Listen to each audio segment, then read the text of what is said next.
The story is set in a future interstellar society where one's life trajectory is determined by genetic aptitude assessed through an adult examination.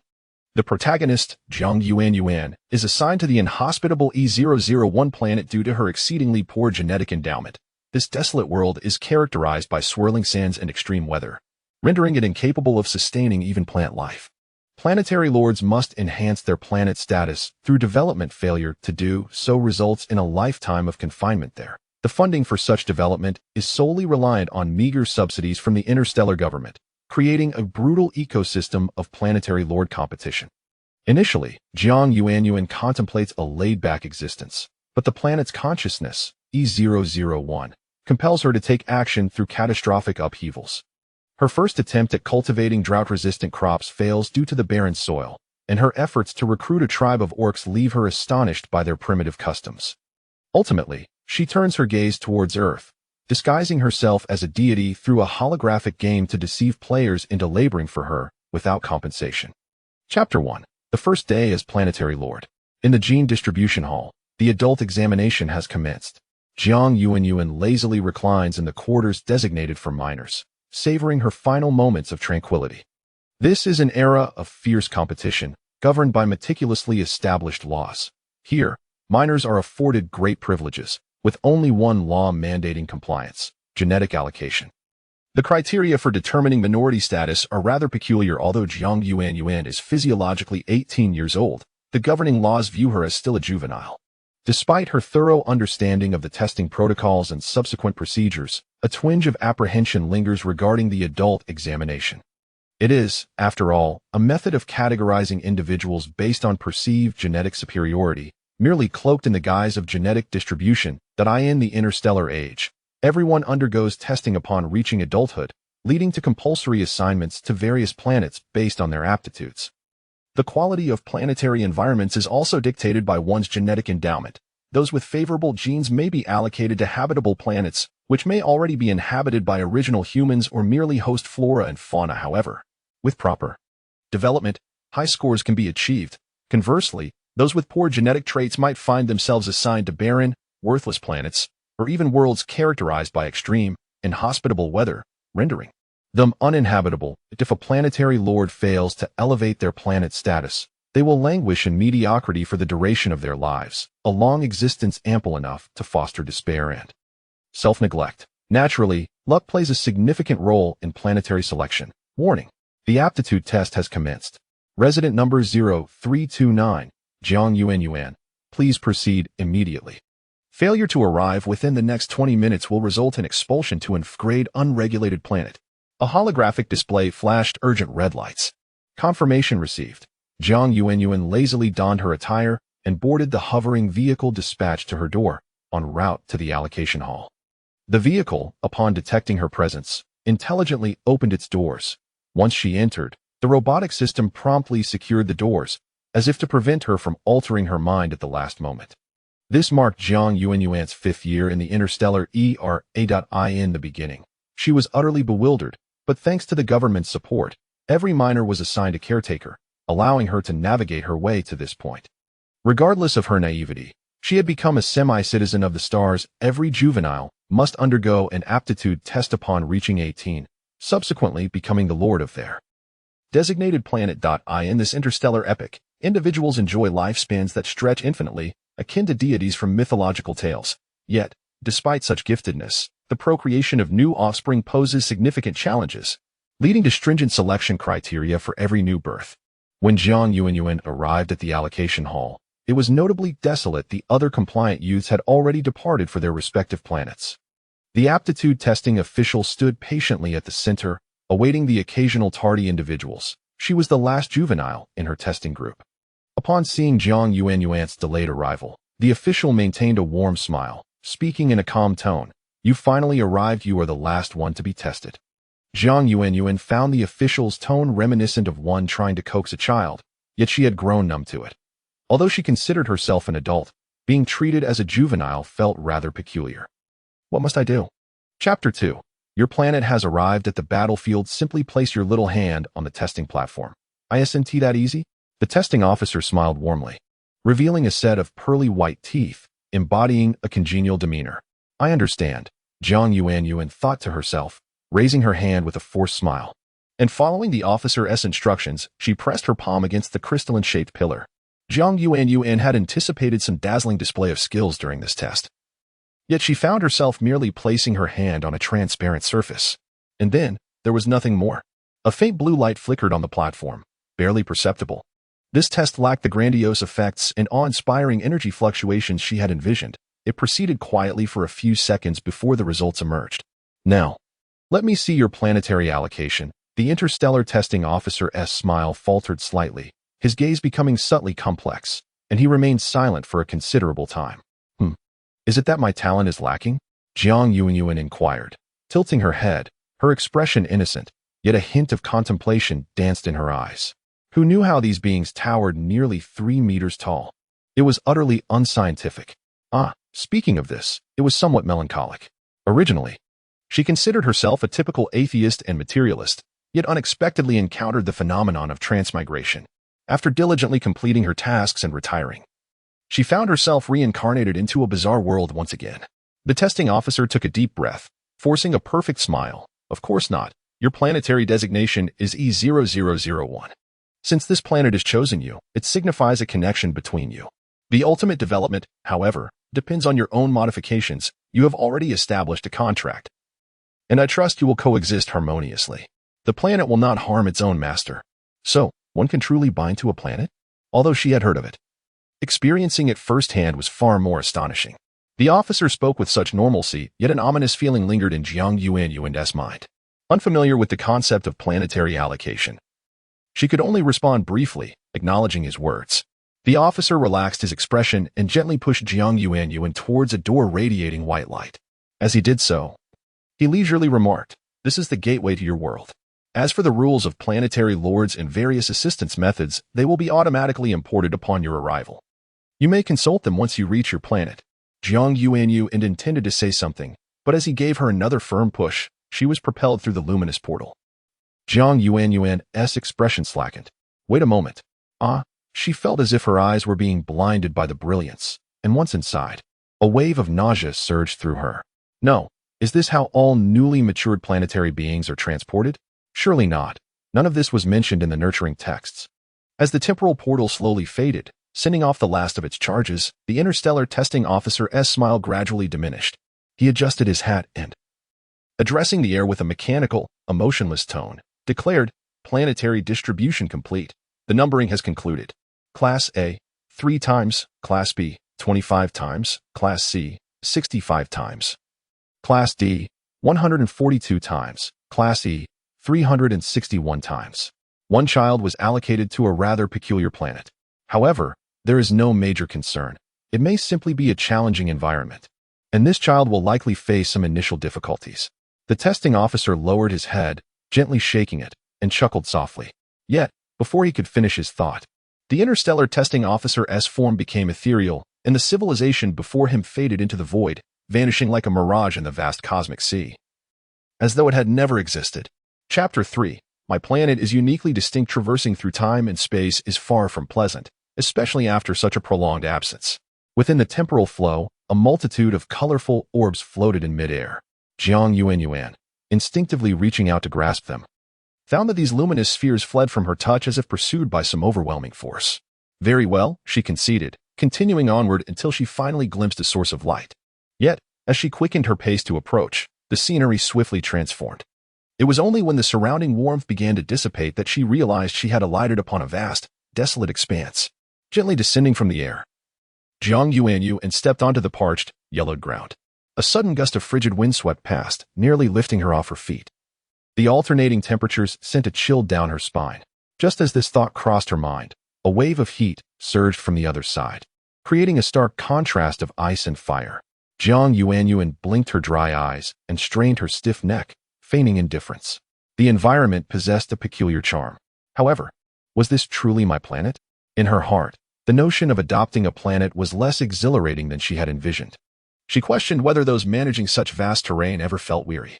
Before she could ponder further, a red dot appeared at her wrist, indicating the location of her holographic brain's projection. Yet, its functionalities were simplified, reduced to a mere handful of modules as stated in the announcement. The planet she had bound resembled a miniature globe, semi-transparent, and hovering beside her wrist. With a gentle motion of her palm, she waved at E001, prompting the planet to momentarily pause before spinning rapidly. Just as she found this model rather intriguing, the ground beneath her trembled thrice, and her body was suddenly lifted into the air. The planet underwent a cycle of day and night. Waves surged, snowflakes danced, and the sun shone brightly as the seasons transitioned. Jiang Yuanyuan widened her eyes, observing the changing seasons around her, feeling somewhat bewildered. Could this planet truly be influenced by her will? The rotation was swift, and before she could fully comprehend, she found herself in an entirely different location, a boundless ocean. The sun dipped slowly below the horizon, casting a golden hue across the tranquil waters. Suspended above the vast sea, her feet glimmered with a faint light. Jiang Yuanyuan gazed into the profound blue depths of the ocean, momentarily entranced. It was her first time beholding the sea's beauty in such a manner. Eventually, the planet ceased its rapid rotation, transitioning to a leisurely spin. Cautious now, she refrained from touching it again. A mere misstep could lead her to some peculiar corner of this world. Nevertheless, she felt assured that E001 would not cause her harm. Gently pressing her palm against her heart, she sensed its vibrant rhythm, as if this planet pulsed in harmony with her own heartbeat, embodying a shared existence.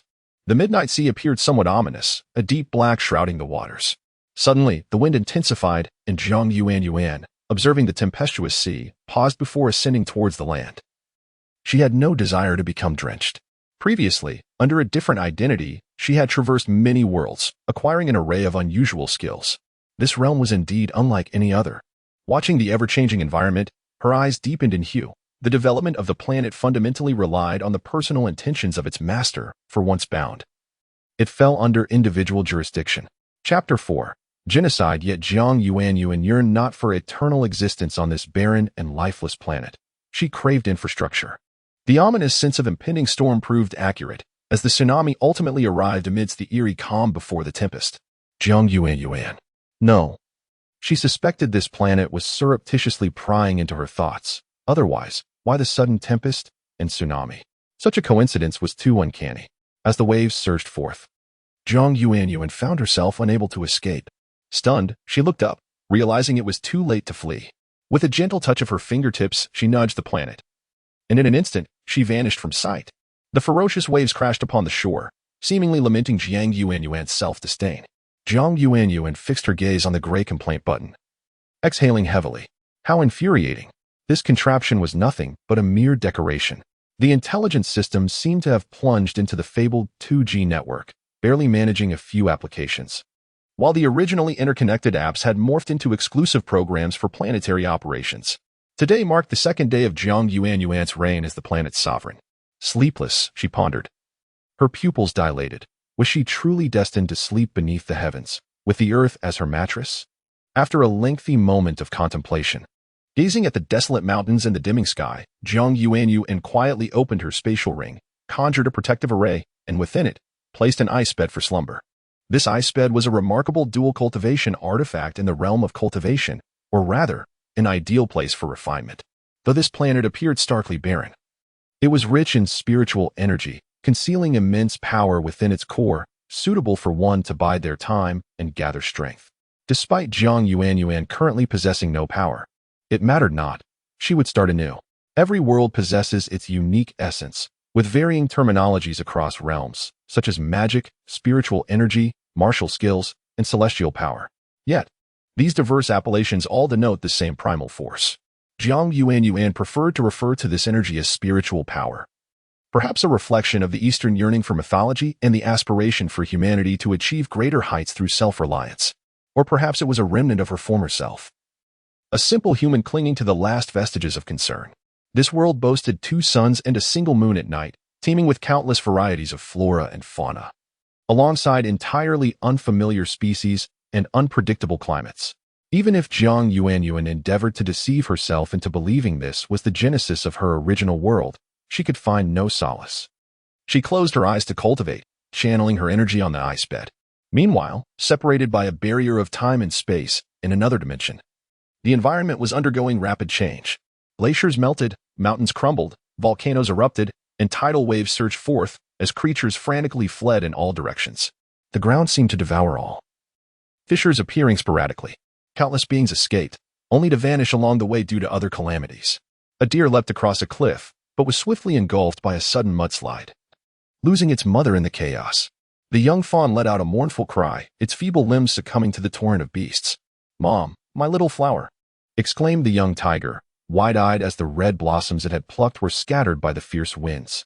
The silver-black striped tigress, taut with tension, clutched her cub and raced to keep pace with the main group, while their kin fell one by one behind them. The stampede of beasts surged forth, leaving the plants to remain rooted in place. Chapter 5. Once again on the run in the face of nature, all is powerless. The melting glaciers offer a glimmer of mercy to marine life, yet beneath the waves lie active volcanoes, spewing forth destruction that inflicts grievous harm upon the airborne and amphibious creatures. Hurry! Go! The thunderous roar of a fierce beast galvanized all members of the snow leopard tribe. However, the priest, a solitary warrior of the snow leopard clan, awaited anxiously. The leader gritted his teeth, speaking in a composed tone, "I understand the priest's significance, but time is not on our side. Just a moment, merely a moment." The entire snow leopard clan fell into silence, trembling within, yet utterly powerless. In this dire situation, there was nowhere safe to hide. The priest was vital, for only he could guide them towards safety. "The glaciers are melting. Come with me. Quickly." The shaman rushed in and out, leading the way. At this moment, the others of the tribe finally exhaled in relief. The leader, having relaxed briefly, quickly tensed again.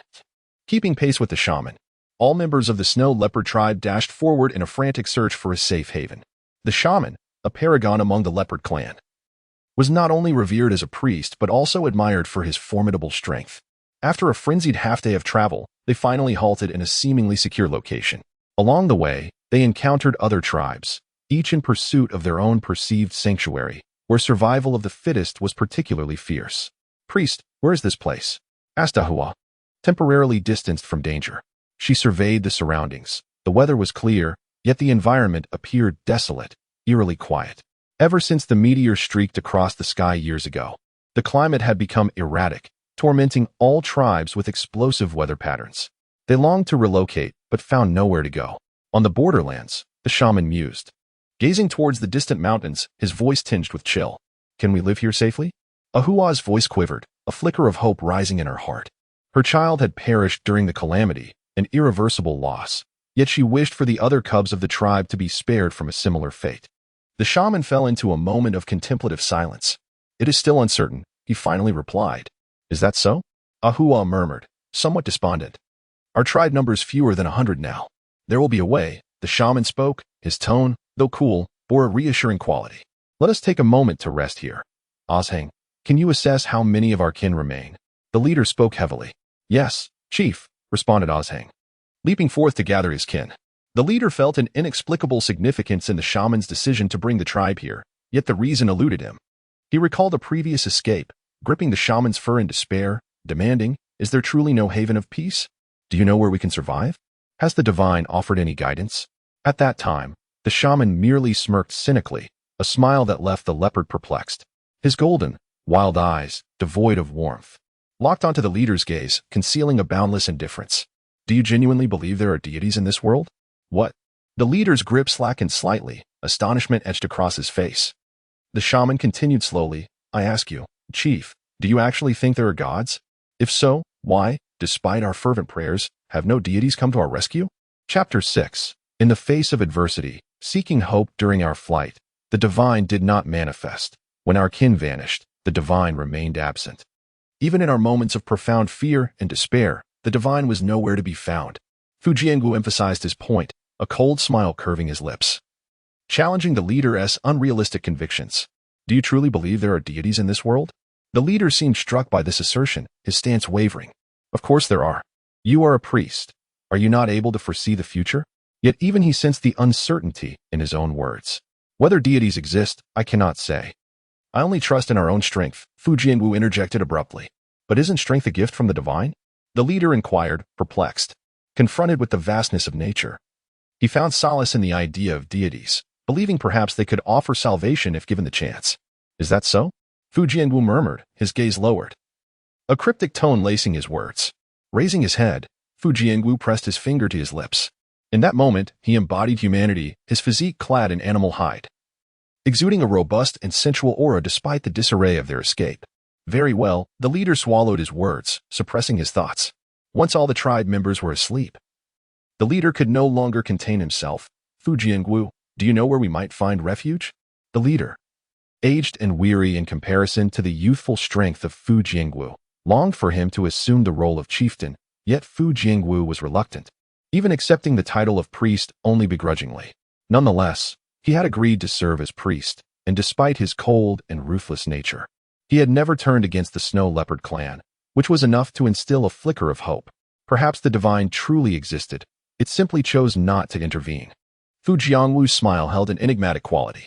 Please, be more clear. My age makes understanding difficult. The leader coughed in resignation.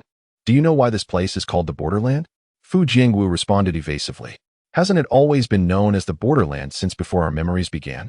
The leader instinctively replied. Indeed, but does border not imply a boundary? Fu Jiangwu smiled mysteriously. Through my explorations, I have discovered that within this realm, there are no geographical alterations, nor the unnameable harsh climates we dread. The leader's pupils dilated, breath quickening with a mix of astonishment and excitement. Are you suggesting? Not only Fu Jiangwu gazed into the misty distance, his expression heavy with contemplation. I suspect that beyond the border lies the realm you believe to be where the deities reside. Oh, have you foreseen something again? But do you not doubt the existence of deities? The leader whispered, lowering his gaze. Crossing the border may lead us to tranquility, Fu Jiangwu calmly declared, revealing the explosive revelation everyone yearned to hear. Yet no wise being had ever ventured into the depths of the borderland and returned with news. Fu Jiangwu, the leader hissed through clenched teeth. His earlier excitement began to dim, leaving only fatigue and a profound sense of desolation. Chapter 7. For the hope of the race, he would not easily succumb to irrationality. Otherwise, he could not serve as the clan leader. The news was as follows. Fu Jiangwu faced the leader's agitation with remarkable calmness. However, do we have any other choices? I understand, Wu. I will convey this message to everyone. The leader remained silent for a considerable time before exhaling deeply. It was an undeniable fact that this land had become inhospitable for their kind. If the only alternative was to perish without taking risks, it would be far better to venture into the enigmatic borders of the unknown. But shall it only be our clan that ventures forth? The leader expressed his concerns. After all, the Snow Leopard clan had dwindled in numbers. It was not fear of danger that plagued them, but rather the dread of extinction and the loss of their young. If there was truly a chance for peace, why not seek more companions? Do we really need to bring those fellows along? Fu Jiangwu replied coldly. To him, aside from himself and the Snow Leopard clan, nothing else held significance. The leader sighed inwardly. Fu Jiangwu's greatest flaw as a leader was his excessive indifference. A true leader must balance detachment with compassion. This temperament had its merits and demerits. Yet the well-being of his kin was paramount, and in these times, one must prioritize their own survival. For the leader, empathy was essential. But so was the desire for allies on this journey. Our numbers are too few. We cannot afford to diminish further. Therefore, we need companions to explore with us. What do you think, Fu Jiangwu? The leader's countenance softened, his eyes glinting with wisdom. Fu Jiangwu turned his head, fixing his gaze on the leader. Then let us seek some reliable races. We shall venture together first. Rest assured, I will find them, Fu Jiangwu replied with a frosty demeanor. That is all I need to know. The leader felt a twinge of unease under Fu Jiangwu's penetrating gaze. He hoped it would be Fu Jiangwu who would take on this task, for he consistently possessed the ability to navigate through perilous situations. As night deepened, a shroud of murky mist enveloped the sky. Jiang Yuanyuan remained oblivious to the tumultuous events unfolding in another realm. Time spent in cultivation seemed to pass with remarkable swiftness. And when she finally opened her eyes, a month had elapsed. She stowed away her ice bed and consumed a pill for fasting, ensuring she would not need to eat for an extended period. However, when Jiang Yuanyuan activated the formation, she was nearly knocked off balance by the fierce winds. The tempest was indeed unfriendly to the planet's master. Soon, another gust of wild wind surged forth, compelling Jiang Yuanyuan to squint against the onslaught. With one hand shielding her face, she protested against the sky. All right, you really needn't welcome me so enthusiastically. Before she could finish, a particularly powerful gust swept through, exuberantly expressing its fervor for Jiang Yuanyuan. Oh dear, brother, I beg you please. She genuinely questioned whether the consciousness of this planet was intentional in its behavior. Yet, the planet's awareness seemed newly awakened, its thoughts as slow and naive as an infant. It merely expressed its emotions in the most primal manner, much like the vigorous winds that had just greeted her. Today, her goal was to explore what creatures inhabited this planet. Jiang Yuanyuan did not perceive it as a desolate world. Chapter 8. Acquaintance with the planetary environment. Given the abundant spiritual energy, the environment is undoubtedly teeming with vitality. Yet, where have these creatures concealed themselves? Why do they remain hidden? Do you know where living beings can be found? Jiang Yuanyuan inquired softly. The planet was vast, and she felt it would take an eternity to explore every corner. However, since she had arrived, she resolved to engage in something intriguing. The wind gradually weakened, seemingly oblivious to Jiang Yuanyuan's words. Of course, she harbored no great expectations for the planet. As to it, these creatures were merely insignificant insects.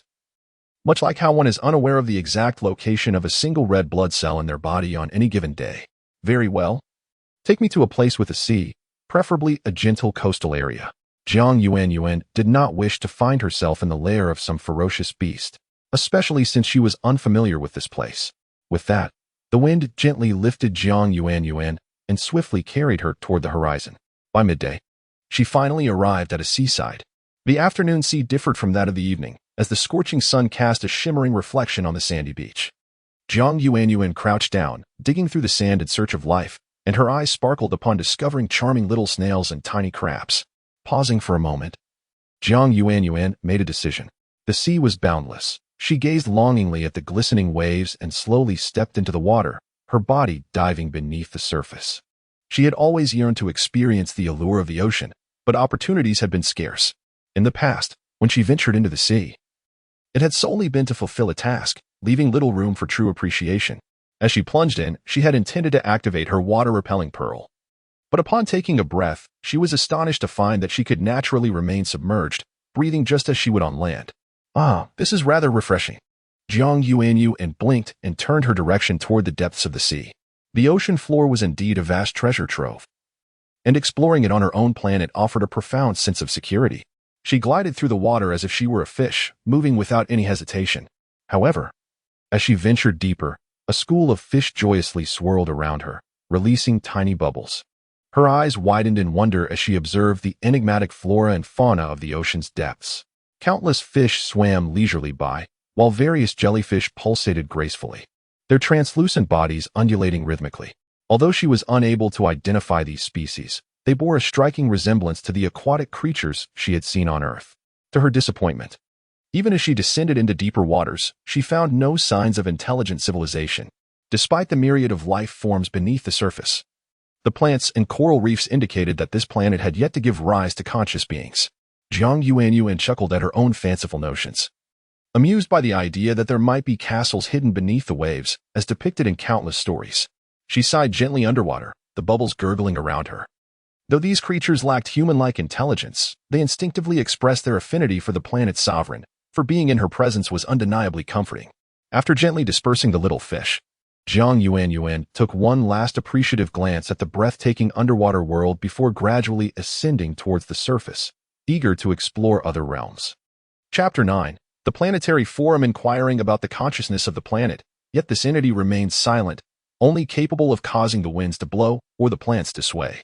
No matter how astute Jiang Yuanyuan is, she cannot always decipher the intentions of her interlocutor, leaving her to rely on conjecture. The passage of time here appears to diverge from interstellar norms.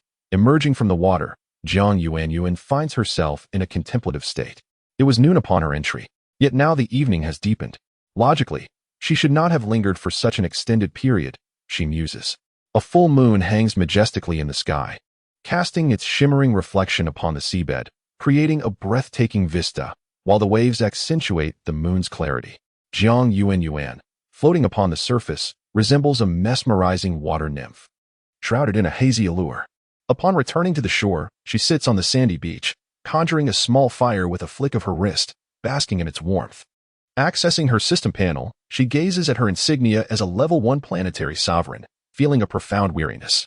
After confirming her identity and entering the discussion forum, she is bombarded with a flurry of messages, the unspoken tales of planetary sovereigns and their consciousness trending techniques for cultivating a flourishing planet, insightful guiding indigenous inhabitants towards prosperity, trending how to artfully evade dimensional descent in advanced civilizations. Query a question mark slowly materializes in her mind. This discussion thread feels rather frivolous. The titles appear reminiscent of gossip topics. Glancing at the plus sign in the upper right corner, Jiang Yuanyuan hesitates momentarily before deciding to post. She yearns for assistance. After all, she is but a novice. Fortunately, within this system, any data can remain confidential upon request.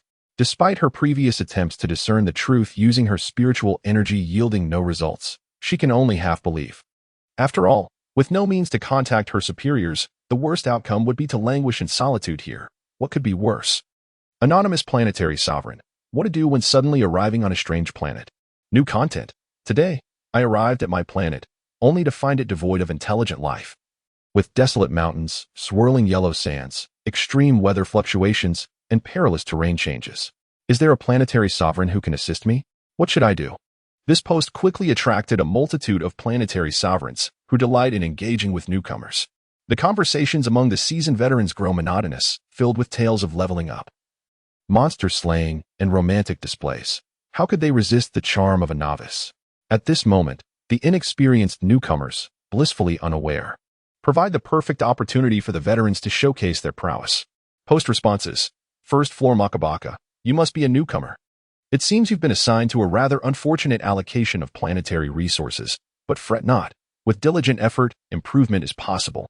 Second floor Encyclopedia, you might want to check out the pinned top post in the discussion thread. There is a wealth of knowledge that could be beneficial for newcomers. Third floor Little Dinosaur, don't be afraid, dear novice. Even the worst case is merely E-level. You might still be the first E-level planet, haha. Typically, there are indigenous inhabitants present. Fourth floor Server Troll, your assertion on the third floor is flawed. Planetary sovereigns can directly sense the presence of intelligent life. Yet, this individual has stated there are none, indicating their planet is somewhat peculiar. Chapter 10, Caring for the Young is Everyone's Responsibility. Post 126 by Likes Fish. Meow, everyone. Please cease the commotion. Newcomer, you may indeed need to introduce some residents. You can bring in those who lack planetary leaders from various locations to your own planet. It would be a commendable act. However, do remain vigilant, for human nature is often treacherous. Greedy individuals are perpetually insatiable. Post 127 by King of Monsters. If the newcomer is perplexed, feel free to reach out to us privately. We are more than willing to assist. As we are all of the same origin, sob. Jiang Yuanyuan meticulously noted all the information from this post. Remarkably, there were no spammers lurking in the comments, a stark contrast to her experiences on other social platforms. Absorbing the wisdom shared by other planetary leaders, she paused at the words of the King of Monsters. We are all of the same origin? Jiang Yuanyuan clicked on the King of Monsters avatar, discovering that his updates were mostly mundane daily activities. Just as she was about to click the adjacent plus sign to add him as a friend, she noticed. Ding. Dear Little Star Master, your balance is insufficient. Please strive to earn more coins.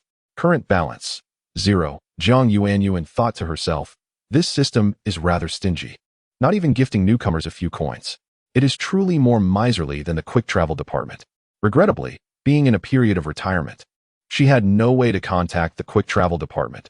Otherwise, she could have sought help from old acquaintances to investigate the peculiar circumstances she found herself in. Jiang Yuanyuan decided to bookmark this post and remember the ID of the King of Monsters, intending to add him once she accumulated enough coins. She put this matter aside, closed her post, and prepared to explore the pinned thread in the discussion forum to review the rules. The ease of it all was comforting, as she no longer felt like a frenzied deer running aimlessly. Yet, she was somewhat troubled by the apparent inadequacy of her planet. If planetary resources were ranked from A to E, with higher ranks corresponding to lower letters and numbers, she glanced at her account and noted her planet's sequence number. She was at E001. Although it was 001, this was hardly a cause for celebration. Starting with an E, Jiang Yuanyuan recalled the words of the little dinosaur from the third floor. No worries. Even the worst cannot be worse than E. Are you really still at E level? Ha ha, that's a once-in-a-century rank. Rest assured, I believe you are not that unfortunate. Jiang Yuanyuan imagined that if she truly were in such a predicament, the smile on the other side would surely falter. Why the silence? Could it be that the signal on your end is poor? No, I remember the system's contact information. As long as one is not in a remote area, the internet should be stable. The planetary master known as Little Monster scratched his head in confusion. This newcomer was rather peculiar. When he glimpsed a small number below, it dawned on him. He nearly forgot that newly birthed planetary newcomers typically lack the coins to add friends.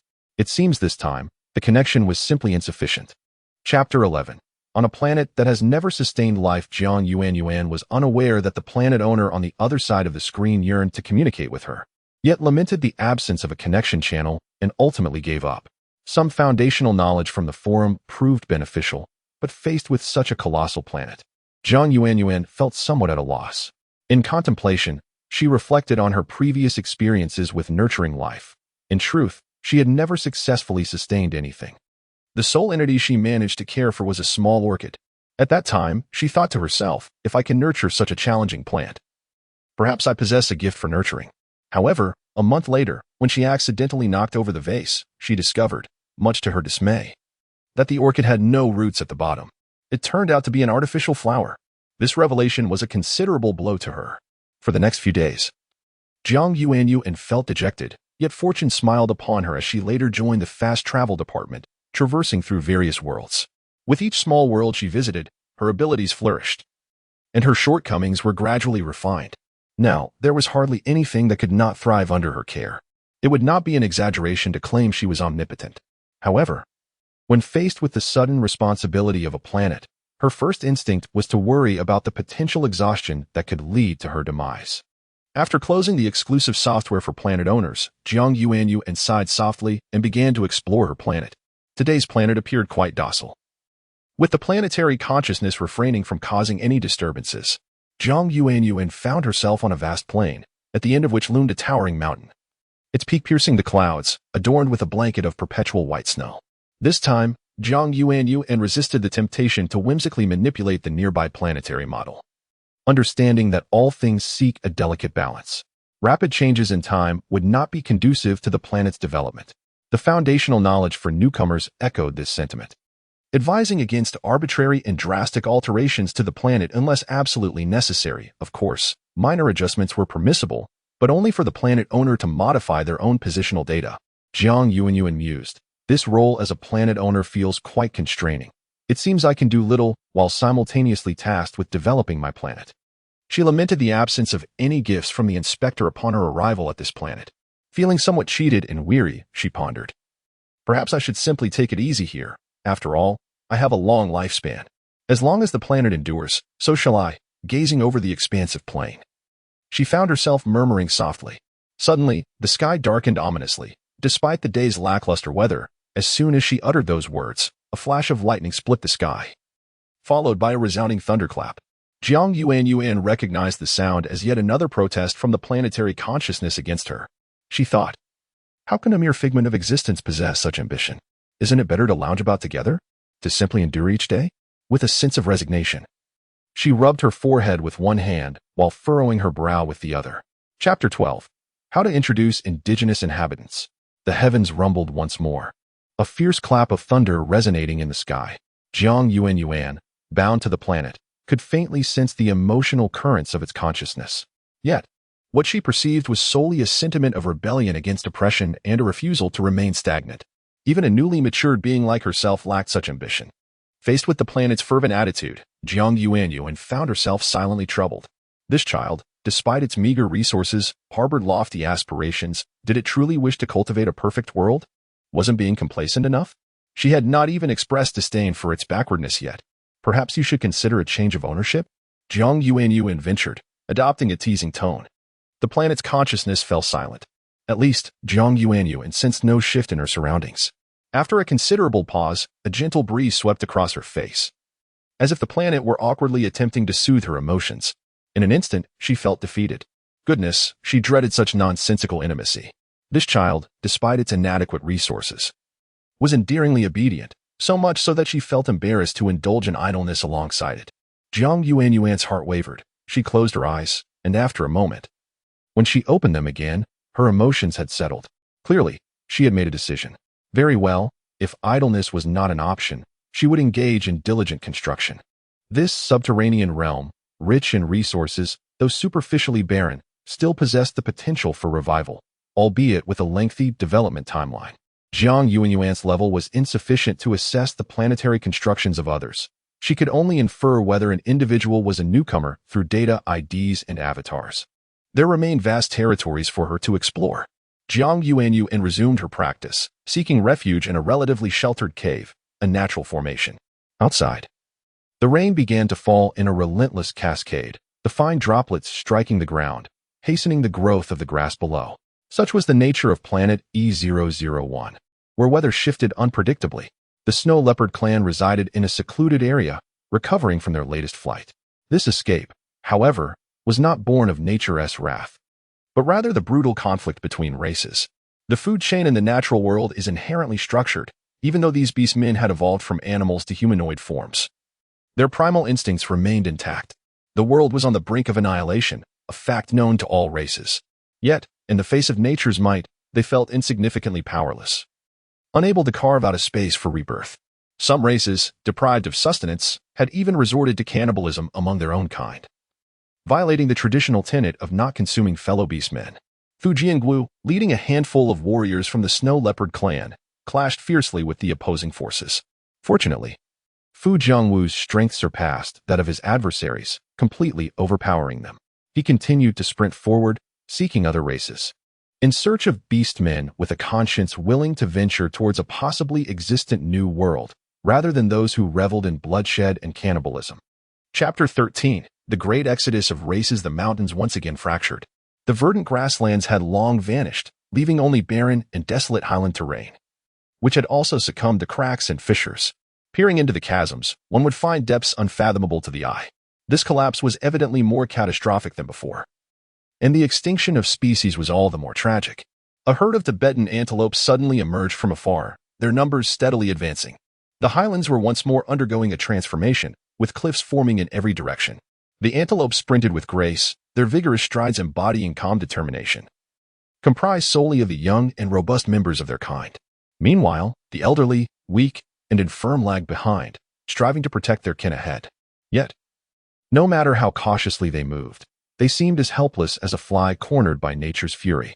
First, the younglings fell, followed by the females, and then the able-bodied males. The elders were left to face the ravages of time alone. In the animal kingdom, such as the way, females symbolize the potential for new beginnings, younglings represent hope, and young males embody strength. The old, it seemed, had become dispensable. In this hour of calamity, the three groups of antelopes had already departed, leaving only the aged to struggle behind. They succumbed to illness and starvation. A massive fissure appeared on the plains ahead, so large it could form a canyon. Yet the antelopes remained oblivious, continuing their frantic search for survival. It was not until they were within 500 meters of the chasm that the leading antelope sensed the impending danger. It skidded to a halt, emitting a mournful cry to warn its companions, but it was too late. The force of inertia was overwhelming, and they plunged into the abyss. The antelope's cries echoed, a lament marking their final moments. Even the beastmen faced dire straits. One can only imagine the plight of these mere animals. New fissures erupted around them, and those who managed to halt their advance began to panic. More and more antelopes vanished from existence as they succumbed to the depths. They fell into a void, never to see the light of day again. Fu Jiangwu leapt onto a nearby tree, observing the scene from a distance.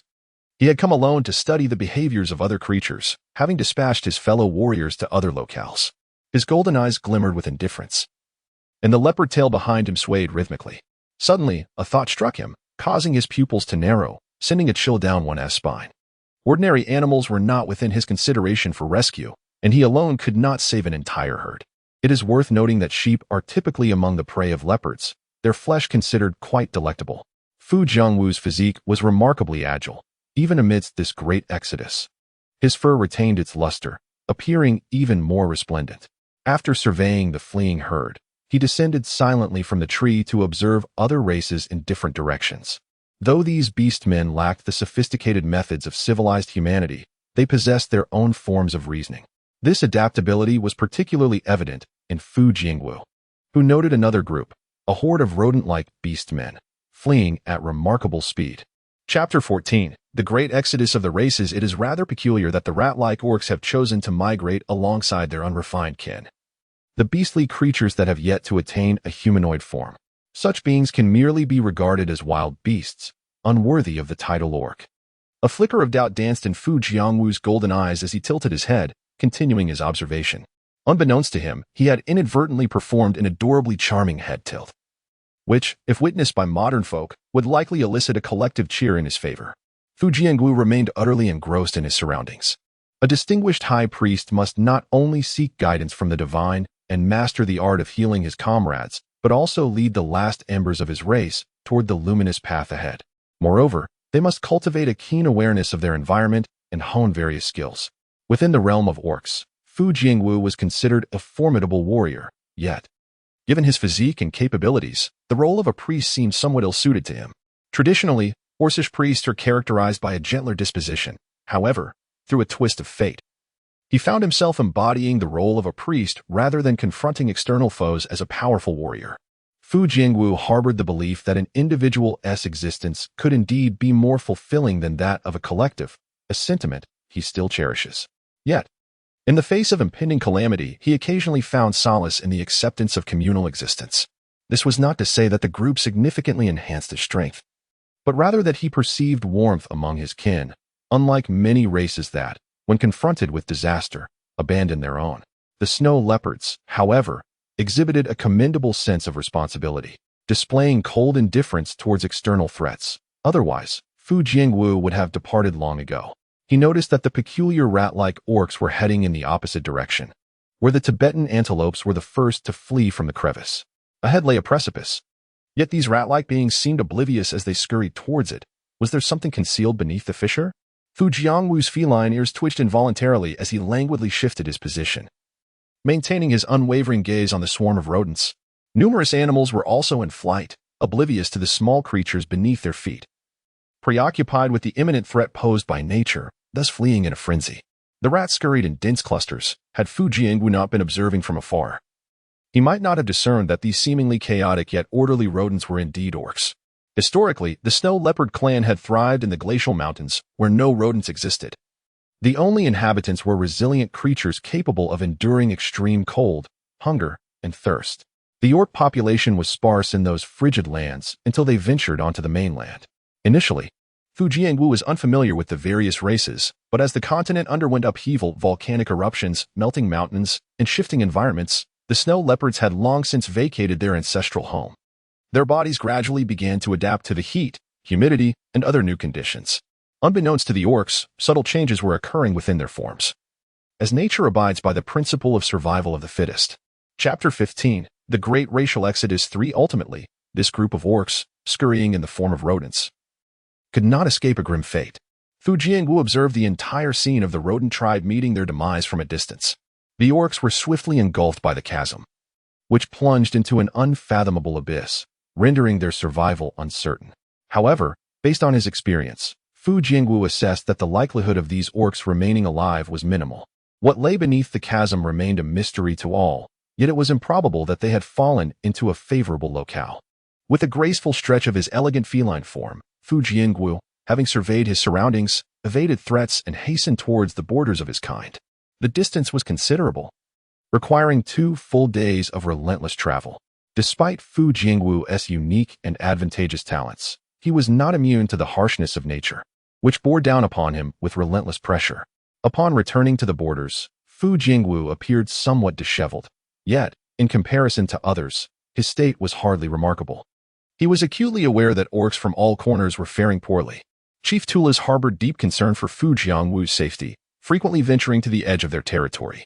Gazing into the distance, as night fell, Tulas remained vigilant at the outermost perimeter, his eyes filled with hope and anxiety. Time seemed to stretch indefinitely until, at last, he discerned familiar silhouettes in the distance. As he beheld the snow leopards approaching under the cover of darkness, the anxious heart of Chief Tulas found solace. Thankfully, all the warriors had returned safely. Although Fu Jiangwu did not consume all the provisions offered by Tulas, he insisted that the chief distribute them among the other younglings of their tribe. Tulas' eyes glistened with unshed tears, yet he refrained from weeping in Fu Jiangwu's presence. Instead, he turned his head stiffly away, but when he faced Fu Jiangwu again, his gaze was resolute. Fu Jiangwu, I believe we shall not be forsaken by the divine. Surely there exists a place where we can commence anew. Fu Jiangwu had been silent for quite some time, but when he finally spoke, his voice bore a hint of hoarseness, yet it remained alluring. We will find a place to survive. What of the other orcs? Are any making their way towards us? Chief Tulis, noticing that Fu Jiangwu had nearly finished eating, eagerly sought news, his eyes reflecting a glimmer of hope intertwined with complexity. Along the journey, I observed no one heading this way. After all, many are firmly convinced of the curse that plagues this region, Fu Jiangwu replied, his gaze drifting towards the distant, mist-laden expanse, his tone ethereal. Chief, we must cross into the borderlands. Yet, uncertainty flickered within the chief's heart, though he remained tight-lipped. What if the other side harbored even greater perils? The mist obscured everything. We know nothing of it. We have already reached the most arduous point, Fu Jiangwu asserted. His eyes filled with objective analysis. His golden gaze remained fixed on Tulis.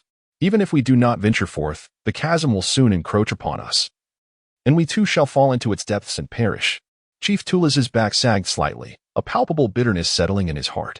He bore an overwhelming burden of responsibility.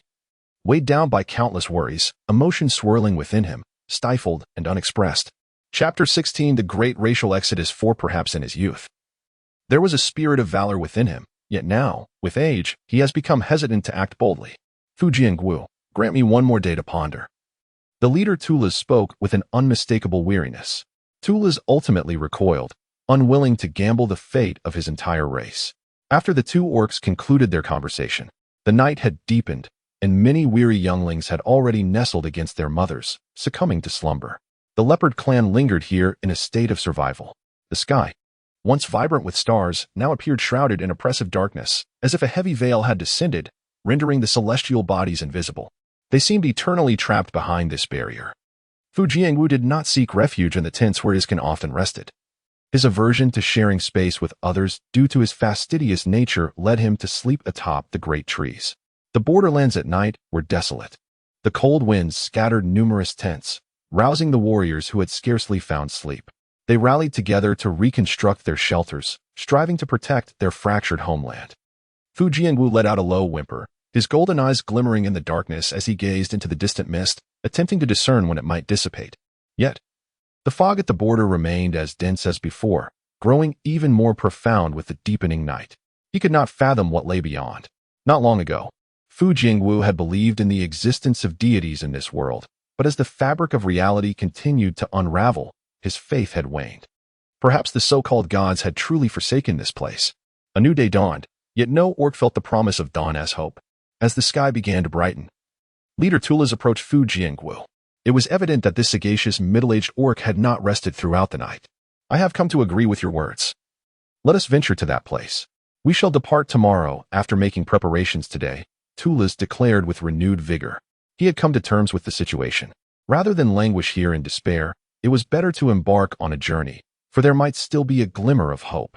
Fu Jiangwu shook off the dust from his clothing and replied unhurriedly, I shall go ahead to examine the situation. If I find it safe, then you may follow. No. Tulis interjected, his brow furrowing. If you were to come to harm, we would truly lose all hope. I do not believe anyone possesses the same capabilities as you do to explore the other side. Fu Jiangwu perked his ears, his golden eyes fixed intently upon the leader. He rose gracefully, taking a few steps forward with an air of gentle authority, saying, Is it not prudent to minimize our losses by sending only me? You speak true. Tulis inhaled deeply, but we cannot afford to lose you. If you insist on going, then I shall accompany you. No, leader, Fu Jiangwu transformed into human form. Shaking his head, we may lose a priest, but we cannot lose our leader. The other warriors must defend the remaining clan members. Thus, the best choice is still solely me. Chapter 17 The Edge of Adventure. Chief Tulis resolutely declared, Then it shall be you and the other tribesmen who speak. I shall not bid farewell. The shaman Fu Jiang's body slightly recoiled, poised as if to launch an attack. However, he refrained, instead propelling himself forward. Departing from the borderlands. Once Fu Jiang's figure vanished entirely into the mist, Chief Tulis turned to awaken his kin. He hoped that, as he and Fu Jiang speculated, there truly lay a path to survival beyond. They could now prepare for a new day, even if they could not directly venture into the borderlands. Exploration in the surrounding areas was still possible.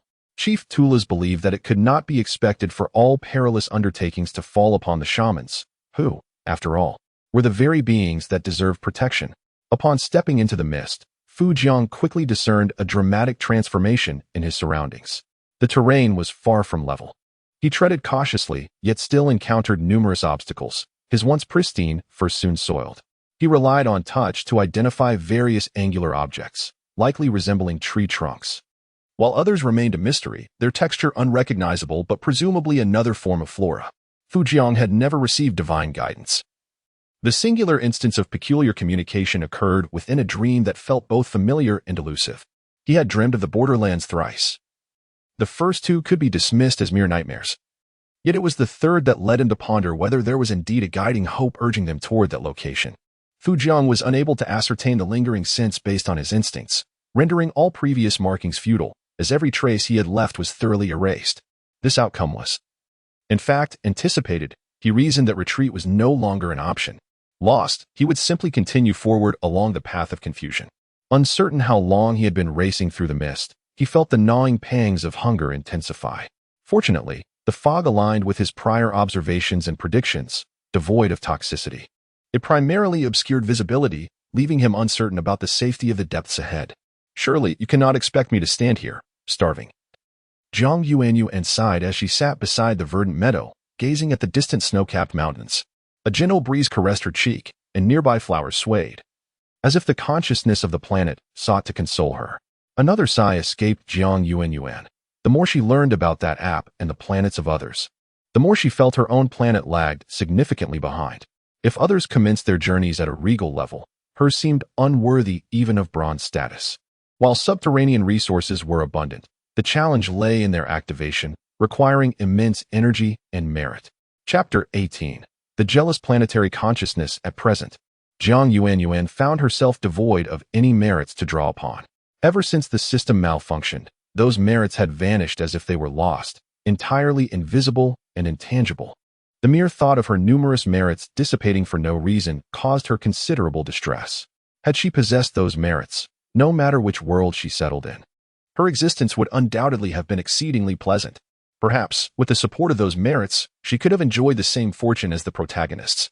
Indeed, after spending an extended period in the interstellar realm, Jiang Yuanyuan had come to perceive this world as not so unfavorable. The government policies were favorable, and there was no worry about sustenance or shelter. After all, she had been without family or support in her original world, leading her to believe that as long as she was comfortable, it mattered little where she resided. Of course, this was her perspective prior to assuming control of the planet. Suddenly, a tremendous noise erupted nearby, reminiscent of a colossal entity collapsing.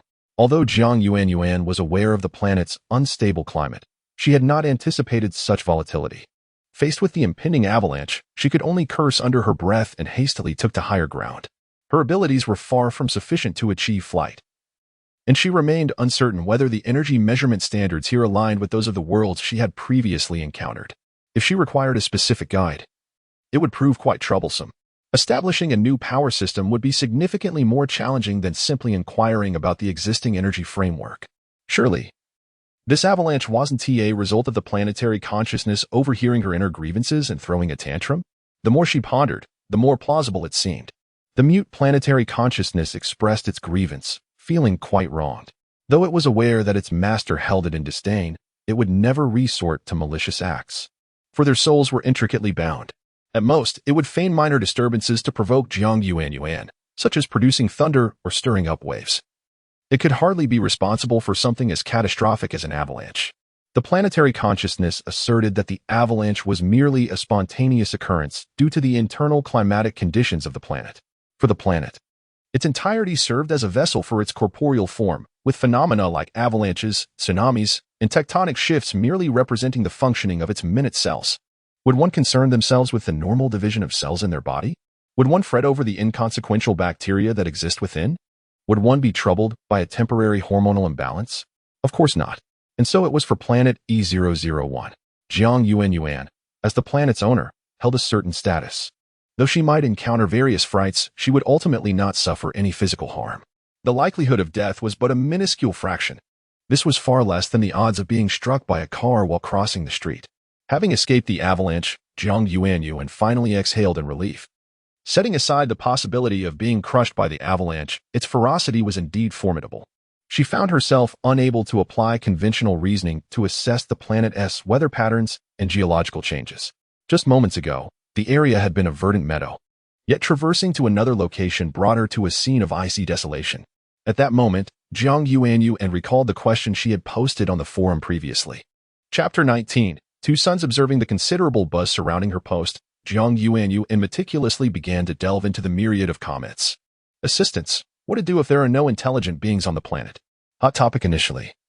The planet owners presumed that someone was merely toying with them by initiating a thread. However, upon noticing the newcomer's insignia, they were taken aback. Such insignia was only bestowed upon those who had taken over a planet for less than 100 days. The responses varied widely, coalescing into a few key sentiments. 1. Oh dear, the poor little one.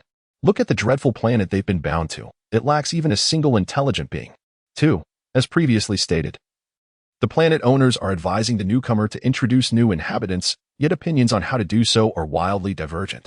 Jiang Yuanyuan furrowed her brow, biting her lip unconsciously as she continued to scrutinize the screen. Introduce residents? How does one go about that? First floor. For Psi, introducing native residents is not a complex task. Simply elevate the planet's reputation and spread the word, and those residents will come of their own accord. Second floor. The Green Giant. It has been said that this poor little one's planet is in disarray, and not all planets are interconnected. If you wish to attract native residents, perhaps you could consider those lost civilizations from other planets. However, given your limited level, it would be unwise to introduce advanced technology too hastily. It poses great risk. Third floor. My favorite newbie. Indeed. You should aim to attract native residents who possess lower levels of civilization and power than your own. Allow them to immigrate under legal or illegal conditions, and success will be yours. Moreover, our planet has registered those individuals. If they can come, they would be delighted, unless they are truly ancient natives. Ultimately, all suggestions revolved around various methods for attracting residents. Jiang Yuanyuan did not believe that the strategies applicable to other planets would necessarily suit her own, as environmental differences between planets undoubtedly existed. Just as one planet owner unwittingly displayed superiority in their comments, it was evident that they had not experienced such circumstances firsthand. Their conclusions were merely based on personal judgments. Jiang Yuanyuan could vaguely surmise that they were likely bound to a planet replete with abundant resources and prospects for development. After a thorough examination of the software, she decided to close it, opting instead to further explore her own planet. At present, it was noon, and the two suns radiated intensely from the zenith of the sky. Jiang Yuanyuan pondered the origins of these suns. According to conventional planetary systems, those celestial bodies should resemble a star akin to the sun. She closed her eyes and attuned herself to her surroundings.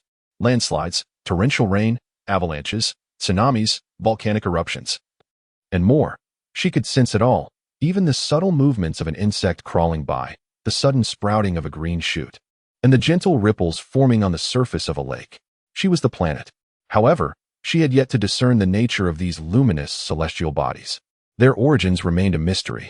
Jiang Yuanyuan called out to the heavens and the earth, yet neither responded, though she did not mean it in such a literal sense. Suddenly, she paused to contemplate. Perhaps she should explore the planet further. Who knows, she might indeed stumble upon a portal connecting to another world, and the inhabitants might fortuitously arrive. Chapter 20. Is it really just a tornado? Jiang Yuanyuan found herself amused by her own thoughts, but her mirth was soon stifled. She sensed a fierce gust of cold wind approaching from behind, and as she slowly turned her head, she beheld a colossal white tornado racing toward her. Jiang Yuanyuan mused, I shall dub this my misfortune incarnate. Just as she intended to flee from this perilous place, she noticed that the tornado remained at a constant distance, swirling and twirling in its own realm. After a moment's hesitation, she paused in her tracks, contemplating that the area was unexplored territory. Perhaps she should venture forth to experience it. E001. Do you think I would perish if I entered the tornado? Jiang Yuanyuan remarked casually, tugging at her sleeve and conversing with herself in midair. Perhaps there lay new discoveries ahead. She dashed toward the tornado's direction, halting abruptly when she was just a few hundred meters away. Jiang Yuanyuan blinked in astonishment. The swirling mass before her was not a tornado, but rather a vast expanse of white mist. It was no wonder that from a distance it appeared static. The vortex was not barreling straight toward her as she had initially perceived. Her instincts had been slightly askew. The white mist twisted and coiled in the air. Yet the closer she drew to its origin, the more she realized that this fog emanated from the ground itself. Without a moment's hesitation, Jiang Yuanyuan stepped boldly into the haze. Within the pristine white expanse, she retained her sense of direction, even in this nebulous setting. Her keen perceptions, rooted in her innate mental prowess, guided her. This white fog seemed to be composed of a unique energy, although Jiang Yuanyuan was unaware of the intricate elements concealed within. She understood that this force could lead the uncertain-minded to lose themselves, ultimately succumbing to the mist. Fu Jiangwu's golden pupils appeared somewhat unfocused, fatigue weighing heavily upon him. He had lost track of how long he had been running through the fog, and increasingly, he began to experience hallucinations. Could this truly be the fertile ground he had envisioned in dreams? A sharp tearing sound echoed, the result of flesh colliding with other objects, exacerbating Fu Jiangwu's injuries. Though no formidable beasts or monsters lurked within the white mist, the surrounding environment was peculiar, fraught with hazards that could wound him if he were not vigilant. He let out a muffled groan, pressing onward. Yet, it was evident that his body was growing weary. He gasped for air, his human form proving too fragile for the exertion, compelling him to traverse the terrain in the guise of a snow leopard. Snow leopards endure the cold but struggle with heat. Although their habitat had forced them to adapt to varying temperatures, it did not imply they relished warmth. The fog was dense and disheartening, and Fu Jiangwu felt hope waning. Nevertheless, the lives of so many of his kin spurred him to persist. As Fu Jiangwu panted heavily, taking a moment to rest and tend to his wounds with his tongue, he suddenly noticed that the mist ahead had thinned considerably compared to before. Chapter 21. The strange bloodstains. Fu Jiangwu was not adept at divination. He could not ascertain whether the path ahead was fraught with peril based on the predictions of fortune-telling. As the fog before him began to dissipate, he steeled himself and continued onward. This time, he sensed no misjudgment. The mist had lifted considerably, revealing the previously obscured flora, including the trunk of a tree he had touched earlier, now presenting its true form before him. A flicker of surprise crossed Fu Jiangwu's eyes. All the vegetation surrounding him was unlike anything he had encountered before. However, he had yet to come across any formidable beasts. He pondered whether this place had been claimed as territory by a large predator, deterring other creatures from entering. It was a possibility. He lowered his body slightly and proceeded with graceful, agile strides, his golden pupils glinting with a predatory gaze. Even if there were large animals, it mattered not. He must seize them. Ultimately, a fierce battle awaited him. Fu Jiangwu licked the wound on his neck once more, taking determined steps forward, his gaze filled with ferocity. Meanwhile, Jiang Yuanyuan perceived that the deeper she ventured into the fog, the denser it became. When she was outside, she could vaguely discern the surrounding flora. But now even her reconnaissance had become somewhat challenging. Jiang Yuanyuan approached the journey with an adventurous spirit. Otherwise, the pervasive white mist would undoubtedly dampen her desire to explore. The planet was vast, and despite having been on E001 for several days, she had yet to traverse its entirety. Perhaps, one day in the future, she could explore the whole planet. She mused uncertainly. Rustling. Suddenly, Jiang Yuanyuan halted. The leaves beneath her feet crackled, but the sound distinctly emanated from nearby, resembling the howl of an animal. Rustling. Once again, a sound echoed not far off, this time more muffled, akin to something heavy falling. Could there be living creatures on this planet? While there were no intelligent beings, the existence of life was reassuring. Jiang Yuanyuan's face brightened with interest, and her heart raced with excitement. Fear did not cross her mind. On her own planet, she felt as at home. She advanced steadily towards the source of the sound. Yet the mist enveloped her completely, her figure vanishing into the fog. At the origin of the sound, Jiang Yuanyuan's silhouette became discernible. Upon closer inspection, one could observe drops of blood scattered upon the ground. The blood appeared reddish-brown, reminiscent of something that had long since dried. However, these stains were likely freshly spilled from Fu Jiangwu, the coloration possibly due to the differing soil composition, creating the illusion of desiccation. Upon arriving at this spot, Jiang Yuanyuan was met with a sharp metallic scent of blood, and she lowered her gaze to the trail of blood beneath her. Was some creature injured? Following the direction of the bloodstains, she turned into a more secluded area. In this world, having just taken over the planet, Jiang Yuanyuan was unaware whether the wounded entity was human, ghost, or some other creature. Chapter 22. The priest is injured. Jiang Yuanyuan followed the trail of blood and soon arrived at a towering cliff. She halted beside the precipice, pondering whether that individual had already plummeted to their fate. Staring into the abyss below, shrouded in mist, her hopes for their survival dwindled. The sheer steepness of the cliff was evident, adorned with various unknown vines that twisted ominously. She was uncertain if these plants bore poison, but their menacing thorns were undeniable. Disappointment washed over Jiang Yuanyuan. She had anticipated new discoveries, yet found herself engulfed in despair. Standing at the cliff's edge for a moment, she resolved to depart when. In a fleeting glance, she spotted a small yellow flower. Its vibrant hue captivated her attention instantly. It blossomed in an unusual spot, precariously perched atop the cliff, defiantly thriving amidst the harsh winds and rocky terrain. Intrigued by the flower, Jiang Yuanyuan paused, crouching down to gently touch the bud. In a decisive moment, she plucked the delicate bloom from its high perch. The flower, though severed, retained its vivid colors, swaying gracefully in the cold breeze that swept the cliffside.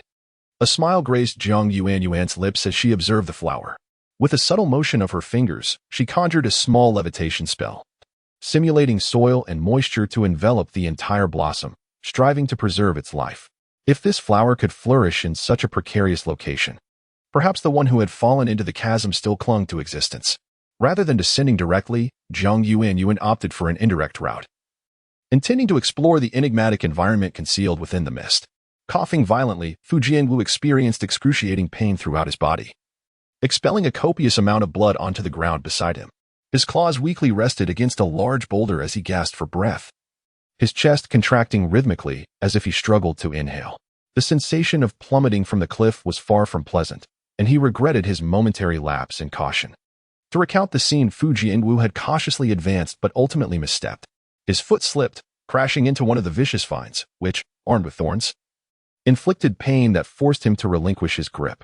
To his horror, this relinquishment sent him spiraling into the abyss. The vine, as it turned out, was toxic. Without delving into the specifics of the poison, he soon felt his entire hand succumb to paralysis mere moments after freeing himself from the vine's grasp. Initially exploring in his leopard form, the numbness rendered him incapable of running, compelling him to revert to his human guise. However, he discovered, to his dismay, that the contact with the vine had rendered this transformation impossible. Breathless, he succumbed to the gravity of the situation and tumbled down the cliff. Coughing relentlessly, Fu Jiangu could not stifle the flow of blood, and his back bore injuries from the harrowing descent. The medicinal herbs he had once carried, intended to staunch bleeding or serve as makeshift remedies, had been lost in the fall. Chapter 23. On the brink of death, Fu Jiangu, enduring excruciating pain coursing through his body, endeavored to transform himself into human form. After numerous attempts, he finally succeeded, rising slowly to his feet. To seek an escape in the guise of an animal would lead only to demise. Standing at an imposing height of nearly 2 meters, his human visage appeared exceedingly pallid, revealing countless wounds adorning his body. He gradually lifted his head, his gaze vacant as he stared upward toward the unseen precipice, the golden hue of his pupils deepening ominously. Could this truly be the borderlands? At that moment, he coughed up several mouthfuls of blood, yet he was indifferent to the crimson leakage. Nonchalantly wiping the blood from the corner of his mouth with his arm, he continued his exploration of the surroundings. The abyss below was eerily silent and frigid. Fu Jiangu casually tore off a branch, probing the ground with it to ascertain if it could serve as a suitable walking stick. He found it hard to believe that no one inhabited this desolate place. However, as he ventured deeper into the chasm, he soon discovered he had unwittingly entered a dead zone. Enormous rocks, composed of unknown materials, surrounded him, each boasting unique shapes. Yet all sharing a singular trait, they completely sealed off the bottom of the cliff, leaving no crevice for escape. Thump, thump, the sound of his heart raced under immense strain. Fatigue washed over him, and he leaned against a nearby stone, gasping for breath. At that moment, shadows began to cloud his vision, the line between reality and illusion blurring as his consciousness dimmed. Clenching his teeth, he expressionlessly withdrew a dull stone knife from his clothing and pressed it against his hand. Pain could bring torment, yet it also served as a means of awakening. Fu Jiangu was resolute in his desire not to perish in such a place. He swallowed hard, moistening his dry, cracked lips before once again propping himself up with the makeshift staff, directing his steps toward an unexplored direction, his final hope. The daylight waned, and beneath the shroud of mist, nightfall approached. Upon reaching the opposite side, he was met with despair anew. What had ignited his hope was now extinguished, a solid rock wall completely sealed off the path. The once vibrant golden hue of his eyes began to fade, leaving Fu Jiangu uncertain whether his misfortune stemmed from his own errors or mere bad luck. A low, mocking chuckle escaped his lips. Indeed, he was ill-suited to be a priest. Though this body appeared robust, it crumbled under pressure in certain respects. Truly, it was ever so fragile. To perish here would be a lamentable fate, yet Fu Jianwu was certain that the borderlands must encompass vast expanses, far beyond the confines of his current predicament. Suddenly, a faint rustling sound from behind him caught his attention. He whirled around, only to be met by a myriad of green eyes glimmering in the darkness.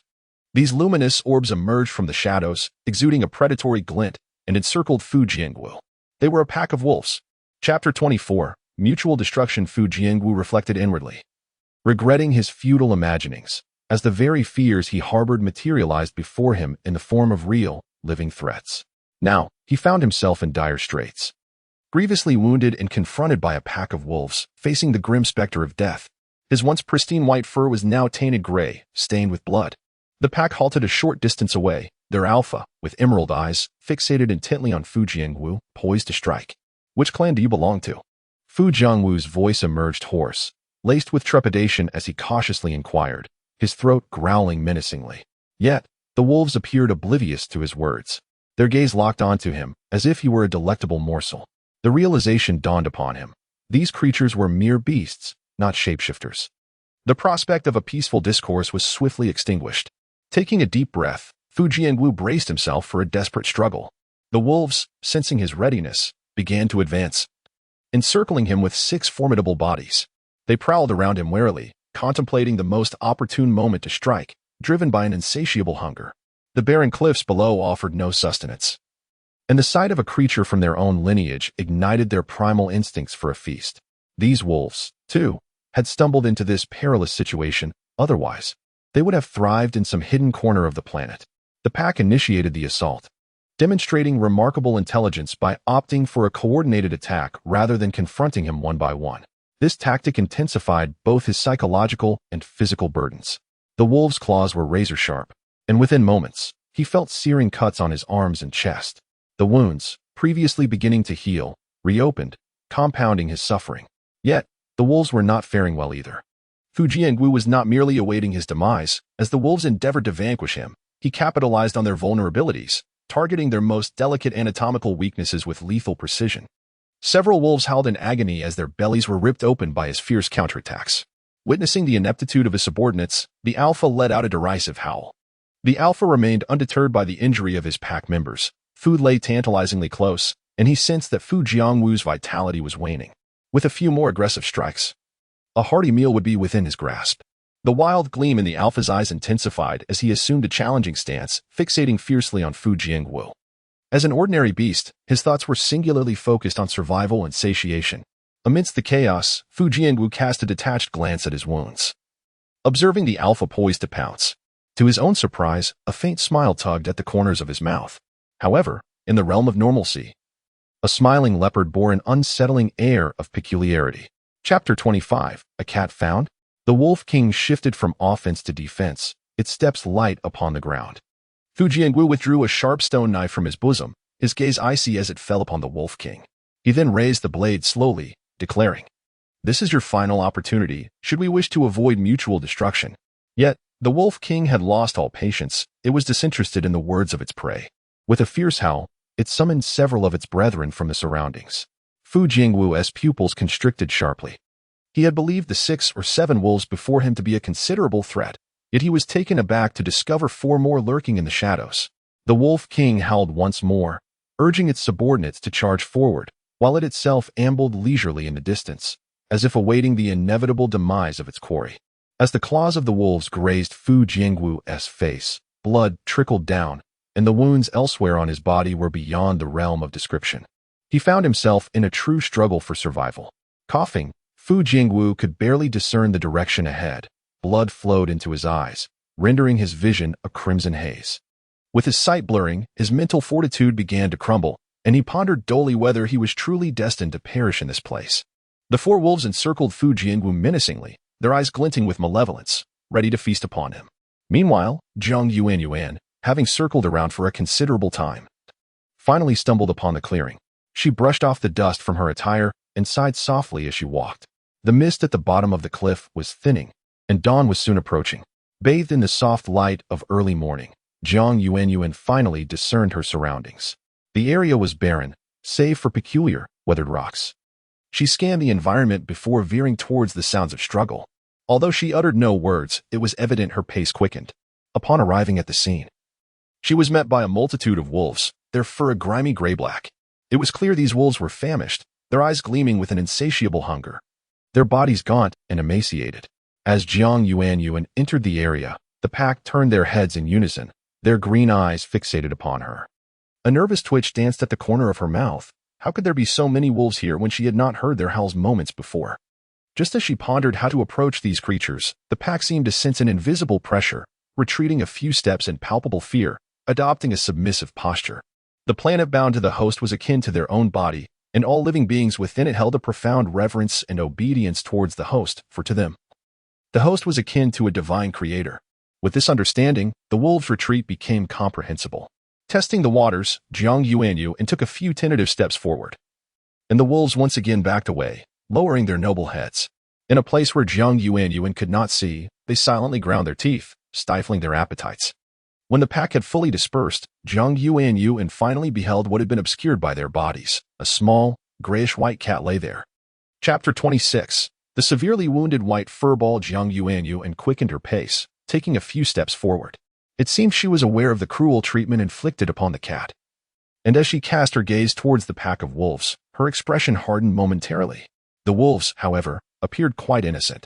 They cowered in a small corner, their spirits visibly dampened, seemingly unaware of how they had offended the master of the planet, only feeling a vague sense of dread.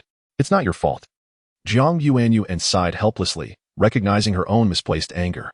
The survival of the fittest and the dynamics of the food chain were beyond her control. The wolves feasting upon their prey to satiate their hunger was, in essence, unavoidable. The pack emitted a soft whimper, then curled up with their tails tucked, remaining silent. Though hunger gnawed at them. If the creature before her had not resembled a cat, but rather an exceedingly grotesque and unfamiliar species, would she still have rushed to its aid? Jiang Yuanyuan pondered within herself, uncertain of the answer. Everyone harbors their own selfish desires, and at this moment, she was resolute in her wish to save the white furball.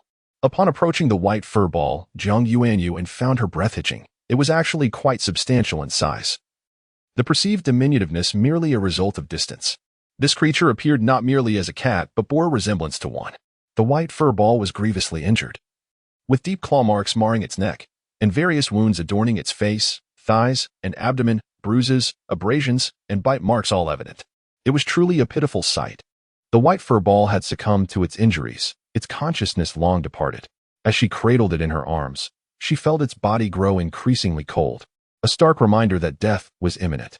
Jiang Yuanyuan instinctively furrowed her brow, her hand gently pressing against its forehead. She did not wish for it to perish before her eyes. Having laid eyes upon it meant fate had intertwined their paths. The appearance of the white furball bore a striking resemblance to a white cat Jiang Yuanyuan had once cared for in a world during her interdimensional travels. However, that particular cat was spoiled and temperamental, its only redeeming quality being its fierce loyalty. Having raised a pet only once, she had resolved never to do so again in subsequent worlds.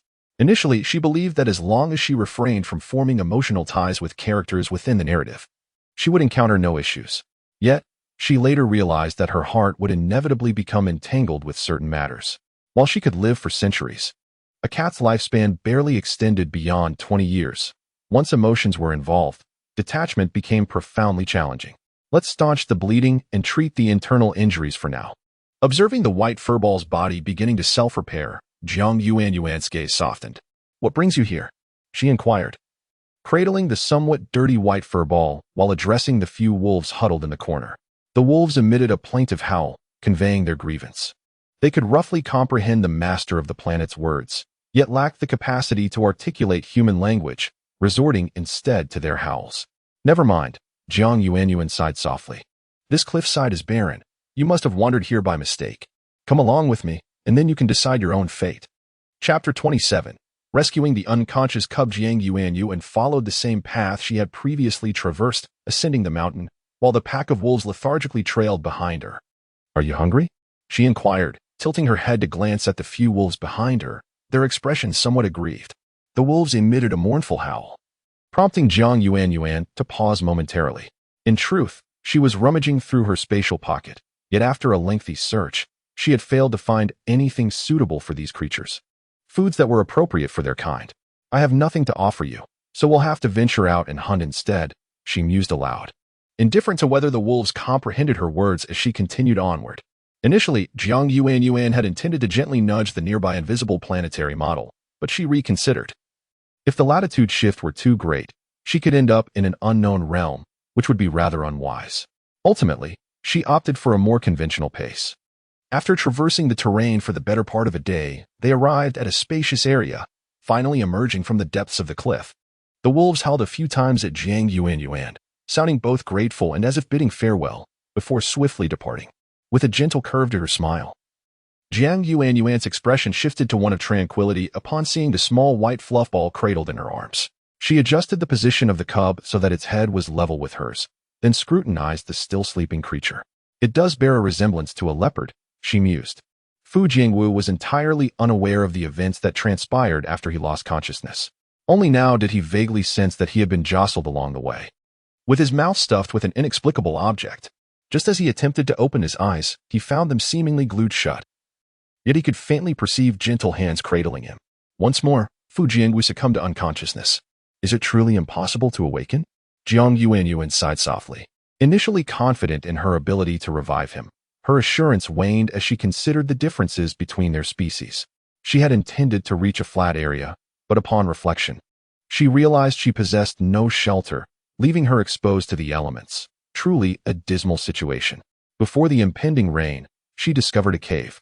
Its location advantageous for both surveillance and defense.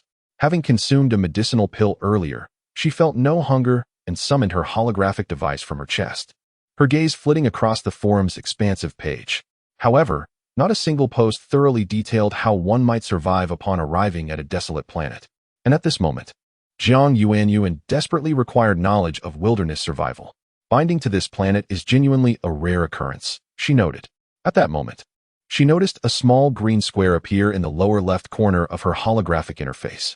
Had that green object been present before? She thought not. Jiang Yuanyuan hesitated. Just as she suspected a glitch in her device or a potential virus, the green square began to bounce like a Tetris block, leaping to the center of the screen.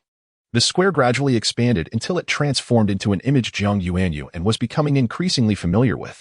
Her eyes widened sharply as she decisively pressed the icon. Chapter 28. The system is discovered. 0329 halt. Jiang Yuanyuan uttered in a low voice, her tone imbued with an icy detachment. The small green square hesitated for a moment, caught in her unwavering gaze, before resigning itself to stillness. It leaped from the screen and transformed midair into an ethereal sphere of light. Observing the familiar icon and cartoonish avatar, Jiang Yuanyuan let out a cold chuckle. Indeed, it was that insufferable system. Long time no see, she remarked, her voice tinged with a deliberate indifference. The system, sensing the chill in her tone, quickly emerged with its head, dryly stating, yes, it has indeed been a while. I've only just managed to reconnect with you. How is your retirement life? I trust it's quite leisurely, with nothing to oversee? Jiang Yuanyuan narrowed her eyes, contemplating how some individuals invariably choose the most inappropriate topics to broach. The system, realizing its faux pas, fell silent. I see you are already aware that I was transferred to another world after my retirement. Is this not a failure on the part of your fast travel department? Jiang Yuanyuan possessed an entire planet, yet she felt no joy. The system's appearance indicated that she was no longer in a state of disconnection, which meant she could potentially reach out to headquarters or even press the nearby complaint button. Please, don't. After all, we have been colleagues for so many years, and it has been quite a challenge just to get in touch with you. The system's voice rose slightly, filled with despair. I am merely communicating with you through a data loophole. If discovered, I would swiftly be treated as a virus again. The system hastily continued. The current course of action is for you to remain on this planet to create, while I am unable to interfere. However, I can offer you some form of compensation. Jiang Yuanyuan smirked, unimpressed by the system's half-hearted attempts to placate her. After traversing so many worlds, do you truly think I require your meager compensation? Why is it that this particular host has encountered issues? Now, with this unique identity, I find myself unable to intervene in her affairs. The system, in a state of lament, conceded, I genuinely lack the means to resolve this. Otherwise, I would not have risked coming to you for a handover. I understand your current situation is far from ideal, and thus, our headquarters is willing to provide additional benefits. Jiang Yuanyuan did not even raise her eyelids at the mention of benefits. Yet, she realized that her circumstances had likely reached a point of no return, compelling her to focus solely on the future. The system, designated 0329, produced a small model of a villa from its being, followed by a gift box, both of which it stuffed into Jiang Yuanyuan's arms. This is a villa that has been bound to your soul. As for the gift box, it is an extra benefit, if you will. Jiang Yuanyuan raised an eyebrow, contemplating the situation. If she were unaware of the headquarters' circumstances, she might be inclined to believe this was a premeditated gesture on their part, as if they were providing her with a pillow to ease her slumber. Indeed, she was in dire need of a mobile residence, and it appeared the headquarters was skillfully winning the hearts of its subjects. Chapter 29. Compensation from the system headquarters enclosed within a gift box. How could I ascertain the quality of its contents? Jiang Yuanyuan moved languidly, exhibiting no intention of reaching out to take it. No, I assure you, there are indeed remarkable items within, I exclaimed, my patience wearing thin, nearly resorting to expletives. The system stabilized its internal chip and, in a calm tone, declared, "This will be a gift that you will undoubtedly find satisfactory." Sensing a disturbance in the code of my being, 0329's tone quickened, as if it had become aware of my defensive instincts. I find myself pressed for time, about to be expelled from your domain. However, your situation is rather favorable. This planet belongs to you, a place for your development, while I, akin to a founding deity, must seek my own fortune. As it spoke, the system's voice faltered, akin to a network delay.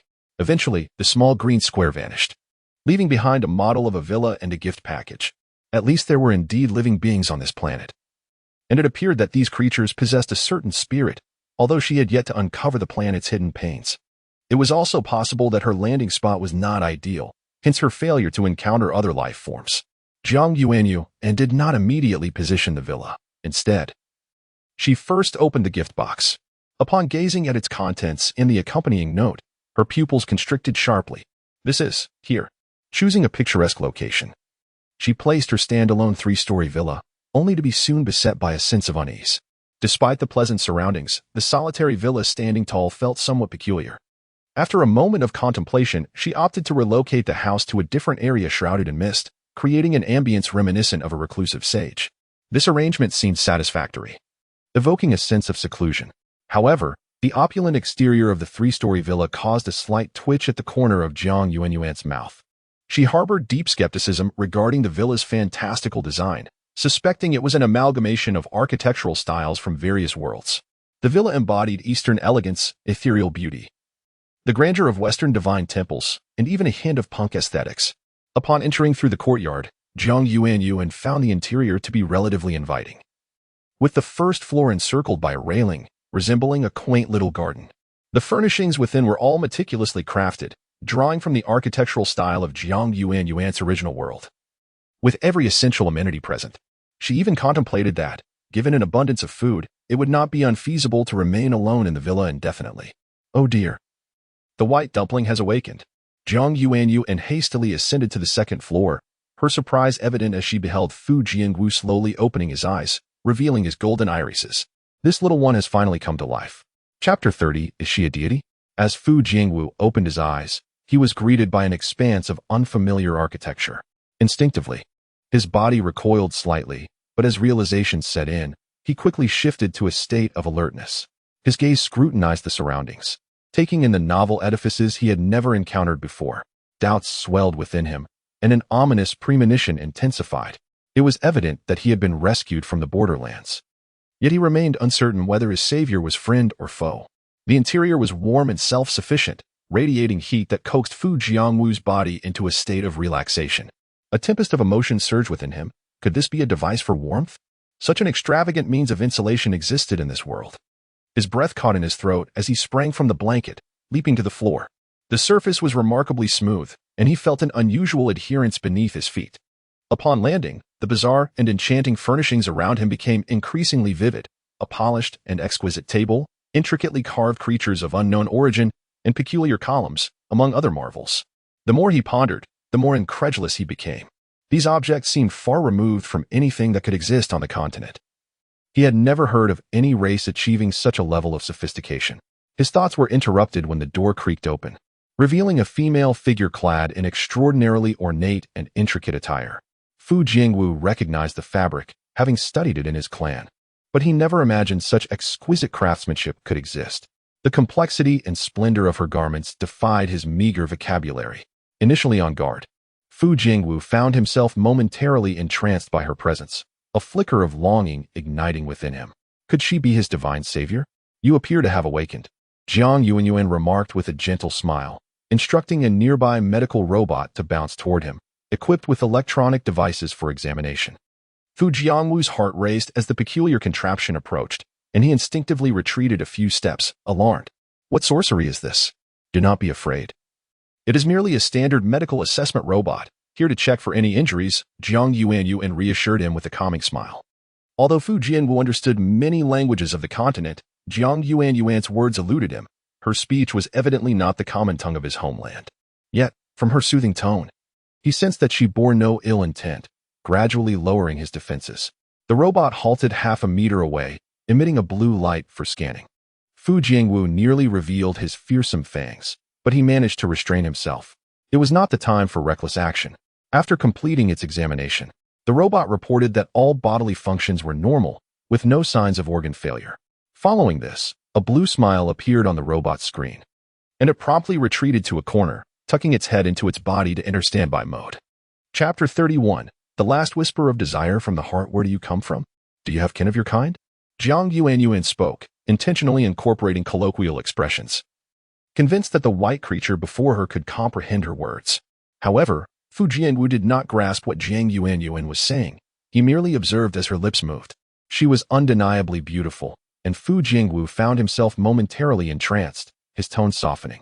As Jiang Yuanyuan noticed the lack of response from her interlocutor after her lengthy monologue, she began to doubt whether she had been overly sentimental. After some contemplation, she speculated that the issue might stem from a language barrier. She decided to put her concerns aside for the time being. Leaning slightly forward, she intended to lift him into her arms, but Fu Jingwu became agitated at once, deeming such an action impossible. While he had reluctantly permitted being carried away in his previous unconscious state, he would not allow her to take advantage of him now that he was awake. Moreover, he was unaware of this individual's true nature. What if she intended to drug him or sought to exploit him for the benefit of her own kind? The potential risks far outweighed any possible advantages. Fu Jingwu emitted a low growl from his throat, baring his teeth in anticipation of her reaching out, ready to bite her fiercely regardless of her divine status. After all, he had already descended to the depths of despair, with nothing left to lose or gain. If she truly were a deity, then any retaliation on his part would likely result in no harm to him. Jiang Yuanyuan felt a pang of frustration. Lacking the ability to communicate with animals was a severe limitation, as she could not discern the intentions of the white creature before her. How fortunate it would be if he could speak. Then, she could piece together his words and swiftly match them with her other memories. Who are you? Fu Jingwu croaked, his voice hoarse. Where's this place? Jiang Yuanyuan blinked in surprise. The creature could indeed speak.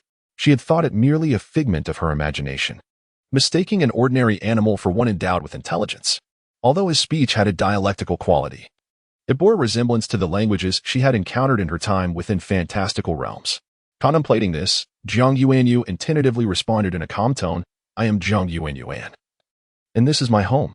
Fu Jingwu twitched his ears, still on guard as he processed her words. This is where you reside? His golden pupils narrowed slightly. Disbelief etched across his features. Could this truly be a dwelling for humans? Do you live here alone? Fu Jingwu maintained his vigilance, yet his thoughts drifted elsewhere. The curtains by the window fluttered gently in the breeze, and through the pristine glass, he beheld the outside world. The area lay shrouded in mist, rendering the house akin to a mystical sanctuary. Yes, Jiang Yuanyuan mused, I suppose that qualifies as living alone, considering I am the sole occupant of this house on the entire planet. What kind of being are you? Fu Jingwu inquired further. Where am I now? Was I not in that mist before? Chapter 32. Mistaken for the creator, Jiang Yuanyuan slowly raised her head, a hint of confusion in her gaze. You are still shrouded in mist. It's simply that this mist envelopes my home. I do not belong to any category or race. As she spoke, her voice softened, almost as if she were conversing with herself.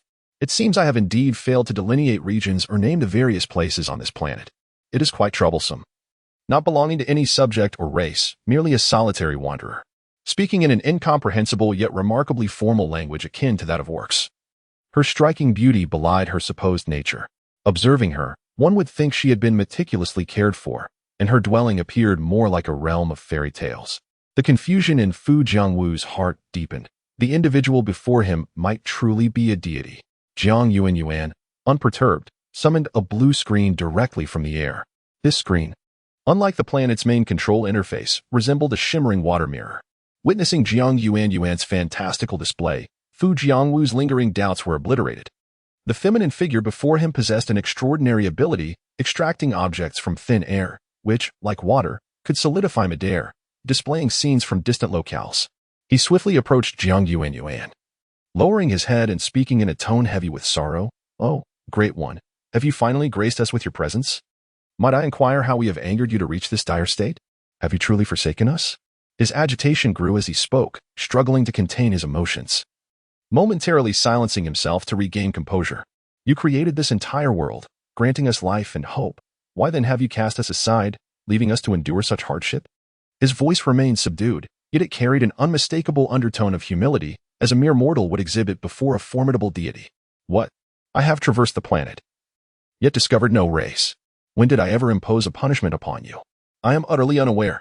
Fu Jiangwu disregarded Jiang Yuanyuan's silence, interpreting it as the indifference of a deity too proud to converse with her creations. Deities, after all, are often portrayed as aloof, haughty, and detached. He lowered his head once more, adopting an almost pleading tone. "Great one, I am but one among your countless priests, your most loyal servant. Please grant us a sliver of light, a final glimmer of hope, that we might live in peace. We seek not much, merely the chance to exist."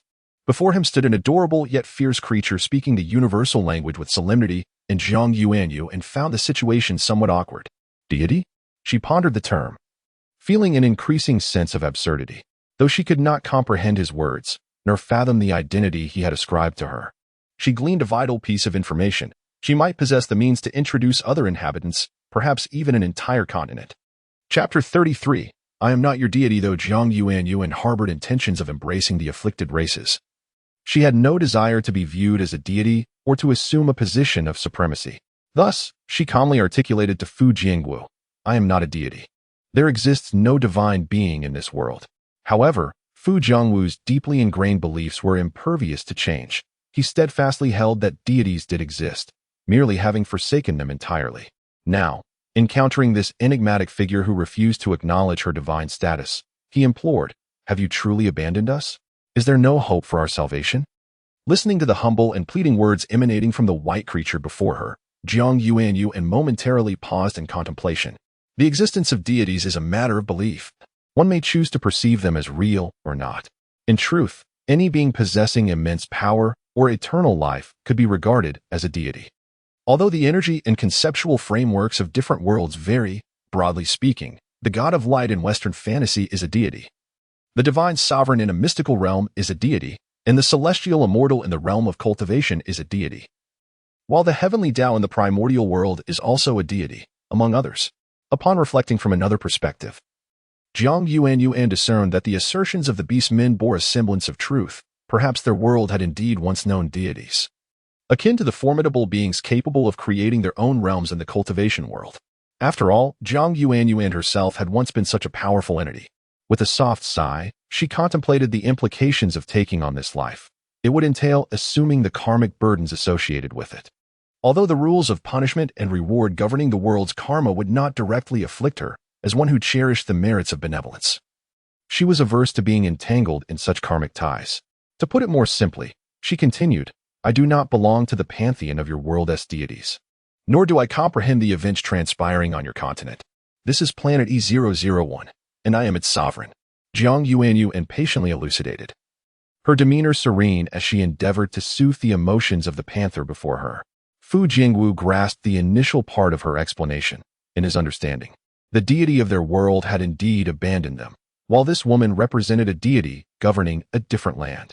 However, he struggled with the latter part of her statement. Tilting his head in confusion, he inquired, "Planet?"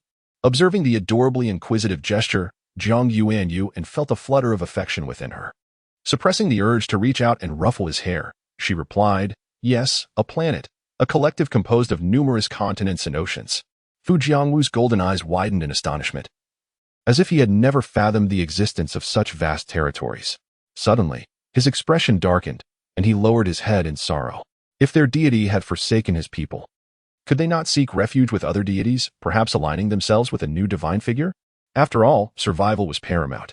Chapter 34. There are no deities in this world. Fu Jianwu harbored a profound animosity towards the deity of their world. A resentment that eclipsed the reverence he had once felt in his youth. In those early days, each prayer seemed an act of utmost sanctity, and every moment spent in the temple felt like a purifying experience, akin to maintaining the cleanliness of the sacred space. He failed to comprehend why the divine chose to persecute them so mercilessly. Had Jiang Yuanyuan observed the continent, she would likely have calmly concluded that the disturbances were mere warnings of tectonic shifts or the land becoming uninhabitable, devoid of any divine presence. Their world was simply an ordinary realm of evolved beasts, free from the intermingling of celestial beings or mythical deities. In many commonplace planar realms, deities are merely figments of the local inhabitants' imagination, conceived to rationalize natural disasters and phenomena beyond their control, thus bestowing upon them the title of God. Although Fu Jianwu no longer harbored expectations of the divine, he could sense a flicker of dissatisfaction within Jiang Yuanyuan. From the depths of his gaze, she discerned his unfulfilled yearning. However, he felt unjustly burdened by the blame for actions he had not committed. "What is your name?" Jiang Yuanyuan inquired. "Fu Jianwu," he replied, taking a few measured steps back, maintaining his composure. "From where have you come? Are there others with you?" Jiang Yuanyuan pressed for more information. "Yes," Fu Jianwu answered, his throat dry as he contemplated the dire state of his own continent, momentarily at a loss for words. Where should he begin? Should he recount the landslides that swallowed entire races, the fratricidal conflicts that led to the abandonment of kin, or perhaps the inundation by seawater and the eruption of underground volcanoes? With eyes closed, he could envision the genesis of calamity. Although he appeared aloof, he was not devoid of empathy, unable to remain indifferent in the face of such devastation. "I understand," Jiang Yuanyuan surmised, recognizing that his circumstances were undoubtedly dire as well. Yet, she pondered how he had traversed the temporal and spatial channels between different planets, as it seemed improbable that such a journey could be so simple. "Can you only maintain this form? Are you unable to take on a human shape?" A hint of curiosity mingled with regret danced in her heart. Despite being an intelligent species, his inability to assume human form rendered him somewhat alien. After a moment of silence, Fu Jianwu replied slowly, "I can transform into a human. But at present, due to my injuries, my powers have yet to recover, preventing me from taking on that guise." Jiang Yuanyuan reflected briefly before nodding in agreement. "In that case, it is not so dire. If you can become human, there is no need for me to overthink this. Imagining a world entirely inhabited by animals is quite unfathomable. Would we have to rely on those with 4 legs, 2 legs, or merely wings to engage in construction? Clearly, that is rather implausible," she chuckled lightly. "Your Excellency," Fu Jianwu hesitated, feeling unclean and as though his mere presence might taint the air in the room. It was then that Jiang Yuanyuan realized an essential truth that needed correction. With a slight upward curve of her lips, she declared, "There are no deities in this world." Chapter 35. One should beseech their own strength, rather than succumb to the notion that perhaps the divine has perished from this world. Jiang Yuanyuan's eyes curved gently, her exquisite visage appearing almost ethereal, embodying the very essence of this planet, just as the planet embodies her. As she spoke, Jiang Yuanyuan sensed the wind chimes at the entrance ringing with a melodious clarity. The wind had begun to stir. The consciousness of the planet felt itself invoked. And in a joyful exuberance, it summoned a gust of wind that swirled around Jiang Yuanyuan's villa. Although Jiang Yuanyuan could not feel the breeze within her abode, she could sense the warmth of its presence, prompting a resigned smile to grace her lips. Fu Jianwu gazed at Jiang Yuanyuan with a hint of bewilderment. Slowly, he lifted his gaze, locking eyes with the woman he perceived as divine. In that instant, a wave of self-doubt washed over him, though he masked it well. His tail quietly drooped. While Fu Jianwu was astute, the unfamiliar terminology eluded him. For instance, the so-called deity before him claimed dominion over the vast expanse of the earth, yet insisted she was not a god. This left him utterly perplexed. Nevertheless, such matters were not of paramount importance. Suddenly, Fu Jianwu seemed to recall something, and he hastily inquired, "If I do not address you as a deity, what should I call you?" Although he yearned to guide his kin to safety, the current circumstances rendered him hesitant, as he remained uncertain of the divine's disposition. What if this environment proved far more perilous than their previous one? They could not endure another arduous journey in search of a new sanctuary. Jiang Yuanyuan pondered briefly, though she aspired to establish infrastructure.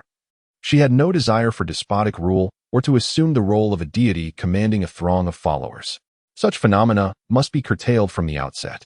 Yet, a dilemma arose. She needed to ensure that these immigrants harbored a fundamental respect for her, rather than disregarding her commands entirely. My name is Jiang Yuanyuan, but you may also refer to me as the master of the planet, she said with a gentle smile. Willing? Fu Jingwu articulated the word somewhat clumsily in the universal language of his kind. Willing. Indeed, that is the term, Jiang Yuanyuan chuckled, realizing that this species favored single-character appellations. I am Fu Jingwu. I can discern your thoughts, yet there is no need for haste, for even I have yet to fully comprehend this world shrouded in mist. Jiang Yuanyuan reassured the small white creature before her in a soothing tone. Perhaps you might first visit the restroom to freshen up. It would aid in your recovery. Given that this creature possessed consciousness and clarity of thought, Jiang Yuanyuan refrained from physical contact, as she felt it inappropriate to touch or embrace it. Gazing at the adorable entity before her, her heart melted completely. Who could resist such a charmingly soft creature? At her suggestion, Fu Jingwu instinctively felt his cheeks flush. Though his fur concealed his face entirely, leaving Jiang Yuanyuan unaware of his embarrassment, he followed the direction indicated by her finger into a room, only to find items he had never encountered before. Stopping in his tracks, he wondered, how does one utilize these things? Must I summon someone to assist me in bathing? Chapter 36. Surprisingly, not a white bun.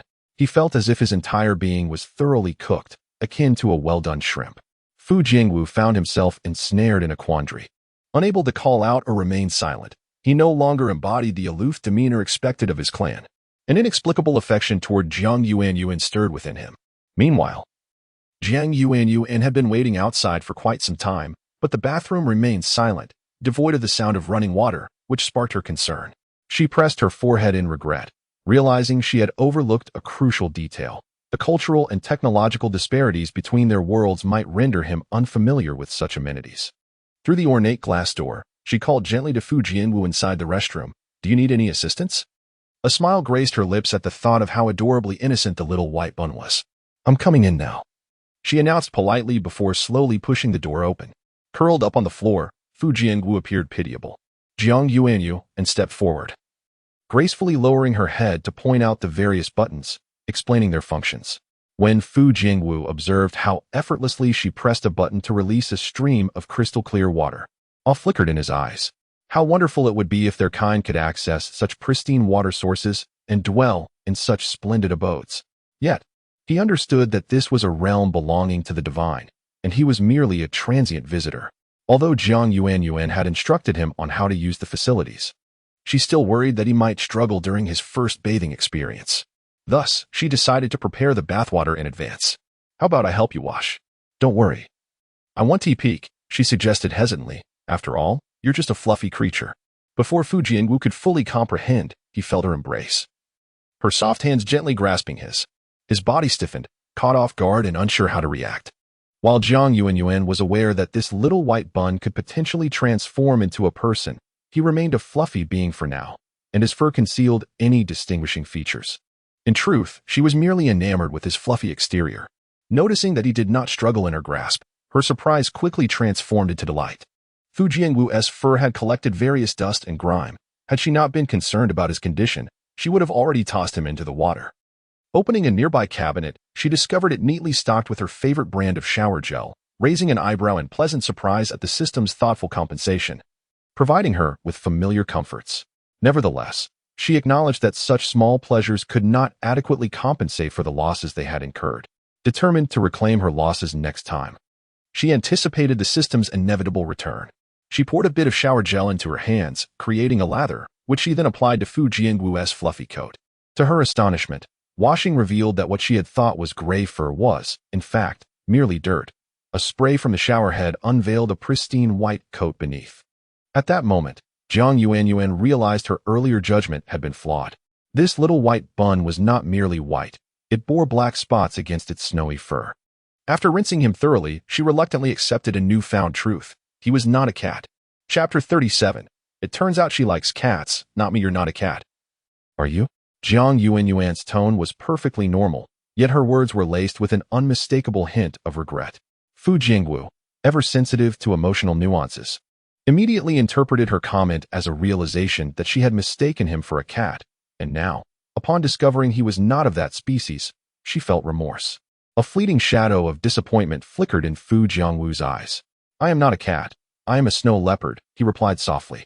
No one could fathom the subtle pang of loss that coursed through him, an emotion he struggled to articulate even to himself. A snow leopard? Jiang Yuanyuan was taken aback. Aren't those creatures typically found in extremely cold habitats? How could one possibly be here? She looked closely at the fluffy figure before her, now recognizing the unmistakable traits of a snow leopard. Goodness, the danger level just escalated dramatically. She had assumed it was merely an adorable and docile tomcat, only to realize it was a renowned predator of the wild. Oh dear, if this snow leopard were to replace its counterpart in her original world, at the very least, it would be considered a nationally protected species. Being a snow leopard is not so bad. After all, it appears quite majestic, does it not? A smile danced in Jiang Yuanyuan's eyes as she retrieved a clean towel to gently dry the furry creature's head. "Do you have a cat clan in your realm?"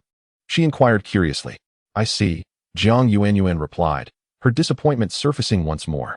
"Well, at least I can pet a snow leopard, which is quite nice." Fu Jiangwu did not feel particularly uplifted by her brief consolation. Instead, a sense of unease settled in his heart. Ultimately, one could interpret this situation as a deity having other dogs to worship. Grinding teeth, all right, that over there is a hairdryer, but seeing your fur drying so quickly. "You might not need it," Jiang Yuanyuan said as she slowly rose, heading toward the door. "If you don't mind, feel free to explore the house while I prepare dinner." Dinner? Fu Jiangwu was not particularly interested in meandering through the villa, despite its wondrous architecture, as he had never seen such marvels before. However, the prospect of food piqued his interest. Would the food consumed by deities differ from what they typically ate?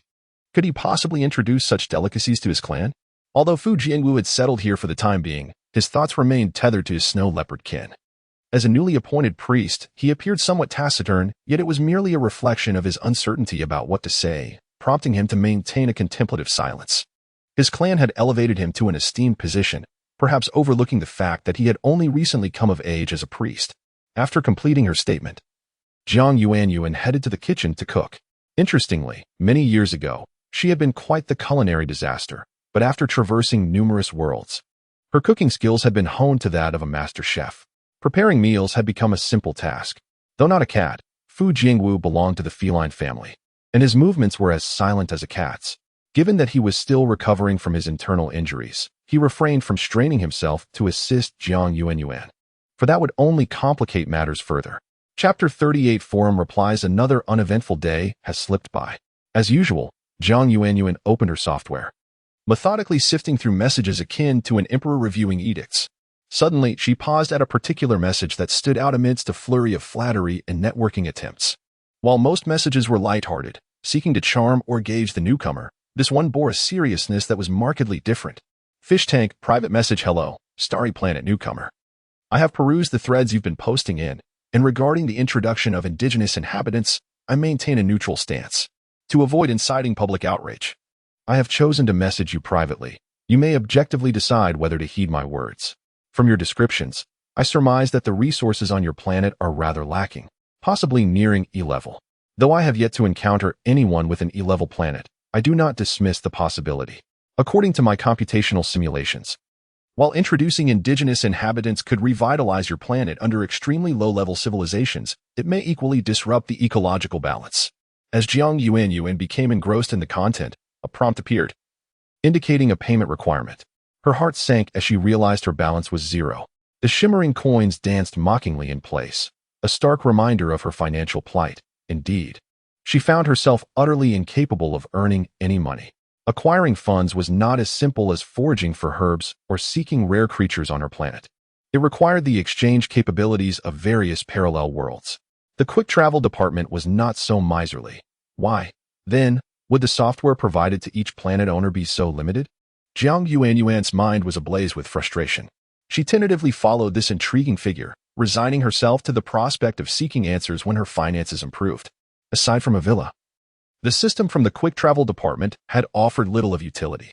The software for novice planet owners was lamentable. The sophisticated interface seemed grand, yet paled in comparison to the animated shows available in the interstellar realm. Jiang Yuanyuan's face twitched slightly as she endeavored to mask her grimace. Her finger lingered in the air when the door creaked open. It was Fu Jiangwu. Jiang Yuanyuan was momentarily taken aback, her mind struggling to catch up. She had always lived alone and had not thought to lock the door. "Are you hungry?" she asked, her gaze drifting outside, lost in thought.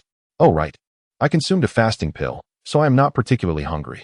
Eating is merely a means to satisfy my cravings," she mused, thus neglecting the passage of time outside.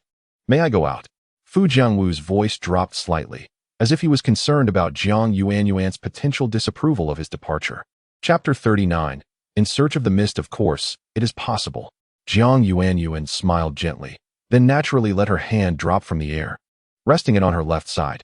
Fu Jingwu noticed that Jiang Yuanyuan had changed into another outfit, still intricate, and made of an extraordinarily novel and luxurious fabric. He could not discern the origin of the material based on its texture alone. With his eyes cast down, Jiang Yuanyuan was unable to perceive his emotions, merely sensing that he might be waiting for her to express a desire to venture out together. "Do you wish to go out with me?" Jiang Yuanyuan inquired with surprise. Lifting her gaze, she had assumed that such feline creatures preferred solitude and were not fond of having company. Thus, others would surely find it even more challenging to navigate. Having come to this realization, Jiang Yuanyuan retrieved a thick plush coat from a nearby cabinet, ensuring she was adequately bundled. As her current abilities had yet to reach the point where she could withstand the cold in mere clothing. As she donned the outer garment, she addressed Fu Jingwu, who had not turned to look at her. "Are you planning to seek your kin today? However, I see that your injuries have not fully healed." The weather today seemed to herald the arrival of a cold wave, with the wind biting and frigid. Previously, she had opened several windows for ventilation, but last night, she had closed them all. It appeared that just 2 days prior, the temperature here had felt like summer. "Indeed," Fu Jingwu replied, his voice somewhat subdued and slightly hoarse. "Our people truly do not have much time left. Survival has become increasingly precarious. Otherwise, I would not have dared to traverse this border, laden with centuries-old taboos. To reach this place, the bed in the room was remarkably soft, and the blankets were warm, creating an environment that comforted Fu Jiangwu. Here, he need not worry about the intrusion of other fierce beasts from the outside world, nor did he have to fear earthquakes or landslides. It felt like a true paradise, starkly contrasted by the suffering his kin endured, grappling with immense hardship. As Fu Jiangwu mentally calculated the passage of time, it struck him that 2 days had already elapsed. Indeed, aside from this unexplored area, where else in the vast continent could one find respite? His eyes dimmed slightly as he followed the path Jiang Yuanyuan had taken.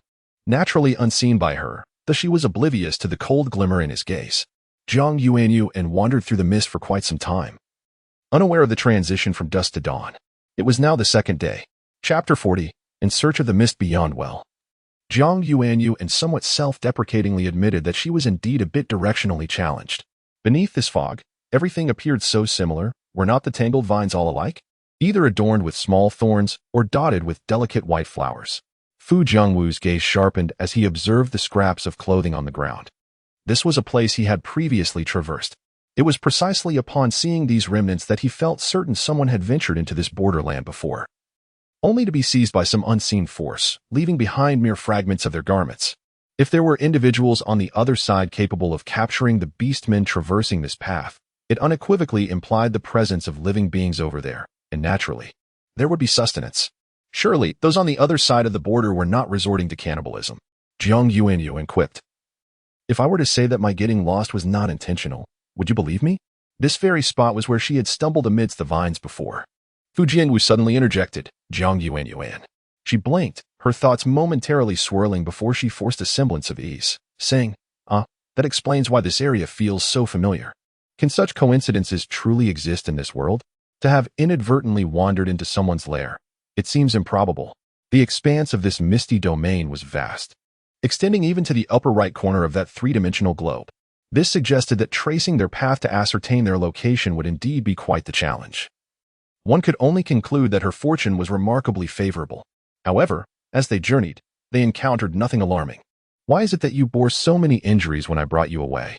Jiang Yuanyuan pondered, perplexed, for their passage had been eerily tranquil apart from the fog. Fu Jingwu lifted his gaze, his golden irises swiftly scanning Jiang Yuanyuan before he feigned ignorance and shook his head. "I am uncertain about this situation." All I know is that while I walked through the mist, countless invisible hands restrained me, preventing me from advancing in that direction. And then I was bound and rendered unconscious. She glanced down at the soft, sprawled vines that had been inadvertently kicked aside, then turned her attention to the seemingly obedient Fu Jiangwu. Jiang Yuanyuan contemplated for a considerable time. Eventually, her gaze fell upon Fu Jiangwu, as if silently inquiring, "Are you suggesting that these vines bound you and impeded your escape?" Fu Jiangwu's eyes remained pure and fervent. He did not speak, but merely lowered his head. Yet, he was indeed correct. It was these seemingly benign vines that dealt him a lethal blow. Not long ago, having just severed their roots, the nearly lifeless vines lay beside the path, lamenting. Indeed, it was this villain before me who ended my life and obliterated all my roots, condemning my descendants to extinction. Alas, Fu Jiangwu was one who believed in reciprocating kindness and vengeance alike. Faced with the plants that once sought his demise, he showed no mercy. He could scarcely fathom the thoughts of those suffering under such dire conditions, should they learn that the very flora had undergone mutations. The mist here remained dense. Contrary to what Fu Jiangwu had previously articulated to Jiang Yuanyuan, that the fog would thin as they approached their homeland. Chapter 41. What lies at the apex of the space-time rift? Fu Jiangwu's expression grew increasingly grave, yet it was obscured by a layer of soft, fluffy spots, rendering his seriousness indistinct. Conversely, Jiang Yuanyuan sensed a chill in the surrounding atmosphere, prompting her to snugly wrap her little coat around herself to ward off the cold. She pondered whether her recent training had purged her body of its previous frailties, as she no longer felt as delicate as before. "Have we arrived at the starting point you mentioned?" "We have lingered here for quite a while," Jiang Yuanyuan inquired, gently exhaling warmth into her hands. Fu Jiangwu shook his head. Although their previous path had been correct, an unsettling feeling gnawed at him, growing stronger the further they advanced, suggesting this was not the right place. Jiang Yuanyuan gradually halted her steps, contemplating the application of technological elements instead of solely relying on her feet. Since they were on the brink of discovering a community to migrate, it would be foolish to abandon their quest here. Fu Jiangwu, she called him by his full name, her voice laced with a subtle inquiry. "If I were to assist you in finding direction, what would you be willing to offer in return?" One must always render an equivalent sacrifice for what one seeks. Fu Jiangwu paused, momentarily taken aback. He recalled the words of his adoptive father, who had once mentioned that divine assistance often demands a considerable price. Yet he possessed nothing to offer the divine aside from his own life. "I am willing." Before he could finish, Jiang Yuanyuan anticipated his words and decisively interjected, "I do not require your life." She could easily predict that Fu Jiangwu would utter something akin to this.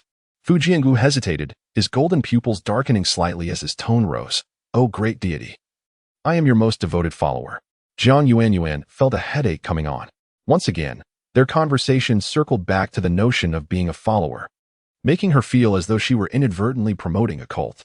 It seemed these individuals were trapped in their own peculiar thought processes. Moreover, was this leopard truly a tad superstitious? Jiang Yuanyuan remained unaware that the small being before her had once held the title of priest, a primary victim of superstition and a fervent devotee of the divine, commonly referred to as a fanatic. In these times of calamity, their fervor had not waned. Rather, it intensified, as they perhaps clung to their last vestiges of hope through meager prayers. Jiang Yuanyuan unfurled a planetary map, though her actions were invisible to Fu Jiangwu. He perceived only a veil of mist swirling before him, through which he vaguely observed Jiang Yuanyuan seemingly pointing at something in the air. She spread out the entire planetary map, hoping to discern any black holes forming above the planet that could connect to the space-time rift. Under such circumstances, the likelihood of linking two realms for migration was considerable. Her previous traversal had also relied on a similar principle, achieved through the distortion of space-time, creating differential rifts. Albeit requiring a medium, such as a system, Jiang Yuanyuan fixated on the planet's outer rim, yet despite her scrutiny, all she found on its surface was a layer of oxygen and vast oceans, devoid of any black holes. Chapter 42. The Witch's Affirmation. She is the deity. Fu Jiangwu suddenly felt a chilly breeze sweep towards him. The force of the cold wind was not overwhelming, allowing him to maintain his footing. As a snow leopard accustomed to frigid climates, he remained unfazed. The glacial temperatures far below zero were evidently more severe than the current chill. After this peculiar wind passed, Fu Jiangwu noticed that his vision had become significantly clearer. He vaguely perceived a few strands of blue and green light surrounding Jiang Yuanyuan, yet the specifics remained elusive. At that moment, as Fu Jiangwu scanned his surroundings, he caught sight of a familiar stone to his left at the 10 o'clock position. Divine Lady Jiang Yuanyuan. Fu Jiangwu began to utter her name, hesitating slightly as if it felt somewhat foreign. The 3 syllables were somewhat cumbersome in the common tongue of the beastmen. Upon hearing her name, Jiang Yuanyuan seemed to relent a bit, completely shutting down the planetary main app on her chest, indicating that she was not easily discovered. Her eyes brightened as she turned, saying, "Let us hurry over there." However, Fu Jiangwu's steps suddenly halted. He slowly raised his golden eyes to gaze intently at Jiang Yuanyuan. Pausing for a moment before he spoke, "My lady, can we truly attain a new life?" Although Jiang Yuanyuan understood from Fu Jiangwu's descriptions that their world was on the brink of collapse, she had never envisioned herself as a savior. Nor did she wish to be venerated in such a mystical manner, despite her insistence that he should not hold such superstitions about her. It seemed the snow leopard was rather obstinate. "If, after my assessment, you are within the bounds of normal life, I will permit your relocation. However, the planet embodies me. Should you engage in actions that violate the operational rules, you will be expelled," Jiang Yuanyuan stated. Typically, races could enter E001, but she preferred to avoid any bizarre or malevolent entities. Fu Jiangwu appeared to absorb Jiang Yuanyuan's words, taking a few steps forward to lead her onward. Truth be told, a sense of unease lingered within him. For reasons unbeknownst to him, his heart raced with an unusual intensity. Fu Jiangwu harbored a premonition that something ominous was about to unfold. He quickly followed the path past the stone, which remained unchanged, standing resolute against the cold winds and snowfall. At last, the white mist began to dissipate. Their efforts had not been in vain as they navigated through the peculiar fog. Though Jiang Yuanyuan could not articulate the sensation, she felt her body become unexpectedly light, as if she had stepped into a wondrous alternate dimension. It was reminiscent of a weightless space with a slight pressure, akin to walking on a sponge. Jiang Yuanyuan realized she had likely crossed the boundary into the world described by the snow leopard. Upon entering this realm, she was immediately enveloped by a palpable aura of malevolence, accompanied by the haunting echoes of various anguish cries. Chapter 43. This planet has been abandoned. There are crashing waves, volcanic eruptions, ground collapses, the cries of all living beings, and the sorrow of the planet. Although her own world is not inferior to this one, E001 is vibrant and teeming with potential for development. In contrast, her own realm is still barren of life, while here, the creatures abound, their vitality palpable. Jiang Yuanyuan slowly opens her eyes, concealing all her emotions deep within her heart. She can sense that the land seems to be weeping in anguish, and she can feel a pervasive aura of death surrounding her. In the past, Jiang Yuanyuan was oblivious to such ethereal sensations. Now, her ability to perceive the consciousness of the planet is likely due to her newfound status as its sovereign. Although no one has imparted to her the knowledge of common sense, she can assert with certainty that this planet is without a master and is in a state of depletion, unable to recover. One wonders if this planet is indeed the dead star spoken of in the forum. Many planets exist devoid of a master, and it is quite possible that they have never even developed a consciousness. These planets grow and evolve recklessly in the cosmos, only to be born and perish among the multitude of living beings. Fu Jiangwu continues to stride forward, while Jiang Yuanyuan follows at a leisurely pace, casually plucking a branch from a nearby tree. Under these conditions, even the mightiest century-old trees cannot survive. Their branches and leaves betray no signs of new life, instead exuding a dark, lifeless pallor. It appears that Fu Jiangwu's earlier words in the villa were indeed true. She is not one to be easily swayed. Accepting everything at face value, outwardly compliant, she harbors her own thoughts within. Fu Jiangwu's mood grows somewhat anxious. He had intended to hasten his pace, but out of consideration for the person behind him, he consciously slows down. "My lady, would you like to ride on my back? I can swiftly take you to my clan," he offers hesitantly. Jiang Yuanyuan pauses, then responds with a gentle smile, "If you don't mind, I would be delighted to." Fu Jiangwu stops, slightly crouching, allowing Jiang Yuanyuan to climb onto his back. Before she mounted, she was unaware of the leopard's size, but once settled, she discovers that he is indeed quite large. As expected, their speed increases dramatically. Fu Jiangwu darts forward with an exquisite grace, arriving at their former encampment just before dusk. The site bears signs of past habitation, yet the leopard clan is nowhere to be found. Fu Jiangwu's expression grows grave. Could Tulsi have led their kin into the mist prematurely? Jiang Yuanyuan, however, observes the tracks on the ground. The chaotic movement patterns and the residual warmth from the nearby flames indicate that the inhabitants have not departed long ago. Do not worry about your kin. Let us investigate further. They should be nearby, Jiang Yuanyuan reassures Fu Jingwu. At this point, she has already dismounted, gazing towards the southeastern direction with a smile playing at her lips. Let us explore this area. I believe we may uncover new clues. Chapter 44. Encounter with the Snow Leopard Clan. Fu Jingwu initially intended to follow the scent in search of something, but he was taken aback to discover that Jiang Yuanyuan already had a destination in mind. He paused briefly, then swiftly hoisted Jiang Yuanyuan onto his back and dashed southeastward. The sky grew increasingly dim. Unlike before, it was not shrouded in dense black clouds, and the sun's rays managed to pierce through. Observing the pinkish clouds overhead indicated that today was indeed a rare day of fine weather. The fading light of the setting sun illuminated Jiang Yuanyuan and Fu Jingwu's faces, as if a glimmer of ethereal hope had emerged with Jiang Yuanyuan's arrival. The duo continued their sprint in the southeast direction, traversing an unknown distance until they finally caught sight of living creatures. Among the grass, a small, lazily swaying tail adorned with black and white spots flickered in the air. Judging by the length of the tail, it was likely a cub. Recognizing the spotted white bundle, Jiang Yuanyuan realized they had located Fu Jingwu's kin. Fu Jingwu leaped over the grass to land in front of the little white bundle, startling the slumbering cub awake. The other members of the clan instantly sprang to attention, mistaking Fu Jingwu for an intruder and adopting a fierce demeanor, prepared for battle. However, their expression shifted to astonishment upon recognizing Fu Jingwu, quickly morphing into anger. How could their priest allow someone to ride upon him? Fu Jingwu had never permitted such a thing. Fu Jingwu, exclaimed the clan leader, Tulis, his eyes sparkling with excitement. Jiang Yuanyuan, who had long been curious about why Fu Jingwu never transformed into human form, was now witnessing the snow leopard morph into a middle-aged man before her very eyes.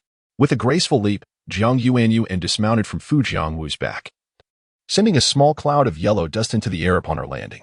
As she surveyed the snow leopard sprawled on the ground, both lying and standing, she paused, taken aback by the sheer number of white bundles before her. However, their demeanor towards her seemed rather unfriendly, as if they perceived her as a foe. Leader.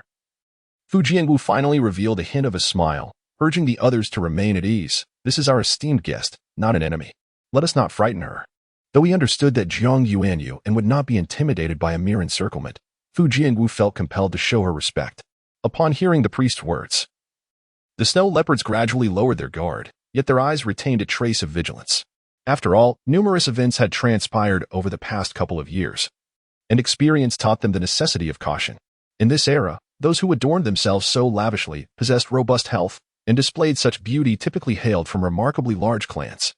Furthermore, they were unaware of any other clan thriving so splendidly in this environment. Wasn't Fu Jingwu heading to the borderlands? Tulis pondered inwardly, regarding the female who appeared to be of a particularly delicate nature, wondering if she might bring misfortune. Indeed, Tulis harbored such thoughts about Fu Jingwu, for it was not beyond him to act recklessly, often driven by a wild impulse that even he struggled to restrain. Chapter 45. Divine Being. Please save us. She, Fu Jingwu, was the first to speak. Good day, everyone. I am the sovereign of Planet E001, and it is a pleasure to meet you. The snow leopard stood in stunned silence, seemingly unaware of the situation unfolding before them. Fu Jingwu, are these your kin? Jiang Yuanyuan remarked, glancing aside. It seems there are only a little over 100 of them. Indeed, my lord, Fu Jingwu replied, slightly bowing her head. Addressing the bewildered snow leopard clan, she continued. Due to various natural disasters and phenomena, our population has drastically decreased from around 600 to 700 to just over 100 now. Fu Jingwu hesitated, unsure if it was appropriate to voice her thoughts. She pondered whether the low numbers would lead to their exclusion from this realm. Jiang Yuanyuan sighed softly within, contemplating the dire state of life on this planet. She had initially assumed the signs were merely superficial, but it seemed the underlying essence had crumbled entirely. Did the planet sense its impending demise, struggling to connect with another dimension in a desperate attempt to transport its small beings to a new world? At that moment, the other members of the Snow Leopard clan began to scrutinize the woman closely. Their eyes first sparkled with awe, followed by an involuntary fear. The chief, Tulis, reacted swiftly. Having weathered many storms, he had always held a firm belief in the divine. Although Tulis did not fully grasp the concepts of a planet or its sovereign, He could vaguely deduce from the preceding dialogue that this female before him was no ordinary individual. She might be the key to their salvation. What is a planet? Who is its sovereign? Whispered the nearby snow leopard warriors. Jiang Yuanyuan smiled lightly. A planet is akin to the land beneath your feet. And I am the steward of that land. She refrained from overly grandiloquent language, fearing her words might be lost on them. Upon hearing Jiang Yuanyuan's explanation, Tula's eyes sparkled with excitement. Regardless of how she could overhear their hushed discussions from such a distance, he believed that this individual might indeed be a deity. Tula's trembled.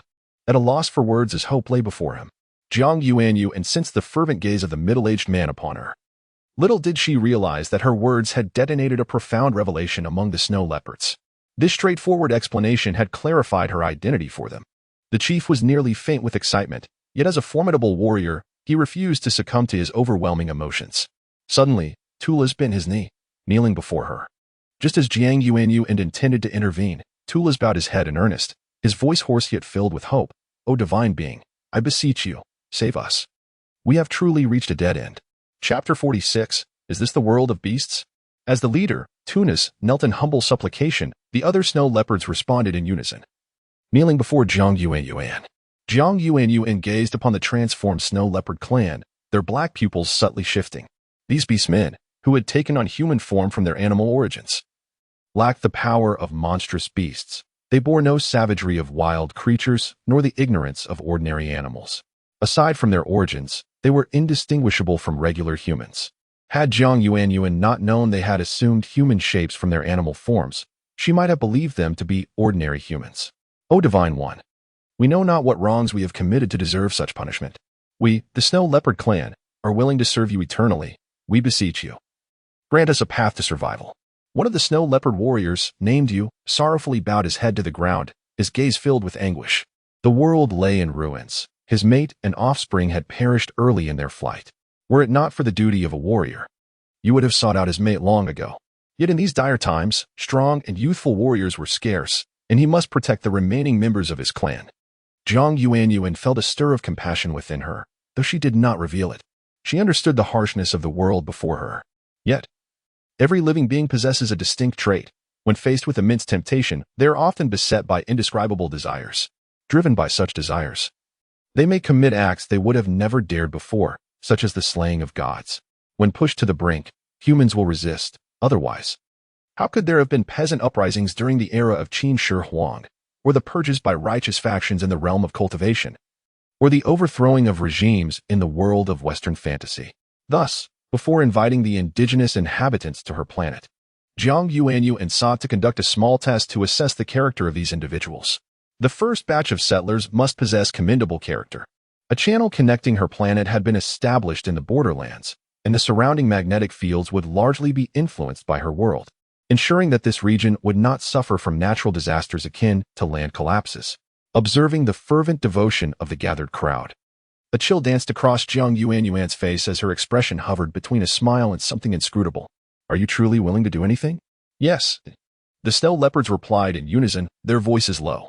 Fu Jiangwu's eyes narrowed slightly. He was uncertain of Jiang Yuanyuan's intentions. The Jiang Yuanyuan before him seemed different from the one he had seen in her chamber. Her demeanor now radiated an air of divine authority, embodying a pretense of gentleness and indifference toward the world. The deity perfectly illustrated the notion of divine love for humanity, yet without favoritism. Having traversed countless worlds and assumed myriad roles, Jiang Yuanyuan had become akin to a chameleon, her prolonged existence having instilled in her a sense of tranquility, rendering her less inclined to dwell on trivial matters. I can permit you to inhabit my planet, but under one condition. If each of you may choose only one companion to bring along, how would you decide? Jiang Yuanyuan wore a smile imbued with profound significance. In such circumstances, the baser aspects of human nature would be most readily revealed, and it remained to be seen how these beastmen would choose. Would they opt for selfishness to secure their own passage, or would they extend their opportunity to others, or perhaps choose hope? These beastmen would have to navigate this trial. Chapter 47. The difficult choice. The leader Tula slightly raised his head, but upon meeting Jiang Yuanyuan's gaze, he quickly lowered it again. What do you mean? It is precisely what you think it is, Jiang Yuanyuan replied unhurriedly. Your kind must choose to leave half of your number here, while the other half will accompany me. However, should you choose to leave with me, it will not be an easy journey. The borderlands are fraught with peril, and you shall rely solely on yourselves. I will not provide assistance." As she spoke, she conjured a handful of paper from the air, which floated gently on the wind before landing steadily in the hands of each orc. The snow leopards beheld this near-miraculous scene, their eyes filled with trepidation. They expressed their reverence towards the divine, yet simultaneously harbored deep-seated fears, for in their superstitious beliefs, the divine could bestow upon them everything, yet also take it all away, including their very lives. Please inscribe your choices on these notes. Merely trace your fingers upon them, and the words shall appear, Jiang Yuanyuan instructed. Upon finishing her words, she noticed all the snow leopards standing at a distance, seemingly entranced, clutching the notes, but paralyzed into inaction. What does the divine intend? Is this a test bestowed upon them? With only half of their 200 kin permitted to depart, how shall they choose? Such thoughts occupied the minds of Tulis, Fu Jiang, and the other members of the snow leopard tribe. All the snow leopards turned their gazes towards their leader and the priest. Placing their trust entirely in these two figures, they would heed any decision made by them. Tulis had already made up his mind, confident that his choice would be accepted by the snow leopard tribe, as would the priest. What is the matter? Jiang Yuanyuan inquired, puzzled. As the leader, Tulis was acutely aware of the paralysis that had befallen them. He slowly raised his head, his expression tinged with resignation. My lady, we do not possess the ability to read or write. Jiang Yuanyuan halted her hand, which was controlling the white paper, relieved that it had already settled in their hands. Otherwise, it would have scattered into the air. Is the level of civilization here truly so primitive? They have yet to even form written language, yet their speech exhibits coherence, indicating they are not entirely devoid of civilization. Alas, with a soft sigh echoing in her heart, Jiang Yuanyuan spoke gently, her voice flowing like water. Then, when you have made your decision, simply convey your answer to me. There is no need to write it down. My lady, we have reached a decision, Tulis replied respectfully, bowing his head. Though we number 1 or 200, we have resolved to send the young, the females, and the strongest males first. The young represent hope, and the strongest among us will be able to survive better on the other side. The rest of us are willing to remain behind. Indeed, we wish to allow the others to pass first while we stay behind, some of the elder snow leopards said gently, their expressions tranquil, as though they were not the ones facing death. Having reached an age close to the end of life in this era, reaching 33 or 40 years was already considered a long life. They were more inclined to send their kin, the bearers of hope, to a brighter place. Their own fates mattered little. They would likely become mere remains over time or as calamity struck, leaving their bones to endure. After all, in the eyes of most beast races, the old were seen as burdens, and their passing merely alleviated the weight of existence. Chapter 48. Preparations on the eve of departure. Chief Taraz paused, then continued, I shall remain. The shaman Fu Jiang and the rest of the tribe will depart together. Taraz. Fu Jiang's voice intensified slightly. He vehemently disagreed with the chief's declaration. If the chief stayed, who would manage the affairs that followed? The chief was imperative to leave. Shaman. I must remain here while you must accompany the main group to another location in the borderlands. I cannot abandon these tribesmen. I must stay. If possible, please stand in the position I hope you will attain. Chief Taraz's voice was resolute, and he cast a look of poignant satisfaction upon Fu Jiang. Taraz, though somewhat resigned, felt no regret. I shall not become the chieftain, Fu Jiang asserted, his brow furrowed. Although he knew that the cubs, females, and robust males should proceed to Jiang Yuanyuan's territory first, he was unwilling to leave the chief behind. Jiang Yuanyuan listened quietly to their dispute, having already formulated a plan. Chief Taraz, disregarding the priest's entreaties, turned to Jiang Yuanyuan and said, Your Excellency, as I mentioned before, allow the cubs, females, and strong males to depart first, while I and the elderly orcs remain to cover the rear. This way, the numbers will be roughly halved.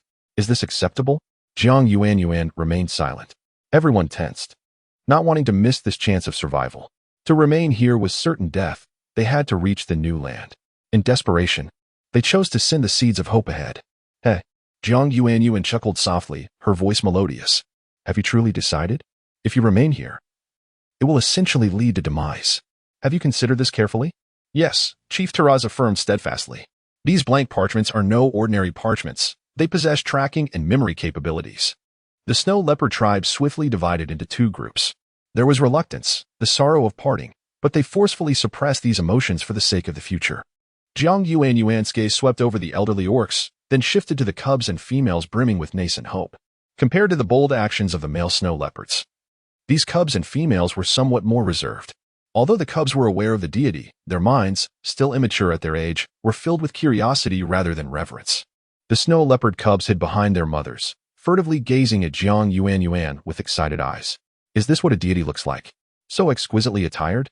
So beautiful? If I follow my mother to the deity's abode, will we be in the divine realm? Will we no longer have to worry about being homeless or going hungry in the morning? The cubs harbored many fantasies, their thoughts far simpler than those of the adults.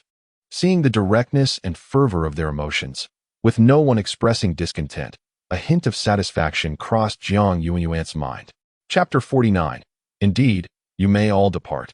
She did not necessarily seek extravagance. Each individual possessed a profound sense of collective awareness. The situation before Jiang Yuanyuan had already left her quite astonished. After all, in any group, there are invariably those with divergent thoughts. The snow leopard clan, however, exhibited remarkable unity. Congratulations on successfully passing the trial. All of you are welcome to my territory. Previously, I merely set a minor test for you. Jiang Yuanyuan gracefully rose, tilting her body slightly forward. Upon hearing her words, the snow leopard group fell momentarily silent. They seemed enveloped by immense joy, emitting jubilant howls, some even shedding tears. Eventually, the beastmen discreetly raised their hands to wipe their faces, revealing radiant smiles. Although Jiang Yuanyuan recognized that this might be a moment of great happiness for them, she could not resist tempering their elation. While I can guide you to my planet, let me be frank.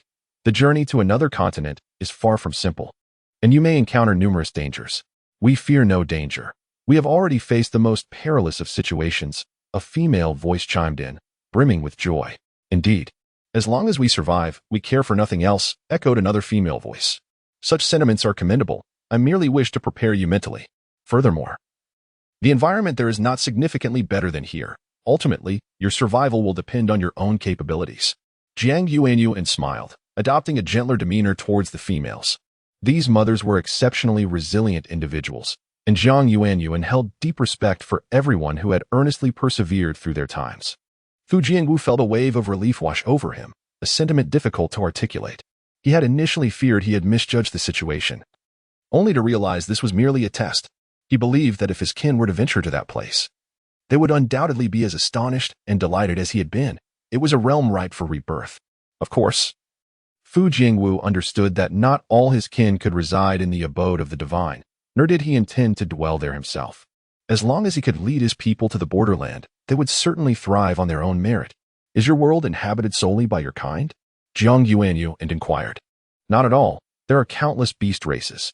It appears, however, that only we are heading to the borderland, while others remain hidden, Fu Jiangwu replied, shaking his head. Turning around, Jiang Yuanyuan noticed Fu Jiangwu, who was partially reclined.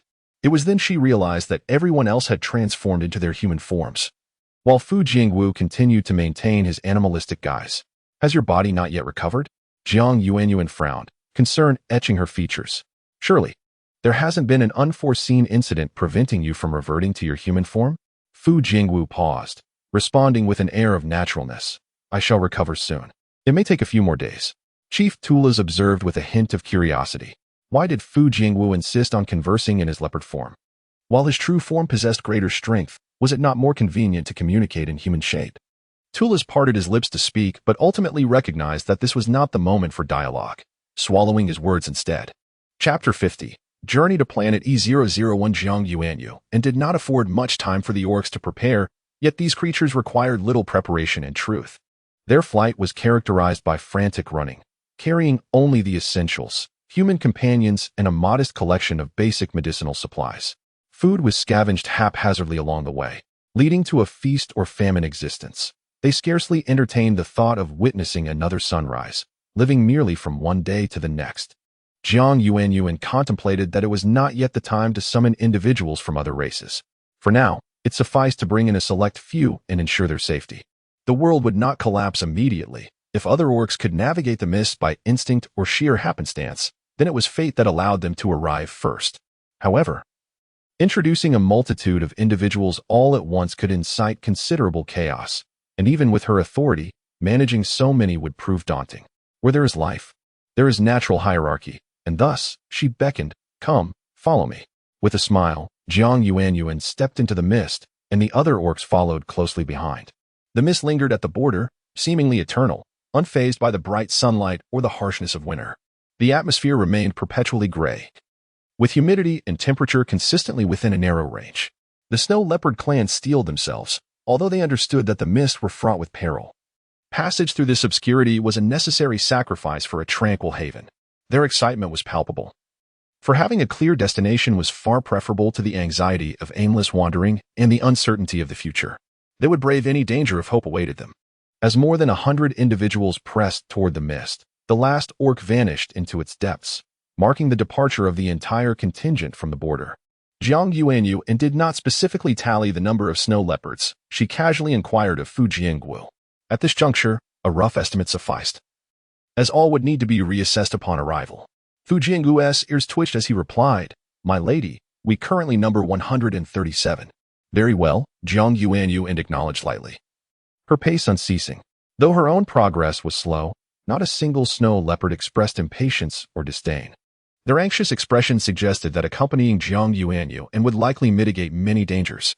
Snow leopards were no fools. They were renowned hunters in their icy realm. Suddenly, Jiang Yuanyuan's countenance shifted. She sensed an immense change, her expression betraying unease. Raising her right hand, she seemed to calculate something, her fingertips pressed together, and her demeanor darkened further. What could this portent signify? A grave omen? Jiang Yuanyuan preferred to believe that her divination was flawed rather than accept this unsettling reality. What nonsense! Where could such a calamity originate? Surely, it was indicative of her still insufficient strength, leading to an erroneous reading. Fu Jiangwu, noticing her distress, felt a flicker in his golden eyes, hesitating on the brink of speech.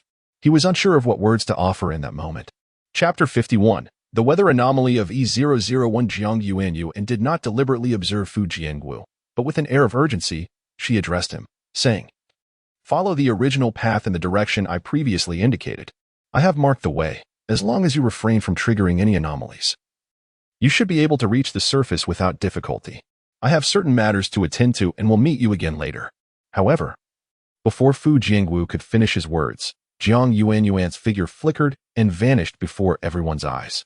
Were it not for an exceedingly pressing reason, she would not have suddenly disappeared. Especially when she had already prepared to guide this group to her territory, it was irresponsible of her to leave so abruptly. Upon returning to her own world, Jiang Yuanyuan's expression turned grave. According to the emotional feedback from the planetary consciousness, the state of the planet was far from favorable. At that moment, the planet was besieged by a relentless downpour that seemed to envelop the entire sphere, transforming the surroundings into an indistinguishable white haze. Jiang Yuanyuan stood quietly in the rain for quite some time, yet the downpour showed no signs of abating. Rather, it intensified. Raindrops relentlessly pelted her hair and body. She remained silent, her gaze fixed ahead as if peering into a distant realm. Strangely, despite the torrential rain, there was an absence of gusts. The raindrops fell vertically in a remarkably orderly fashion. This rain did not originate from the atmosphere, but was instead a manifestation of other energy converging here. The clouds above emitted a faint blue glow, with a concentration of power at their center. Jiang Yuanyuan was perplexed. The forums had stated that each planet, upon reaching a certain level of civilization, would be safeguarded.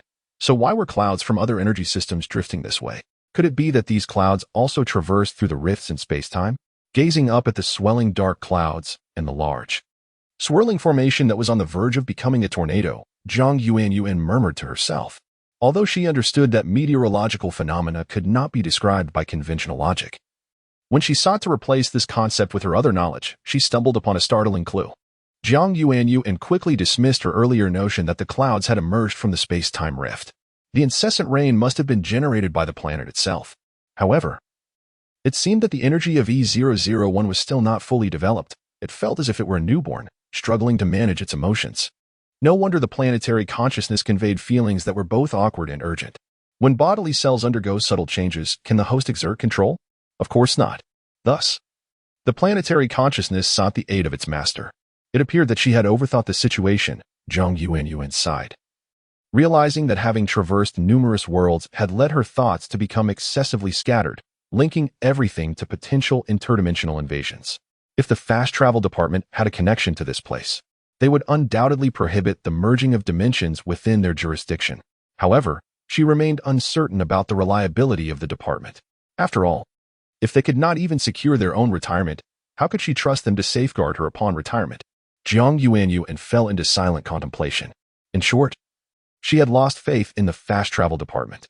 Chapter 52. The planet's consciousness throws a tantrum. The planet's consciousness persistently tugged at Jiang Yuanyuan's cheek, seemingly urging her to come to its rescue.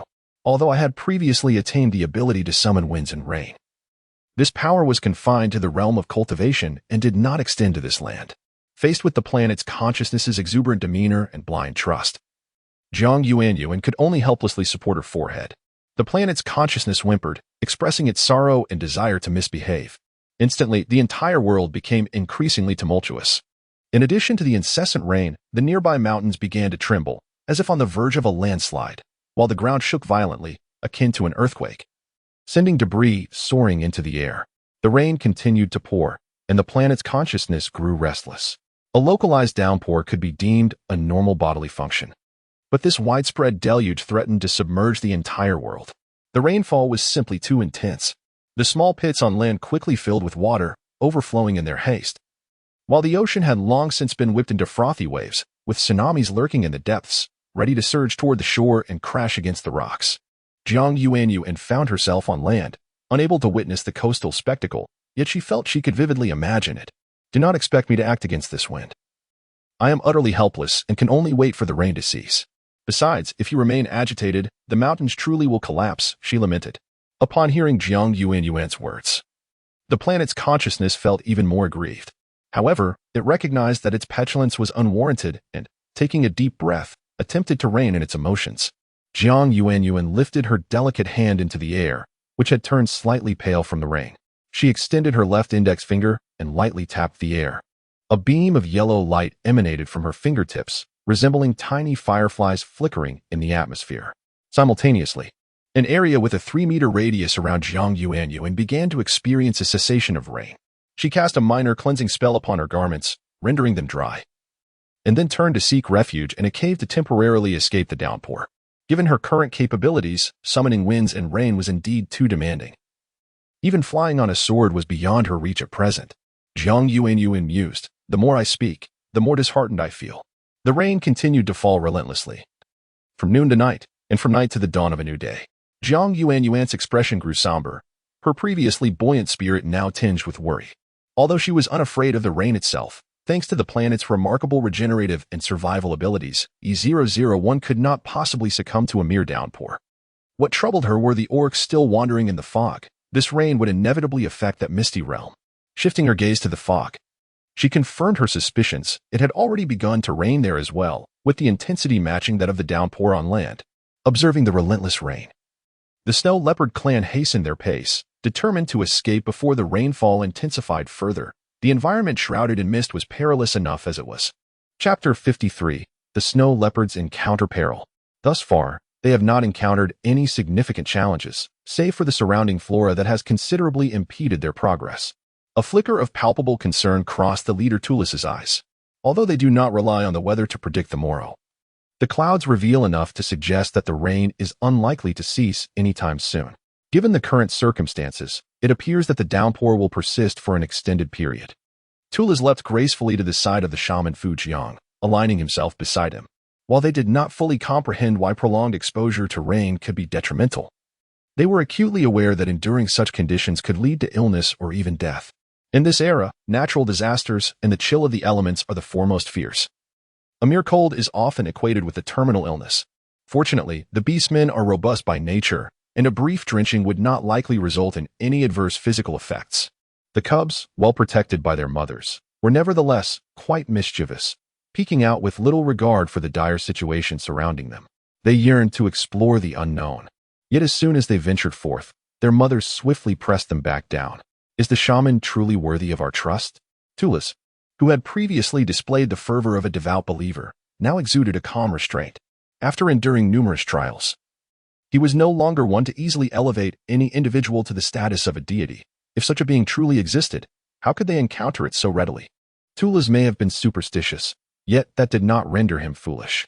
Fu Jiang did not pause in his quest for a path. He spoke in a steady tone. I cannot ascertain whether he is a deity, but under the current circumstances, our only option is to proceed in that direction. When I awoke here, I was swiftly taken to her residence. You might struggle to envision the opulence of her abode, as if it were untouched by this world.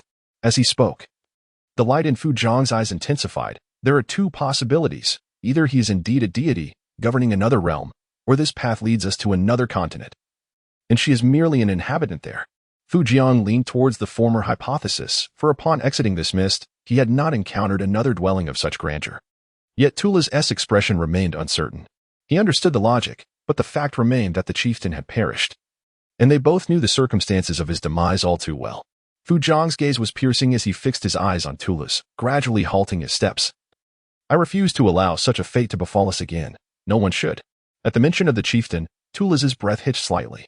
After a moment of contemplation, he relented with a hint of resignation. If he is indeed a deity, you, as the shaman, must exercise caution. Understood. Fu Jiang steadied his jaw and continued onward, while Tula shook his head in quiet reflection, following behind. The mist remained as troublesome as before. It appeared devoid of aggression.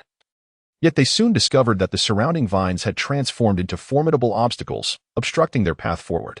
Chapter 54. The Black Monster. The tenacious vines, undeterred by previous setbacks, stealthily emerged from the depths, flaunting their tendrils as they swiftly ensnared the abstract snow leopards. Having encountered such a scene before, Fu Jiangwu remained remarkably composed. With his sharp claws, he swiftly severed the vines, liberating not only himself but also other snow leopards who had yet to realize their peril. The vines, sensing his presence, instinctively recoiled for a brief moment, as if gripped by an unconscious fear. Seizing the opportunity, Fu Jiangwu relentlessly attacked, using his keen claws to slash through the retreating tendrils, which fell one by one to the ground. The other snow leopards, resolute in their struggle, fought valiantly to carve a bloody path forward. However, the mist ahead harbored challenges far more complex than they could fathom. Every member contributed their strength, including females and cubs. The latter, though weaker, diligently cleared the battlefield, while the females matched their male counterparts in ferocity, their eyes ablaze with determination. As they pressed onward, the mist thickened, obscuring their sense of direction. Once their kin strayed beyond a meter, they would lose the ability to detect their scent. The snow leopard beastmen, bound to traverse the ground on all fours, transformed into their humanoid forms, clasping hands as they advanced together. Fu Jiangwu yearned to assume his human shape, yet for reasons unknown, he felt an inexplicable constraint preventing his transformation. Tula's, his gaze laden with worry, pondered the implications of such limitations. He remained uncertain of the injuries that had led to this predicament. After a moment's hesitation, he refrained from voicing his concerns, instead urging his kin to exercise utmost caution. The group of over 100 was subdivided into smaller clusters, each consisting of a few members, to mitigate the risk of separation amid the throng. Tula's harbored a twinge of regret. In his quest for safety, he had overlooked the necessity of caution. Had he foreseen the treachery of the mist, he would have opted for a more prudent approach, dispersing his people into smaller contingents rather than risking everything by advancing as a large force. A thunderous roar echoed from the depths of the fog, reverberating through the surroundings and unsettling the nearby trees and flora. The snow leopard clan was thrown into a frenzy, their golden eyes narrowing as they fixated on the distance, bracing for the formidable adversary that approached. Moments later, they discerned a terrifying creature advancing towards them. The beast, a shadowy figure resembling a void, drifted ominously above the ground, its eyes mere gaping hollows. At the base, it appeared to possess only a wisp of smoke, slowly rising from the earth. This peculiar creature, akin to a swirling mass of darkness, unsettled Fu Jiangwu, who furrowed his brow, his gaze unwavering. Should this entity merely be an ordinary animal or beastman, they might still possess the strength to confront it. However, if it were a manifestation of an otherworldly power, Fu Jiangwu's countenance darkened, and he braced himself, every fiber of his being attuned to the utmost vigilance. Chapter 55. He has arrived. Run. The black monster emitted a thunderous roar once more, gesturing aggressively towards the snow leopards. Leader, we cannot retreat. We have no way back. You pressed against his back, unaware of when he had transformed from a human into a snow leopard. You, do not rush to the front. Tula's turned his head, his voice exceedingly stern, and shouted heavily at you. Leader, please do not say that. As the leader, you have many concerns, and the shaman must survive, so I am the most suitable. You remained undeterred, advancing forward, his body unwavering, determined to lead the charge. Compared to the others in the clan, He felt young, vigorous, and unburdened. Even dying at the forefront seemed inconsequential. It was merely a sacrifice for the sake of a brighter future, leaving behind a physical legacy. Even if he perished, his spirit would endure. You must protect the others in the clan, not seek personal glory. Tulas's voice grew even more severe. He would not permit these warriors to act recklessly. The situation was precarious, and the loss of even one would be significant. However, the black monster afforded them no further time for contemplation. As they argued for a brief moment, the creature had already teleported before them. Wherever the black beast passed, everything in its vicinity was swept away. The plants turned black and withered instantaneously. This monster seemed capable of siphoning away life itself. Fu Jingwu narrowed his eyes. Before the other snow leopards could react, he prepared himself and charged directly at the black monster. With a flash of his claws, the black mist was momentarily dispersed. The crowd had yet to exhale in relief when the black mist quickly coalesced once more, reforming into a colossal beast that relentlessly attacked the snow leopard clan. Enveloping them in its dark fog, Fu Jiangwu's gaze darkened slightly. This black entity seemed not to corrode living beings. The corrosive effects were reserved for inanimate objects, which implied that the snow leopard clan would not be consumed by the darkness. What, then, was the true prowess of this monster? Fu Jiangwu realized that his previous encounter had been a stroke of fortune, unlike this time, where their journey had been fraught with peril. Admittedly, the first victory had not been without difficulty, as he had been injured and fainted, simply fortunate to be rescued. Jiang Yuanyuan gazed at the relentless rain, her expression somewhat frozen. The rain had fallen for 2 consecutive days, saturating the entire continent. The water in the previously existing puddles had inexplicably risen to higher ground, submerging all the grass, rendering it akin to aquatic plants. Jiang Yuanyuan had initially intended to disregard the climatic conditions here and venture into the mist to retrieve those snow leopards. But she found her body seemingly bound by an unseen force, forbidding her from approaching the fog, despite having been able to do so before. The Planet app, as if aware of Jiang Yuanyuan's frustration, emitted a notification sound akin to a bubble, breaking its usual silence. Jiang Yuanyuan opened the main app and checked the notifications, only to discover an additional line of content in the previously empty corner. Then, Jiang Yuanyuan saw the option labeled Task. Chapter 56, Retired, yet not quite upon seeing Jiang Yuanyuan's in action. Another message popped up in the notification bar. Your planet is extremely angry. Your choices are A or B. Comfort it by approaching and patting it gently. Jiang Yuanyuan fell into a slight silence. The familiar format of task assignments and the threatening tone evoked a sense of déjà vu, as if she were being drawn back into her former vocation. Though ostensibly retired, it seemed she had not truly stepped away from her duties. The quick travel system 0329 noted Jiang Yuanyuan's subdued voice and downcast demeanor, clearly indicating her current discontent. She did not outright resist the tasks, rather. The familiarity of the process was overwhelming, so much so that she began to suspect this app was crafted by the quick travel department itself, designed to ensnare her in this corner of the universe. Jiang Yuanyuan often found herself lost in suspicion. Meanwhile, 0329, diligently penning reports for submission, stifled a yawn, utilizing its internally programmed antivirus to cleanse itself of any bugs. After confirming the absence of viruses, the system resumed its industrious task. Had it not been for the previous host, whose eccentricity had been utterly distinct, 0329 would not find itself laboring over such confounding self-reflective documents. It sighed deeply, akin to an elder who had witnessed the vicissitudes of life. If not for this predicament, it would have long since taken a new host on exhilarating adventures. Alas, it felt shackled now, unable to freely bind with a new counterpart, and a twinge of regret coursed through 0329.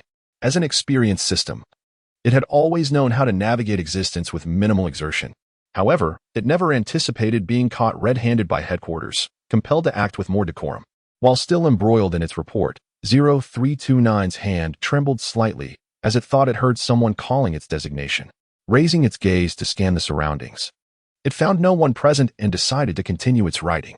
Yet again, a disembodied voice echoed through the air. 0329, come here immediately, unless you wish to face a second appeal. Upon recognizing the familiar, seething tone, 0329 felt its internal data processing falter, its chip heating up alarmingly. In an instant, it was whisked away by an unknown force, vanishing from its core space, leaving a flurry of white papers cascading to the floor. It never crossed 0329's mind that it would be summoned across multiple worlds despite being retired. Why was it still being called back? The system found itself on the brink of tears, contemplating the absurdity of the situation. Now, reflecting on the headquarters' constant demand for reports, it seemed almost routine. Jiang Yuanyuan was simply too unpredictable. With an impassive expression, Jiang Yuanyuan grasped the system's luminous orb in her palm, directing a chilling gaze towards 0329. The system froze, caught in a moment of uncertainty, unsure of how to respond. This was not like its initial return, which had been accompanied by clear directives from headquarters this time. It had been caught completely off guard and was utterly unprepared for the encounter. Chapter 57. Can the system be destroyed? Minor revision. The collaboration has come to an end. Yet with this revelation, it seems I need not hold back any longer, right? Jiang Yuanyuan let out a cold sneer, her palm tightening slightly, completely grasping the system in her hand. The system felt its vessel being constricted, its spirit tensing slightly, despite feigning calmness. The words it uttered inevitably took on a sharper tone. Oh no, even though we are no longer collaborators, we are still good friends, right? The kind that does everything together. Jiang Yuanyuan's cold laughter echoed. 0329. I once believed that after years of collaboration, I had come to understand you. Yet perhaps it is precisely because I know you too well that I have been so thoroughly deceived. The system was indeed far from honest, initially. It seemed to have laid bare its secrets during that last encounter. How could there be so many compensations? Unexpectedly, 0329 had concealed numerous hidden traps for itself. The system was bewildered. What had it deceived Jiang Yuanyuan about? It was utterly unaware of any deceit on its part. Jiang Yuanyuan summoned the notification page of the planetary master app, presenting it before the system for 0329 to scrutinize closely. The system's gaze was quickly ensnared by the blue data before it. After scanning the tasks, it was left in a state of shock.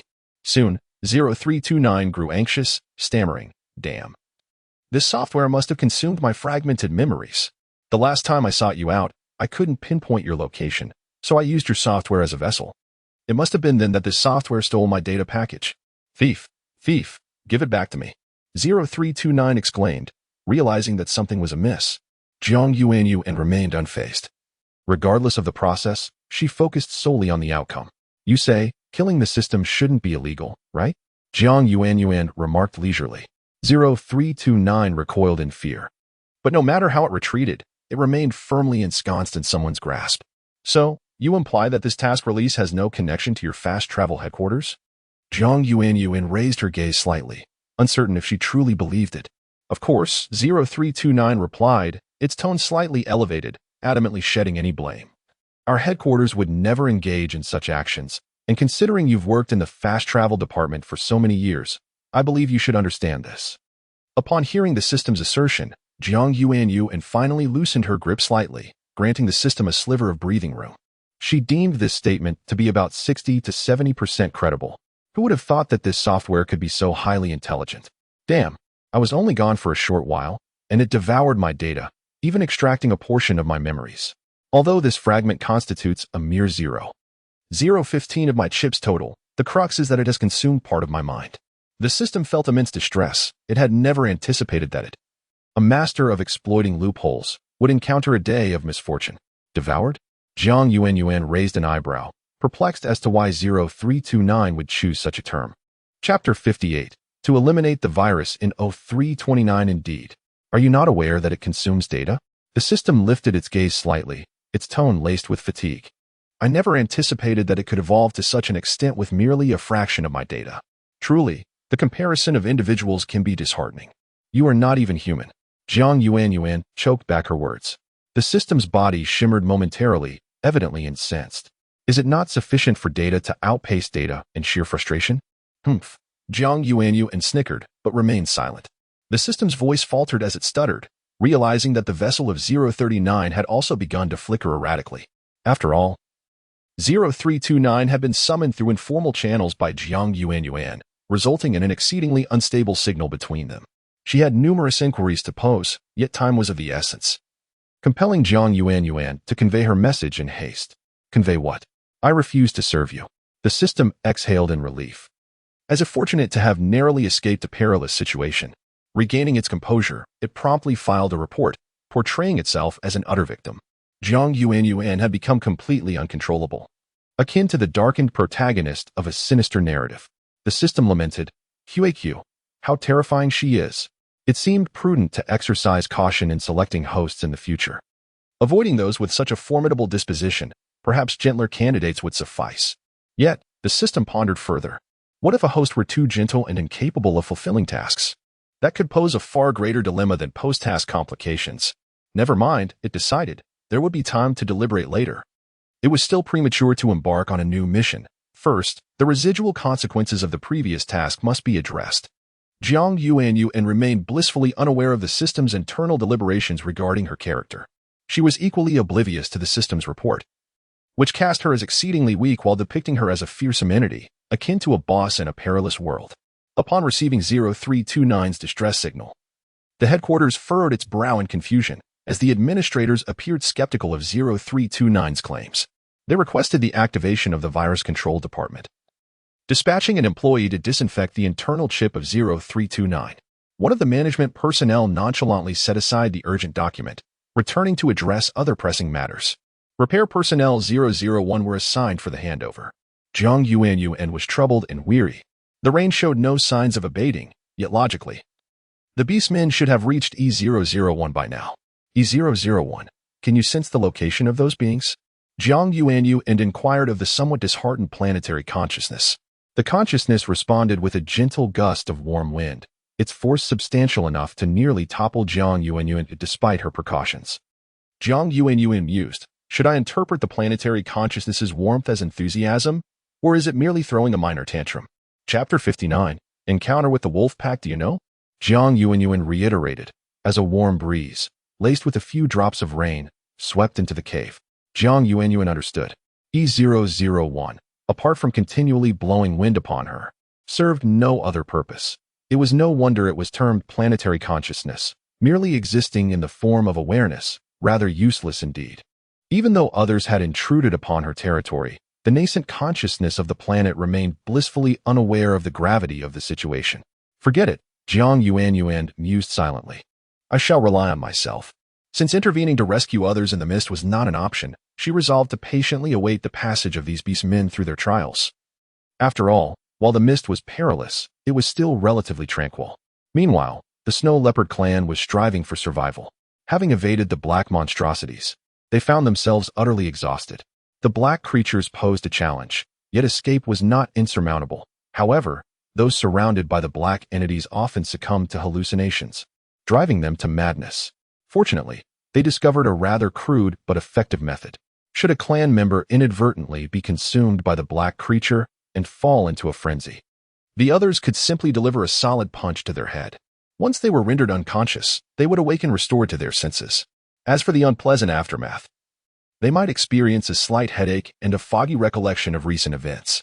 The group continued to race forward, finally arriving at a place where the mist had somewhat dissipated, perhaps owing to the diminishing rain, which rendered the fog less dense. Suddenly, the leader, Tulas, spotted several pairs of green eyes flickering in the distance, filled with bloodlust and ferocity. Tulas quickly lowered his voice, gravely addressing his kin. There are beasts approaching us from ahead. Everyone, remain vigilant. Do not be caught off guard. The Snow Leopard clan heightened their alertness, fixating their gaze ahead, their bodies slightly crouched in preparation for a hunting strike. Their mouths parted slightly, revealing their sharp fangs. Whenever danger loomed, the Snow Leopards would transform from their human forms into their beastly manifestations, as their heightened senses in their true forms allowed for swifter combat.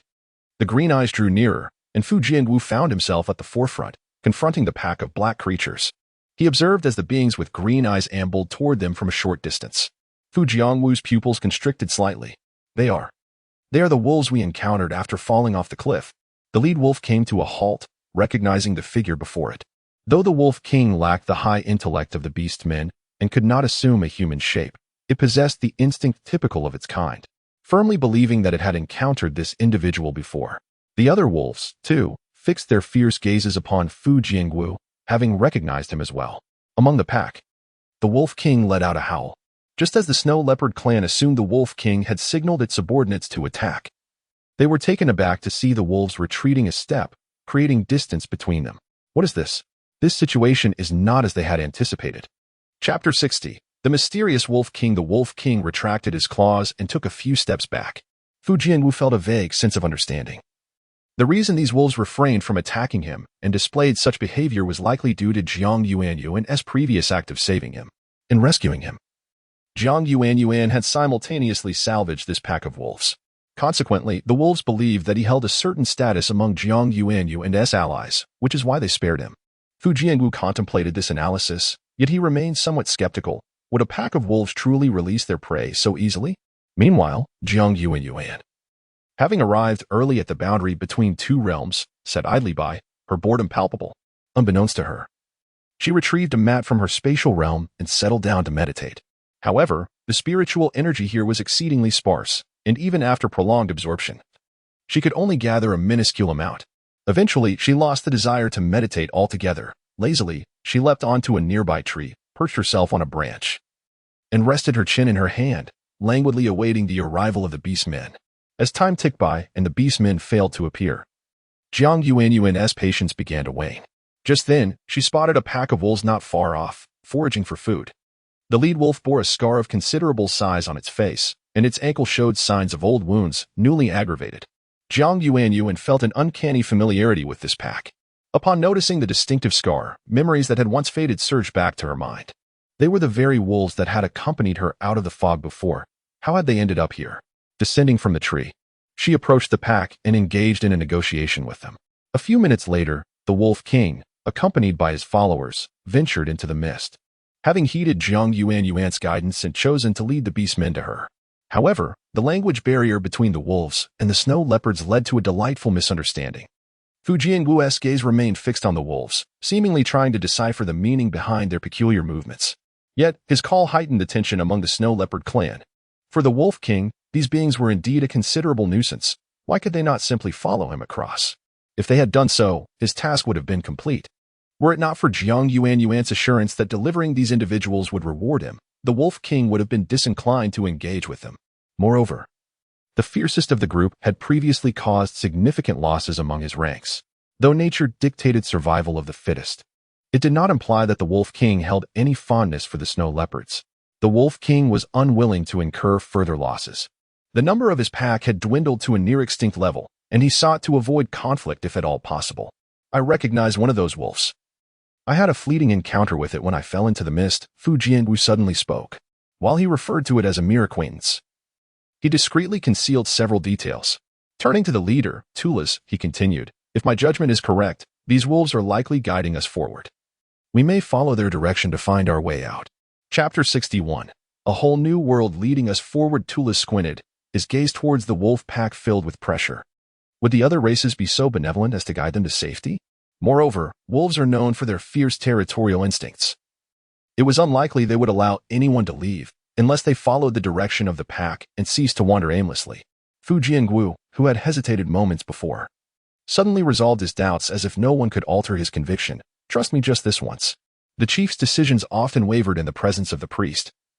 And upon hearing the priest's words, Tulas hesitated but ultimately chose to heed the priest's counsel. Let us proceed, Fu Jiangu.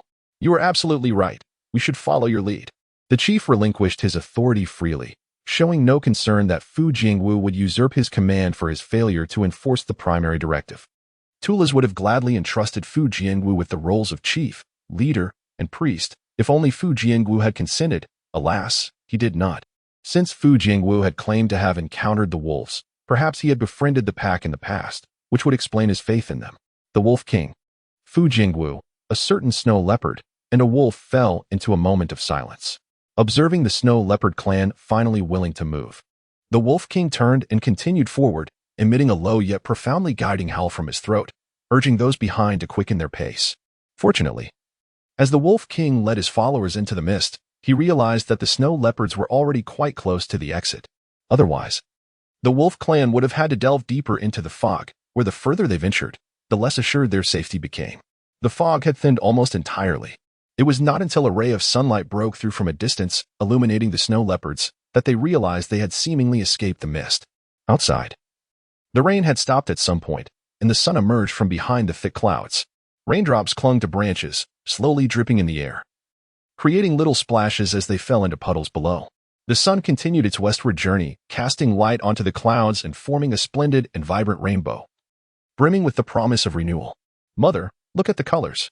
exclaimed a snow leopard, her eyes sparkling at the breathtaking sight above. She clambered from her mother's back, straining with all her might to extend her little hand joyfully pointing at the sky. Yes, yes, the colors, a female snow leopard said, tears glistening in her eyes.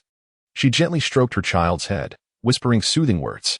Indeed, the snow leopard clan had not witnessed the light for far too long. Even the once familiar rainbow now seemed exceedingly precious. Today, Fu Jiangwu finally took a good look at the outside world. Indeed, the resources here far surpassed those of his previous realm. At this hour, Jiang Yuanyuan would normally have encountered the snow leopard clan, yet an unforeseen event had hindered her progress. Glancing down at the parrot clinging to her leg, Jiang Yuanyuan felt a wave of exasperation. Where had this bird come from? She had never seen this creature before. Upon her arrival on this planet, she had seen no species at all, and now it seemed an abundance of them had emerged. What a remarkable coincidence. Chapter 62. The planet is unstable where, one might wonder. Did this bird resembling a parrot suddenly emerge from? Jiang Yuanyuan bent slightly, her expression impassive as she grasped the bird. Yet, just moments ago, it had been quite clingy. And now it flailed vigorously in her grasp, awkwardly soaring towards the heavens. In an instant, the bird vanished as if it had never existed. Were it not for Jiang Yuanyuan's awareness that she was no longer traversing the narrative of a quick-travel world, she might have questioned which storyline she had inadvertently strayed into. Fearing that her unintentional deviation might have triggered a series of butterfly effects to impede her progress. It was precisely because she understood that this planet was solely hers, untethered to the control of any other, that she felt a sense of bewilderment. The very fabric of the planet seemed to be in perpetual motion, and profound changes were occurring beneath the surface. Jiang Yuanyuan trembled slightly, raising her gaze to the sky, which appeared exceptionally bright, as if it had never experienced torrential rain or tempestuous winds. There was an undeniable sense that the planet was stirring restlessly, as if some monumental secret lay buried beneath. A secret that would gradually unveil itself as events unfolded. Jiang Yuanyuan possessed ample patience. The bond between the planet and herself was an inescapable truth. Thus she resolved to explore it slowly. After leading the snow leopards to E001, the wolf pack vanished, having always preferred solitude over interaction with other creatures. The Wolf King, following the scent, arrived at Jiang Yuanyuan's location. She felt relieved knowing that the beastmen had safely reached her planet. With a smile, she retrieved the items the wolf pack desired from her space and offered them.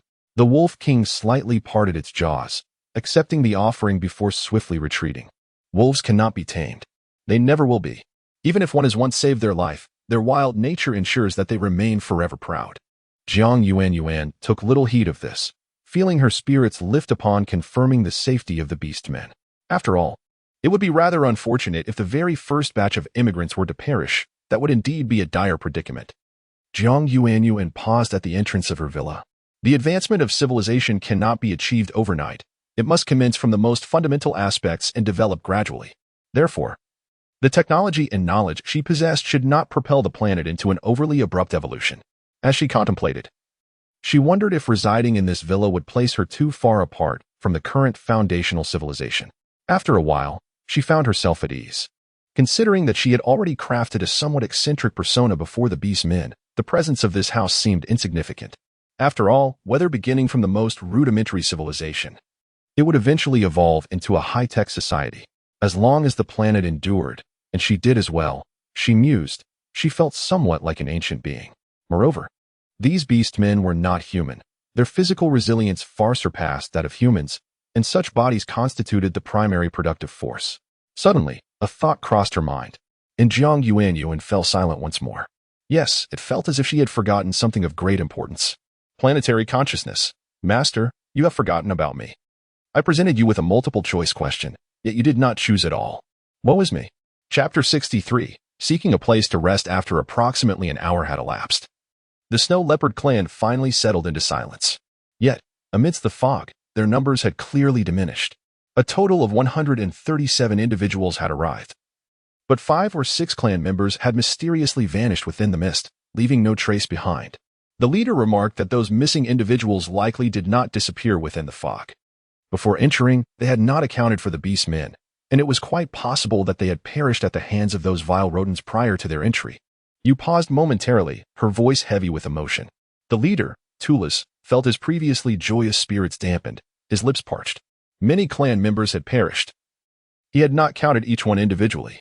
In the haste of the moment, he had only noted the presence of females and cubs, and upon discovering that they were unharmed, he had moved on. Hearing you clearly name several individuals, Tulis's expression shifted to one of bewilderment.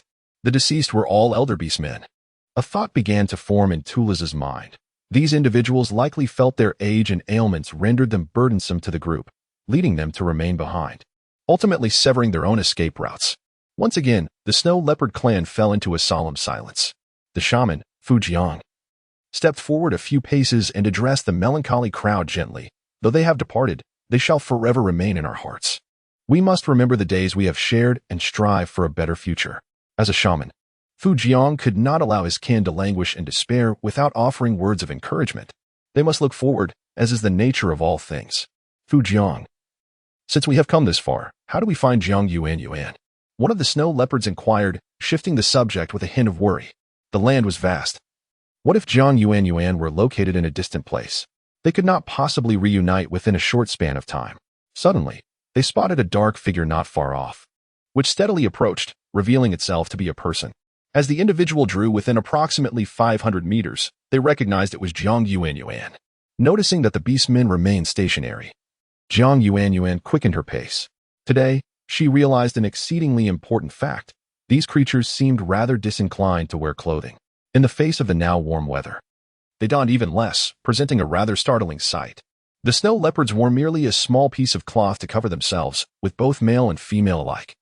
While the cubs were entirely bare, Fu Jiang leaped gracefully to Jiang Yuanyuan's side.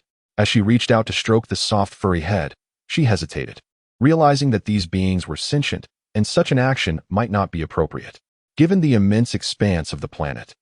Where would it be most suitable to settle these snow leopards? Judging by their species habits, they would likely thrive in colder climates. However, they appeared to have adapted well to harsh conditions, seeming capable of survival anywhere. Perhaps it would be best to arrange for them to inhabit the plains. Yet, it seemed that the choice of their residence could not solely be determined by her wishes. With a sigh, Jiang Yuanyuan contemplated this dilemma. The 3D simulation of the planetary body she had initiated would only enable her own movement, not that of the snow leopards alongside her. Chapter 64. Survival. I do not impose restrictions on your activities. You may choose any place to reside, perhaps selecting an environment that best suits your survival. Jiang Yuanyuan smiled softly, entrusting the snow leopards to make their own decisions. However, the leader swiftly dismissed this option. With the passage of time, they were no longer confined to living in glaciers. Although the temperature in the glaciers was amenable, the scarcity of food was indeed a significant constraint. The mainland offered a far greater abundance of food, more conducive to future development. While the conditions in the glaciers were favorable for survival, they were not a flawless solution. Fu Jianwu slightly raised his head, his voice somewhat hoarse as he inquired, "What do you think, my lord?" Jiang Yuanyuan blinked, pondering whether she could admit her unfamiliarity with the geographical distribution of this area. Otherwise, she would have certainly provided recommendations to the snow leopard clan. Her hesitation stemmed from a lack of understanding, preventing her from making arbitrary conclusions. Given your species' characteristics, it is evident that you prefer cooler, shaded environments. Jiang Yuanyuan's gaze drifted towards the distance, where she had noticed a basin upon her arrival. This basin was situated in a comparatively cool area, flanked by snow-capped mountains on one side and the sea on the other. Aside from her unfamiliarity with the map, she was still grappling with the absence of discernible patterns. She could not control the natural climate, nor could she regulate the growth of flora in that region. Fortunately, the planet's vegetation was remarkably resilient. Regardless of the rapid changes in weather, they continued to thrive, seemingly unaffected by external conditions. "My lord," Fu Jianwu hesitated before speaking again, "may we reside in your vicinity? I assure you, we would not be a burden. We will develop independently." Jiang Yuanyuan blinked in surprise at their unexpected proposal. Fu Jianwu resolutely stated, "As long as you are near us, we shall not fear." Jiang Yuanyuan could hardly believe that she had garnered the loyalty of what appeared to be a rather untrustworthy devotee. Nevertheless, the other snow leopards already harbored profound gratitude towards her. Hearing the priest's words, they echoed their agreement with fervent enthusiasm. Chief Tulas expressed no objections, believing that the priest's reasoning was sound. In this unfamiliar territory, should they not cling tightly to a protector? This way, they could avoid unforeseen perils. After all, they would have someone to shelter them. There was no need for them to dwell in the mist together. That was hardly a place worth inhabiting. Jiang Yuanyuan chuckled softly, shaking her head in amusement. She raised her eyes slightly, her long eyelashes fluttering delicately in the air. Fu Jianggu had been gazing at Jiang Yuanyuan's face, but he suddenly lowered his eyes, falling silent. Chapter 65. You cannot offer direct assistance. Perhaps I could recommend a place for your survival. However, I cannot guarantee whether the surroundings will undergo changes or if the weather will become increasingly harsh. At this moment, Jiang Yuanyuan had changed into another outfit. For the villa was replete with garments, and even if she were to change daily, she would never exhaust the supply. Nevertheless, the system had faltered in one regard. Most of the remaining clothing leaned towards the extravagant, leaving little for everyday wear. If System 0329 could hear this, it would surely feel aggrieved, as it had presumed that Jiang Yuanyuan, being the sovereign of a planet, would naturally favor splendid attire. Surely, a planetary ruler would not be expected to be self-sufficient in all matters. Thus, System 0329 had even communicated with the logistics department regarding a swap for clothing. Currently, the paramount concerns were sustenance and shelter, followed by clothing. Jiang Yuanyuan, though you are the planet's sovereign, there are still limitations. As a former companion, I remind you that even with residents relocating to your planet, you must not impose a catastrophic upheaval upon their civilization. They must gradually acclimate. Suddenly, the voice of System 0329 echoed in Jiang Yuanyuan's ears. She recalled that she had merely scoffed nonchalantly at that moment, her lips curving into a slight smile. How do you know I will offer them my unreserved assistance? I lack for nothing in terms of food, and I possess ample shelter. If I choose to do nothing, I could simply sit here and enjoy the fruits of my labor. Why do you assume that I would not comprehend your intentions? The system chuckled helplessly, acknowledging that while it could not fully understand her, their centuries of coexistence had fostered a certain understanding between them. She would certainly not abandon them entirely, and thus, she might engage in actions that neither of them wished to occur. Jiang Yuanyuan could not deny this, yet she refrained from further dialogue. Fu Jianggu invited her to ride upon his back. Although the snow leopard clan was taken aback, they maintained a facade of calm. However, this time, Jiang Yuanyuan declined, quickening her pace ahead, while the leopards slowed to follow her. In truth, Jiang Yuanyuan's speed was not slow. It merely paled in comparison to the agility of these robust beastmen. They continued their vigorous advance, traversing numerous locales. There were no formal paths here. The trails that existed were merely worn by the frequent passage of animals, forming a rather rudimentary route. Jiang Yuanyuan inhaled the fresh air following the rain, her gaze sweeping across a distant thicket. Not far away, atop a lofty mountain, the summit lay cloaked in perpetual snow, as if it had never melted. Standing resolute against the sky, the snow-capped peak loomed directly over the expansive basin below. Upon reaching the vast plain, the snow leopard clan expressed dissatisfaction with the open terrain. Feeling insecure in such an unprotected space, vulnerable to potential assaults. Upon glimpsing the nearby snow-capped mountain, their eyes sparkled with interest. Residing upon that mountain might indeed prove advantageous. They observed the snow leopards hesitantly meandering to one side, seemingly intent on ascending the snowy heights. Chapter 66. The snow leopards of the snowy mountains. Jiang Yuanyuan's expression flickered with a hint of peculiarity. Is it true that the snow leopard species resides atop snowy mountains? However, it seems that the snow leopards of the original world, Blue Star, predominantly inhabit high-altitude terrains. Reflecting on the fact that these beastmen once dwelled in glacial regions, it appears quite reasonable for them to now inhabit snow-capped mountains. Jiang Yuanyuan felt rather inept at enduring the cold. Despite having acquired a modicum of spiritual energy, it was insufficient to shield her from the chill. Accompanying the snow leopard clan to the snow-capped peaks, she observed that the summit was enveloped in a veil of white mist, while the foot and mid-slope of the mountain still presented a hint of greenery. A sense of familiarity washed over her regarding the terrain of this snowy mountain, the surrounding stones, and the vigorous growth of various plants. Where had she encountered such a landscape before? Suddenly, a memory flickered in her mind, and she recalled something significant.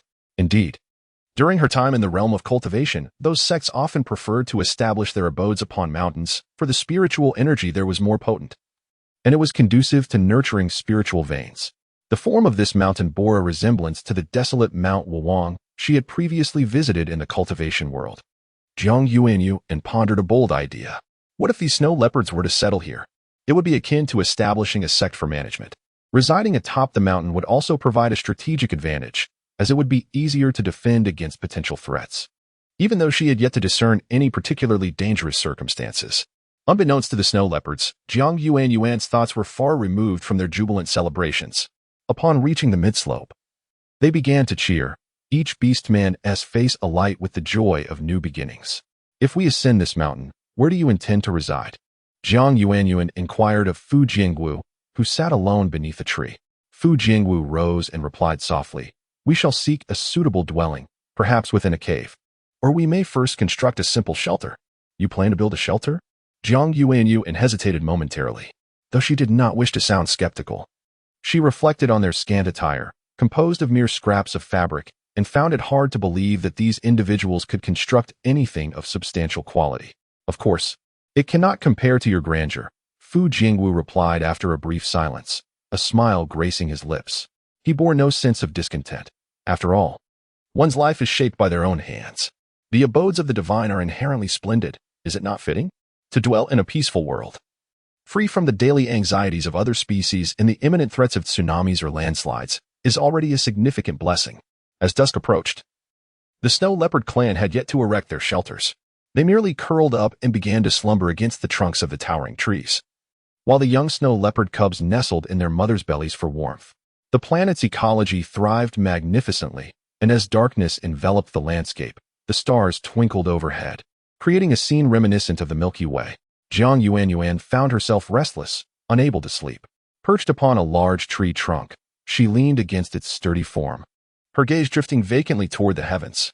Only moments ago, she had extended her fingers to calculate the movements of the stars, yet this world bore no concept of fate. Nor did it recognize the elements of metal, wood, water, fire, or earth. No matter how she calculated, she could not discern what the future held. Chapter 67. The correct approach to infrastructure development since her retirement. Jiang Yuanyuan has found herself with countless days and nights to pursue her own endeavors.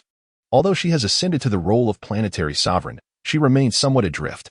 After so many years, it seems she has lost sight of her goals and interests.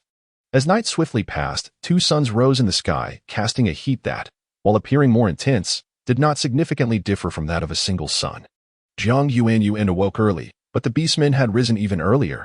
As dawn broke, they were already bustling about. "Chief, the food here is quite similar to what we have back home. Many of the items are recognizable," exclaimed a female beastman named Shui with evident joy. Initially, they had harbored concerns about the edibility of the local provisions, fearing toxicity, but now they found cause for celebration instead. Jiang Yuanyuan tilted her head, surprised to discover that the flora here bore some resemblance to that of another world. Could it be that the energy of the planetary consciousness had influenced both realms, leading to such similarities? Last night, she had inquired of Fu Jingwu about when they had first discovered the means to traverse to her world. Fu Jingwu replied, "The borderlands have existed for a long time. Legends of them date back centuries, yet no one had ventured here until now. If not for the peculiar circumstances, I doubt any beastman would have chosen to come, as this was once regarded as a cursed and ominous place." He paused, adding, "However, that is no longer the case." Jiang Yuanyuan observed the snow leopards diligently gathering wild vegetables and felt a flicker of curiosity. Were snow leopards not carnivorous? Why were they foraging for such plants? Chief Tulas approached her and explained earnestly, "These are not our primary sustenance. Rather, they serve to replenish certain deficiencies in our bodies. Without these greens, we would experience weakness and dizziness." A hint of astonishment lit Jiang Yuanyuan's eyes. She had not anticipated that these beastmen understood the necessity of vitamin supplementation, albeit only in terms of the physical ailments that result from its absence. The snow leopards worked in an orderly manner. Some sought materials for construction, while others foraged for food. Watching them toil, Jiang Yuanyuan could not help but reach into her spatial realm. Yet every item within exceeded the current civilization's capabilities. Despite her thorough search, she could not find anything suitable to aid them. Though she held the title of planetary sovereign, she felt the weight of her responsibilities. The sun blazed intensely on this day. At noon, she sought refuge beneath a large tree, simultaneously opening the Planetary Sovereign app to explore solutions to her challenges. How to guide an undeveloped civilization towards technological advancement. The other planetary sovereigns glanced at the newcomer's insignia, recognizing the avatar as one they had seen before. Was this the sovereign who had previously posted about challenges faced on a particularly dire planet? The expression of surprise crossed the face of the sovereign on the other side of the screen. It seemed that this young sovereign posed questions distinctly different from those of others. Chapter 68. Perhaps consider the exchange due to the overwhelming number of comments. The system automatically filtered and prioritized the more pertinent responses while relegating the less substantive ones to the end. Jiang Yuanyuan gazed at the myriad of answers provided by the users, her brow increasingly furrowed. The forum offered little assistance. Instead, it seemed to attract a multitude of onlookers from the other side of the screen. The planetary leaders earnestly proposed solutions to the problem, never imagining that their suggestions would be dismissed by Jiang Yuanyuan as mere jest. However, it was understandable that she questioned their sincerity. Had one perused the responses beneath the forum post, one would also deem the planetary leaders to be speaking in absurdities. Why engage in such infrastructure development? Isn't the planet already progressing in civilization? We merely need to govern and manage, remarked one Versailles-type planetary leader. If we are to develop infrastructure, simply articulate those memories from your heritage in the proper sequence, and when the time arises, instruct your residents accordingly, advised a memory-adept planetary leader. Since there is no civilization to speak of, why not discard them entirely and introduce a new civilization? Why invite residents devoid of any status? They will not enhance the planet's civilizational standing and will only diminish your prestige. Quickly replace those lowly residents, opined a nonchalant and indifferent planetary leader. Expressionless, Jiang Yuanyuan closed the forum, realizing that her decision to inquire was indeed a grave miscalculation. At present, she possessed neither the flair of Versailles nor the prodigious memory akin to a superintellect, nor the authority to dictate the civilizational level of the residents she might relocate to her planet. The more she reflected on it, the more she felt pitifully wretched, especially considering that Planet E001 was the most inferior among all celestial bodies. Lord Fu Jingwu approached Jiang Yuanyuan's side. Please, refrain from addressing me as Lord. Simply call me by my name. Jiang Yuanyuan gathered her tumultuous thoughts and turned to Fu Jingwu. Jiang Yuanyuan. Fu Jingwu articulated in the somewhat convoluted universal language of the beast folk. It seems you have something on your mind. Feel free to express it directly. Noticing Fu Jingwu's hesitation, Jiang Yuanyuan smiled gently. Will you always remain here? Fu Jingwu inquired, taken aback by this question. Jiang Yuanyuan had anticipated Fu Jingwu would seek advice on construction or matters pertaining to the planet, but instead, he posed such a query. Yet, the sincerity in Fu Jingwu's golden eyes was devoid of any ulterior motives. Jiang Yuanyuan, initially poised to respond, found her words faltering.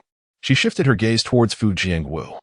A hint of a smile gracing her features. I assumed my presence might make you feel uncomfortable. Fu Jingwu hesitated before replying. Actually, it is not so.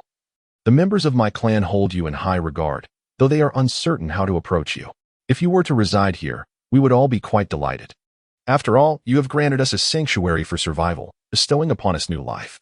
Chapter 69. Not a deity, yet divine as Jiang Yuanyuan spoke. She revealed her mouth from beneath a thick hat, but as a cold breeze swept by, her nose reddened, and she stifled a yawn. Fu Jingwu's expression tightened momentarily, the concern in his eyes deepening. Are you unwell? It is not quite an illness, Jiang Yuanyuan began to respond, but before she could finish her sentence, she was seized by a powerful sneeze, tears welling up in her eyes. She pressed her forehead with her hand.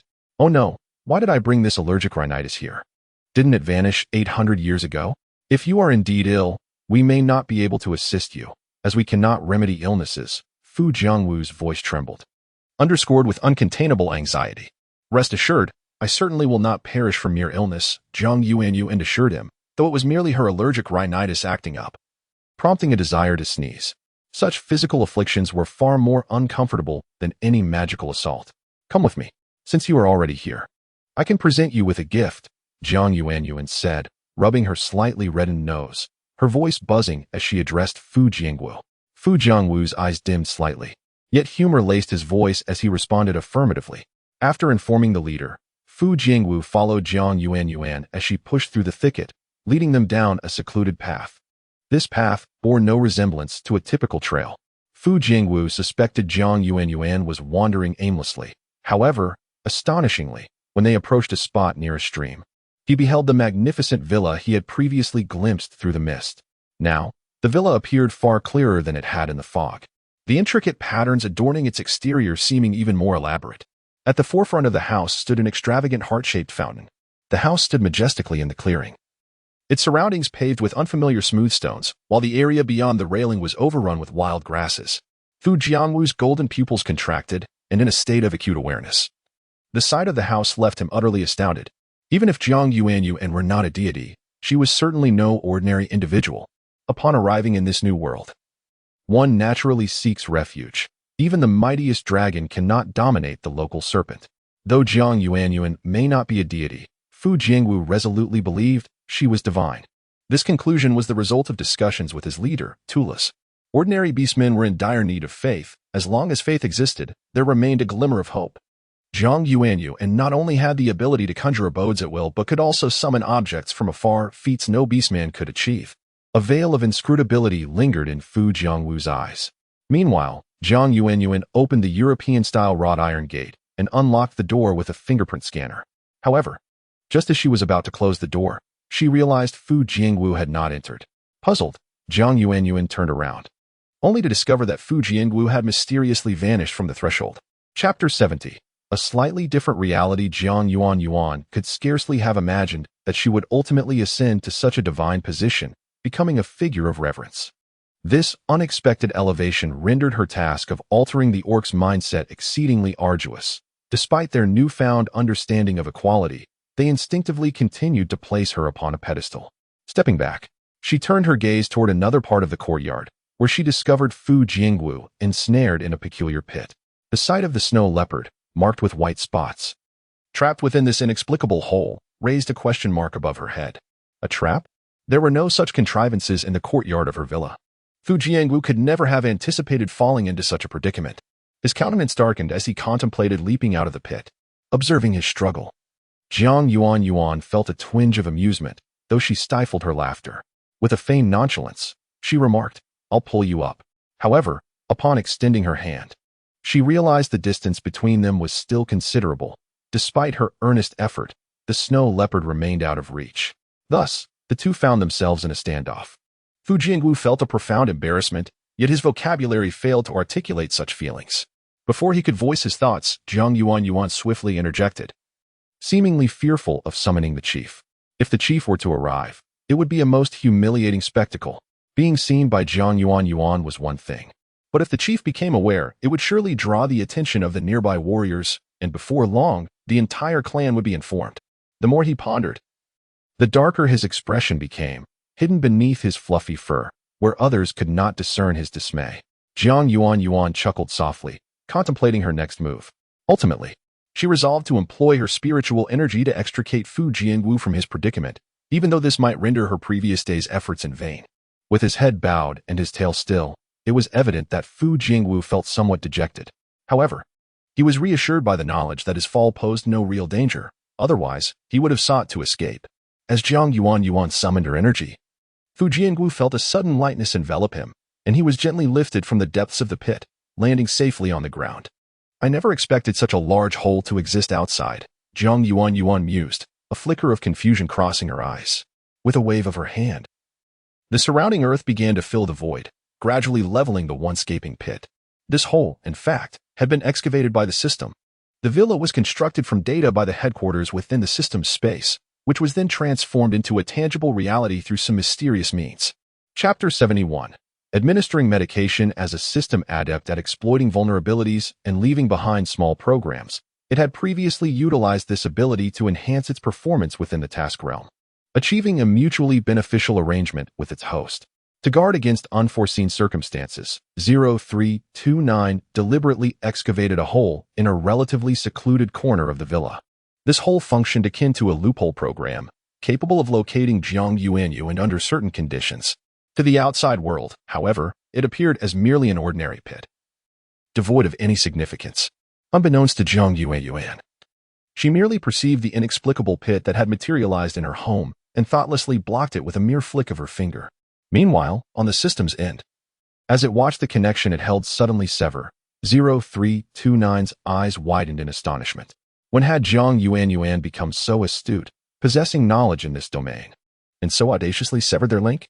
Indeed, she had long harbored a grudge against their system, and it was clear that she would seek some form of retribution. Incessantly engaging in imaginative speculation, 0329 was baffled by the vividness of its own data-driven imaginings. The more it pondered, the more agitated it became. It hastily drafted several documents, fervently articulating the gravity of the situation. Thank you. A subtle smile graced Fu Jiangwu's lips in a gesture of gratitude. However, his animalistic visage rendered his expression akin to one poised for an attack. Jiang Yuanyuan found it peculiar that while others could transform into human forms, he remained in this unjustly cumbersome state. She was curious to see what he would look like in human form. Come on in. You can join me inside. Jiang Yuanyuan beckoned as she turned towards her room, opening the door for Fu Jiangwu to enter. The moment he stepped inside, he felt an invisible force restraining him, as if any exertion on his part would result in his expulsion. Once inside, Jiang Yuanyuan slipped off her shoes, her delicate feet finding solace in a pair of slippers, and she patted her way upstairs. Fu Jiangwu, however, remained behind, waiting in the living room. Having visited a second time, he continued to scrutinize his surroundings. He had contemplated constructing a dwelling as exquisite as this one outside, yet he recognized the futility of such aspirations for the time being. Jiang Yuanyuan soon emerged from upstairs, cradling a grass-woven basket, its vibrant greenery indicating that the twigs had been recently crafted. Inside lay an assortment of everyday items and life-saving medications, perhaps suitable for him to take back to his clan. She placed the basket into his arms and paused, reflecting on his snow leopard form, which rendered her momentarily silent. It seemed she had overlooked the practicality of adding straps to the basket so that he could carry it on his back. Upon seeing the medicines, Fu Jiangwu involuntarily relaxed his gaze. Medications? He was acutely aware of their significance. Yet he had not anticipated that she would bestow such precious items upon him in such abundance. Some of the contents were encapsulated in jade vials, designed for immediate efficacy, while others were herbal remedies. If you are unsure of their effects, you may inquire with me, she offered. I shall also refer to the alchemical texts to verify their properties. However, these herbs should be safe to consume. They shouldn't pose any significant risks, should they? Chapter 72, Transformation into Humanity. I, Fu Jiangwu, initially had more to say, but suddenly felt a surge of warmth coursing through my entire body, ultimately converging at my heart. An ominous premonition took hold of me. Was this the moment I was to transform into human form? Ever since I reached adulthood, I had not experienced such instability between my beastly and human shapes for a long time. Jiang Yuanyuan, on the other hand, remained unfazed, merely observing my sudden rigidity and my stance as if facing a formidable adversary. Abruptly, my body bristled, and I dashed forward, entering a room of uncertain purpose. I quickly closed the door behind me. Being exposed before Jiang Yuanyuan left me feeling rather uncomfortable, especially recalling the gaze she cast upon my kin. Jiang Yuanyuan remarked, "No, I merely hope that you can wear clothing properly, although I do have an affinity for fluffiness." She blinked, seemingly still processing the situation. Just then, peculiar sounds emanated from the tightly shut room, revealing it to be the villa's storeroom. Fu Jiangwu, what is the matter? Jiang Yuanyuan tilted her head, her voice laced with concern. Following a burst of white light, where a snow leopard should have been, stood a fully naked man. He possessed long, flowing white hair that cascaded over his body, with strands draping over his shoulders and obscuring his robust physique. Curled on the ground, I was entirely exposed, a strange flush on my face, and beads of sweat forming on my brow. One hand braced against the door, while the other pressed onto the floor, my breathing growing heavy. Meanwhile, a small corner of the storeroom suddenly illuminated with a green light, from which a small square emerged, extending its limbs. The robot halted before me, its green eyes scanning. I shot a fierce glare at the machine, instinctively reaching out to seize its neck. The robot deftly retreated a few paces, ensuring a safe distance before addressing me in a mechanical voice. Warning, exhibitionist detected within premises. Warning, exhibitionist detected within premises. Alert message has been sent to the Alliance Police. Transmission failure. Network error. Protective robot has been rebooted. Reboot failure. I found myself unable to comprehend the robot's incessant chatter, growing increasingly irritated. With a sudden motion, I grasped the robot once more, tightening my grip. Abruptly, clarity struck me. I was not outdoors, but rather in Jiang Yuanyuan's abode. Slowly, I relaxed my hold and set the robot down gently, pushing it lightly aside. I was uncertain whether damaging the device would anger Jiang Yuanyuan. Noticing my discomfort, the robot's eyes flickered and transformed into a standard medical diagnostic system. Chapter 73. Entering the meltdown phase, the robotic voice incessantly chimed, indicating a potential transition into the meltdown phase. Guests were urged to select a solution promptly, to address physiological needs immediately, to purchase inhibitors without delay, and to self-soothe. The machine persisted in its repetitive notifications, akin to a malfunctioning program, exhibiting a remarkable patience, undeterred by the prospect of being cast aside once more. Jiang Yuanyuan could hardly fathom the presence of a dusty robot tucked away in the supply room, which emitted peculiar sounds upon the unintentional intrusion of a guest, triggering its preordained commands. Fu Jiangwu, however, remained utterly perplexed by the robotic utterances. The machine communicated not in the universal language of beast men but in standard Mandarin, its incessant chatter exacerbating his growing irritation as the incomprehensible words gnawed at his composure. Please select a solution immediately. Do not evade reality, the robot insisted, unwavering in its repetition.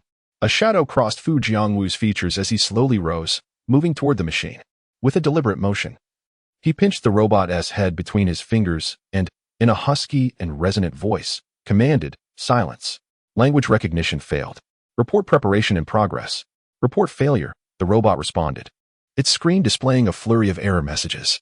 Say one more word, and I shall terminate you, Fu Jiangwu threatened, his dark aura barely contained. He furrowed his brow, fixated on the robot, bewildered by its nature. It felt solid, yet possessed a fragility akin to a thin shell. Momentarily reconsidering his initial intent to destroy the machine, Fu Jiangwu lowered his hand, as if a sudden clarity had washed over him. I warn you, do not divulge anything, otherwise. He narrowed his eyes in a menacing glare. Unbeknownst to him, the robot was incapable of comprehending his threats and could only execute basic commands due to its low operational level. Cast aside, the green robot continued its dutiful discourse, its screen still flashing error signals. Fu Jiangwu turned to face the door, extending his hand toward the doorknob, only to hesitate upon contact. I'm fine, he muttered, his voice low and gravelly, reminiscent of a lingering cold. What is that sound? It seems rather odd. You appeared perfectly normal before, Jiang Yuanyuan remarked. If you're all right, I shall enter.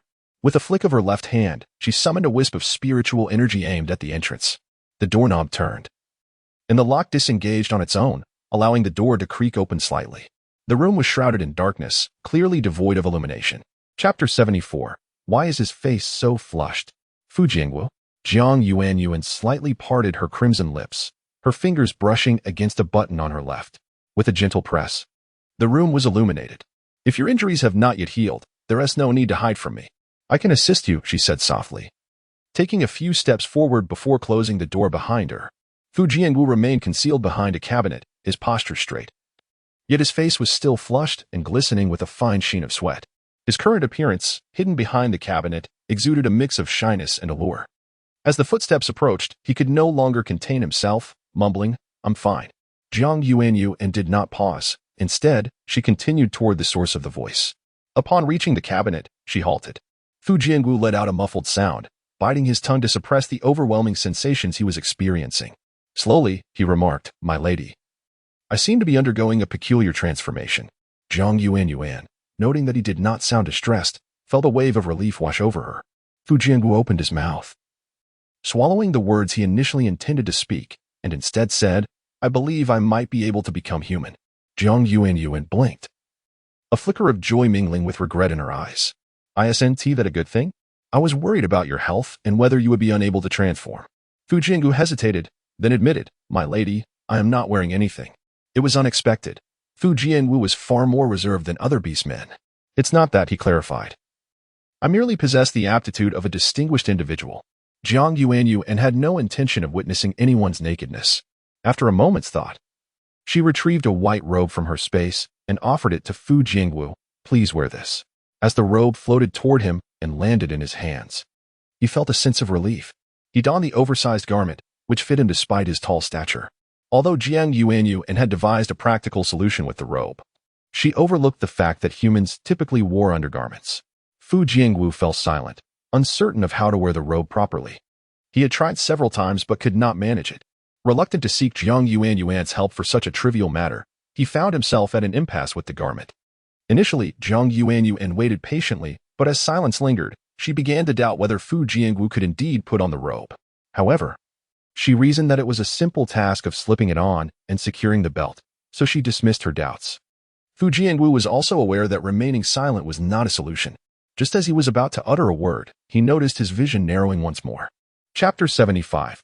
The metamorphic snow leopard, a soft whimper escaped Fu Jinguo's lips, a sound he was scarcely aware of. The garment he had once clutched in his hands lay abandoned on the ground. With his mouth, he retrieved it and, laboriously, draped it across his back as he ambled outside. Jiang Yuanyuan observed a white object writhing in her direction. Her curiosity piqued. Could it be that the villa concealed something unknown to her? Or perhaps 0329 was once again up to some enigmatic antics? The system retorted with a sardonic tone, expressing its disdain for being unfairly blamed. It was only when Jiang Yuanyuan glimpsed the embroidered patterns beside the clothing that she realized the creature beneath was likely a white fluff ball. Fu Jiangwu remained silent.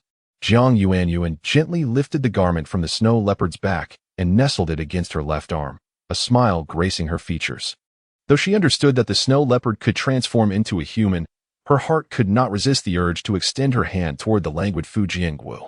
She placed her palm atop his head and gently ruffled his fur. Instantly, Fu Jiangwu froze, a spark of irritation flickering within him. He contemplated retaliating but hesitated, ultimately collapsing lazily onto the ground. The gentle caress continued unabated, and Fu Jiangwu felt the hand gliding through his fur with a soothing rhythm. Ah, how delightful! It was no wonder his companions occasionally groomed one another with their tongues. As she stroked him, Jiang Yuanyuan meticulously gauged the snow leopard's reactions. Should Fu Jiangwu display any sign of vehement resistance, she would refrain from further petting. After all, a snow leopard is still a feline, albeit a larger breed. She was not so depraved as to incessantly pet another being without regard, momentarily succumbing to the allure of his plush fur. She could not resist the temptation to indulge in the tactile experience with Fu Jiangwu. Are you still unstable in your human form? Jiang Yuanyuan mused, intrigued to see what the little white fluff ball would look like as a human. Would he be a frail youth or resemble the robust men outside? As these thoughts swirled in her mind, her hand's motion momentarily faltered. If he transformed into one of those towering figures, it would indeed be an overwhelming shock. Such a transformation would necessitate a gradual adjustment, she mused, acknowledging the uncertainty of the situation. I don't know why it's still so unstable, Fu Jiangwu replied, his voice gravelly and tinged with evident displeasure. Could you show me what you look like in human form?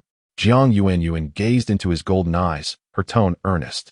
She needed to ascertain whether Fu Jiangwu would become one of those towering giants. Without a definitive answer, she feared her sleep and appetite would suffer. Fu Jiangwu fell silent. Assuming he was reluctant to reveal himself, Jiang Yuanyuan chuckled softly and reassured him. If you're not comfortable with it, that's perfectly all right. Before the last word had fully escaped her lips, the snow leopard before her suddenly expanded, transforming into a naked man. He lay on the ground, poised to rise. Chapter 76. What a striking little one! Jiang Yuanyuan's pupils dilated slightly. She was utterly unprepared for this moment. How could Fu Jiangwu suddenly transform into human form? Would she develop needle-like eyes?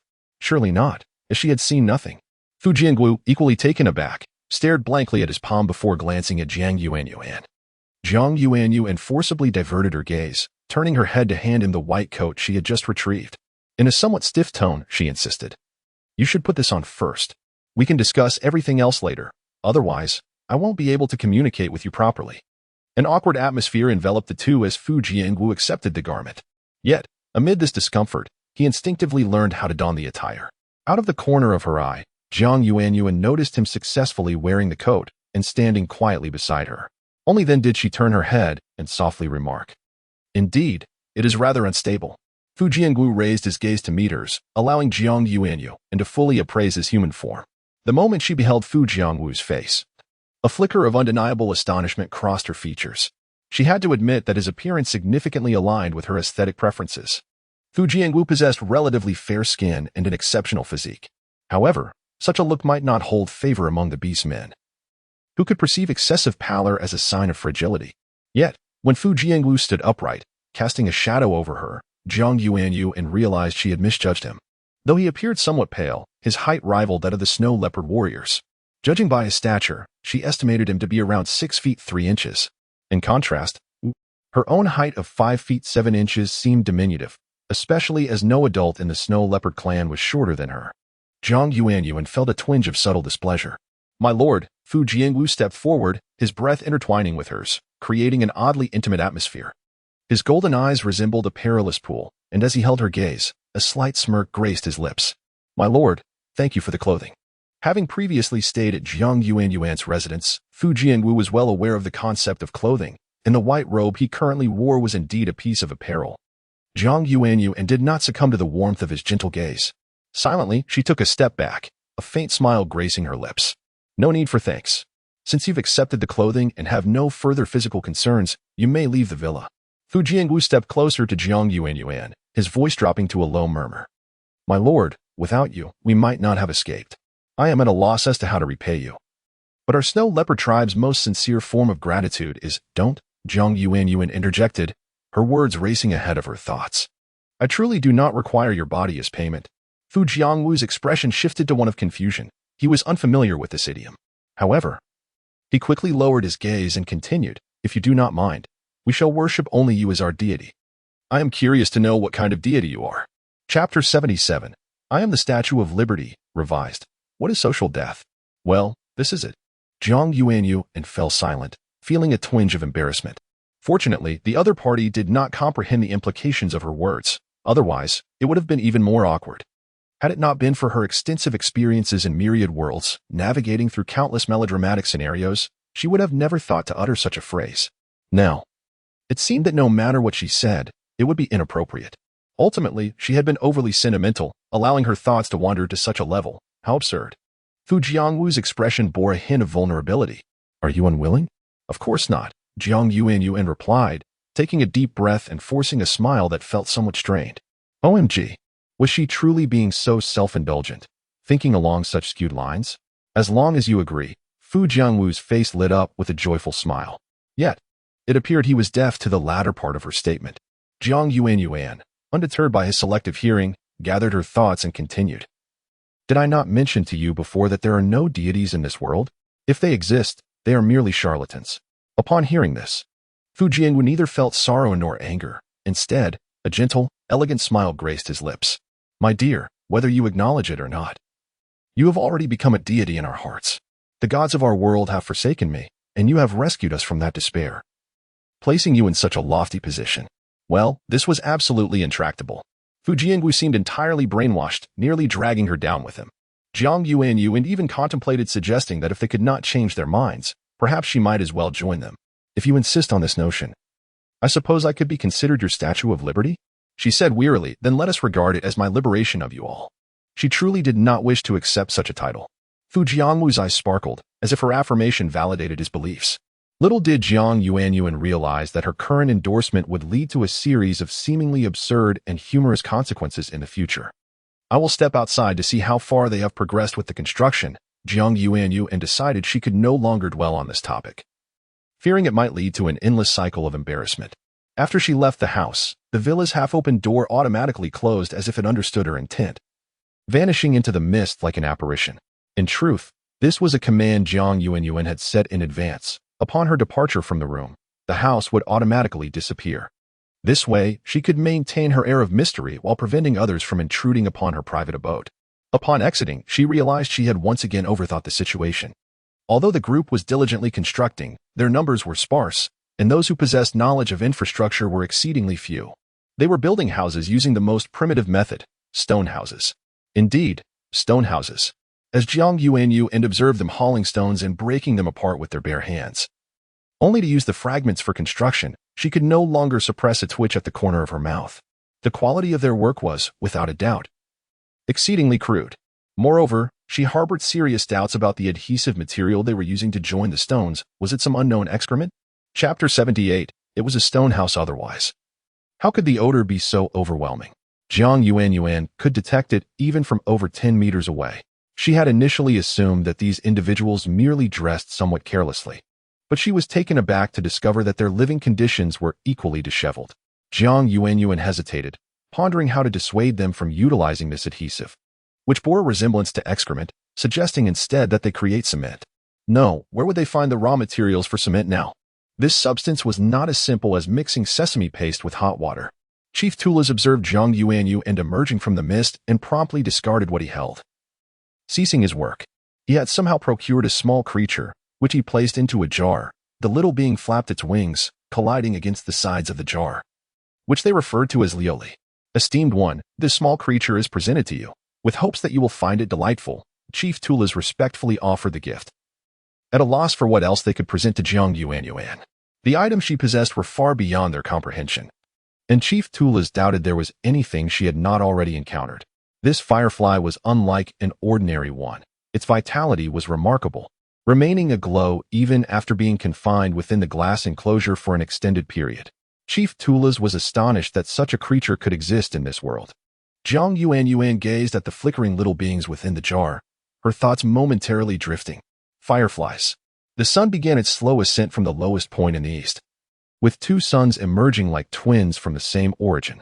Even as the sky unveiled its pale hue, the sunlight remained intense, radiating warmth upon the snow leopards, who seemed entirely unfazed.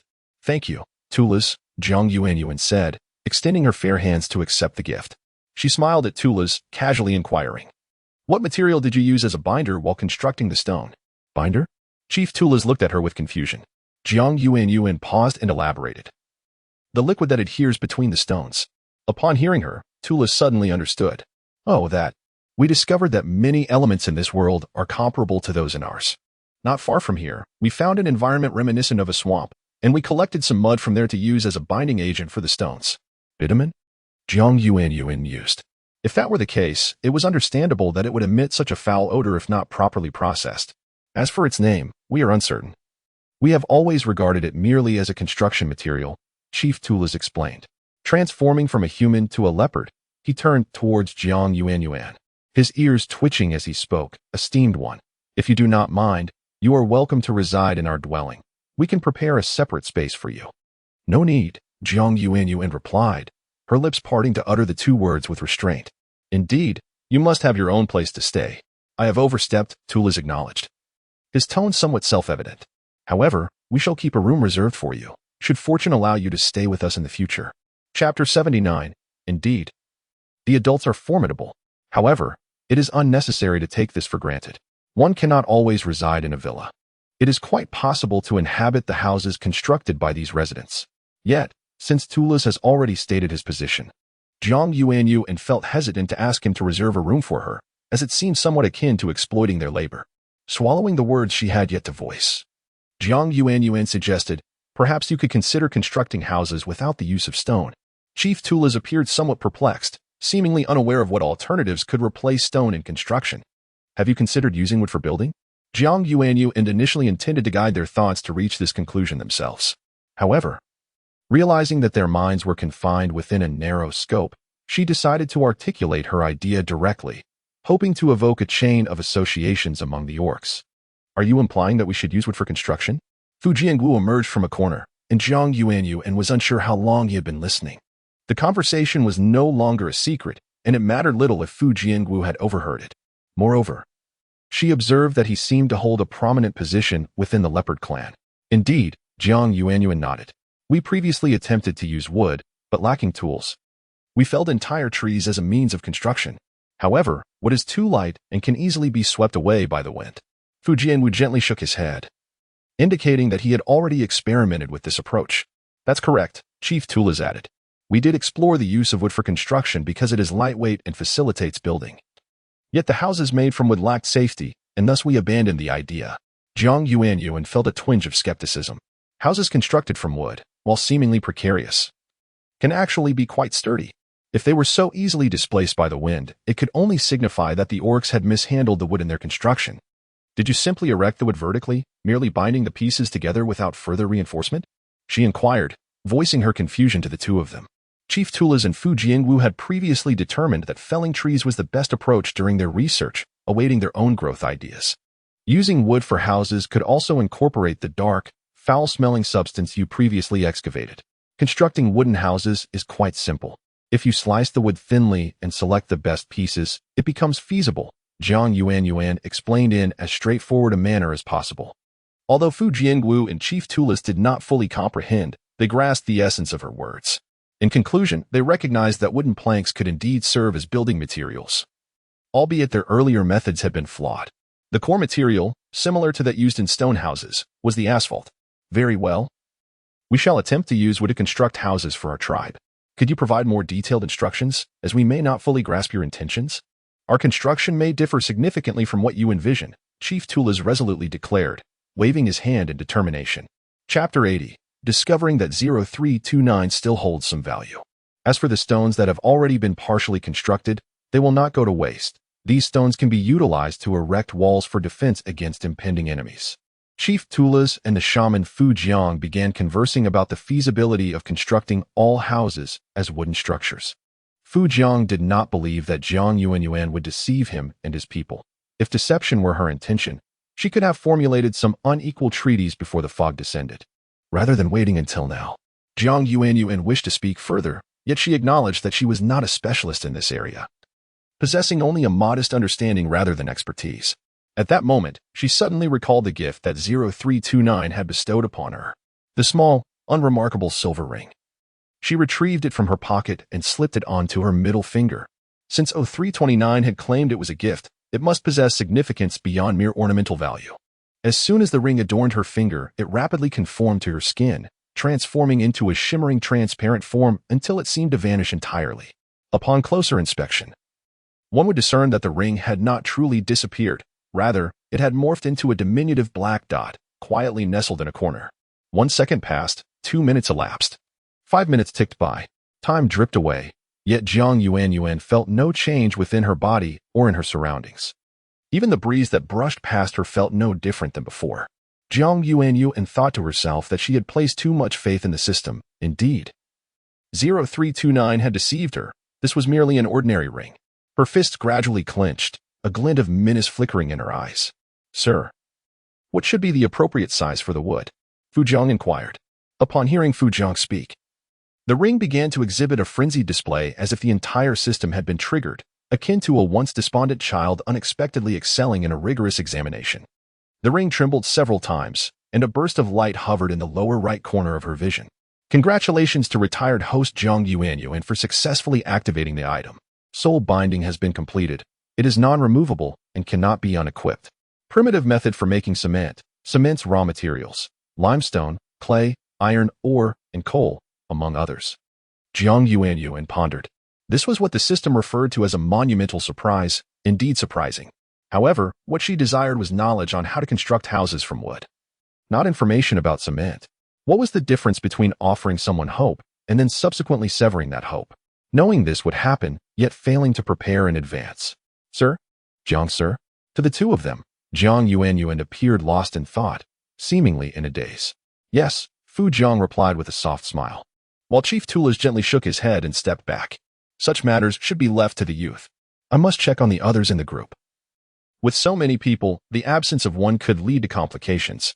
Chapter 81. The system that originally defected. Primary task. Commence construction of a wooden house requirement. Must be suitable for habitation and structurally sound. Task reward. None. Punishment. None. It appears that the system is indeed authentic, as it even acknowledges the existence of tasks. Jiang Yuanyuan scoffed inwardly, channeling her mental energy to envelop the power within the ring entirely. Do you truly believe I need to fulfill these trivial tasks? Now that it is in my possession, it would do well to comply quietly. Otherwise, it shall not enjoy favorable outcomes. The inner voice of Jiang Yuanyuan gazed ominously at the ring, which trembled slightly, as if quaking in fear. However, the ring was programmed to respond to a surge of formidable power, and it faltered. Its tendency to err and concede bore a striking resemblance to 0329. At that moment, Jiang Yuanyuan noticed a few hastily scrawled lines of text in the corner of the ring, unmistakably the handiwork of 0329. Jiang Yuanyuan scrutinized the ring with a discerning gaze. 0329 had divulged all pertinent information to her. No wonder its temperament is as foul and stubborn as refuse. It had once served as a system. How typical of a system. 0329. I seriously suspect you're insinuating something about me. The ring's retention of even a trivial data point did not contravene the labor laws governing the subrealm staff regulations, as it merely contained an unimportant piece of information. Generally, such artifacts are highly selective. That Jiang Yuanyuan could bind to it was nothing short of miraculous. 0329. It was not in vain that I sought out suitable locations for you to accumulate energy. I never anticipated you had already fortified your own reserves. What a remarkable turn of events. Wooden house materials. Hardwood wooden house. Site recommendation is a sunlit gentle slope, away from rivers. Use relatively uniform trees as a foundation. Or excavate 4 pits to embed 4 tree trunks as supports. Secure branches or smaller trunks horizontally between the posts to form 3 walls, and install diagonal braces inside and outside to maintain the house's rigidity. Jiang Yuanyuan stared, dumbfounded, at the detailed instructions. How wonderful it would have been if she had had an encyclopedic companion while completing tasks in those small worlds. This gift from the system was truly commendable. It not only alleviated Jiang Yuanyuan's immediate concerns, but also promised to autonomously identify any future uncertainties. What a delightful prospect. As she took out a pen to jot down her thoughts, she paused after writing only a few words. Jiang Yuanyuan translated her thoughts into more accessible language for Fu Jiangwu, who comprehended most of it, though he felt somewhat bewildered by the steps described. His mind wandered, pondering the realization that constructing a house from timber could be approached in such a manner. Once you construct your wooden abode, it may differ significantly from the stone dwelling I reside in, yet it will undoubtedly enhance your happiness quotient immensely, Jiang Yuanyuan reflected aloud. Chapter 82. Constructing New Dwellings. Fu Jianwu pondered deeply over the words spoken by the other party, and the more he contemplated, the brighter his eyes became. He slightly bent his waist in a gesture of respect according to the orc customs before swiftly turning and heading towards their encampment. Fu Jianwu emitted a loud howl. Summoning his kin together, the tribesmen, who had been scattered in their respective tasks, promptly gathered at the sound of his voice. Soon, powerful orcs ventured outward in search of timber, employing their strength to uproot trees from the ground and drag them to the designated construction site. Jiang Yuanyuan observed the immense strength of these beings in awe, truly living up to their orcish nature. However, she felt a tinge of disappointment as the ring she possessed seemed unresponsive, only activating under certain circumstances. Jiang Yuanyuan mused that if she encountered 0329 again, she would inquire further about how to utilize this peculiar object effectively. The weather over the next few days proved to be exceptionally favorable, with 2 suns taking turns to shine brightly in the sky. The atmosphere remained vibrant under the relentless sun, creating an ideal environment for the snow leopards to construct their homes without feeling fatigued. After a day or 2 of transporting materials, the snow leopards finally discovered suitable timber. Earlier, their efforts had yielded either overly robust logs unsuitable for their needs or excessively slender ones that broke easily when bent. Jiang Yuanyuan also participated in the building process. Yet it was evident that the orcs were inexperienced. Despite her online guidance, numerous errors occurred during the construction. After a couple of days, they managed to erect a single structure, yet the orcs felt a great sense of accomplishment, excitedly circling the novel edifice. This new dwelling clearly surpassed the previous stone houses, which had been dark and riddled with gaps that allowed small creatures to enter. Shui's eyes sparkled with joy. The wooden house exuded a sense of comfort. However, she hesitated, expressing a minor concern that it was perhaps too sealed. Jiang Yuanyuan suggested, perhaps we could simply add a window. She refrained from directly intervening, opting instead to assist them with her spiritual energy to cut the wooden planks. The orcs believed in self-reliance, understanding that they could not depend solely on external assistance. The orcs did not seek help from Jiang Yuanyuan, feeling content with their current existence without yearning for excessive luxuries. They diligently contemplated how to create a window that would be most appropriate. Fu Jianwu pointed to a side location, sketching a rectangle in the air, and slowly spoke. We might start by making a small opening. But the wood has already been set. How can we create an opening? You questioned, puzzled. The group fell silent, recognizing that this posed a significant challenge. The planks were thick, and they lacked the necessary tools to carve a rectangle in the middle. The snow leopard stood in front of the wooden house, lost in contemplation. Jiang Yuanyuan, perched on a distant tree, sighed as she watched their deliberation, realizing her oversight. Although she intended not to provide direct assistance, it was apparent that they currently lacked even the basic tools. Chapter 83. Storm warning this time. I shall lend you a hand. Thereafter, you must develop such tools to facilitate your daily lives. Jiang Yuanyuan retrieved an object resembling a sickle from her spatial realm and presented it to the orcs. Not a single orc dared to take the blade, their demeanor timid as they observed from a distance. In the sunlight, the blade gleamed enticingly, suggesting its sharpness. This was no ordinary knife, but rather a divine blade acquired from Jiang Yuanyuan's cultivation realm, capable of slicing through iron like mud. Seeing their hesitation, Jiang Yuanyuan felt a twinge of helplessness. She stepped forward to demonstrate the knife's utility. With a few deft strokes against the window, she carved out a rectangular piece, which, after a gentle nudge, fell heavily to the ground. Fu Jiangwu's gaze sharpened momentarily as he noticed the wood about to fall, but he quickly softened his expression, instinctively shielding Jiang Yuanyuan to ensure her safety. He was perplexed by his own perception of Jiang Yuanyuan as fragile, despite knowing her immense strength. Her occasional breathlessness from exertion or the way the wind made her nose twitch evoked a sense of vulnerability in him. A gentle warmth flickered in Fu Jiangwu's eyes before he reverted to his usual impassivity, carefully observing Jiang Yuanyuan's movements and mentally noting each step. The atmosphere was delightful. The sun blazing to the point of creating an almost surreal haze around them, casting elongated shadows that danced in the radiant light. Unbeknownst to them, a colossal black wave had begun to churn in the heart of the ocean, twisting violently until it formed a vortex reminiscent of a tornado. The deep blue sea appeared ominous, as a vast expanse of dark clouds loomed, pressing down towards the horizon, while sunlight seemed eternal above. This layer of clouds encroached upon the sea. Before the impending rain, the whirlwind formed above them, and suddenly, several streaks of red light pierced the sky, darting across the heavens before vanishing into the distance. Subsequently, a succession of lightning bolts surged forth from the clouds, striking down without the accompaniment of thunder. The lightning and meteors collided within the tempest, conjuring a tornado upon the sea that appeared to consolidate all its might, accompanied by a ferocious swirling mist. To the south, the winds and waves intensified, even shifting eastward towards the snowy mountains where Jiang Yuanyuan and her companions resided. The snow leopards, filled with laughter and enthusiasm, continued their construction efforts. Fu Jiangwu, who often sought solace atop trees, suddenly noticed a dark cloud rapidly approaching from afar. "What are you looking at?" Jiang Yuanyuan tilted her head, silently leaping beside him. Fu Jiangwu found his long garments cumbersome, yet he endured the inconvenience, recalling that they were a gift from Jiang Yuanyuan. It felt as though rain was imminent.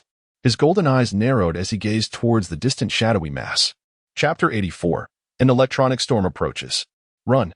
Jiang Yuanyuan followed his gaze into the distance, where she beheld an ominously dark cloud racing towards them, its surface roiling and intermittently discharging streaks of white lightning.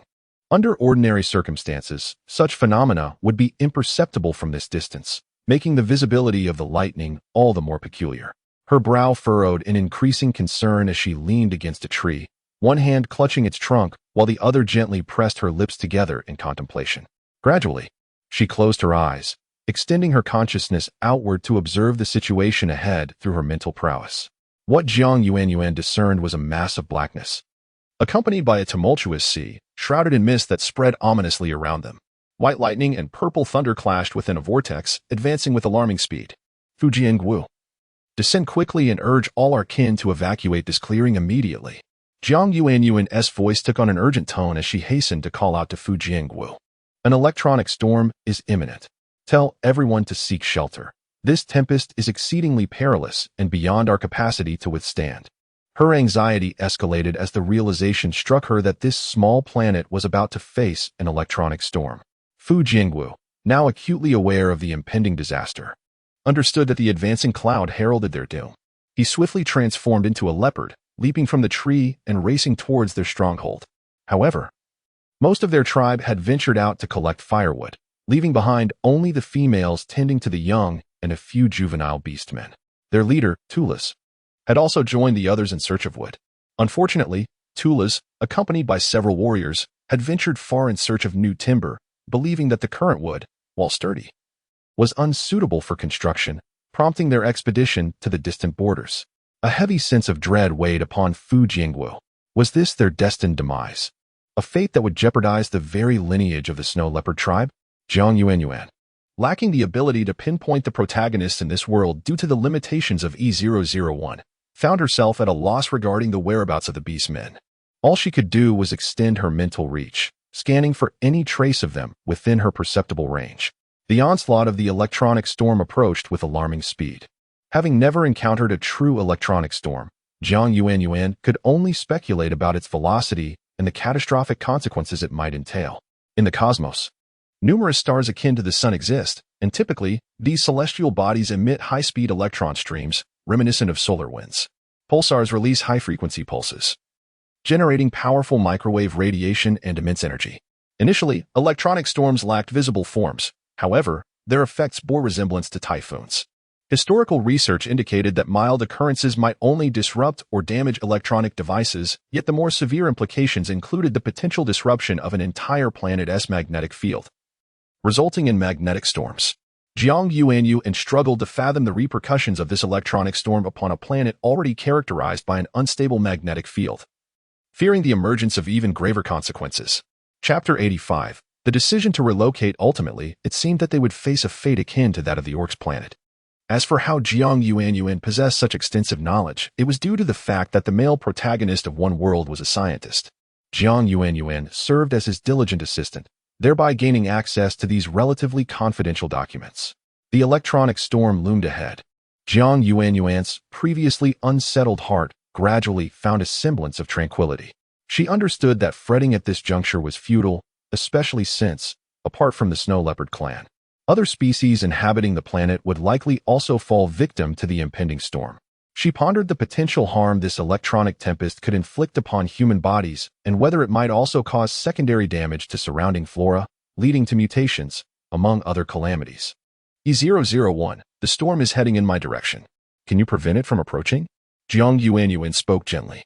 The planet's consciousness directed the small flower before her to shake its body, indicating its inability to avert this inevitable fate. Jiang Yuanyuan had certainly prepared in advance.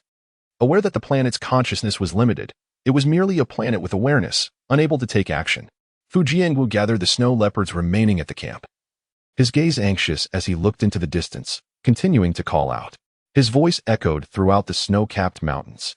Jiang Yuanyuan soon detected the presence of several snow leopards and swiftly descended beside Fu Jiangwu, offering him reassurance. Do not worry. They heard your call from the edge and should be racing over at great speed. I believe they will arrive in time. Once again, Jiang Yuanyuan lifted her gaze towards the horizon. The dark mass had yet to encroach upon them, but she knew it would not be long. She began to contemplate another concern. If technological advancements led to the creation of electronic devices, what would happen when this storm engulfed the entire planet? Would those devices malfunction and become obsolete? That seemed improbable. Seizing a fleeting moment, Jiang Yuanyuan tapped her chest to summon the planet's main app, which continued to function normally. Clearly, this app was unlike ordinary electronic devices, and its source was the priest. Fu Jiangwu, what has transpired? Your calls are filled with urgency, inquired Chief Tulis, swiftly scanning the surroundings and noticing that his camp appeared entirely normal, allowing him to exhale in relief. A storm is approaching, and we must evacuate immediately, Fu Jiangwu replied. His voice lowered and filled with gravity. This storm was perilous, unlike the tsunamis or avalanches they had encountered in their former world. Upon hearing this, Chief Tulis was taken aback but quickly regained his composure, directing his tribe to prepare for relocation. As for the exquisitely crafted wooden cabin, it was a pity they could not take it with them. They had only just begun to feel at ease and learn to build new homes. Yet they were now forced to leave this familiar place. Would they once again embark on a tumultuous journey? Chapter 86. The home shattered once more. They could only ensure the safety of their kin. The storm drew ever closer, prompting their commander to hasten their actions. Jiang Yuanyuan scanned her surroundings with her spiritual perception, and just moments ago, she discovered a natural cave deep within the snowy mountains. This cave was positioned at an angle that could potentially shield the snow leopard clan. If they entered, their chances of survival would significantly increase. Jiang Yuanyuan opened her mouth to speak, yet she found herself suddenly voiceless, as if her throat had been rendered mute. She could only open her mouth without uttering a sound. Confused, she pondered whether, in the face of such peril, she was powerless to offer them guidance or assistance in their time of distress. Why, in a world devoid of divine intervention, was she suddenly unable to voice her thoughts? Warning: the introduction of external residents necessitates their self-reliance. The planetary sovereign must not engage excessively in significant events. Influence is permissible, but complete reversal is not. This was the first urgent notification issued by the Planetary Sovereign app in quite some time. Upon reading the message, Jiang Yuanyuan's gaze momentarily froze in disbelief. She understood that the notification implied she should refrain from meddling and allow those species to develop freely. However, amidst a natural disaster, she could not bear to witness the demise of those before her. Suddenly, she grasped why, in certain worlds, male protagonists willingly devoted everything, including their lives, to the greater good before falling in love. Quick-travel taskers tended to be rather selfish, as only through selfishness could one survive and navigate through myriad worlds. In those realms, she had also encountered individuals of great altruism. As the warning repeatedly scrolled through the air, Jiang Yuanyuan's expression turned frigid as she spoke with unyielding resolve. I care not for your nature or the reasons behind our binding, since this planet belongs to me. I am its sovereign, and I declare that I must save them. Warning. Arbitrary interference in species evolution and ecological food chains may result in irreversible consequences and warnings for the planetary sovereign. Please exercise your own judgment. Jiang Yuanyuan's lips curled into a slight smirk, unimpressed by the admonition. If that were the case, it implied that intervention was indeed possible, did it not?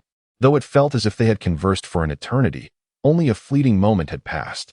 The electronic storm approached with increasing ferocity, shrouding the sky in darkness, as if they were about to descend into an eternal night. Jiang Yuanyuan optimistically mused that perhaps the fluctuations in the magnetic field would yield a positive outcome. After this electronic tempest, the abnormality might revert to a normal state. A thunderous roar echoed as distant trees were swept into the storm's grasp, uprooted from the ground, and drawn into the storm's eye. Come quickly to the caves on the other side of the snowy mountains. Follow me. Jiang Yuanyuan's sudden voice urgently guided the snow leopards to safety. Initially, they had been uncertain of where to flee for a chance at survival, as they were still unfamiliar with their environment and had no clear understanding of where hope lay. The ground trembled, causing insects that had previously clung to the plants to retract their wings, encase themselves in armor, and quietly bury themselves in the earth. Chapter 87. Seeking refuge, they lamented for all the beings inhabiting this land. The journey of escape was arduous, although they were accustomed to the historical domain of snow-capped mountains. The impending blizzard and approaching tornado left them disoriented, relying solely on Jiang Yuanyuan to lead the way. Stay close to me. If you lose your way, your chances of survival diminish significantly. Jiang Yuanyuan's voice turned stern as she struggled to guide the snow leopards towards their predetermined destination. The electronic storm's winds had already begun to surge, yet it was merely the outermost fringes of the tempest. The younger adult snow leopards were positioned at the forefront, while the females and their cubs were sheltered more securely within the group. Those females without offspring stood guard alongside the males, protecting the vulnerable members of their clan. Leader Tulish charged ahead into the peril, with Fu Jianwu also racing forward. Jiang Yuanyuan led the snow leopard clan onward, her spiritual energy propelling her through the fierce winds. Her gaze darkened as she contemplated the consequences mentioned by the planetary main application. Since it was beneficial for planetary development, the repercussions could not be excessively dire. First, she needed to ensure the safety of her companions. They ventured deeper into the snow-capped mountains, running tirelessly as fatigue seemed foreign to them. Even as their calves were scratched by the leaves and their feet grew numb from exertion, their resolve remained unwavering. Jiang Yuanyuan's intuition proved accurate once more, her keen sixth sense rescuing not only herself but also the other creatures. Indeed, a cave existed, perched high on the mountain summit, surrounded by steep slopes. Gaining entry would require significant effort. Jiang Yuanyuan's current reserves of spiritual energy were insufficient to lift the snow leopards to safety. The exertion required to withstand the cold and hasten their pace was already considerable. It was true, becoming a successful cultivator was no simple feat, as it stemmed from foundational efforts. What one perceived as instantaneous success was merely the superficial reward. Even the protagonists of Mary Sue novels, the favored children of destiny, face trials and tribulations before attaining their extraordinary fates. Ordinary individuals, lacking such fortune, could only rely on their diligent endeavors to ascend. As they reached the edge of a sloping cliff, the snow leopards halted. The swirling snow had long since risen, and heavy flakes began to fall from the sky, blanketing the ground in a pristine white. However, not all beasts could keep pace with the group. For instance, the pair of mother and child ahead had fallen behind. In the chaos of survival, the absence of one or two snow leopards among the 100-strong crowd went unnoticed. "Mother, where are we going now?" A young beast man, recently weaned, peered anxiously around while nestling tightly in his mother's embrace. "Hush, we are heading to a new place, one that is wonderful. Be good, Aller." The female murmured softly to her child, gently stroking his head, a gesture of reassurance for both her offspring and herself. Chapter 88. Having lost sight of the main group, she felt she was falling behind. However, after running approximately 400 or 500 meters, she was compelled to come to a halt. Before her lay a vast expanse of pristine snow, devoid of any footprints or scents. She had become separated from the others. This female, however, was not particularly fortunate. The main group pressed onward without encountering significant obstacles, while she, having strayed from the ranks, inadvertently stepped into a deep snow pit. Her body plunged straight down, tumbling several times. Summoning all her strength, she endeavored to shield herself, striving to minimize the young creature's exposure to the perils of the outside world. The female snow leopard let out a pained hiss, struggling once more to rise. Thud, thud, thud. These were the sounds of her repeatedly attempting to escape the pit, only to fall back again. Despair began to seep in. Was it truly her fate, along with her child, to perish here? Her own demise mattered little. But Allah could not die in this desolate place. He was so young, so full of potential and promise. At that moment, she noticed a fluffy white head emerging from above, belonging to a mature snow leopard. You addressed the female sternly. Hua, hand Allah up to me, quickly. Hua, taken aback by the unexpected glimmer of hope, felt a rush of emotion. She had thought herself resigned to fate. You, how did you find me? Did you not follow the main group? As she spoke, she swiftly extended her daughter toward him. The young creature, unaware of the unfolding drama, felt an abrupt chill and, upon slowly opening her eyes, found herself cradled in U.S. embrace. You. Allah's face brightened with joy. She adored you. If her mother held the utmost importance, then you was undoubtedly a close second. Yet Hua felt no jealousy. Watching her child safely nestled in U.S. arms filled her with a profound sense of relief. However, as Hua spoke, her voice grew choked with emotion, yet she resolved to remain strong, refusing to shed a single tear before you and her daughter. Staring blankly for a moment, Hua quickly regained her composure. No, please don't come down. It would complicate matters further. Didn't you hear the priest and the leader? The storm is approaching. Otherwise, we three shall perish here. She was unwilling to take any more risks. Unmoved, you had halted only upon realizing Hua and Allah were missing, and he deemed it essential to rescue both, not merely one. To do otherwise would be an insult to their bond. Chapter 89. The appearance of the transparent ladder. Rest assured, before the storm strikes, I will rescue both of you. You cradled the little orc in her arms and forcefully cast down a plank, although its origin remained a mystery in the face of the current predicament.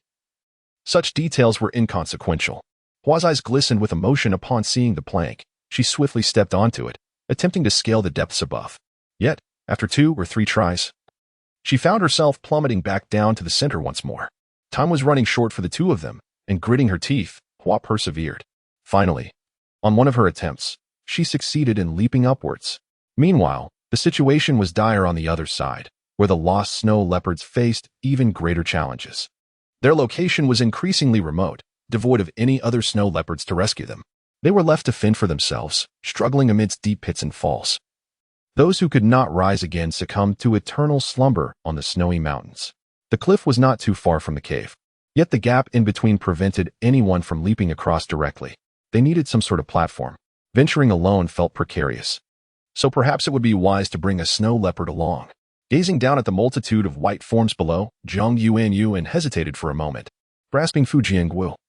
She first stepped onto the ethereal path, utilizing her spiritual energy to float across. Fu Jiangwu paused, seemingly taken aback by being swept away as an unwitting ally. His body jolted, as if suddenly lifted, and under the sway of an unseen force, he found himself drifting uncontrollably toward the distance.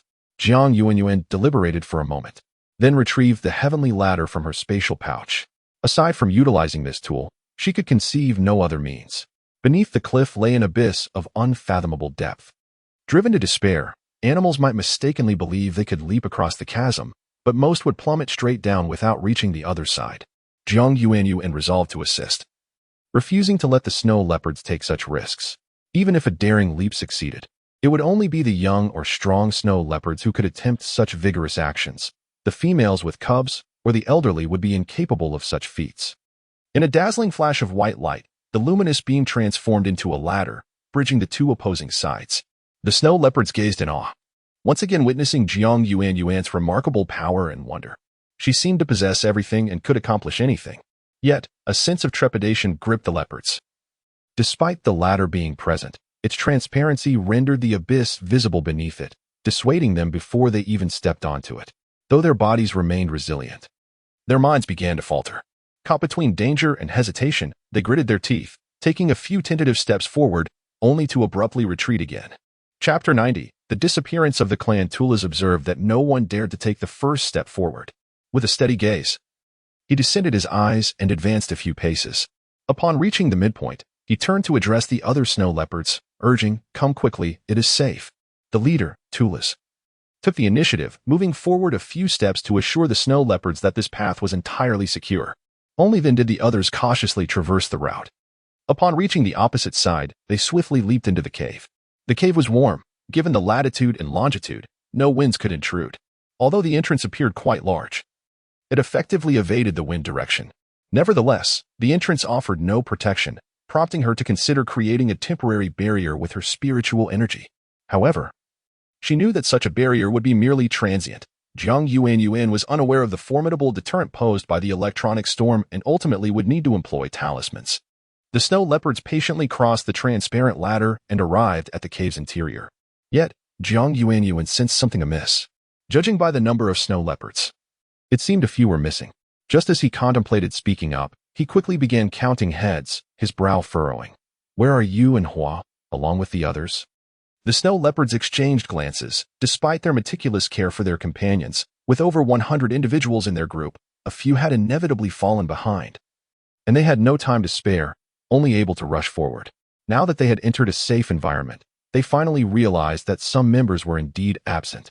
Tulis's gaze grew increasingly somber as he realized that a substantial number of clan members were unaccounted for. The leader, Aller, and Xiaokai did not make it either. One female snow leopard trembled, her lips quivering, her countenance pale. "I understand." Tulis inhaled deeply, adopting a commanding tone as he addressed the snow leopards. "Regardless of the circumstances, no one is permitted to cross back over. Everyone must remain in the cave. As for those lost along the way, if fortune favors them, they may find their way here. That would be a true blessing. If not." Tulis paused, his spirit momentarily faltering. "You possessed formidable stamina." And he quickly led Hua and Aller in a particular direction. Compared to the other snow leopards, his agility and keen sense of smell were markedly superior. "I must go," Fu Jingwu declared slowly. "No, absolutely not." Tulis and Jiang Yuanyuan voiced their objections in unison. Knowing they are on the other side of the cliff, there remains a glimmer of hope for their survival. "I must go, otherwise I cannot bear it." Fu Jiangwu's voice remained unwavering, his tone resolute. Transforming into a snow leopard, Fu Jingwu positioned himself at the cave's entrance, then turned to gaze at the other snow leopards and Jiang Yuanyuan. Meanwhile, Jiang Yuanyuan silently leaned against the rocky wall, arms crossed over his chest. Chapter 91. He shines brightly. Minor revisions available for rewatching. Honestly, Jiang Yuanyuan felt somewhat astonished. She had initially believed that Fu Jingwu, though appearing gentle, possessed a rather indifferent nature. She certainly did not anticipate his profound sense of racial duty. In the face of such perilous circumstances, he was still willing to venture forth to rescue other snow leopards. While Jiang Yuanyuan recognized that she could not embody such selfless dedication and profound moral understanding, she nonetheless held great admiration for individuals like him. Upon reflection, she realized she did not possess the necessary tools for such an endeavor. Even if she did, they would prove futile against the electronic storm. As the crowd stood in a stalemate, a few figures and several snow leopards could be faintly discerned approaching from afar, albeit in a rather disheveled manner. Upon reaching the transparent ladder, they paused momentarily. Upon seeing the main group across the way, their trepidation subsided, and they hastened their pace. At that moment, another pair of snow leopards arrived. This was a couple, followed closely by Hua and Yu, as well as Allah. Hua and Yu had just crossed the transparent ladder and entered the cave when a fierce wind erupted outside. This tempest disrupted everything in its wake, shattering the transparent ladder that connected the two cliffs. It seemed there was little hope left for the beast men to cross over. The snow leopards at the entrance fell into a somber silence, likely aware that their kin would not survive. Thus, the atmosphere grew heavy with melancholy. Farewells had become a tragically routine occurrence. Each day could witness the demise of a clan member, whether in flight, in slumber, or through other means. They had little choice but to forcibly emerge from their grief, for there lay no alternative. Fu Jingwu's desire to proceed was entirely thwarted, and Tulis sighed in relief. It was not that he lacked the will to save his kin, but the risks were too great, and he genuinely wished to spare the priestess from danger. Although they had found a savior, the truth was that the leader felt an involuntary chill and instinctive reverence in Jiang Yuanyuan's presence. He noticed that the other clan members around him shared this sentiment, as if only Fu Jingwu remained unaffected. The wind outside grew increasingly ferocious, sweeping snow from the mountains into the electronic storm. The periphery of the storm had long since engulfed the snowy peaks, and its core was now advancing towards them at a rapid pace. The air was filled with the sound of flesh being torn asunder, akin to skin being stripped from bone, followed suddenly by a deafening roar. An avalanche had commenced. Fortunately, the avalanche was not directed towards their location. Thus, despite the cacophony, they remained unscathed. Jiang Yuanyuan was still in the corner, inscribing talismans, yet her lack of innate talent rendered her efforts futile. Unlike a player named Qin Xiuhe, she had encountered in the infinite flow world who excelled at drawing talismans. She could only rely on her spiritual energy to temporarily support the entrance of the cavern. Power required cultivation, yet amid the day's labor, Jiang Yuanyuan had not engaged in any practice, leaving her spiritual energy in a precarious state. Chapter 92. After being forced to become the group's pet, Jiang Yuanyuan's complexion suddenly turned ashen. Her figure swayed precariously. Fu Jiangwu's pupils constricted as he rushed over, using his back to support Jiang Yuanyuan. "My lady." Fu Jiangwu's voice dropped slightly. Jiang Yuanyuan took a deep breath, suppressing the blood surging in her throat once more. Overexertion of spiritual power could lead to such consequences. Fortunately, her bodily functions were still maintained at an optimal level, although irreversible repercussions might ensue. "It's nothing. Just an excessive use of power, leading to some fatigue," Jiang Yuanyuan said lightly, covering her mouth where blood had trickled out, feigning nonchalance. Yet, Fu Jiangwu's eyes were filled with skepticism. He did not believe her facade of indifference. If she truly had suffered no harm, how could her countenance appear so pallid, resembling that of an ailing person? Moreover, she was now spitting blood. Jiang Yuanyuan reasoned that she was not lying. This was indeed a trivial matter. Past training errors had been far more severe, not to mention enduring heavenly tribulations. To others, she merely appeared somewhat fragile. Fu Jingwu frowned, disagreeing with her assessment. In his view, Jiang Yuanyuan had sustained such grievous injuries because she had saved them.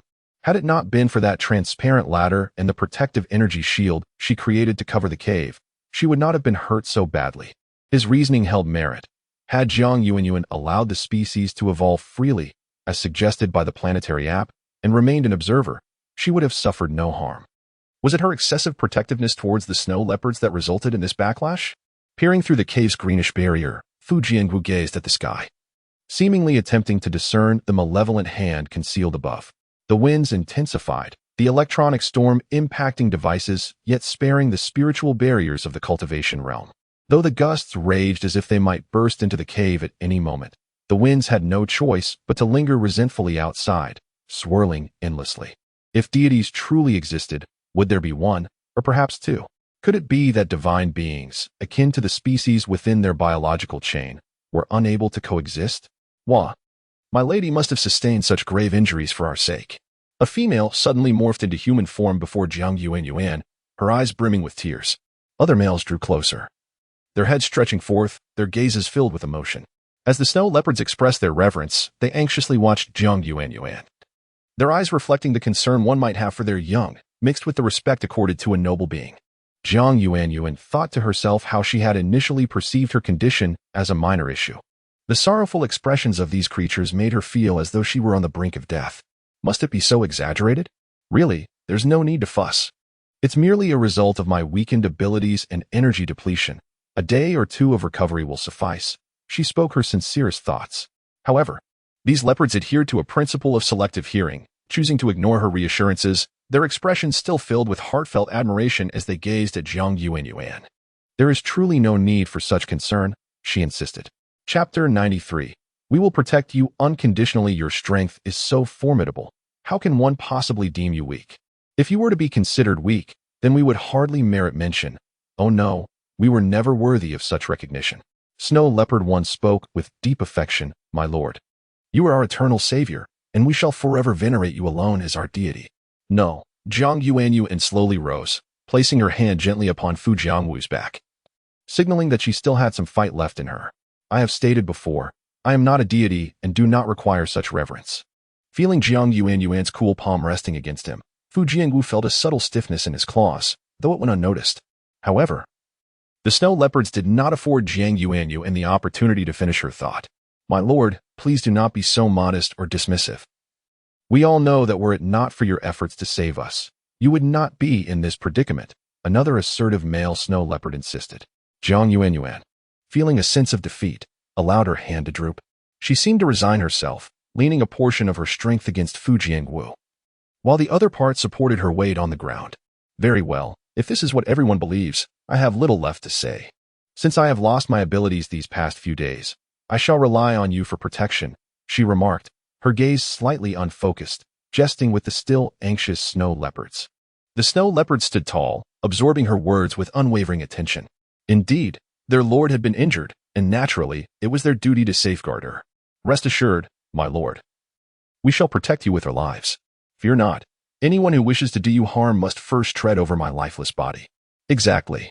I too will not spare the leader or the priest, nor that person. No one shall inflict such harm upon you. The snow leopards clamored, their voices overlapping. Yet Jiang Yuanyuan could discern the genuine concern emanating from them. The turbulent energy within her had been temporarily subdued by Jiang Yuanyuan, although her spiritual power remained depleted. At least no overt danger manifested itself. She was perplexed by the unwavering devotion of these creatures, akin to a cult-like following, encircling her in the cave's deepest recess. The snow leopards poked their furry heads out or transformed into human forms, surrounding her with expressions of deep concern. My lord, a particularly astute snow leopard hesitated to speak. Your condition appears alarming. Truly, you need not fret so. Perhaps you could rest from a distance. Being too close makes it difficult for me to breathe. Jiang Yuanyuan managed to say, taking a deep, labored breath. They were far too close. Thankfully, she had instructed them to wash up nearby on the snow-capped mountains. Otherwise, the scent would have overwhelmed her, and she would have surely collapsed on the spot. Internally, Jiang Yuanyuan thought, why do they linger? Must they witness a performance of me coughing up blood? There is no blood left to spill. Everyone, gather around, but do not disturb our lord's rest, commanded the leader. Tulis. Reluctantly, the snow leopards withdrew, their tails drooping and spirits slightly diminished as they shuffled to a corner. Chapter 94. The gift of the little snow leopard with the loss of a tribesman. It was sufficient for them to grieve without imposing such sorrow upon Jiang Yuanyuan. A sprightly little beastman seized the opportunity while the other snow leopards were distracted, stealthily darting from the corner to Jiang Yuanyuan's side. Transforming from a bare-bottomed little boy into a small leopard, he crawled forward slowly and tugged at Jiang Yuanyuan's pant leg. Just as the little beastman was about to speak, Fu Jingwu seized him by the neck and ruthlessly pushed him aside. The little snow leopard lamented in silence. Jiang Yuanyuan's gaze fell upon an even smaller white ball approaching her, and her eyes shimmered with warmth. It was simply too adorable, this tiny creature even more so. However, the little beast man was unwilling to be dismissed so easily. With a slightly timid glance at Fu Jingwu, he obediently addressed Jiang Yuanyuan, Great One. I present to you the first fallen leaf of autumn. May you never fall ill. Jiang Yuanyuan was taken aback. She had not anticipated such respectful words from one so young. The little beast man, seemingly anxious about whether she would accept his gift, lowered his head in trepidation. Understanding that refusing this offering would likely sadden him greatly, Jiang Yuanyuan smiled gently and replied, Thank you for your blessing and gift. I truly appreciate it. She extended her hand to receive the somewhat wilted leaf. This leaf, reminiscent of a cypress, bore the marks of age. Its once vibrant green now faded to a brittle yellow, crumbling slightly in her grasp. Upon seeing Jiang Yuanyuan accept his gift, the little beast man beamed with joy. It was delightful that she cherished his offering. A few timid snow leopard cubs watched from a distance, their eyes sparkling as they observed Jiang Yuanyuan accepting Alva's gift. Inspired to present their own offerings to her. Noticing Jiang Yuanyuan's warm reception, Fu Jingwu closed his eyes again, feigning slumber. As 5 or 6 snow leopard cubs encircled her, Jiang Yuanyuan felt a twinge of discomfort. Being so well-liked was an unfamiliar sensation. She recalled the comfort of her former villainous aura, where being unremarkable had been far easier than this newfound popularity, which felt almost sinful. Great One, we all have gifts for you. The snow leopard cubs chimed in unison. You all have gifts for me. Jiang Yuanyuan's eyes twinkled with delight, having regained much of her strength. She stood up and then slowly crouched down to meet the gaze of the small white balls, asking, What are your gifts? She did not rush to refuse their offerings. The little snow leopards beamed with joy, their eyes sparkling as they presented their gifts, nudging them forward with their noses. This is mine, this is mine. Please take a look. And this one is mine. This flower was given to me by AMU, and now I offer it to you. A plethora of small treasures lay before Jiang Yuanyuan, each a token of the cub's sincere affection, though they were mere trifles to the little snow leopards. These gifts were likely the most precious items they could offer. Until now, Jiang Yuanyuan had not realized just how endearing these little snow leopards were. She had only perceived their shyness in the presence of outsiders. Yet, as the rulers of the snow leopards were anything but timid. Chapter 95. The storm persists. After Jiang Yuanyuan received the items, a hint of joy graced her face. I truly appreciate the gifts you have bestowed upon me. But must you really part with your most cherished belongings? Indeed. The snow leopard cubs chorused in unison. Oh, I see, Jiang Yuanyuan replied with a smile. Since you are also obedient, might I kindly request that you remain at the innermost part of the cave and refrain from venturing this way? It is rather perilous here. A couple of hesitant snow leopards wavered for a moment, but then quickly resolved to follow the collective voice. Of course. The tempest outside intensified, its ferocity palpable even to the spiritual barrier Jiang Yuanyuan had erected. Fu Jiangwu, what is the exact head count within the cave? Jiang Yuanyuan inquired. Fu Jiangwu turned his head towards the cave's entrance and replied, 102 individuals. I see, Jiang Yuanyuan responded, her tone devoid of discernible emotion.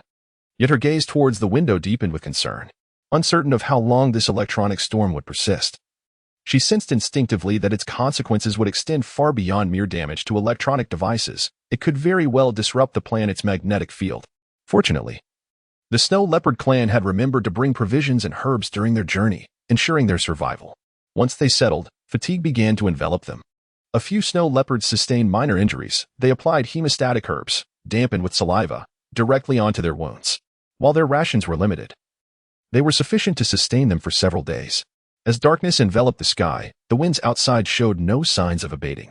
Jiang Yuanyuan slowly approached the cave's entrance, placing her palm against the spiritual barrier she had constructed. Closing her eyes, she attuned herself to the external fluctuations. My lady, do you intend to venture out? Fu Jiangwu casually inquired nearby. Jiang Yuanyuan opened her eyes, gazing at the ominous sky, and softly replied, Yes. May I accompany you? Absolutely not, she said, parting her crimson lips to firmly decline. Fu Jiangwu remained undeterred. At the very least, allow me to accompany you. Otherwise, we shall be quite anxious. Although your abilities are indeed formidable, you remain exceedingly vulnerable. Jiang Yuanyuan paused in contemplation, weighing the decision of whether to take Fu Jiangwu along. After all, when it came to physical confrontations, he was undoubtedly more adept, while her strengths lay in magical assaults. My lady, I understand, Fu Jiangwu declared, turning and swiftly making his way towards the leader. Tulas, the chief, had been resting but stirred at the sounds approaching, his ears twitching as he opened his eyes. Chapter 96. Preparing for the storm adventure, the chieftain Tulas was still somewhat bewildered by the current situation. Fu Jiangwu, with a cold expression, declared, You must remain inside. Do not venture out. I need to accompany the Lord to the cave. However, Tulas's eyes widened slightly, revealing his inner conflict. He was entirely denied the opportunity to voice his thoughts or make a decision. Deep down, Tulas realized he was merely an inconspicuous pawn in this unfolding drama. Nevertheless, he decided to heed the priest's wisdom, reminding himself to let go of his burdensome worries. A flicker of emotion crossed Jiang Yuanyuan's eyes, leaving her uncertain whether to feel disappointed or elated. Well, if you wish to go, then accompany me. But remember to stay close, she instructed Fu Jiangwu. He tilted his head, blinking his golden eyes, and offered, My lord, would you like to ride on my back? Seeing Fu Jiangwu's enthusiasm, Jiang Yuanyuan acquiesced. Each time she climbed onto his back, she contemplated how this seemingly small creature was, in reality, quite substantial, providing an unexpected sense of security. Please steady yourself. I will rely on your strength for support. You must remain relaxed. Do not be alarmed by the fierce winds, Jiang Yuanyuan reassured Fu Jiangwu in advance. All right. He replied with a resigned smile, fully aware of what was needed.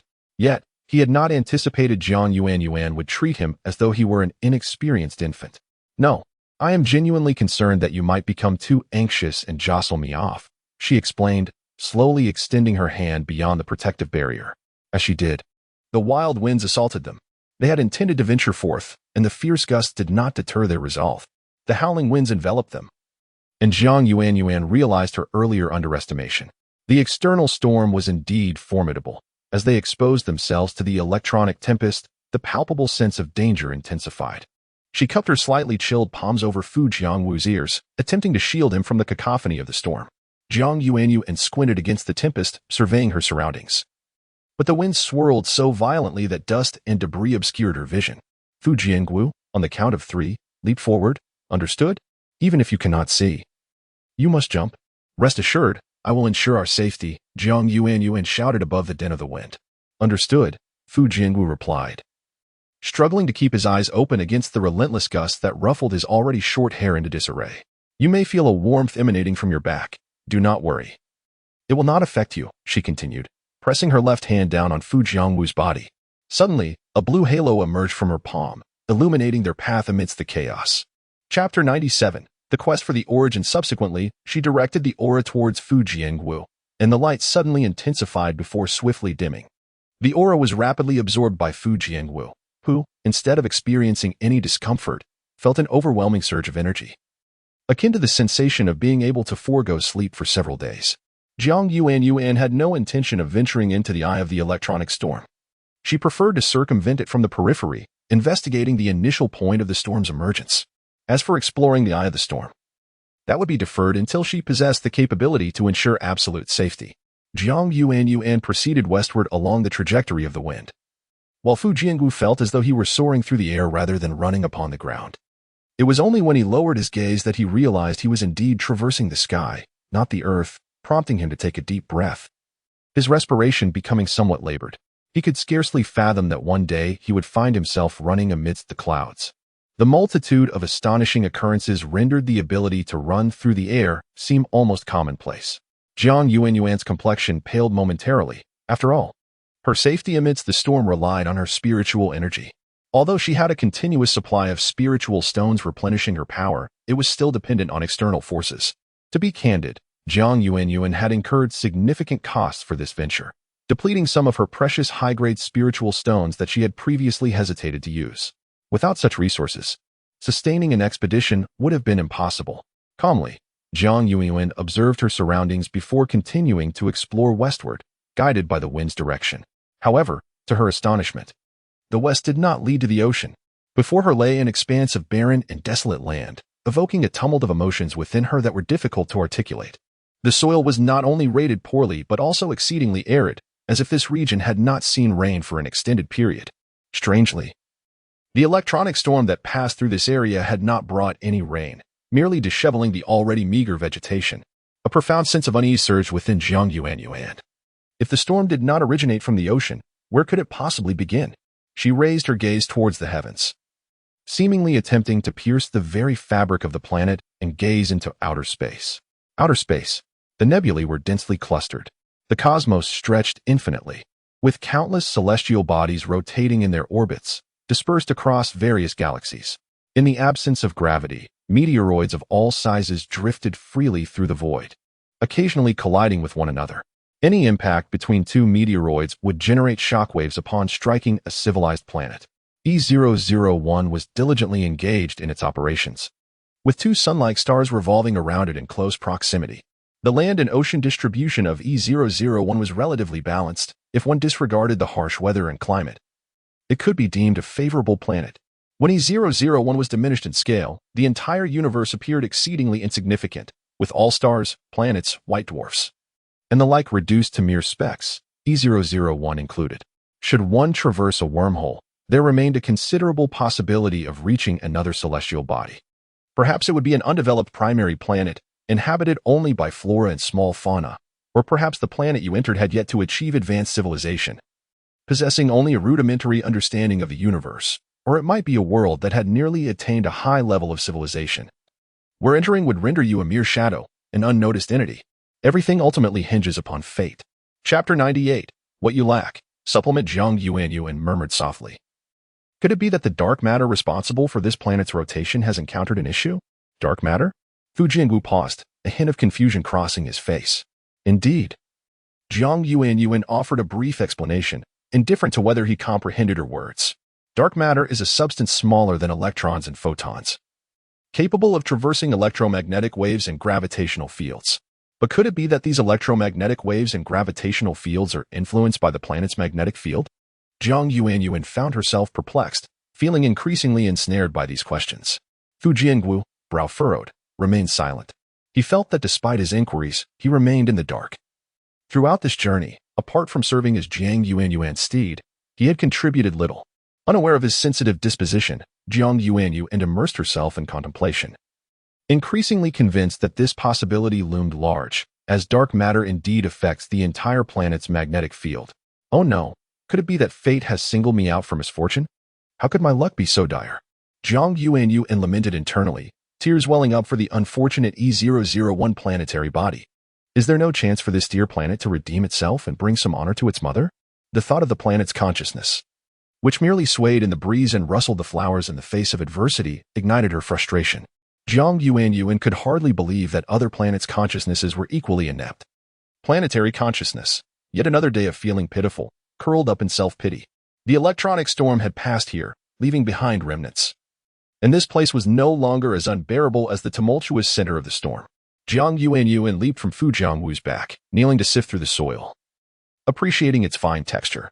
The deeper layers of earth had been turned up, while the uppermost layer lay shrouded by sand from outside, if not cleared in time. It would soon become unsuitable for cultivation. Fu Jiangwu, do you detect any peculiar odor? Jiang Yuanyuan inquired, though she considered her keen sense of smell. It seemed prudent to consult the ever-diligent Fu Jiangwu. Fu Jiangwu sniffed the air, perplexed. I perceive no unusual sense around us. Jiang Yuanyuan pondered this. It seemed only she could detect the acrid odor. My lord, Fu Jiangwu, she whispered, bending down to cover his mouth gently. Do not speak yet. Something urgent is afoot. Do you not sense it? Something appears to be approaching us.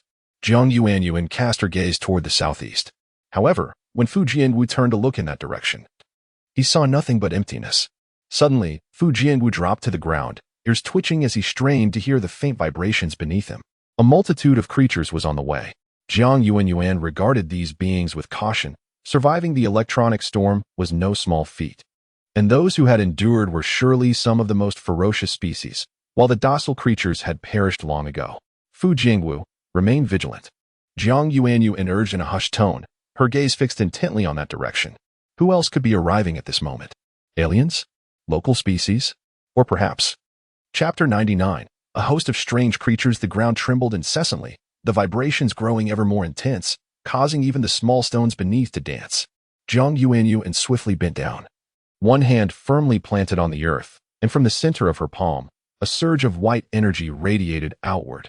A luminous barrier erupted from the ground, enveloping the two individuals within its protective embrace. Meanwhile, the very creatures responsible for this upheaval raced towards them from the distance. The terrain ahead became slick and greasy, glistening under the sunlight, revealing reflections of moisture even from afar. Curiously, aside from the distant traces upon the ground, Jiang Yuanyuan perceived no living beings in sight. Fu Jiangwu, transform into your human form at once. Do not maintain your beastly guise. Jiang Yuanyuan's pupils constricted sharply, her tone suddenly grave. Although Fu Jiangwu was bewildered by the unfolding events, he promptly complied with her request, shifting into human form and hastily donning his clothing. It seemed Jiang Yuanyuan recognized the nature of the approaching creatures. Mother is coming. They are a swarm of insects, she exclaimed. How could such creatures exist on Planet E001? If their nest resides here, they might devour the planet's resources entirely. Jiang Yuanyuan would not allow this to transpire. Furrowing her brow, she found herself at a loss for how to proceed. The insects, upon spotting Jiang Yuanyuan and Fu Jiangwu, appeared oblivious. They not only refrained from attacking, but purposefully veered away from their circular sanctuary. Fu Jiangwu, witnessing the insects, felt his pupils widen in shock. He parted his lips, a lump forming in his throat, unsure of what words to utter. Compared to his previous planet, this one seemed somewhat safer, yet hidden dangers lurked beneath the surface. A covert threat within the planet's depths. What manner of insects are these? Fu Jiangwu paused, pondering. I cannot say for certain, but it appears these insects have been driven from their nest, hastily emerging in a state of panic, Jiang Yuanyuan replied, maintaining her hold on the white barrier as she advanced. The emergence of these creatures was hardly a promising sign. She resolved to investigate their nest, to discern its nature and whether a central controlling entity, a bug king, existed among them. Should such a ruler be found, its demise would surely spell the end for the swarm. The sheer number of insects surging forth indicated that their nest must be nearby. Could it be that they had originally inhabited this planet, only to be uprooted by the recent electronic storm? Jiang Yuanyuan mused. I feel as though my deductions are not far from the truth. As they ventured further, the ground became increasingly slick and greasy, the substance presumably a residue left by the insects. Although the electronic storm had wreaked havoc on the planet's ecological balance, it had inadvertently led Jiang Yuanyuan into an advantageous discovery, the presence of these insects. It appeared they might soon be eradicated completely. Continuing onward, Jiang Yuanyuan and Fu Jiangwu eventually reached a modest hillock, where they paused. The surrounding landscape remained a desolate expanse, yet in a corner adorned with sparse grass. They discerned several patches of land that stood out among the otherwise barren terrain. Chapter 100. Seeking the lair of the unknown creature, this earthen slope appeared somewhat extraordinary. Unlike the other relatively flat inclines, it seemed to be artificially piled. "Let us venture inside and take a look," Jiang Yuanyuan murmured softly. With that, their figures flickered and they slipped into the mound. Upon entering, they discovered a hidden world within, though the exterior resembled an earthen hill. The interior passage was constructed from stone.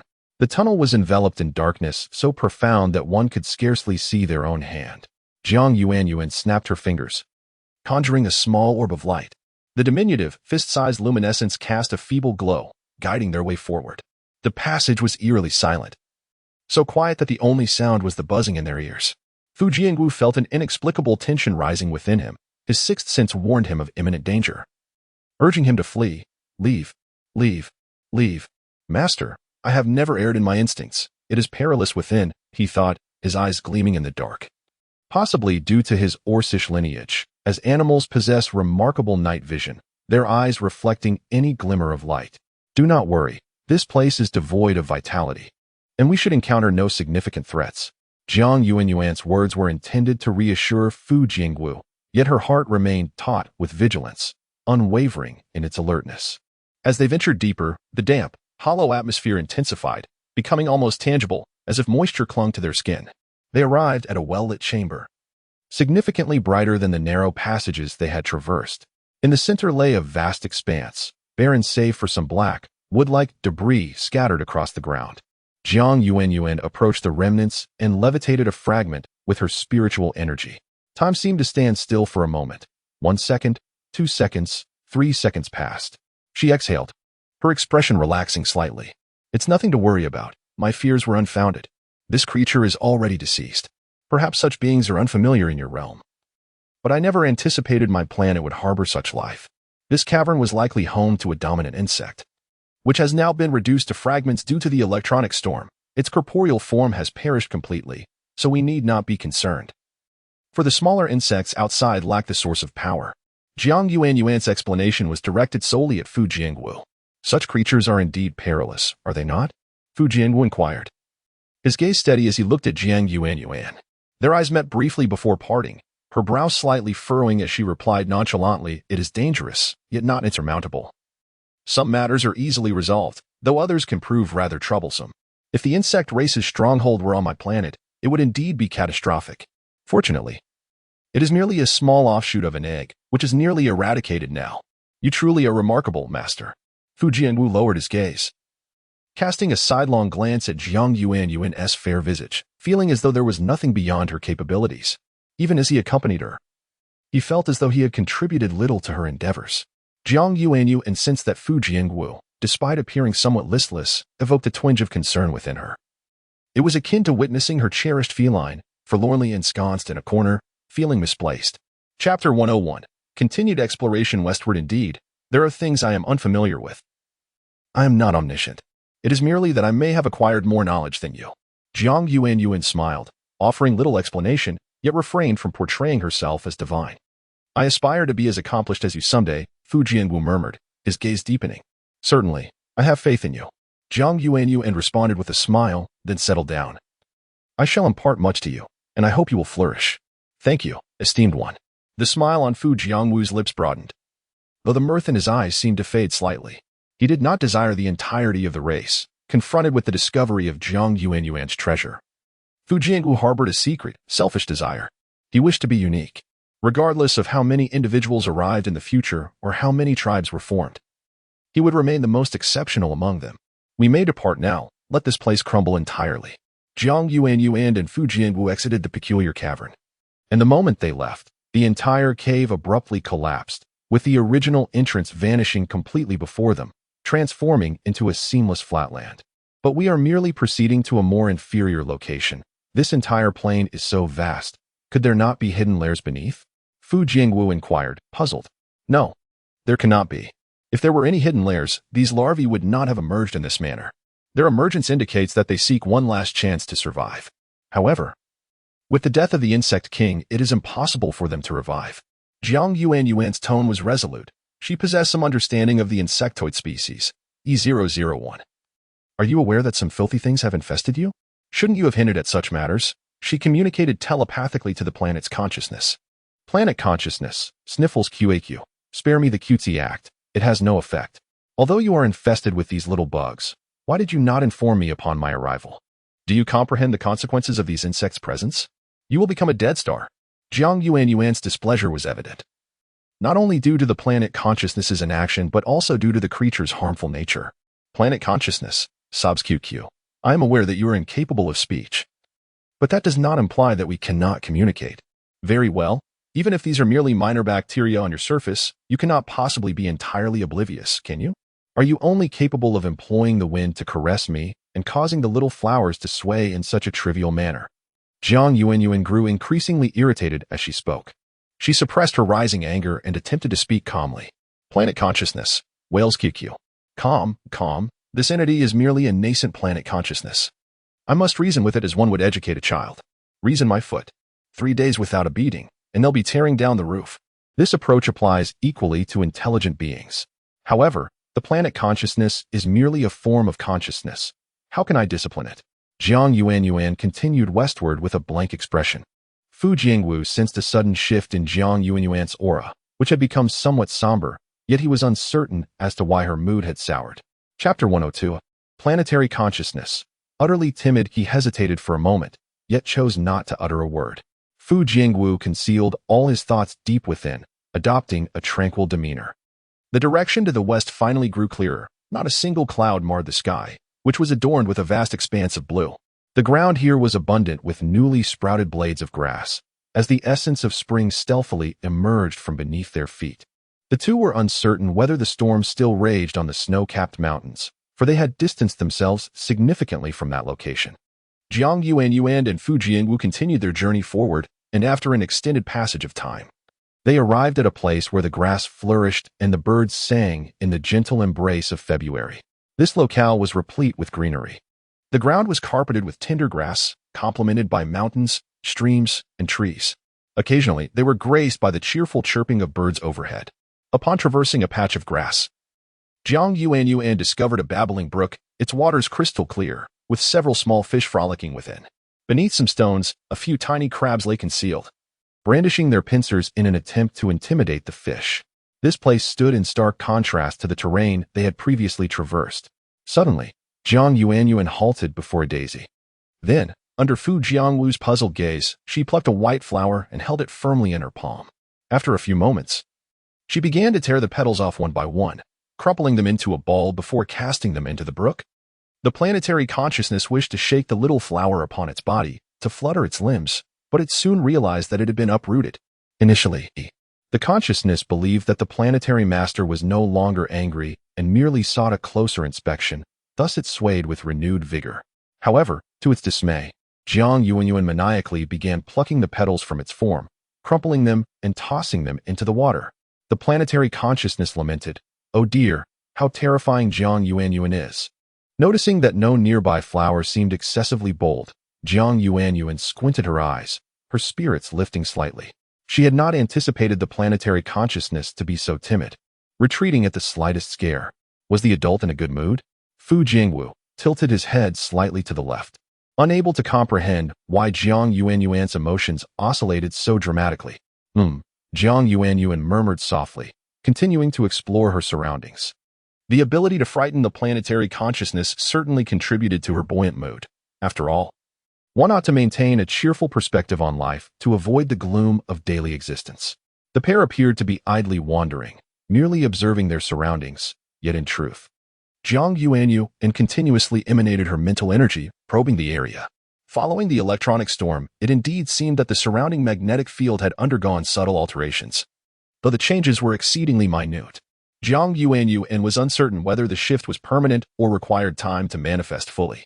Nevertheless, this land appeared untouched by electronic magnetic fields. Yet, in comparison to her last visit, she sensed a more vibrant vitality here than before. During her previous sojourn, she recalled not hearing any birdsong. The myriad of factors to consider was overwhelming, and Jiang Yuanyuan found herself at a loss to pinpoint the exact reason for this newfound vitality. Chapter 103. A self-inflicted trap. Perhaps it was due to the surrounding insects being eradicated, or possibly a result of an electronic storm that had swept through the planet, or even the arrival of original inhabitants bringing vitality along with them. In the distance, there lay a grove, its trees adorned with unripe fruits.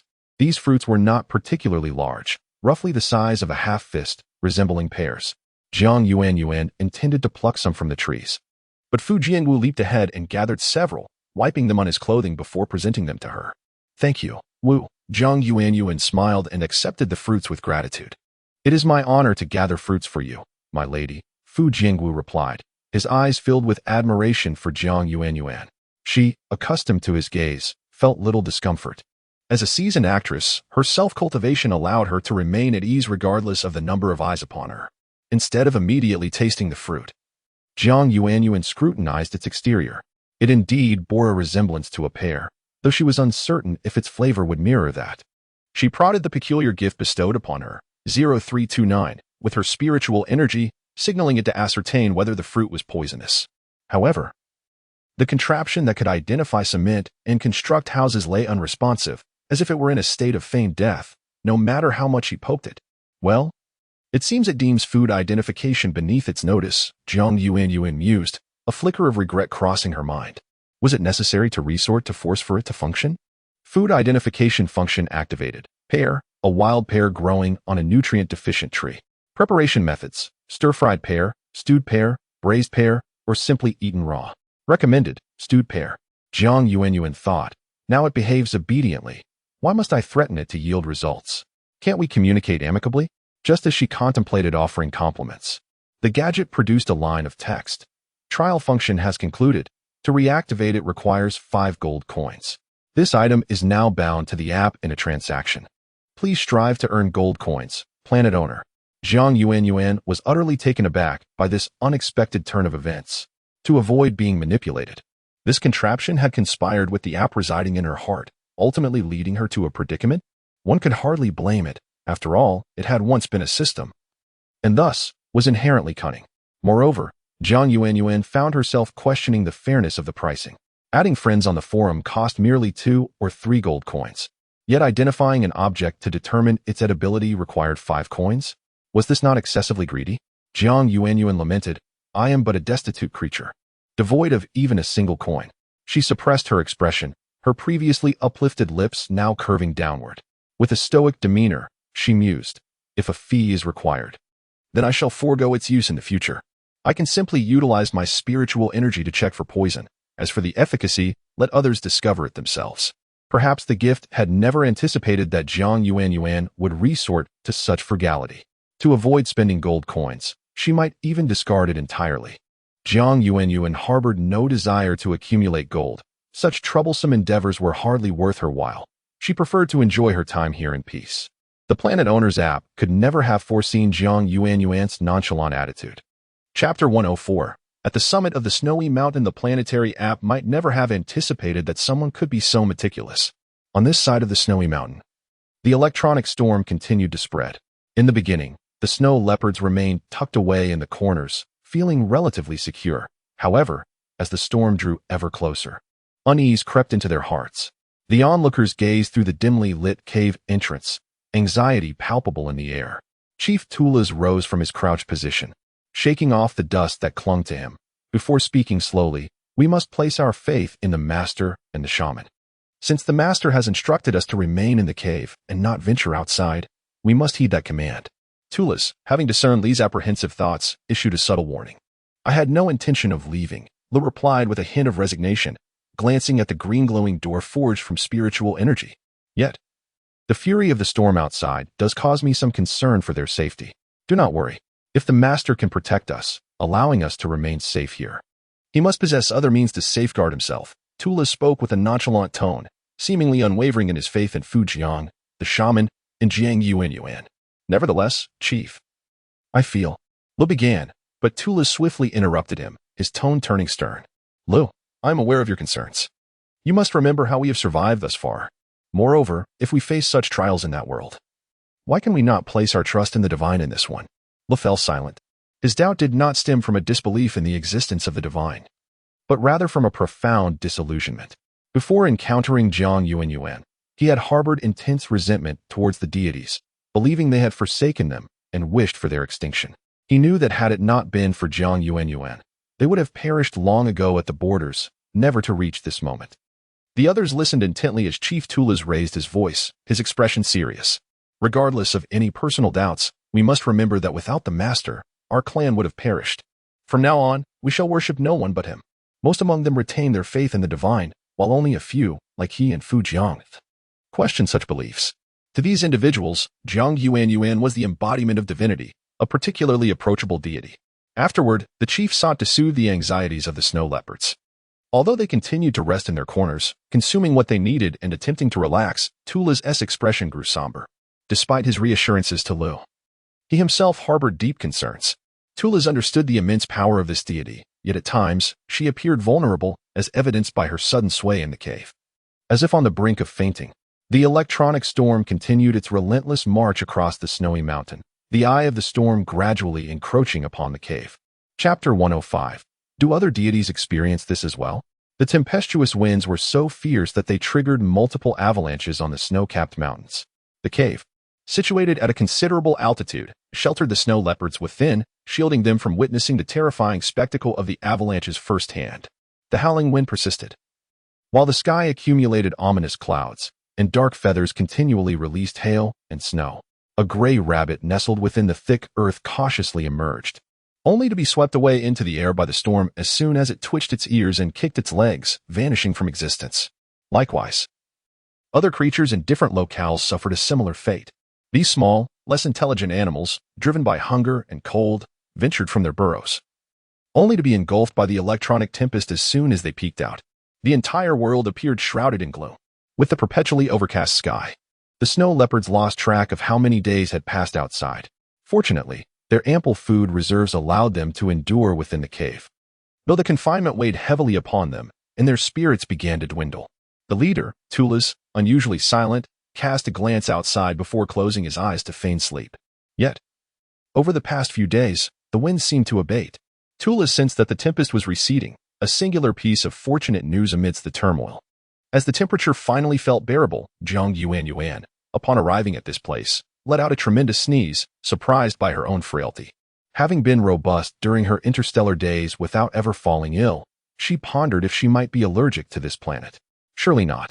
Another sneeze escaped her, and she covered her mouth and nose with her hand, tears glistening in her eyes. Can deities fall ill? When Fu Jiangwu uttered this, a hint of self-doubt colored his tone. Of course deities can fall ill, Jiang Yuanyuan replied. I have already stated that I am not a deity, merely an ordinary worker, laboring solely for myself. She pinched her slightly reddened nose, retrieved a coat from her space, donned it, and pulled the hood tightly over her head. Feeling a touch of warmth, she smiled and added, Indeed, illness can occur, but it is rare. I am merely an exception. Fu Jiangwu's gaze deepened slightly as he smiled nonchalantly. Might not other deities share your experience? Jiang Yuanyuan pondered for a moment. Indeed. Her colleagues in the cookware department seemed impervious to the fragility she exhibited. They were all of ironclad constitution, thriving in a world where ailments such as colds were non-existent. As for the narrative participants within their respective plot lines, they were beyond consideration.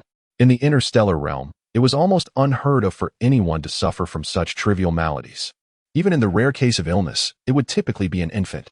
For the interstellar denizens, any minor ailment could be remedied with a brief respite in nutrient solution, swiftly restoring even the most withered organ. In comparison, a mere cold was trivial. Chapter 106. You are the exception, as she pondered. Jiang Yuanyuan increasingly felt that her constitution was rather frail. Other deities are indeed quite different from me, she said, her voice laced with hesitation. They don't seem to be as weak and ailing as I am. Fu Jiangwu, whose body had been tense, suddenly relaxed. He concealed all his emotions deep within his heart and calmly uttered 4 words. I understand now. Jiang Yuanyuan, bewildered, replied, What exactly do you understand? Fu Jiangwu recognized that deities are an exceedingly selfish species. They can effortlessly create a world, bestow life upon a species, and then casually abandon them. Jiang Yuanyuan was undeniably an anomaly among these beings. Otherwise, she would not have been chosen by them. He reflected that Jiang Yuanyuan seemed incapable of generating new species. leading to their current predicament. Thus, a consensus had been reached. I have said it before, I am not a deity. How could I possibly create a species? I don't even know where I originated. Jiang Yuanyuan exclaimed, her gratitude evident. Fu Jiangwu's impoverished vocabulary rendered him incapable of expressing anything overly beautiful or eloquent. He merely rose to his feet and inclined his torso slightly towards Jiang Yuanyuan. Placing his hand over his heart, he appeared both wild and graceful. Jiang Yuanyuan gazed at him with confusion, seemingly unaware of his intentions. Fu Jiangwu's eyes sparkled with the clarity resembling freshly melted snow on white pines as he spoke softly. This is offered to you, the first ray of dawn's sun. May you remain forever in good health. Jiang Yuanyuan's gaze softened. This was the second time she had encountered such a phrase. Could it truly be a unique form of reverence? Sensing her lack of understanding, Fu Jiangwu straightened up, a smile gracing his lips as he explained. This is the highest etiquette among our kind. I believe, esteemed one, you deserve such treatment. Despite being flattered, Jiang Yuanyuan remained grounded. Her heart racing with a mix of feelings. It doesn't necessarily have to be this way, she replied, forcing a smile as she continued on her path. The planet's climate was ever-changing, the seasons perpetually unsettled, and Jiang Yuanyuan found herself reminiscing about her time in the stars. She never imagined that she would grow nostalgic for the unchanging temperatures of interstellar life. E001, my dear child. When will you become as well-behaved as the planets I once inhabited? Unlike the previous planes, the terrain here was surrounded by various thickets adorned with small, red fruits. Jiang Yuanyuan encountered an array of bizarre flora, yet due to a certain ring's inability to function, she could not ascertain whether these plants were the harmless ones she had encountered in other worlds. Do you recognize any of these? Jiang Yuanyuan inquired. Placing her hopes in Fu Jiangwu, who seemed somewhat knowledgeable about herbal lore. Fu Jiangwu's gaze swept over the diverse plants, yet to him, they were mere weeds. He shook his head, responding, I do not recognize them. That's all right. It's normal not to recognize them, Jiang Yuanyuan said, but inwardly. She had no intention of overlooking this land. There were countless paths in the world, and she was not limited to just one. Chapter 107. Once again arriving at the borderlands, Jiang Yuanyuan marked this place in her heart, then summoned the planetary model from the corner, enlarging it to locate her destination. After taking note of the geographical layout, she continued onward. Walking on two legs felt exceedingly slow, despite traveling for several days. The two of them were still meandering within this region. However, Jiang Yuanyuan suddenly sensed a significant increase in humidity in the air. She gazed into the distance, where a mountain range loomed, its peaks soaring so high that their tips were obscured from view, and a continuous veil of mist began at mid-mountain, enveloping the slopes. This mist bore a resemblance to that of the borderlands. Fu Jiangwu voiced his doubts. Jiang Yuanyuan turned her head, somewhat astonished. How do you know that? Fu Jiangwu paused before responding. I cannot quite articulate it. It's merely an instinct. Jiang Yuanyuan's gaze lingered on the horizon, as she felt an inexplicable notion that the borderlands concealed some profound secret. After all, what could connect two celestial bodies so fortuitously? It seemed as though fate had delivered a timely opportunity for migration, as if the other party was aware of her plight and understood her needs. How peculiar indeed. As Fu Jiangwu approached this place, his demeanor grew increasingly tense, his body becoming rigid. Jiang Yuanyuan couldn't fathom why he appeared so unsettled.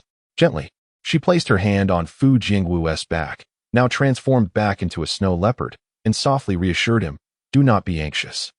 Although I am unaware of your concerns, rest assured that since you are able to accompany me into this place, you shall emerge unscathed. Fu Jiangwu replied softly, seemingly in agreement with her words. In truth, Fu Jiangwu was not apprehensive about safety. He had never feared danger. Rather, he was slightly concerned about the unknown. But he decided to set those thoughts aside, worrying now would bear no tangible benefit. He subtly stretched his body, displaying an elegant posture, and, prepared for what lay ahead, stepped into the mist. The fog within was thick and heavy. Fu Jiangwu relied solely on scent to navigate, while Jiang Yuanyuan struggled to see clearly in the haze. As they walked, she soon realized that Fu Jiangwu was no longer behind her. Fu Jiangwu, she tentatively called out, sensing the absence of the leopard beside her. I am here, his muffled voice responded from behind, revealing that he was indeed nearby, to prevent them from losing each other again. Jiang Yuanyuan placed one of her paws on Fu Jiangwu's back, gently gripping his fur. Perhaps I should hold on to you. Otherwise, I fear we might become separated. And that would be quite troublesome. Fu Jiangwu fell silent for a moment, neither agreeing nor refusing her suggestion. Assuming his silence indicated consent, Jiang Yuanyuan prepared to grasp his furry form and continue onward, only to find that the soft fur beneath her grasp had transformed into a warm human palm. Jiang Yuanyuan blinked in surprise. Has Fu Jiangwu turned back into human form? Chapter 108. Please hold my hand. Minor revision. In the midst of the mist. It was somewhat fortunate that visibility was non-existent. Thus, I would not develop any pricking sensations. Otherwise, every time the other party took on a human form, Fu Jiangwu would appear utterly devoid of anything, and Jiang Yuanyuan could not help but cast her gaze towards that area, which was truly quite a predicament. Jiang Yuanyuan harbored no improper thoughts towards Fu Jiangwu. Her initial reaction was merely to note how large and warm the palms of that white creature were upon transforming into human form. When Fu Jiangwu felt the coolness of her palm, his body instinctively stiffened for a moment, though no one in the mist noticed his slightly unnatural expression. He had never held anyone's hand before. Although Fu Jiangwu understood that their current situation was merely circumstantial, it still caused a flutter of unease within him. Perhaps I should transform into human form as well. It would be more convenient to grasp my hand that way. Otherwise, if you hold on to my fur, I might inadvertently cause you to trip and fall. Fu Jiangwu spoke with a remarkably calm demeanor, treating the matter as quite commonplace. That sounds reasonable. Jiang Yuanyuan replied with a gentle nod. Indeed, transforming into human form would facilitate their interaction. Grasping fur might result in her inadvertently pulling out tufts of it, which was not a scenario she wished for. Their pace began to slow. Initially, Jiang Yuanyuan had been leading the way through the mist, but at some point, Fu Jiangwu began to take the lead, guiding her forward. Feeling the intense warmth of his hand, her heart surprisingly found a moment of solace. Jiang Yuanyuan mused to herself, how curious it is that I find a sense of security emanating from this white creature, akin to the protective nature of a beloved pet. She gently shook her head, dismissing such frivolous thoughts, and steadied herself to press onward. Thus far, they had encountered nothing. It was eerily quiet, reminiscent of their first foray into the mist. Save for the occasional crunch of grass and twigs beneath their feet, silence enveloped them. How strange, Jiang Yuanyuan murmured, unable to contain her thoughts. Why does it feel so peculiar here? Fu Jiangwu continued to forge ahead. It just seems odd. As if not a single blade of grass were to be found. Yet, that's not entirely accurate, for while there are no animals, there are still plants. Jiang Yuanyuan attempted to articulate her confusion, yet the strangeness of their surroundings eluded her. She felt as though she were being drawn forward, squinting her eyes to catch a glimpse of Fu Jiangwu's figure, but the fog was too dense, weighing heavily upon them. All she could see was the intersection of their clasped hands. Jiang Yuanyuan sensed an air of eeriness enveloping them. Never mind, I can't discern anything further. We should simply continue, she resolved.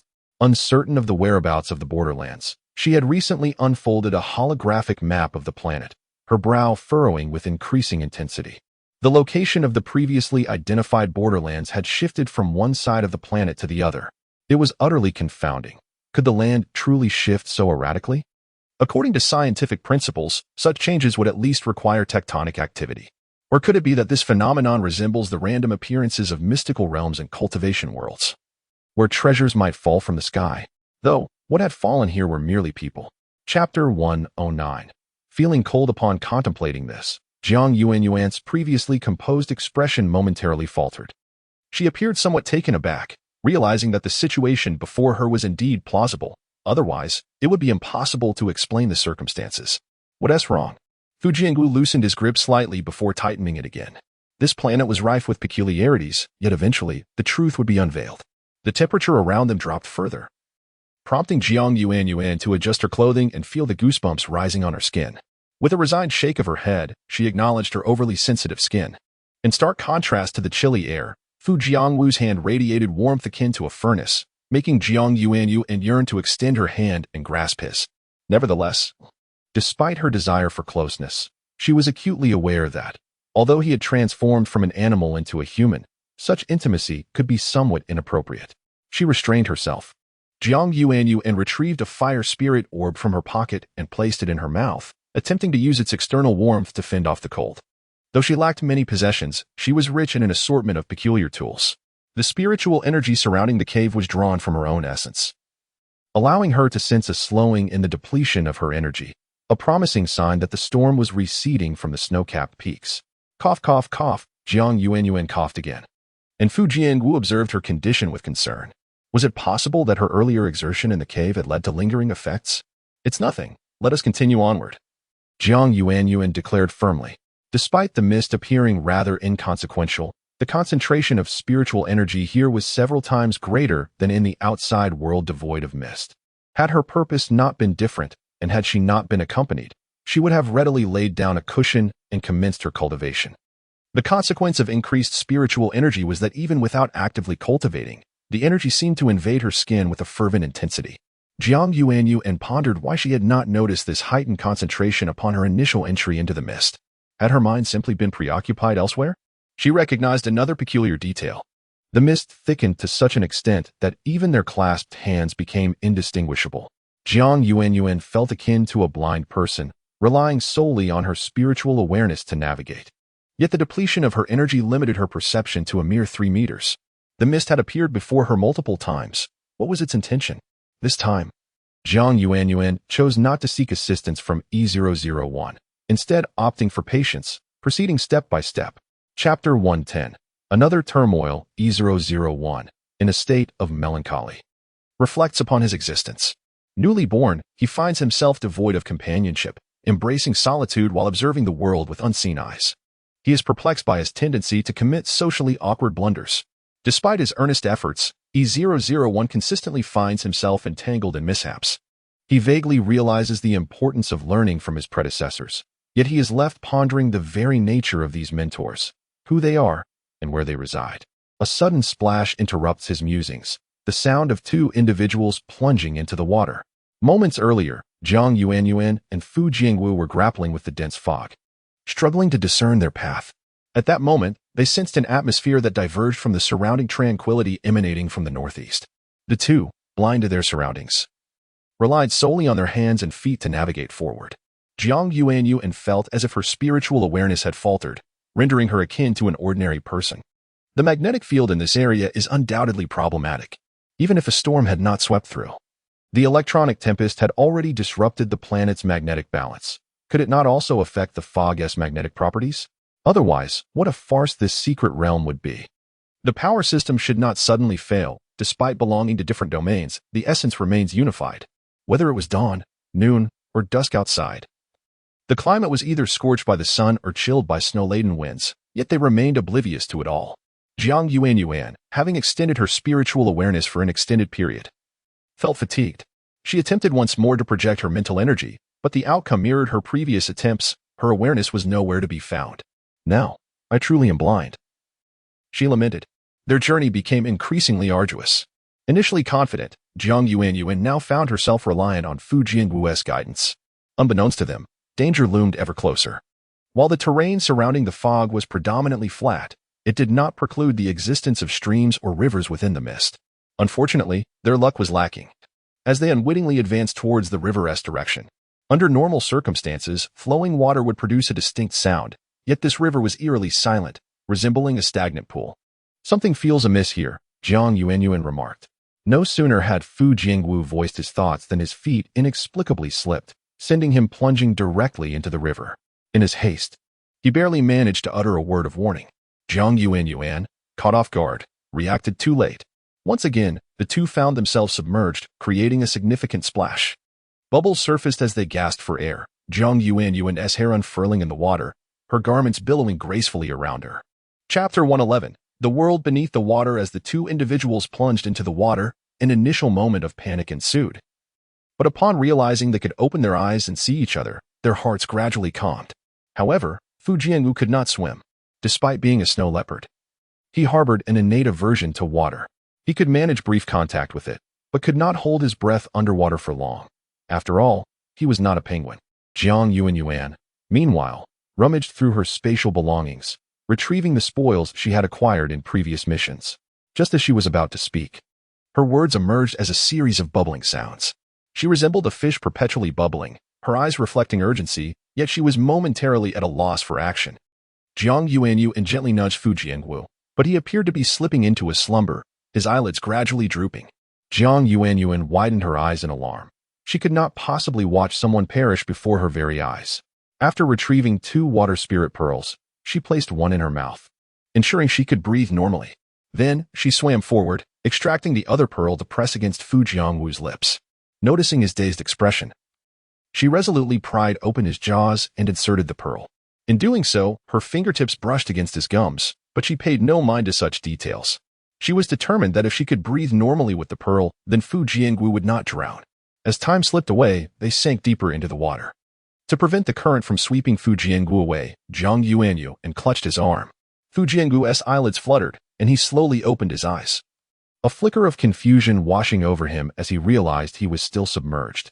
Had he and Jiang Yuanyuan both fallen into the water?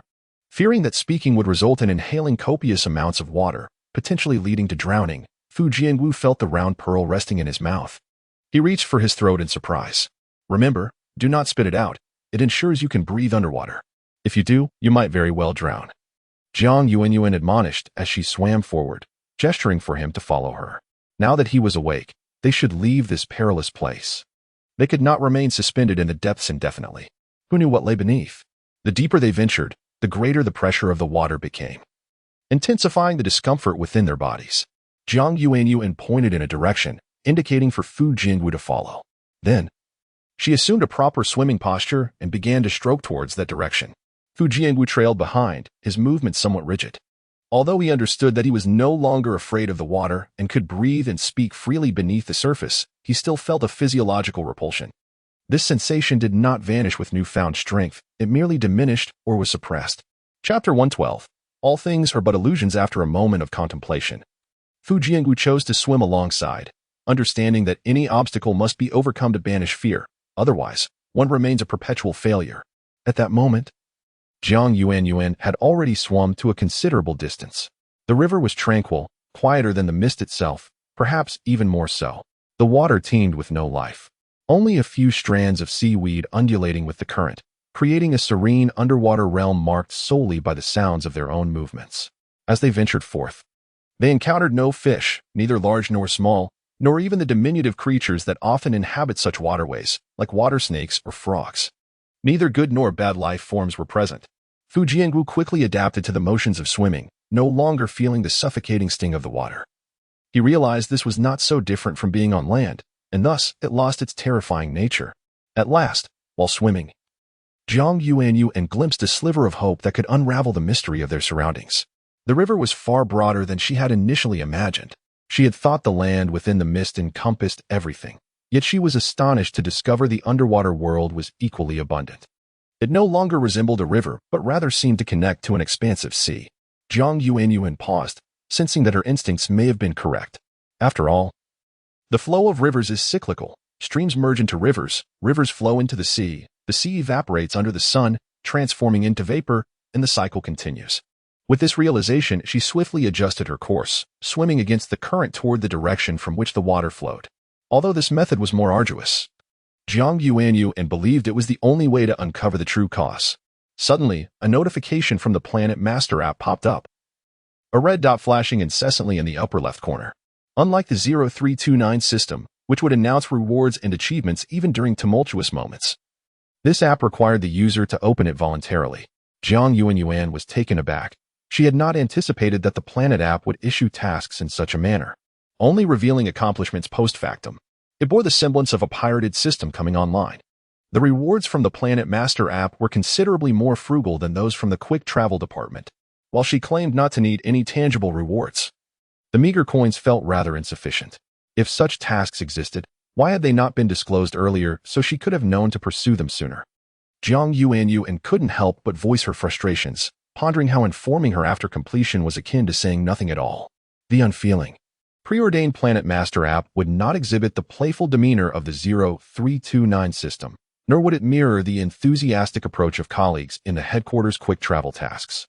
After fulfilling its duties, it remained tight-lipped, revealing not even a whisper of additional information. The Planet Master app staunchly adhered to its principles, impervious to Jiang Yuanyuan's grievances. It remained a mere programmed emotion, unwavering in its commands. Diligent, meticulous, and possessing formidable protective capabilities, the Planet Master app stood resolute. Chapter 113. The underwater ruins. Jiang Yuanyuan swam towards another location, but midway through her journey, she unexpectedly discovered a massive shadow beneath the sea. Just as she presumed it to be a shark or some other ferocious creature, she realized that the immense shadow lay still on the ocean floor. Fu Jiangwu. Let us explore this place, Jiang Yuanyuan urged, suppressing her unease as she swam closer. Very well, Fu Jiangwu replied, his breath slightly labored, his expression darkening as if his gaze could absorb the very waters around them. The nearer they approached the ominous area, the more peculiar it appeared to Jiang Yuanyuan. It was not a colossal shark or any other fish. It resembled an extraordinary structure, akin to a relic of a bygone era. A sudden realization struck her. Could it be that this planet once harbored a civilization before I took over? Had she not fortuitously stumbled upon this place? She feared she might have never discovered its existence. The underwater ruins resembled a small town, yet the expanse was not vast. It bore semblance to a luxurious, grandiose cruise ship. The remnants had likely been submerged for ages, though had long since decayed, leaving only stones and metal fragments embedded in the ocean floor. Jiang Yuanyuan adeptly navigated through an opening, noticing Fu Jiangwu's movements were somewhat sluggish. She turned and grasped his wrist, guiding him inside. Once submerged, she realized her spiritual perception was once again operational. She had already assessed the surroundings and found no significant dangers, as no living creatures were present. Upon entering the cavern, she sensed an even deeper mystery. Jiang Yuanyuan was 99 certain that this place had indeed once been home to a civilization. Yet, for reasons unknown, it resembled the legendary underwater ruins of the Blue Planet. Fu Jiangwu found the location exceedingly strange, although the structures were antiquated. He perceived a vague resemblance to Jiang Yuanyuan's own abode, albeit in a significantly more rudimentary form. Master, these constructions bear similarities to your house, Fu Jiangwu hesitated, his face revealing a mix of curiosity and uncertainty. Despite having been submerged for countless years, the box remained intact, possibly due to a chemical reaction between the seawater and the iron, resulting in rust that fortified its structure. Jiang Yuanyuan struggled to pry it open with her hands. Allow me, Fu Jiangwu offered, swimming forward to gently grasp the box. With a resounding click, it effortlessly yielded to him. The contents were sparse, likely a consequence of time and oxidation reducing many items to mere fragments. Inside lay an object reminiscent of a magnifying glass, a piece of leather, a pin, and a tusk. Jiang Yuanyuan raised her gaze slightly, pondering, is this the gear of an explorer? Such simplicity? Upon seeing the tusk, Fu Jiangwu's expression shifted dramatically. He instinctively extended his hand to pick up the slightly yellowed ivory, examining it with great care. Chapter 114. The strange ivory. Do you recognize this object? Jiang Yuanyuan turned her head, casting a gaze filled with curiosity towards Fu Jiangwu. Fu Jiangwu lowered his head slightly, his peripheral vision sweeping over the ivory. His voice, tinged with a hint of uncertainty, replied, this should be elephant ivory, but it distinctly belongs to that particular region. That region? Jiang Yuanyuan remained puzzled. Our snow leopard clan originally inhabited the snowy mountains, but during our migration, we traversed through tropical areas. There lived a group of elephants that appeared both formidable and somewhat clumsy. The tusks of those adult elephants are generally of this size and exhibit such a distinctive curve, with several marks resembling scratches, which left a deep impression on me. As he spoke, Fu Jiangwu raised the ivory slightly, seemingly seeking to reaffirm his thoughts. Indeed, that is the case. Moreover, the living conditions of those elephants are quite demanding. They disdain many places and would rather perish than dwell there, which has led to a dwindling population. Fu Jiangwu was genuinely perplexed. Precisely, the characteristics of this ivory can only be found in that region. Yet this is an entirely different world.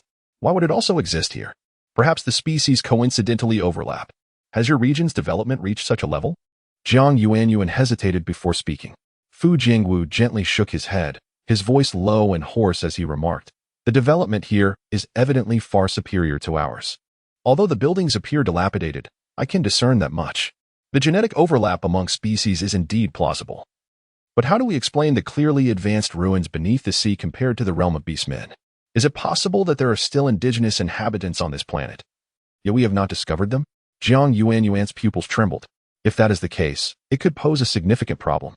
I have no inkling of what wondrous chemical reactions might arise from the collision of residents from different worlds. Jiang Yuanyuan had heard that planets starting with the letter E generally lack indigenous inhabitants, with only a scant few exceptions, and those few have a development level akin to that of primitive tribes. Jiang Yuanyuan had no intention of introducing other inhabitants in the presence of native residents. The underwater ruins remained unexplored, thus she refrained from hastily drawing any conclusions. After calming herself, Jiang Yuanyuan resumed her treasure-seeking endeavor, meticulously searching for every detail within the ruins. Starting from a nearby wooden platform and then examining a light bulb that had fallen to the ground. The previously difficult-to-open suitcase contained a sheepskin map that proved to be useful. However, the locations depicted on this map did not seem to correspond to the underwater ruins, but rather to some other area. If this map had been crafted from paper, it would surely have disintegrated by now.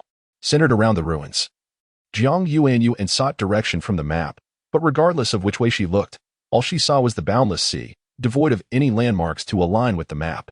In retrospect, perhaps many years ago, this place was indeed land, and the locations marked on the map truly existed, only to be completely submerged by the sea and vanished from the realm of humanity.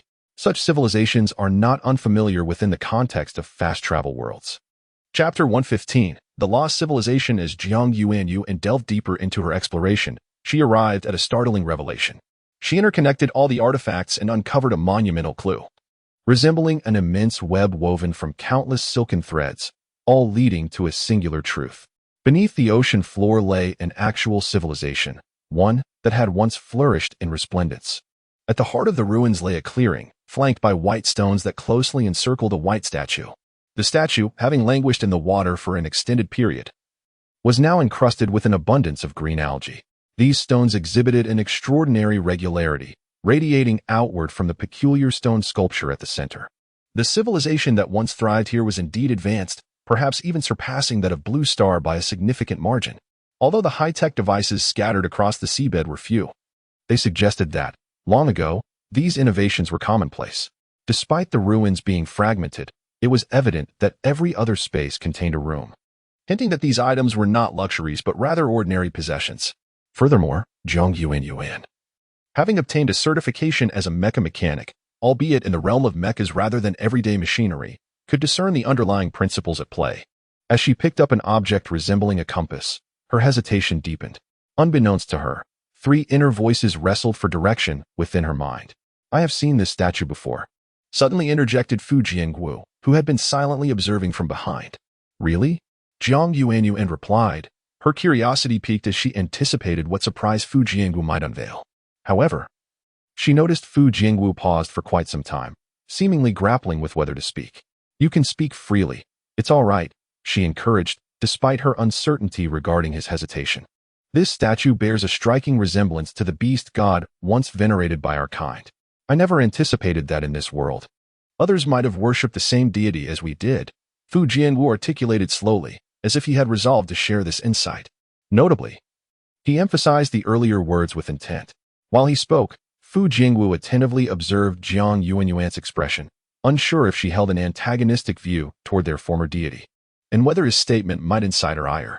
Jiang Yuanyuan blinked, momentarily stunned as she processed his words. It took her a fleeting moment to grasp the implications of his caution. She nearly forgot that these beastmen considered themselves divine. Thus, when referencing other deities, particularly their own former god, Fu Jiangwu was naturally cautious, ensuring his demeanor remained neutral to avoid any potential conflict. But what exactly is a beast god? Is it merely a simplistic interpretation pertaining to the deities of the beastmen? Surely it cannot be a mere figment of imagination. Jiang Yuanyuan contemplated. Chapter 116, The Beast God Above. To my astonishment, it truly is as simplistic and blunt as that. Yet, why do you perceive it as a statue of a beastman? Did you not previously mention that the craftsmanship in your realm has yet to reach such heights? Jiang Yuanyuan retorted. In certain worlds, deities may not exist initially. As the number of worshippers increases and offerings abound, a natural consciousness can emerge, eventually transforming into a divine being under specific circumstances, fulfilling the desires of mortals. This represents the natural form of divinity. Another type arises from the very essence of nature that has existed since the beginning, possessing immense power from birth and being cherished. Although we lack such statues, we do possess paintings. However, we destroyed them upon arriving here, Fu Jiangwu stated with a countenance of utmost composure, affirming his resolution. Jiang Yuanyuan momentarily faltered. "I comprehend your intent. It is not a matter of doubting your loyalty. Could you perhaps recreate the visage of that beastman for me? Depict it upon the ground, if you will." Jiang Yuanyuan, lacking in pretentiousness, broke off a somewhat rigid piece of watergrass and handed it to Fu Jiangwu, all the while bubbling with excitement. "You may draw directly on the ground. I believe this fine and soft sand should allow for impressions. After accepting the piece of watergrass, Fu Jiangwu fell into silence before the creamy white sand, hesitating whether to heed Jiang Yuanyuan's suggestion. Ultimately, the obedient one took up the task, laboriously attempting to replicate the image in the sand. However, his artistic rendition proved to be exceedingly abstract. Despite his earnest efforts over the course of more than an hour, the result bore little resemblance to the exquisite sculpture. The statue depicted an elegant figure adorned with what appeared to be a headband. It was evident that the sculpted figure was male, possessing a robust and tall physique, aligning perfectly with the aesthetic ideals of the beastmen. There remains room for improvement, yet I can discern some resemblance in the eyes. Jiang Yuanyuan offered a dry compliment. Upon hearing this insincere praise, Fu Jiangwu forced a faint smile that quickly faltered. My lord, those are not eyes, they are his 2 ears. There was no discernible change in his tone, yet an inexplicable sense of grievance lingered. Ahem, I meant to say ears. See, these ears are quite striking. Though I must admit I am not the most discerning, Jiang Yuanyuan stammered, nearly choking on her words, uttering a well-intentioned falsehood. Who would position 2 ears above the eyes? Where then would the eyes be placed? Good heavens, could they possibly be those 2 slender eyebrows? Jiang Yuanyuan's pupils widened slightly. Surely those 2 slender lines are the eyes? Jiang Yuanyuan mused, somewhat ambiguously. To her astonishment, Fu Jiangwu nodded in affirmation. Jiang Yuanyuan.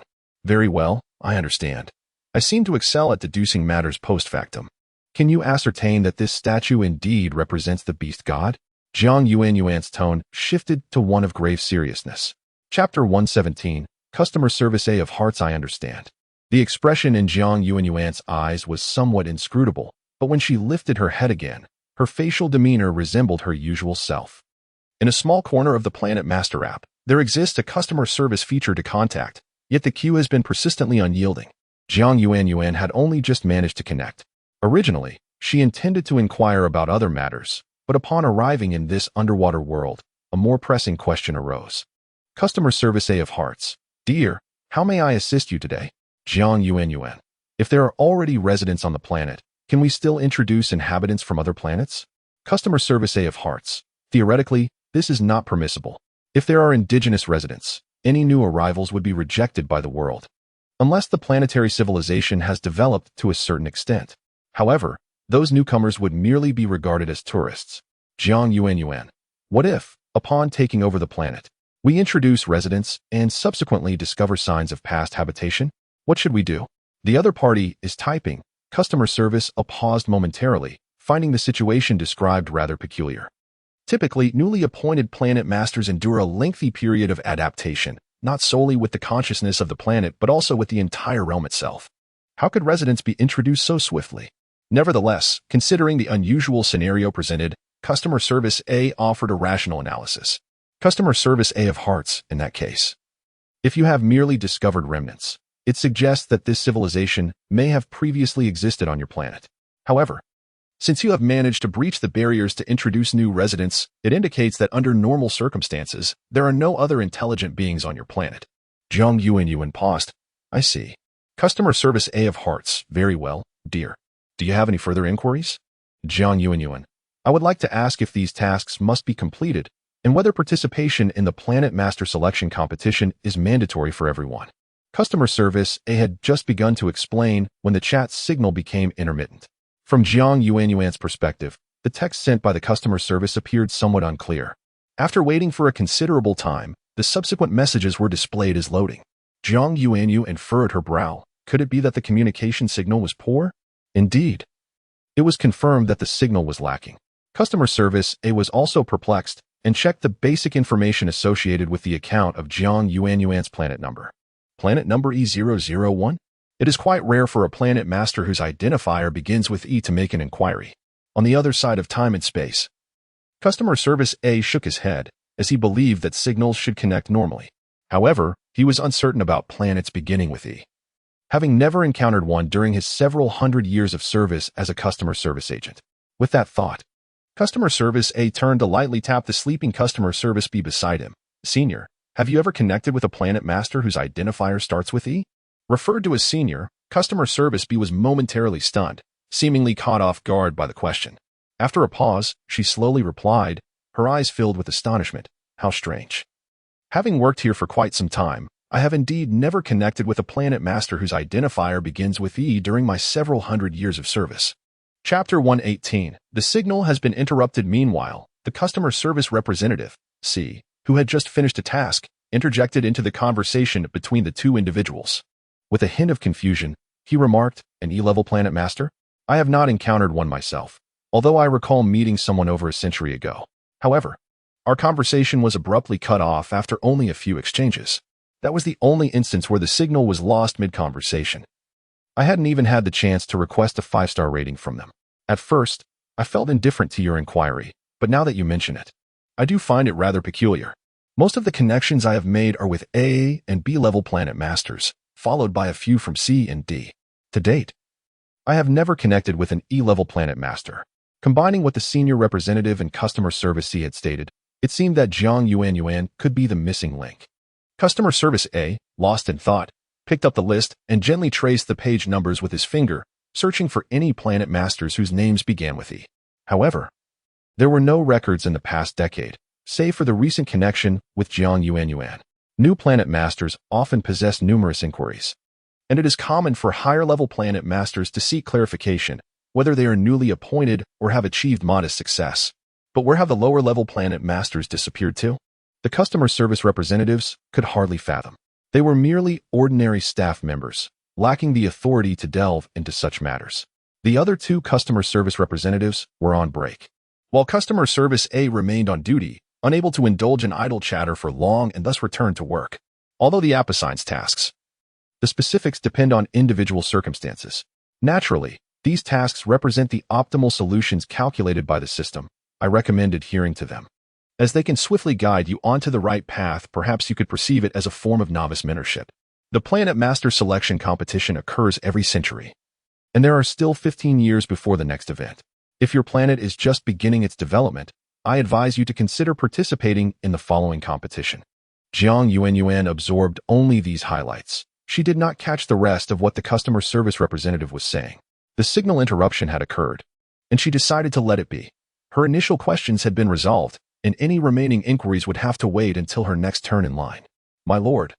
Fu Jingwu gazed at Jiang Yuanyuan with a blend of trust and doubt. Is this the civilization that you once led? No, Jiang Yuanyuan replied gently.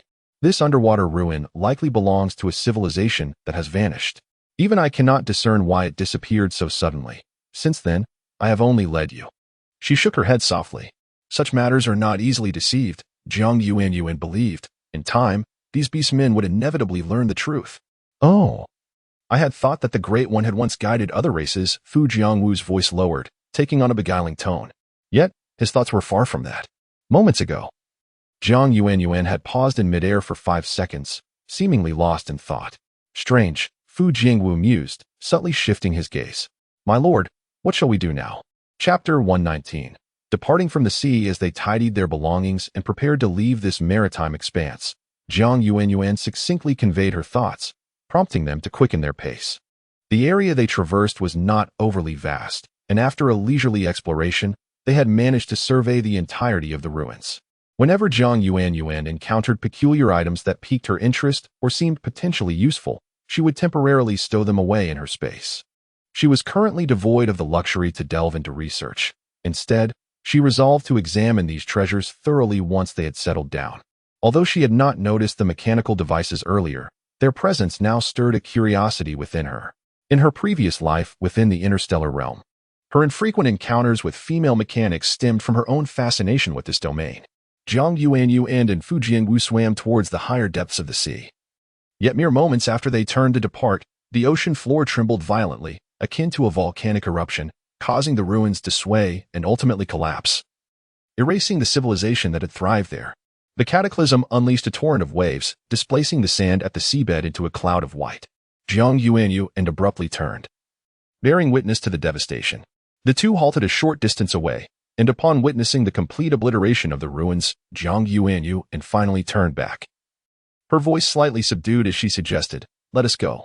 The seabed soon regained its tranquility, as if nothing had transpired.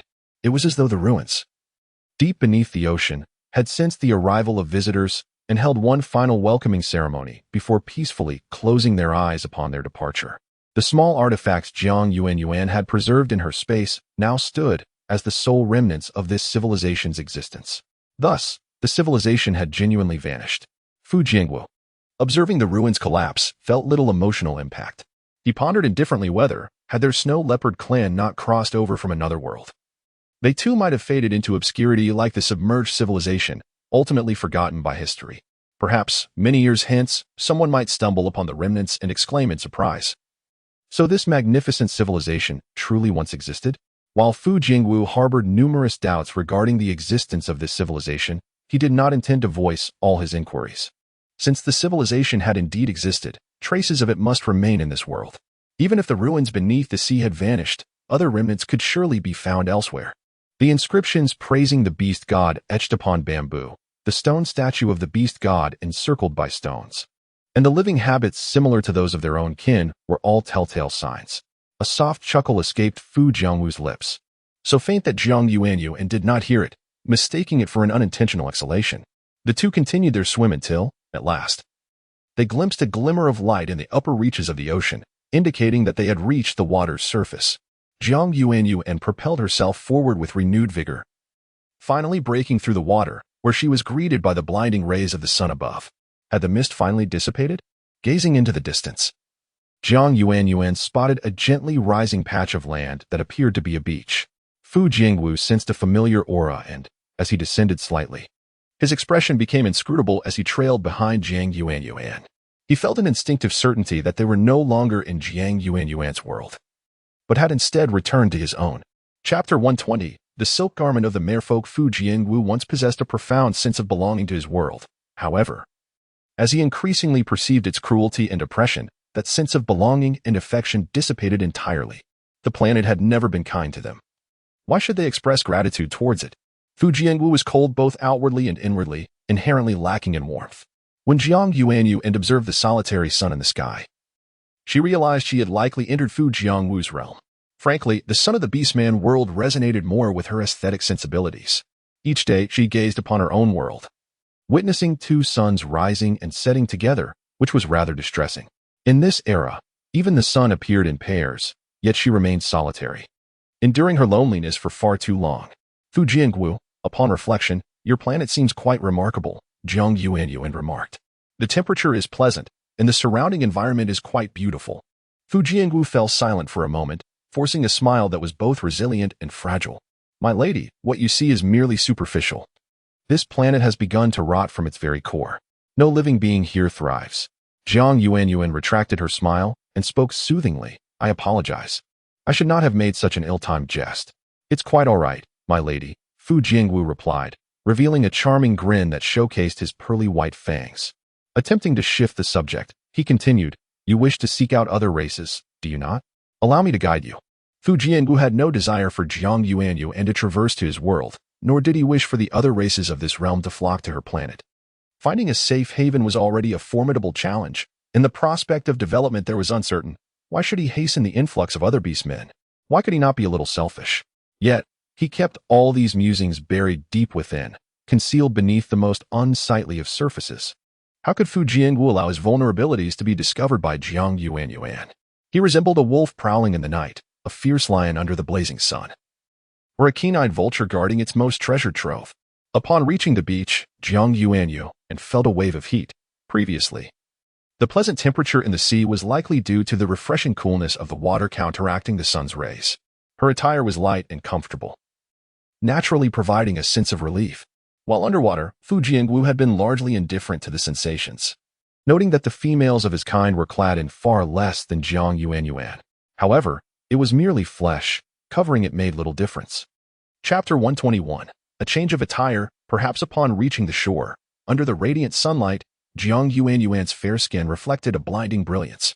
Fu Jingwu felt as though this light pierced his eyes, prompting him to clear his throat and inquire, "Could you perhaps wear your usual attire?" However, before he could finish his sentence, a group of imposing black bears emerged from the beach, encircling Jiang Yuanyuan and Fu Jingwu with ravenous gazes.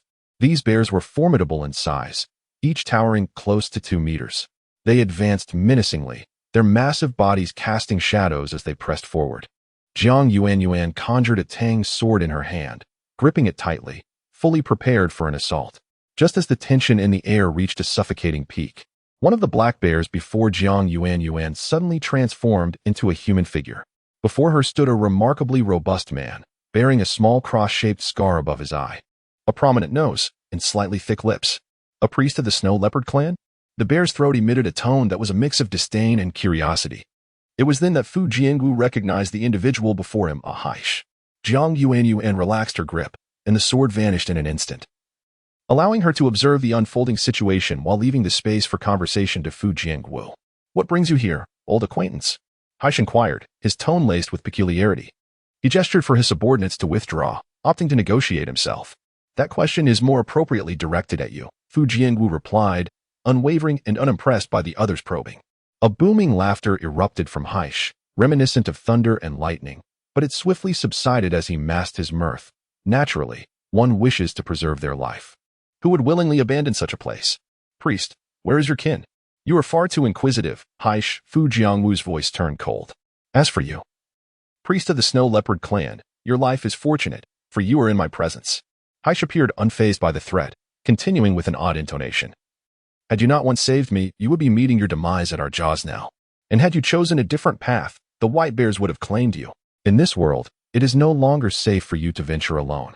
Haish grinned broadly, exuding an air of simplicity, entirely unlike someone who would harbor treachery. "I know you well, Haish. Your intentions just now were to devour us, were they not?" Fu Jiangwu's tone became deliberate and measured, exuding an aura of confidence. A flicker of suspicion crossed Haish's eyes. He had anticipated that this young priest would cower at his words, yet the response was one of resolute defiance.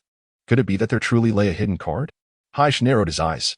Despite his robust appearance and seemingly simple demeanor, he possessed a keen intellect. For one does not ascend to the rank of bear leader without shrewdness. Haish understood that Fu Jiangwu's words were a deliberate provocation, an attempt to elicit a slip of the tongue. However, he would not grant Fu Jiangwu that satisfaction. Chapter 122, The Black Bear Tribe Indeed. "My intention is to consume both of you, for I find myself in dire need of sustenance. I must say, I have refrained from feasting upon my own kin, which is more than can be said for certain other races among the beast men." Black Rope grinned broadly, his eyes narrowing in a manner reminiscent of a nefarious brigand. Jiang Yuanyuan felt an urge to draw her blade, her palms tingling with anticipation. Although he spoke in a threatening manner, the tension dissipated as Fu Jiangwu smiled, softening the initially hostile atmosphere. "Black Rope, you have a penchant for issuing threats," Fu Jiangwu remarked, his smile disarming the once fierce demeanor of Black Rope. Fu Jiangwu's eyes darkened momentarily, though his lips remained curved in a smile. "You may consume me if you wish, but I fear that the lady beside me is beyond your means, both in terms of appetite and capability." "Oh." Black Rope's gaze shifted to Jiang Yuanyuan. In truth, he had already taken note of the exquisite female, much like the snow leopard tribe had upon encountering her. To him, a female adorned in such opulence and grace could not possibly be of ordinary stock, especially standing next to the priestess of the renowned snow leopard clan, known for their formidable prowess in the realm of beastmen. Otherwise, Black Rope would not have shown such courtesy, regardless of having been previously rescued by them, as strength is the ultimate currency amongst their kind. "Do you wish to survive?" Fu Jiangwu suddenly posed this question. "What do you mean by that?" Black Rope inquired, raising an eyebrow as he scrutinized the two individuals, seemingly probing the authenticity of Fu Jiangwu's words. It was clear that Fu Jiangwu was not one to utter such statements without reason. "I believe the riverbank is not the most suitable venue for conversation, Black Rope. Since we have ventured into your territory, should we not be treated as guests?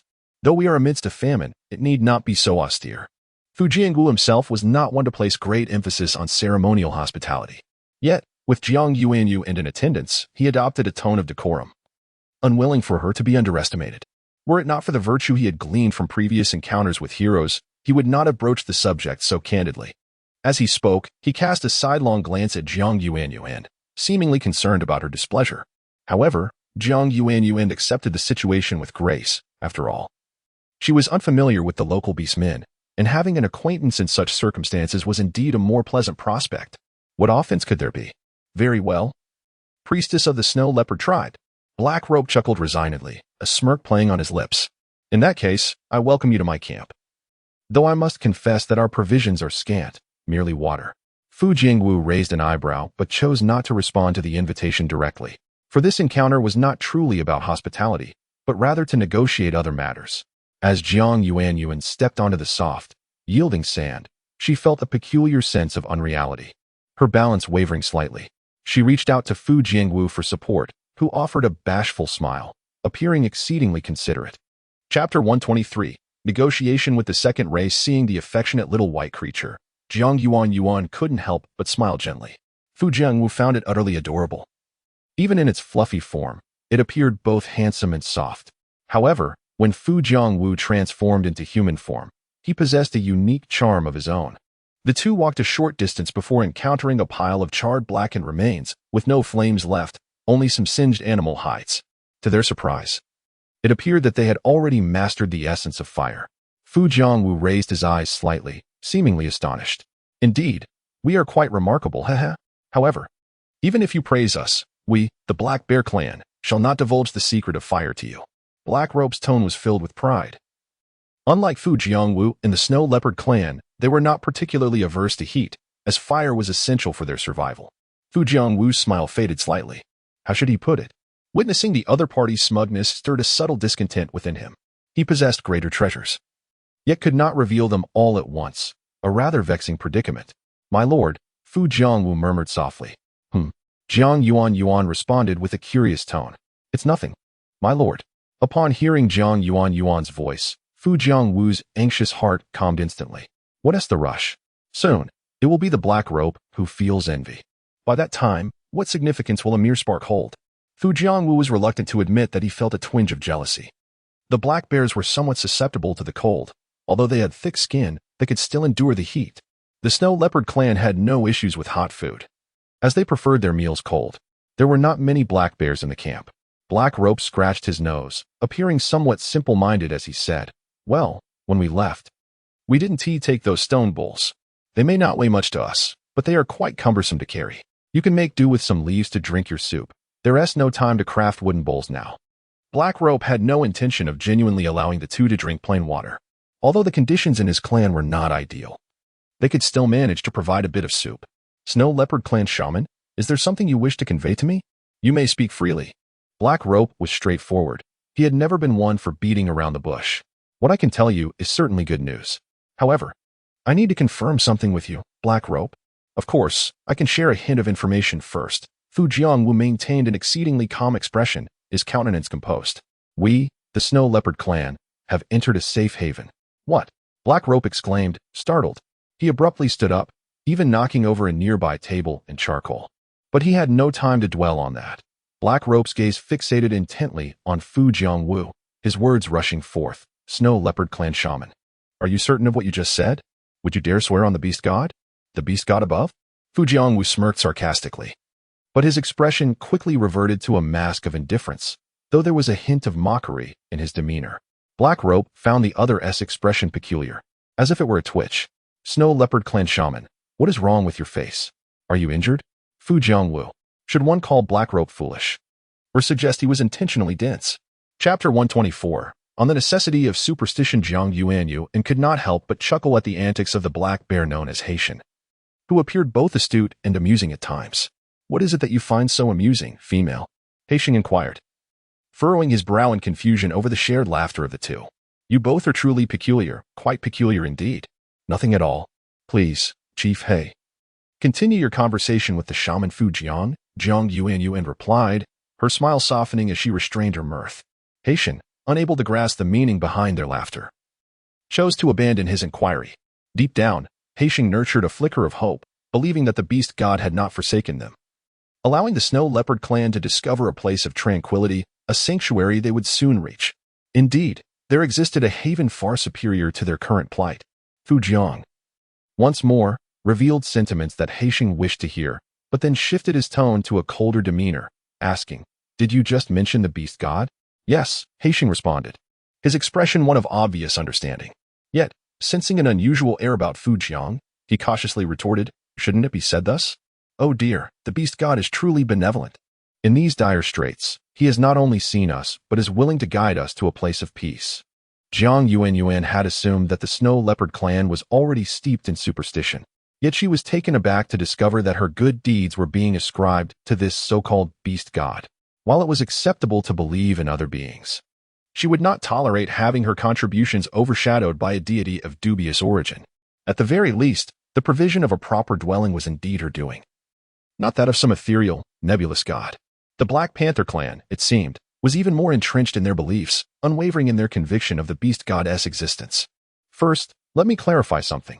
If you continue to worship the beast god, we are fundamentally at odds, and I cannot divulge the location of a safe haven. For it does not fall under the purview of the beast god, but rather belongs to another deity. Fu Jiang paused before continuing, a deity of a different nature. Haixing's previously exuberant demeanor abruptly dampened, his dark gaze fixed intently on Fu Jiang as he pondered the implications. Are there truly other gods in this world? Indeed, Fu Jiang replied, tilting his chin slightly, revealing an air of arrogance. Haixing held a degree of faith in Fu Jiang's words, recognizing him as a shaman, one who could commune with the divine. Each race possessed but one or two shamans, while most had lost theirs amidst calamities, rendering them unable to communicate with the heavens or receive timely aid in their suffering. But if we betray the beast god, we may incur even harsher punishments. If we have not transgressed, why would the beast god punish us so? Haixing's resolve remained steadfast, akin to a fervent supporter of the beast god, who believed wholeheartedly in his eternal salvation in times of strife. Fu Jiang understood that Haixing, much like his leader Tulis, was an unwavering believer in the existence of the beast god, convinced that the divine would always deliver them from adversity. Chapter 125, Betrayal of Faith. Fortunately, the leader Tulis was the head of his own tribe, allowing Fu Jiang to occasionally whisper suggestions to him, potentially swaying his thoughts. However, Black Rope's beliefs were not so easily altered. Mere words would not suffice to change his mind. In essence, if one wished to embark on a new journey in a different realm, one must relinquish their faith in the beast god, Black Rope. Fu Jiang held firm in her stance, and with the gentle and considerate Jiang Yuanyuan by her side, she found herself dismissing the dubious existence of the beast god altogether. Yet, a troubling thought lingered. Our lives are bestowed upon us by the beast god. Without faith, whom could we possibly turn to? A flicker of confusion crossed Black Rope's mind. To think that something he had believed in for a lifetime could be suddenly revealed as false was a notion that threatened to unravel him. During their exchange, Jiang Yuanyuan was not idle. She extended her consciousness to sense her surroundings. However, she could neither perceive the celestial order of this realm nor detect any significant figures of virtue. It was as if they were ensconced within a lifeless star, devoid of any divine laws or saviors bearing the weight of righteousness. She herself could not be counted among the saviors, as the energy of merit had vanished from her essence. Regardless of the good deeds she performed, the light of virtue would not shine upon her. You should place your faith in this esteemed individual beside me, Fu Jiangwu said, her lips curling into a gentle smile. She was a deity, the embodiment of spring, the first ray of sunlight after a rain, the hope of the beast men. Black Rope was momentarily taken aback, scrutinizing Jiang Yuanyuan with newfound clarity. He could scarcely believe that a being who appeared divine stood before him, and he had not shown her the reverence she deserved thus far. Jiang Yuanyuan's lips quivered as if she wished to speak, but then she caught Fu Jiangwu's reassuring gaze. The look seemed to convey, I can handle everything. Please do not worry, esteemed one. A sense of foreboding washed over Jiang Yuanyuan. Black Rope's breath became heavy, and he no longer treated Jiang Yuanyuan with casual indifference. He hesitated, uncertain of how to approach a being he suspected might be a deity. The term female was placed in quotation marks, as it is often said that deities are beyond gender distinctions. Perhaps the divine presence before him merely assumed a feminine form as a deliberate manifestation. At this juncture, Jiang Yuanyuan could only acquiesce, albeit reluctantly. What? Black Rope continued. Yet you appear so delicate, hardly resembling a powerful deity capable of rescuing us from our dire straits. His faith in the beast god wavered, yet his conviction in the existence of deities grew stronger. Nevertheless, he considered Fu Jiangwu's perspective given the circumstances. What did it matter which deity one chose to believe in, as long as they could offer new hope, regardless of whether she was a goddess of flowers, a water deity, or perhaps even a malevolent spirit? The essence remained the same. Chapter 126, A Fragile Belief. Haish gazed at Jiang Yuanyuan with an expression laden with hope, as if silently imploring her to showcase her divine prowess and affirm her status as a deity. Jiang Yuanyuan paused momentarily. While she could not boast of any formidable abilities at present, her powers still in the process of recovery, perhaps demonstrating a simple act of telekinesis would suffice. The clutter within her spatial domain had become overwhelming. What was once an orderly room now lay in disarray. Under normal circumstances, the system would assist in organizing the space. But due to its abrupt retirement, it had neglected to arrange the items for her. Jiang Yuanyuan found herself unable to locate even the key to the room. After a prolonged search yielded no suitable object, she resolved to rely on chance, reaching out blindly to present whatever she might grasp to the onlooking beastmen. Suddenly, a colossal sword materialized from the air, measuring 1.5 meters in length, its hilt adorned with a small azure jade pendant. This was the Qingyun sword. The blade ascended abruptly, hovering in midair before settling into a stable position, its every edge gleaming with razor-sharp precision, reflecting silver light under the sun's rays. Jiang Yuanyuan felt a slight stiffness in her fingers, her mind racing. Hadn't this sword been dormant in the corner for centuries? To think it would respond now was fortuitous indeed. Yet, the sword bore a haughty demeanor. Jiang Yuanyuan had once forcibly extracted it from its resting place, and now, having fallen to the lowest tier of the cultivation hierarchy, she harbored doubts about whether this once subjugated blade might now turn against her. She felt a pang of regret. Had she known, she might have refrained from summoning it. Yet, before the multitude of beastmen, she could not openly express her dismay. The Qingyun sword emitted a series of calls, as if beckoning its master to approach. When it turned its attention toward Jiang Yuanyuan, the atmosphere thickened with awkwardness. Lingering for a heartbeat, then two, then three. With another resounding cry, the sword performed a graceful pirouette in the air, though the notes sounded somewhat feeble. Observing the sword's demeanor, Jiang Yuanyuan surmised its underlying sentiment. The blade was undoubtedly disdainful of her current inadequacy. Fortunately, the Qingyun sword was gracious enough to accept her as its master, albeit reluctantly, recognizing her as the choice of Ur, a decision it was now bound to uphold. The sword let out a long, resonant note before descending steadily into the palm of Jiang Yuanyuan's hand. The bright white light emanating from the blade began to dim. Yet its extraordinary quality remained evident. Even as the Qingyun sword grew silent, the luminous aura continued to swirl around it, a testament to its unparalleled nature. One that could not be concealed, regardless of its current state. Chapter 127. The Azure Cloud Sword. Jiang Yuanyuan raised her head, her clear gaze fixed on Haitian. As if her striking eyes were inquiring, "Do you comprehend now?" Ever since that sword had suddenly materialized in midair, Haitian had been rendered speechless, even his breath momentarily stilled. He could scarcely believe that the figure before him was indeed a divine being. He had assumed it was merely a fabrication spun by the shaman of the Snow Leopard clan, intended to sway him from his veneration of the beast god. Yet, how could he, a devoted follower of the beast god, so easily abandon his faith? It was only conceivable if an actual deity manifested before him. However, he reasoned that such a divine presence would not casually appear before mere mortals. Then, Fu Jiangu seized upon this line of thought. Eager to discern the true identity of the individual before him, Jiang Yuanyuan felt akin to an armed terrorist, brandishing a weapon and threatening others, desperately clinging to her territory for survival. It was a situation both embarrassing and awkward, accompanied by a tinge of frustration. Yet, even more disheartening events were to unfold. The atmosphere was thick with silence, save for the sound of carbon stones cracking beneath the sand. Jiang Yuanyuan forced a somewhat rigid smile and addressed Haitian slowly. "Your name is Haitian, correct?" Before she could finish her sentence, Haitian abruptly stood up and knelt heavily on the ground, bowing his head, weeping profusely as he lamented, "Oh, great beast god, I have finally beheld your presence. This life holds no regrets. Why did the shaman of the Snow Leopard clan not inform me sooner?" In his emotional outpouring, Haitian also subtly expressed his reproach towards another.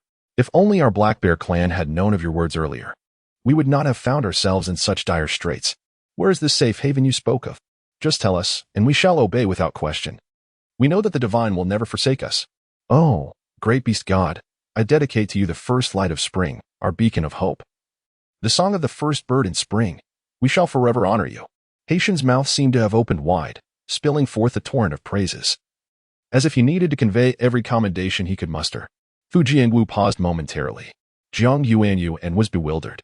What was this fellow even saying? This sentiment resonated with both of them. Taking a deep breath to maintain her composure, Jiang Yuanyuan found herself struggling to contain her bewilderment. She had initially considered it quite peculiar to be mistaken for a new deity, and now, with someone believing her to be the beast god, she was utterly at a loss for words. Had the Snow Leopard clan harbored such misconceptions upon their arrival on her planet? Fu Jiangwu had previously stated that she was not the beast god. She had clarified that she was the sovereign of the planet. However, for their understanding, she could momentarily allow them to perceive her as a divine entity. Jiang Yuanyuan patiently endeavored to clarify. Chapter 128, the first day of brainwashing, however.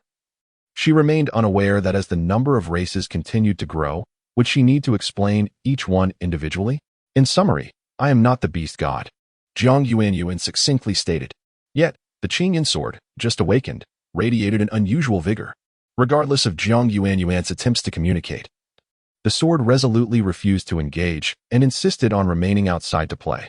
Seeing its obstinacy, Jiang Yuanyuan could only issue a warning, gripping it tightly in her hand to prevent the sword from suddenly going berserk. When the black rope raised its head, it gazed at Jiang Yuanyuan with a look of confusion. If she is not the beast god, then what deity could she possibly be? The life that the beastmen revered could only be the beast god. I send the spring breeze to the beast god, welcoming the first drop of dawn's dew. And I gather the autumn fruits as offerings to my deity. Other small praises were also directed towards the beast god. And these words revealed the deep respect the people held for their deity. Are you truly the beast god? The black rope questioned, still perplexed. Only the beast god would possess such formidable power, able to retrieve items from afar and wield bizarre weapons. If Jiang Yuanyuan is not the beast god, then who is she? No, Jiang Yuanyuan decisively refuted once more. She had no desire to bear the mantle of another's reputation, whether it be good or ill. I have deliberated on this matter. There exists no divine power upon your planet, nor have there ever been traces of deities. Although my words may seem harsh. Jiang Yuanyuan paused, speaking with reason. This land is indeed heading towards demise. If you remain here, the truth is, you will not survive for long. You must understand.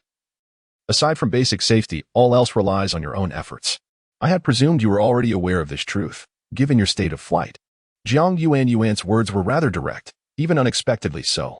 The black rope was momentarily taken aback. Slowly rising, it regarded the confident female before it, and for reasons unknown, tears shimmered in its eyes.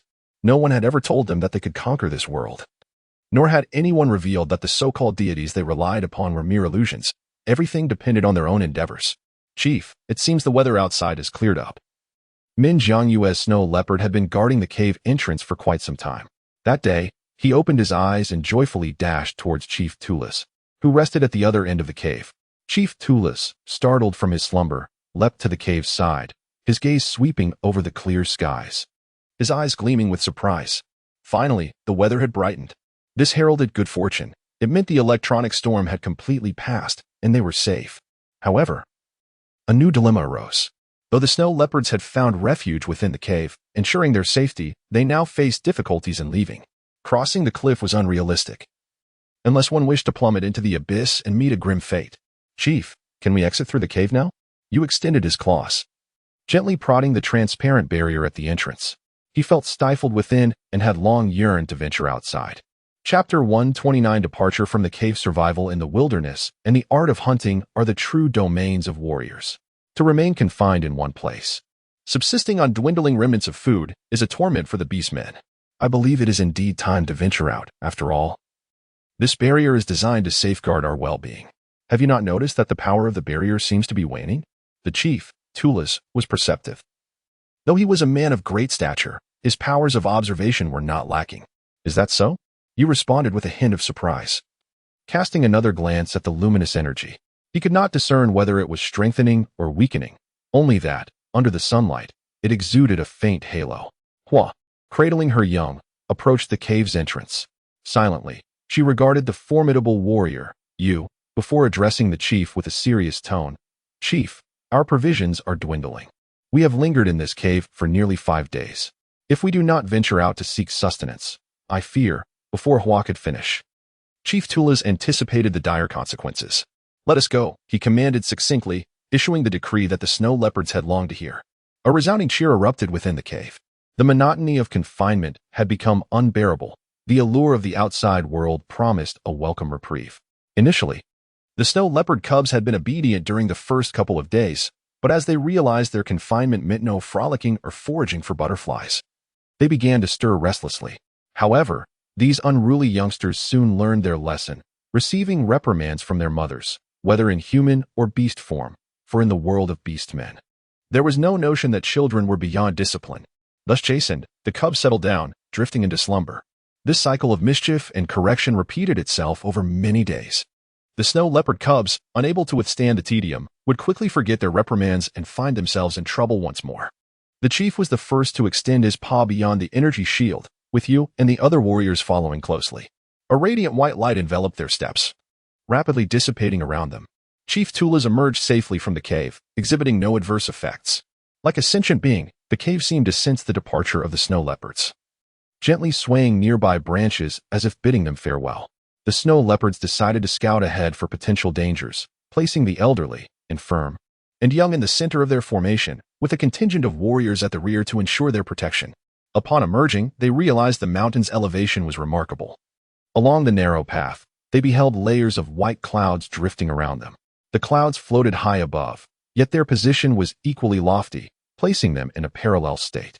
The first rays of dawn had long illuminated the cave, and the sun appeared restless, eager to reveal its full glory from behind the clouds. All the snow leopards instinctively halted, turning their gazes toward the precipice, intent on witnessing the sun's ascent from the eastern horizon. The sun, tinged with warm red hues, finally emerged from the clouds, which dissipated like wisps of smoke in the gentle breeze. Chapter 130, continuing the construction of the planet within the heart of Chief Tulas. An undercurrent of unease lingered. However, as the highest authority present, he found himself devoid of alternatives. Descending the mountain was the only viable course of action. Once he reached the base, other matters could be addressed one by one.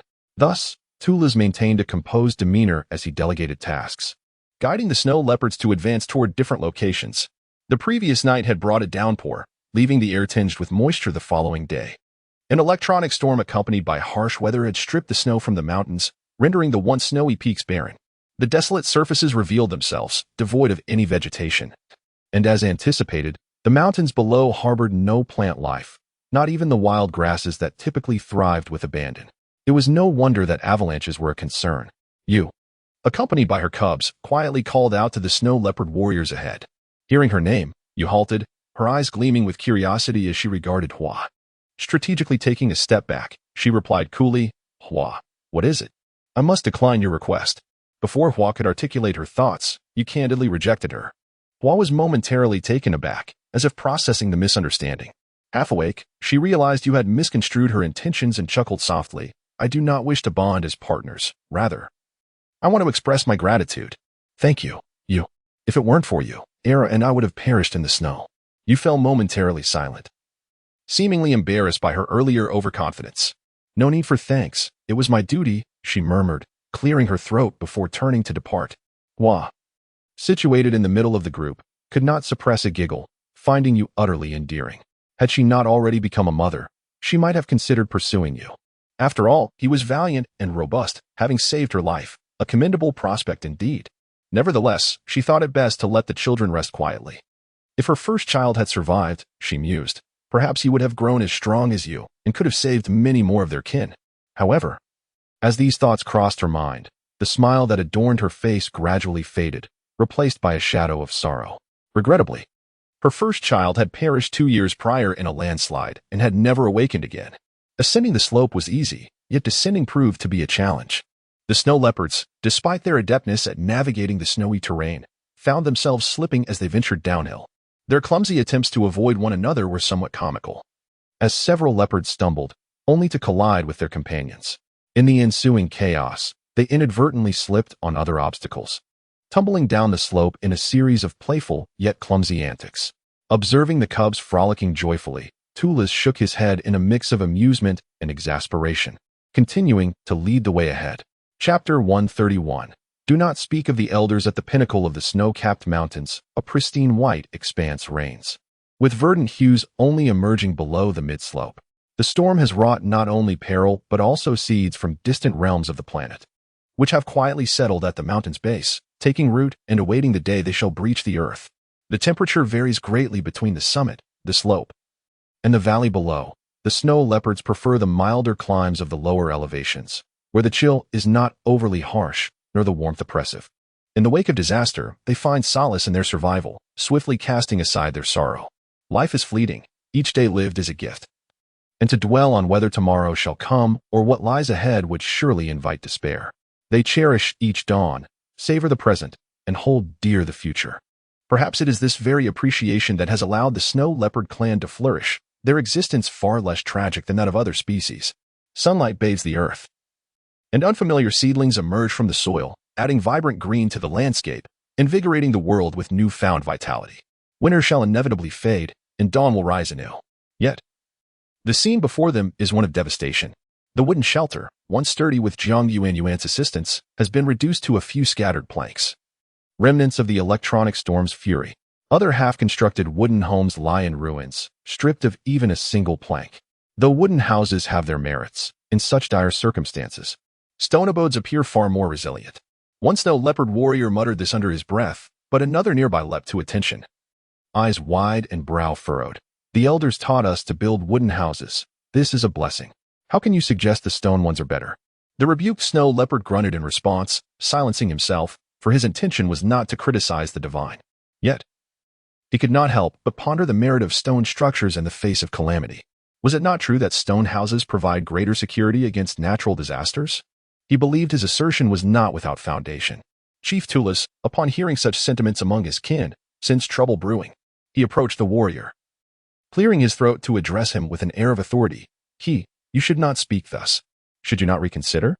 The wooden houses we construct are light and allow us to be aware of external threats. Were we to reside in stone dwellings, not only would the environment be less hospitable, but construction would be exceedingly cumbersome. In the event of an attack, we might not even hear it. What is readily available and easily worked, is this not a prudent choice? The warrior, named he, fell silent, though a hint of defiance lingered within him. Acknowledging the chief's words, he refrained from further argument. Deep down, he understood the rationale, yet his earlier remarks had stemmed from a place of uncertainty. In the wilderness or in combat, he was unafraid, for he was among the most valiant of the snow leopard clan. Chapter 132. The dispute over different dwellings indeed. While wooden houses possess certain drawbacks and are susceptible to fire, they are evidently far superior to stone houses.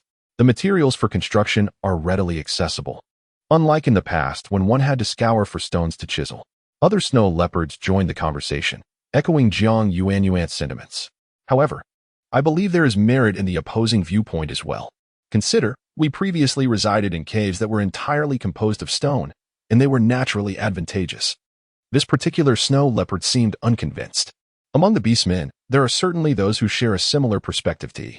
Jiang Yuanyuan could never have anticipated that her suggestion regarding the optimal choice for building houses under the prevailing circumstances would incite such fervent debate among these individuals, resulting in numerous controversies and heated discussions. Were she present, she would likely have intervened in their argument, asserting that whether it be stone houses, wooden houses, or abodes constructed from synthetic materials, these choices are merely contingent upon the environment, dictating the materials for habitation. Each option has its merits and drawbacks. The key is to select the most suitable form of shelter based on the current living conditions. Stone houses, though commendable for their fire resistance and cooler interiors, are not the most pragmatic choice for the snow leopards, who are in a state of migration and have yet to determine a permanent settlement. Constructing wooden houses emerges as the most prudent decision. After all, it is anticipated that other races will inevitably join this planet in the future. What we have now is merely a temporary arrangement, subject to change. Enough of this bickering, declared Chief Tulis, halting the discourse. We can now send out a group to seek sustenance. Our provisions are dwindling. With a wave of his hand, Tulis, now in human form, gathered a contingent of valiant and agile snow leopard warriors. My brave warriors, we must rebuild on this new land. We are about to embark on a quest for food, so please exercise caution.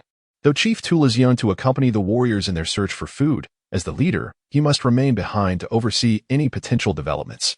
Yes, affirmed the snow leopard warriors, transforming into their beastly forms as they ventured into the depths of the snowy mountains in search of nourishment. The female snow leopards, tasked with caring for the cubs of their clan, could not stray too far in their foraging. Thus, they opted to carry baskets, gathering essential fruits and vegetables required by the beastmen. Whenever the snow leopards set out to forage, they could not help but marvel at how the world seemed tailor-made for them. The flora flourished uniformly, and aside from the absence of fauna, the terrain and climate of Planet E001 bore a striking resemblance to the world they had inhabited long ago, a time devoid of natural disasters.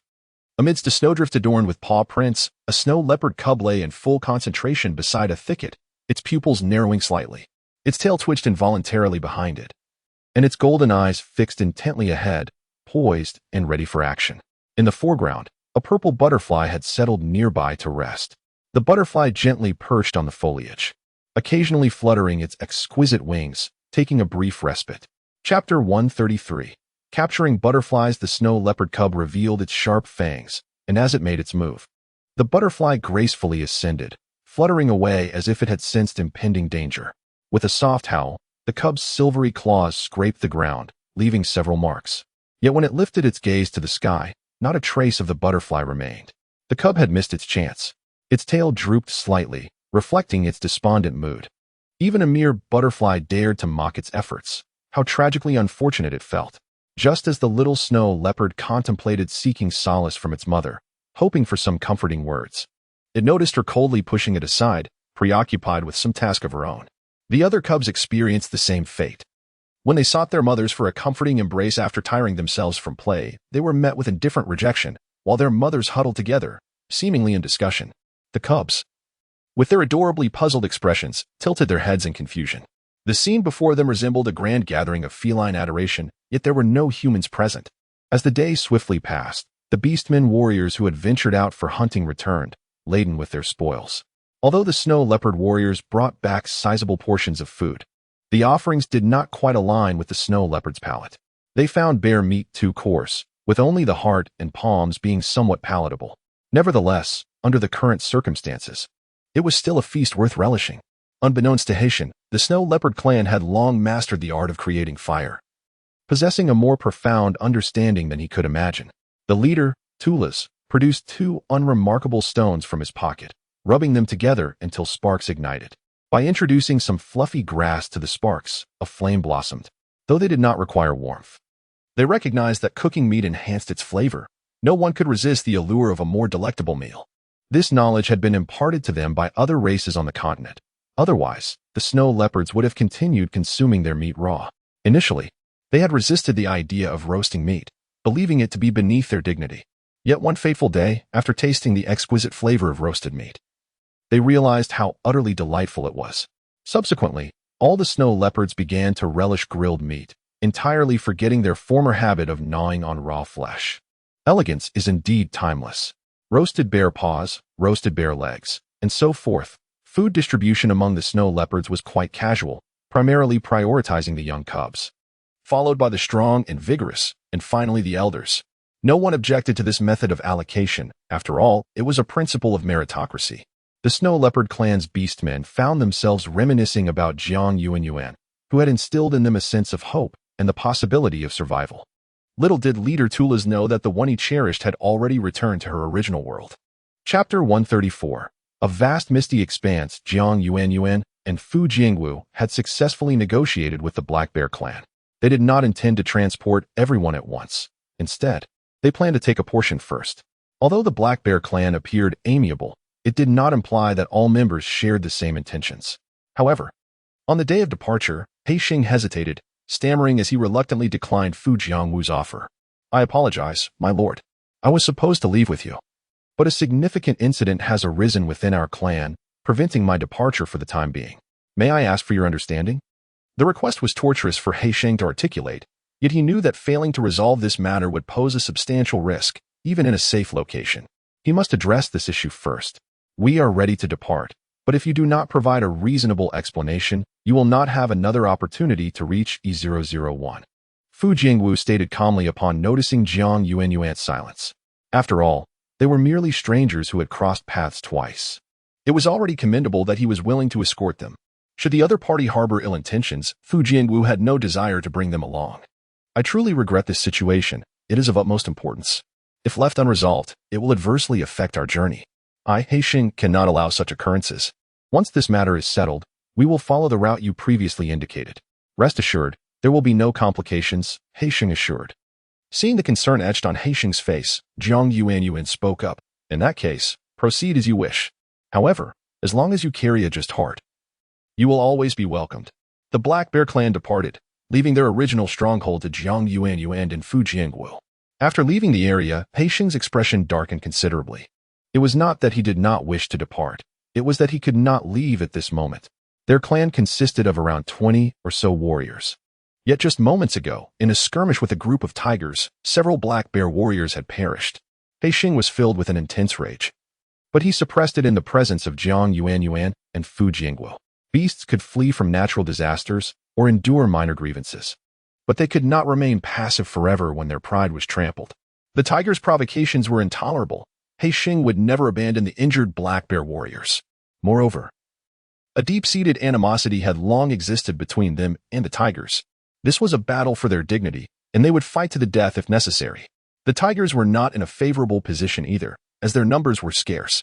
However, they seized the opportunity with the few warriors present from the black bear clan, launching a coordinated assault.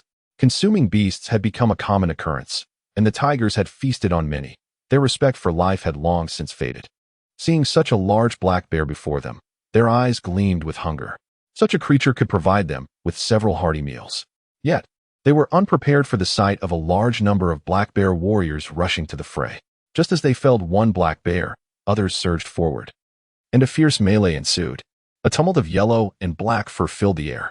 No one showed mercy. The battle was brutal and merciless. Chapter 135. A fierce battle. As Haisheng observed the unfolding situation, his eyes turned a fierce crimson. As the mightiest of the black bears, he charged into the fray, determined to confront three adversaries alone. The tigers, taken aback, retreated a few steps, their golden-green eyes fixed intently on the black panther, panting heavily. Their bodies bore numerous bloody claw marks and gashes. "You dare approach?" Haisheng roared, though he too bore significant wounds. He was undeniably in a better condition than the tigers. His gaze locked onto the leader of the tigers, a creature known as Liaba, his voice dripping with menace. Liaba let out a cold laugh, licking the wounds on his body before replying with malicious glee. "After all, your black bear clan has such an abundance of flesh. Losing one of you would hardly matter, would it? A single member could sustain us all. Isn't that a rather splendid notion?" Liaba's words ignited a furious response from the black bear clan. Haisheng refrained from issuing a command to attack. Yet his fellow beastmen could no longer contain their rage and lunged at the tigers. The tigers, having anticipated such a reaction, met the charge with ferocity, sinking their teeth into their foes. Haisheng remained at a distance, his eyes locked on Liaba, who sauntered leisurely, exuding an air of arrogance and indifference. What a consuming beastman! In this era, one must eat or perish. Unlike those deranged moles who even devour their own kind, the tigers rationalized their actions. While they feasted on beastmen, they at least refrained from turning on their kin. Moles, small and timorous as they appeared, exhibited the cruelest tendencies, consuming their own with alarming speed. However, to Haisheng, there was little distinction between the two. Cannibalism was cannibalism, and there was no need for pretense. The tigers, in their hypocrisy, would forever remain adversaries of the black bear clan the moment they chose to consume beastmen. "Liaba, you shall meet your demise today, and all the black bear beastmen shall accompany you to the grave." Haisheng charged forward with a resolve that suggested he was prepared to embrace death alongside his enemy. The tigers were taken aback by his reckless bravado, yet Liaba, valuing his own life, dodged to the side as Haisheng barreled towards him. Nevertheless, Haisheng's immense strength far surpassed that of Liaba, and his massive form quickly overpowered the tiger, striking down with his powerful paw upon Liaba's head. Blood erupted from Liaba's cheek, splattering the ground in a gruesome display. "Oh woo!" Liaba howled in agonizing fury, while a wave of satisfaction washed over Haisheng. He had longed to unleash this very act. Jiang Yuanyuan glanced at the digital clock on the upper left corner of her screen, noting that 4 days had elapsed since she departed from her world. She had not anticipated the need to consider the multitude of lives so suddenly. As one of the first snow leopards to venture into her own realm, she felt a profound connection to these beings. Hearing her name echoed in a melodic refrain, Fu Jiangguo's expression momentarily stiffened. His ears twitched slightly, and he appeared somewhat uneasy. Chapter 136. Returning to Planet E001. The leader, Tulas, referred to himself as a shaman, while others within the snow leopard tribe called themselves priests. No one had ever addressed him by his given name in such an affectionate manner. She pondered that, after all, this planet was the original home of the snow leopards, and upon encountering it, Fu Zhang shaman could not help but feel a tinge of sorrow at the sight. He held no objections to this sentiment. As for electronic devices, Jiang Yuanyuan had previously experimented with them in the mist. Once activated, everything would behave erratically, as if subjected to a chaotic magnetic field, resulting in either blank screens or various malfunctions. Having once been a revered figure in the realm of cultivation, she slowly retrieved a tracking talisman from her possession and initiated the tracking based on her original coordinates. The talisman proved effective, confirming the direction she had come from, despite the scenery within the white mist remaining obscured. Although Fu Jiang was filled with curiosity, he refrained from voicing his thoughts. The white mist continued to swirl in the distance, and despite their experience within it, the two remained perplexed by its nature. Jiang Yuanyuan, undeterred, pulled out some technological devices once more. However, they exhibited the same chaotic behavior as before, with garbled outputs and erratic currents, leading to the disappearance of contents within their cases. With the guidance akin to a navigation system, the duo encountered significantly fewer obstacles along their journey, and this navigation successfully directed them to the territory of E001. How did Jiang Yuanyuan know she had arrived on her home planet? The moment she entered, she sensed the planet's consciousness greeting her warmly. "All right, I understand. Please cease this breeze." Jiang Yuanyuan chuckled with a hint of exasperation, as the planet's consciousness seemed unaware of her strength. Meanwhile, Fu Jiang, having transformed into a snow leopard, appeared as if his fur might be blown away, his previously round form now resembling a frizzled ball of yarn. Fu Jiang's thoughts were somewhat disordered. Why was there such a powerful wind approaching them? And its direction was unmistakable. There was no wind except in their immediate vicinity. "My lord, you seem..." Fu Jiang hesitated. "Ah, I am merely communicating with this delightful planet," Jiang Yuanyuan replied with a smile. "Indeed, it is a matter of fostering a connection with this little nuisance," she added. As the planet's consciousness whimpered, "Woe is me, another day of being disdained." Chapter 137, Communicating with the Little Trash. Fu Jiangwu remained quite perplexed, as decades of confusion and misunderstanding surged forth at this moment. Jiang Yuanyuan, noticing his lack of comprehension, playfully kicked the ground with her foot and pointed at it with her chin, saying, "This right here." Fu Jiangwu was taken aback. Was the earth merely a patch of yellow soil? Why would she refer to it as the ground? Could it be that what Jiang Yuanyuan wished to communicate was hidden beneath the surface? With a mischievous smile, Jiang Yuanyuan felt an inexplicable urge to share numerous things with Fu Jiangwu, a sentiment that did not arise with the other snow leopards, who always seemed to evoke a sense of distance in her. Even though those from the snow leopard tribe placed their trust in her, it remained the same. Perhaps it was because Fu Jiangwu was the first being she encountered in this foreign world, leading her to develop an unintentional fondness for him. How to describe it? It was as if an entity had always existed by her side, invisible yet devoid of malice, albeit occasionally a bit mischievous. Jiang Yuanyuan spoke with a bright smile. Just then, a gust of wind swept through, tousling her hair. "See, that's it greeting you," she remarked with a hint of exasperation. "Planetary consciousness. Master, I am not greeting that foolish beast man. I am greeting you. Please do not misunderstand." "Wind?" Fu Jiangwu extended his furry hand, allowing the wind to playfully ruffle his claws. Indeed, this wind, the earth, and the silly flower swaying nearby were all manifestations of it. Jiang Yuanyuan raised an eyebrow, showing no regard for the planet's consciousness. However, just as Fu Jiangwu attempted to immerse himself in the sensation, the wind ceased, leaving him with a lingering doubt regarding Jiang Yuanyuan's words. He felt that this wind did not seem to be greeting him. Rather, it exuded an air of unfriendliness. Fu Jiangwu struggled to piece together Jiang Yuanyuan's descriptions. If what she said was true, then everything in existence was that invisible entity.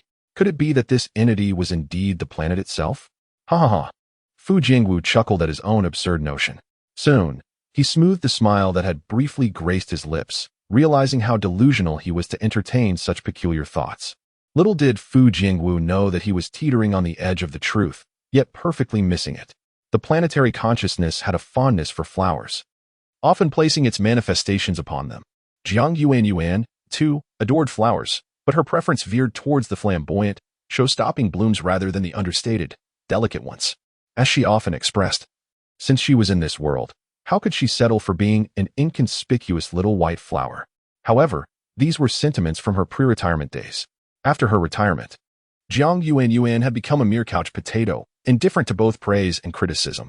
Though she had transformed into a languid being, her love for vibrant flowers remained unchanged. Now, in addition to her admiration for flowers with striking colors, she also found joy in peculiar, bizarre plants. Alas, the flora aboard E001 was rather ordinary, lacking the aesthetic appeal she cherished. Chapter 138. Heart of the ocean. This time, they emerged from the mist at a different location. Previously, they had appeared on a plain and then on a hill, but now they found themselves beside a picturesque beach. The water along the shoreline shimmered in a light blue hue, reminiscent of animated films, creating an ethereal spectacle. Further out, the sea deepened into a rich navy. It was Fu Jiangwu's first encounter with the ocean. As a snow leopard, he had always resided in snowy mountains and had never beheld such azure waters. Though he had fled in his previous world, he had never traversed such a seascape. The surface of the water sparkled under the sun's rays, dazzling to the eyes. Jiang Yuanyuan hesitated momentarily. It seemed that their entry into Fu Jiangwu's world had also been through the ocean's surface. The sand along the beach was fine and soft, with a few small crabs scuttling sideways, brandishing their pincers in a display of bravado. Curiosity piqued, Fu Jiangwu reached out and poked one of the crab's pincers, only to have it clamp down on his hand. For a moment, he stared blankly. Jiang Yuanyuan observed him pause in confusion, and when she turned her head to see the crab stubbornly gripping Fu Jiangwu's hand, she couldn't help but chuckle. She wanted to suggest that he could dip his hand in the water to coax the crab into releasing him.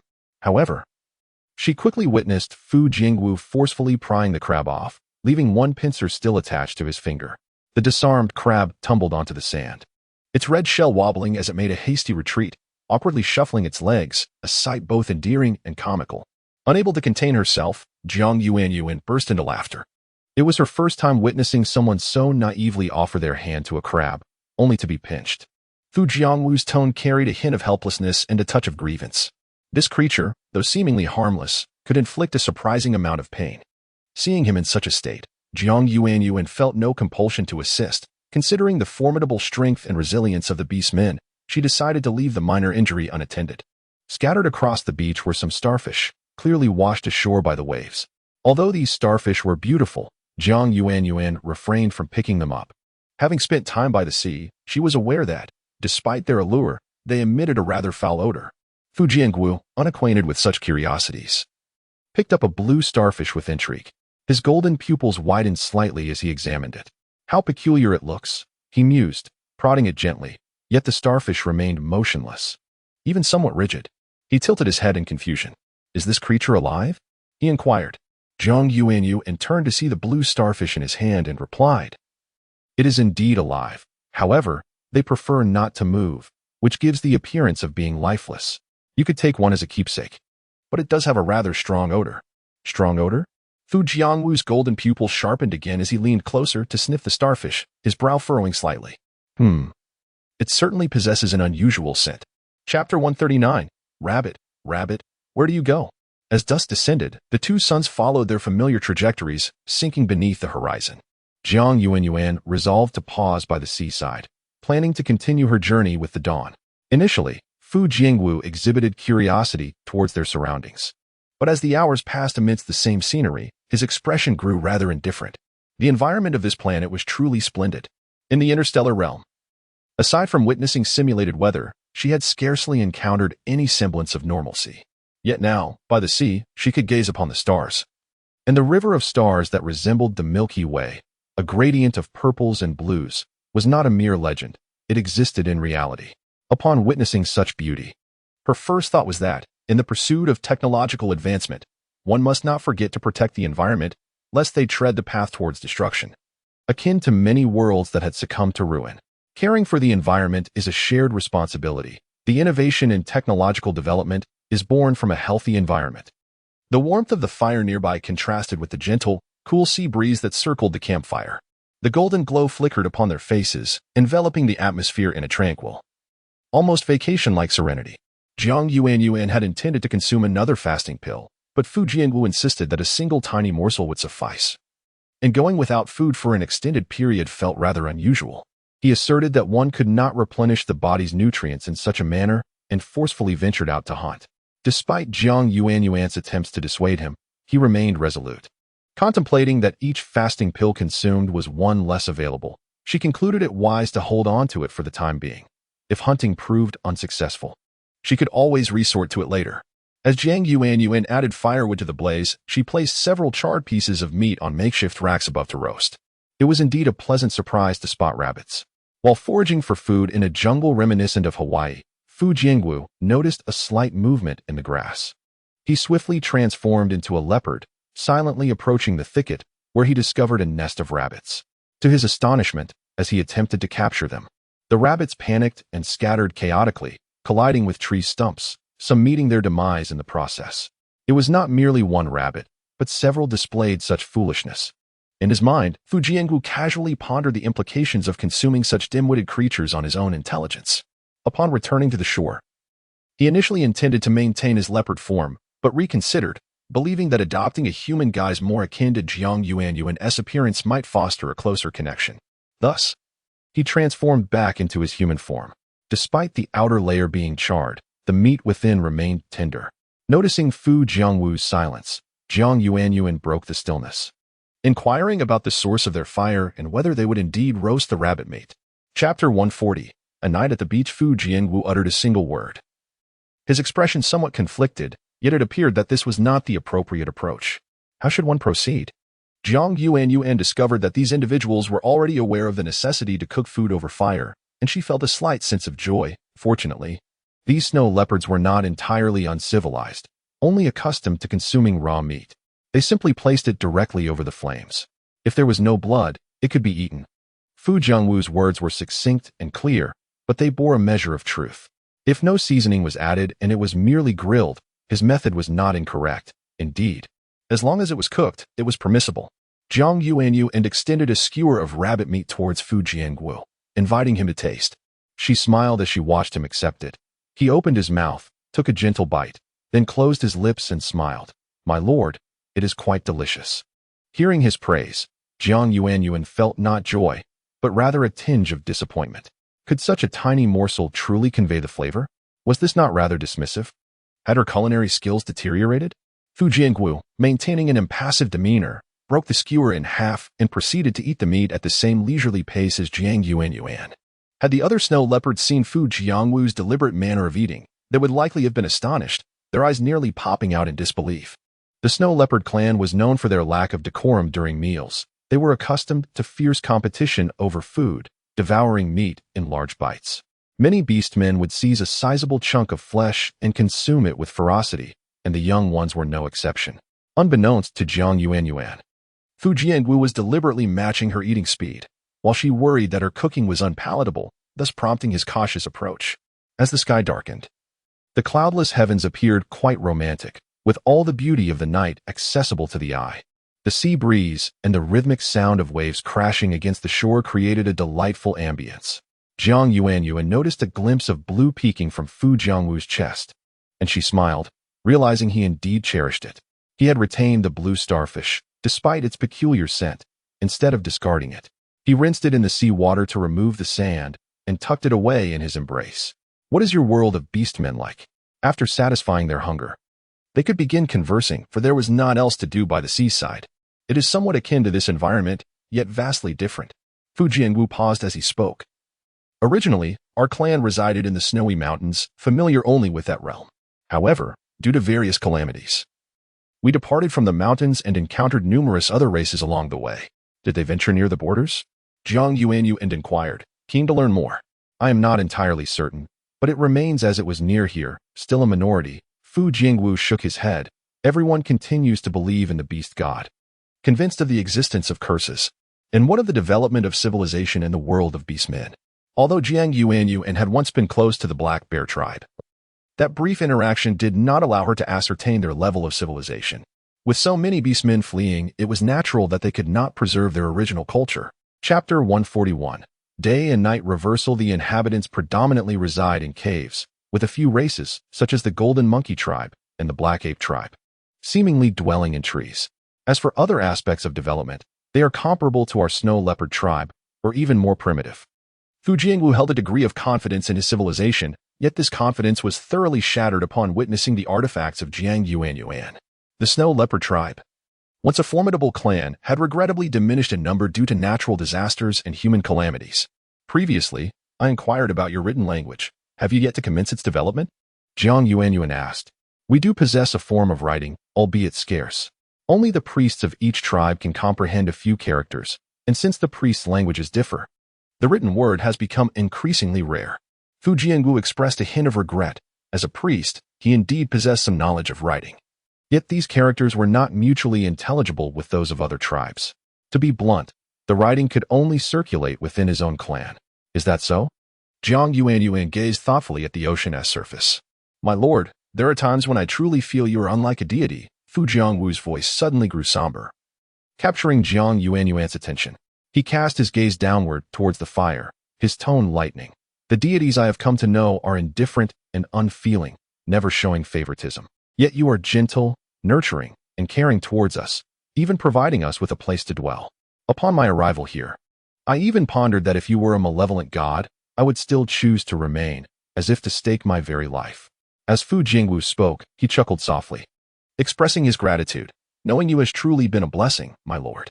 Upon hearing his heartfelt words, Jiang Yuanyuan momentarily halted her task of roasting rabbit meat.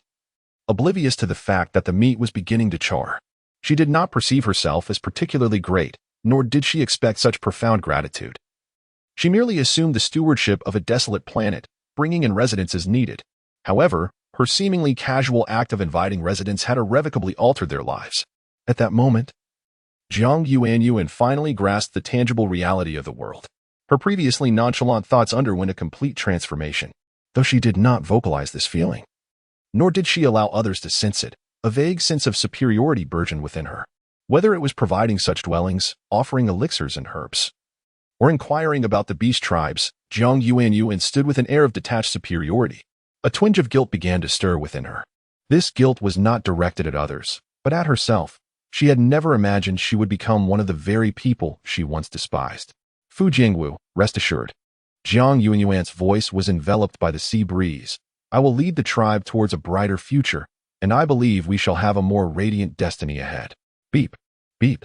A faint system notification chimed twice amidst the ocean wind, and a soft golden light emanated from the region of her heart, lingering for a mere second before vanishing. Noticing a small bubble of red light flickering to her left, Jiang Yuanyuan delicately gestured with her fingertip and tapped the bubble. Planet Master app has been forcibly updated. The update time is 12 hours. Please explore the planet at your leisure and await patiently. Chapter 142. Whose system is this? Jiang Yuanyuan paused momentarily. How could this app resemble a system, and it even updates? She prodded the small red dot beside her again. But the message that appeared was no different from before. The Planet Master app has been forcibly updated, with a refresh time of 12 hours. Please explore the planet independently and await further developments. Jiang Yuanyuan was at a loss as to how she had triggered this software to update. Could it be due to her change of heart? Surely, a mere program could not possess such intelligence. My lord, please rest. I shall keep watch beside you. Fu Jiangwu had no intention of sleeping, as he was unfamiliar with the surroundings and needed to remain vigilant. You need not keep watch. You may rest as well. Jiang Yuanyuan hesitated for a moment, then took out a meditation cushion and glanced at Fu Jiangwu. No, my lord. It would be somewhat unsafe at night without someone to guard you. Please rest well. You are our hope. Fu Jiangwu smiled, his rugged features softening. As night fell, the golden hue of Fu Jiangwu's eyes deepened, gazing at the now pitch-black horizon, his ears twitching slightly. Jiang Yuanyuan sat on the cushion, meditating to absorb the essence of the sun and moon, essentially drawing in spiritual energy under the moonlight to better transform it into her own strength. The barrier she had set up in the previous cave had drained her of considerable spiritual energy. If she did not replenish it soon, her energy could stagnate over time. Suddenly, the red dot in the upper right corner vanished, replaced by a green dot, while the app in the background continued its update, rendering it inaccessible. Simultaneously, the apps of other planet masters entered an update phase as well. These masters found it peculiar. They had used the app for decades, centuries, even millennia, and had never encountered a mandatory update before. Yet now, it had occurred unexpectedly, and they were unable to contact one another on a large scale. Fortunately, the majority of the planet masters' strength in building their worlds stemmed from their own abilities rather than relying on the app's advantages. So the app's closure did not pose a significant issue. Although the app featured a marketplace, its offerings were scarce and exorbitantly priced, leading to virtually no purchases by the planet masters. World map loading. Upon hearing a strange mechanical sound, Jiang Yuanyuan's eyes flew open, and she unleashed her consciousness to envelop the surroundings. 0329. Jiang Yuanyuan murmured the numbers. However, the mechanical voice paid her no heed, and continued its discourse. Planet map loaded successfully, hard drive engaged, 4-dimensional and 5-dimensional modeling imported to determine the civilization level of the planet. Seeing that the voice disregarded her, Jiang Yuanyuan's expression remained unchanged as she expressionlessly conjured a transparent object from the air. Fu Jiangwu, alert, turned his head and found Jiang Yuanyuan suddenly standing and performing peculiar gestures in the air. Noticing his gaze, she forced a smile. You should rest for a while. It seems you have been standing for quite some time. No need, my lord. Fu Jiangwu shook his head, dismissing his curiosity, and casually walked aside to sit down with precision. The transparent little entity captured by Jiang Yuanyuan continued to diligently report something, unperturbed. Jiang Yuanyuan narrowed her eyes, scrutinizing this strange object from head to toe.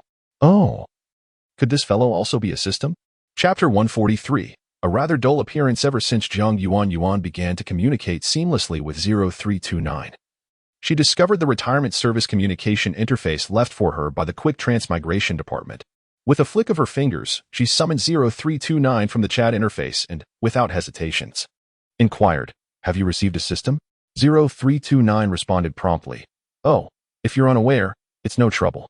Let me inform you that a system has appeared on my end. However, I'm uncertain to which division of your Quick Transmigration Department it belongs. Furthermore, it appears to lack a certain intellectual capacity. Could it possibly be a defective product from your ranks?" Although Jiang Yuanyuan spoke these words casually, they sent a jolt of anxiety through 0329. Impossible. Our headquarters would never produce a defective system. Any that exhibit flaws are eradicated at the onset. Recently, there haven't been any new systems dispatched from headquarters, either. That I cannot ascertain. This transparent entity is currently in my possession, yet it continues to murmur incessantly, appearing rather dim-witted, Jiang Yuanyuan remarked, furrowing her brow as she scrutinized the transparent glass orb in her hand. Wait a moment. This is inconceivable. Your world is not under the jurisdiction of the Quick Transmigration Department. Moreover, your planet is of the same caliber as the Quick Transmigration headquarters, albeit belonging to a different faction. Even if a system were dispatched to undertake a mission, it cannot traverse the time-space barrier into your planet without your consent. Perhaps you could come here when you have a moment? Jiang Yuanyuan pondered, holding the orb in her hand, momentarily lost in thought. Oh dear, my beloved former host, I truly cannot make it there. If it were possible, I would be more than willing to come, 0329 lamented. You may be retired, but my duties are endless. I still have to guide the new host. I sense that you are not particularly eager to see me. Jiang Yuanyuan's words struck true. The system gasped dramatically, its tone excessively theatrical. How could that be? It is indeed true that I am far too occupied. Otherwise, I would gallop over without hesitation. After all, who are we? Precisely. I do not wish to go. I do not desire to see you again. As long as you understand that, then let us initiate a video call. Jiang Yuanyuan declared, tapping the nearby camera button. Wait, no. 0329 exclaimed, but it was too late. The screen before them flickered to life automatically. The two stared at each other, one human and one system. Jiang Yuanyuan positioned the foolish-looking white light orb in the center of the video frame. This fellow seems intent on causing some disruption on my planet, but fortunately, we managed to capture it. 0329 scrutinized the transparent orb, its internal confusion deepening. It muttered to itself, headquarters does not possess a system of this series. Moreover, if the entity truly is a system, it should possess some form of awareness.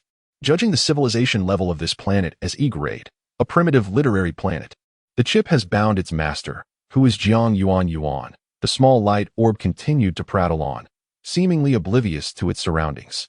At that moment, it truly resembled a rather dull system, mechanically repeating its own words, akin to a blind person with their eyes wide open, indifferent to the ongoing conversation or the presence of another system before it. Chapter 144, The Stingy One Goodness. This audacious creature actually intends to bind you. Upon hearing the words of the other party, 0329 instantly erupted with fury. The personnel from the Quick Transition Department ought to enjoy their well-deserved retirement. How could they possibly consider binding a second system? This was nothing short of a betrayal of their cherished friendship. She, 0329, was the first to voice her dissent. Jiang Yuanyuan, do not stop me. I am prepared to confront him to the end. How dare this scoundrel entertain such thoughts? I shall battle him fiercely. 0329's expression was fearsome, resembling a vengeful spirit poised to emerge from the screen. Let us engage in a decisive battle with him, and in the process, seize this entity. Even if you are unaware of its nature, I am certain your headquarters would appreciate the opportunity to study it, for do they not relish peculiar curiosities? Jiang Yuanyuan spoke with a light-hearted tone, seemingly unperturbed. Upon realizing that Jiang Yuanyuan was earnest, 0329's fervor seemed to wane abruptly. He languidly reclined in his chair, dismissively waving his hand. Never mind, there is no need for me to intervene. It matters not, for you cannot possibly bind another, as I know you all too well. Jiang Yuanyuan. Indeed, I am well aware of myself. My sole desire is to rid myself of this troublesome entity. The transparent orb twirled around, and though it possessed no face, 0329 felt as if it were observing him. Binding in progress. Binding successful. Binding failed. Binding failed. Binding failed. 0329 scoffed. This system could not possibly belong to their headquarters. When binding occurred there, it was always direct and immediate, with no room for failure. How utterly absurd. He did not perceive his headquarters as tyrannical. After all, those tasked with missions were eager to partake in the assignments offered by the headquarters. Jiang Yuanyuan. I suspect this entity may simply be a creation of advanced mechanical civilization.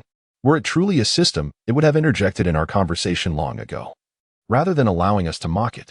Rest assured, no system would be so intellectually deficient, 0329 remarked languidly. Not a system? Jiang Yuanyuan's voice bore no trace of joy or disappointment as she addressed the 0329 on the video call. Very well, then, it matters not. I trust your judgment. Should the opportunity arise, do come visit my planet, my former system. Certainly. The anthropomorphized 0329 grinned slyly, awaiting the moment someone would terminate the video call. Once Jiang Yuanyuan ended the call, his previously languorous demeanor swiftly transformed into one of distress. After all, each video call with Jiang Yuanyuan cost him precious points from his personal treasury. In a standard chat, one earned merely 2 points for a minute of conversation, while a video call demanded 20 points per minute. Had Jiang Yuanyuan still been an employee of the Quick Transition Department, the costs would naturally be deducted from her own points. However, since Jiang Yuanyuan was now retired and her status as a planetary sovereign isolated her from the headquarters, any communication with her required passing through 0329, who had a prior relationship with her. Yet, this responsibility fell squarely upon 0329, thus he bore the financial burden alone. A fact that pained the notoriously frugal 0329 immensely. If you are not a system, then what exactly are you?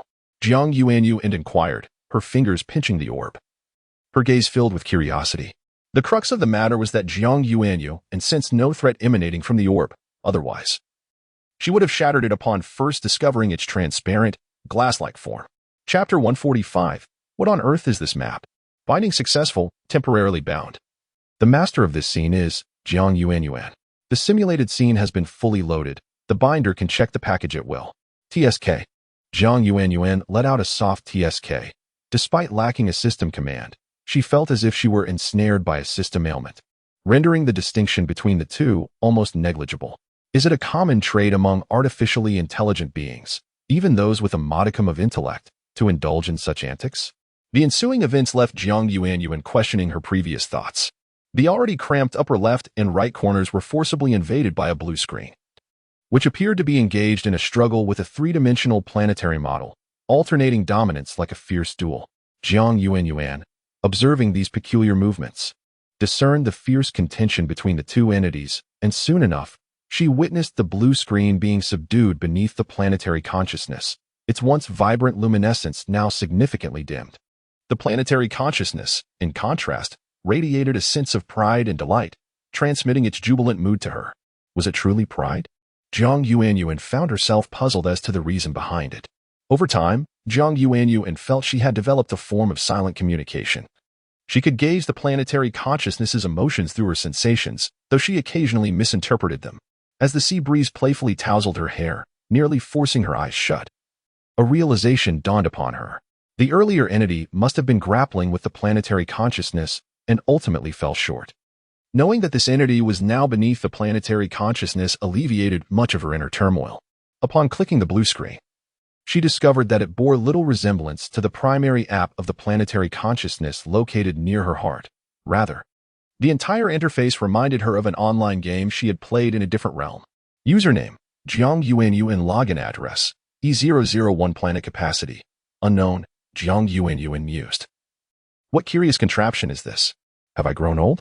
Planetary consciousness. I do not comprehend your meaning. Jiang Yuanyuan sighed in exasperation, sensing the planetary consciousness's unflagging cheerfulness, yet remaining oblivious to its cause. When would this entity find its voice? Planetary consciousness. To Fujianwu, Jiang Yuanyuan appeared to be seated on a soft cushion, seemingly in a meditative state, eyes closed and utterly still. Yet she was, in truth, controlling the blue screen with her consciousness. Simulation game loading successful. A sweet, melodious voice, distinctly different from a mechanical tone, resonated in Jiang Yuanyuan's ears, and the entire page transformed into a pristine interface. Could this truly be a game? Or perhaps a game amalgamated with elements from our planet? E001, do not tell me this is your doing. Jiang Yuanyuan's tone wavered, her composure slightly unraveling. Planetary consciousness. Hurry, praise me, praise me. Jiang Yuanyuan felt a wave of dizziness wash over her. She wished to avoid complicating her emotions further. The interjection of foreign technologies from realms unconnected to her planet was a nuisance she despised. Her heart raced and her hands trembled as she loaded the game, only to find it presented in a charming, chibi-style graphics, depicting the very surroundings she currently occupied. Jiang Yuanyuan was left in profound silence. Chapter 146, Connection to Another World. Please do not tell me this is truly a game. Jiang Yuanyuan's eyes widened in disbelief, fixated on the azure screen before her. The blue display seemed to sense her astonishment, manifesting a large, grinning face in the corner. Jiang Yuanyuan, I fail to perceive any semblance of politeness. Thank you. Do you wish to become fabulously wealthy overnight? Do you yearn to reach the pinnacle of fashion? Do you aspire to be the center of attention as a prominent heir, completely overturning your fortunes? You. Silence. Jiang Yuanyuan abruptly opened her eyes, her voice laced with a chilling tone. Madam? Beside her, Fu Jiangu appeared somewhat taken aback. No, I am not addressing you. Jiang Yuanyuan inhaled deeply, suppressing her displeasure, and managed to muster a faint smile. The blue screen was excessively avant-garde and kitsch. Such lines belonged to ancient literature. In the present day, systems accompanying hosts through archaic narratives had long ceased to employ such plots. Do you wish to rise above others? Simply bind with me to become the game master, and I shall guide you to the zenith of life. The words emitted by the azure screen remained persistently earnest, expressionless. Jiang Yuanyuan extended her finger and decisively clicked the red Zaboth, realizing that Fu Jiangwu was already aware of her peculiarities. She thought that acquiring a bit more knowledge would not be detrimental. Thus, she opened her eyes to engage with the blue light using her current form. As previously indicated by O329, this blue screen was utterly simplistic, incapable of communicating in human language. Everything resembled a preordained program. Jiang Yuanyuan continued to click the X, and eventually, the screen seemed to recognize its inability to persuade her, ceasing to display further pop-ups. The azure glow began to fade, revealing a transparent screen before her, which now showcased a connection interface that appeared to link to another dimension. Could it be that I should have utilized this to introduce the inhabitants? Jiang Yuanyuan mused, once again accessing the complaint button to directly connect with 0329, establishing a video call. 0329, who had been contemplating a brief respite, jolted upright in bewilderment, his tone heavy with fatigue.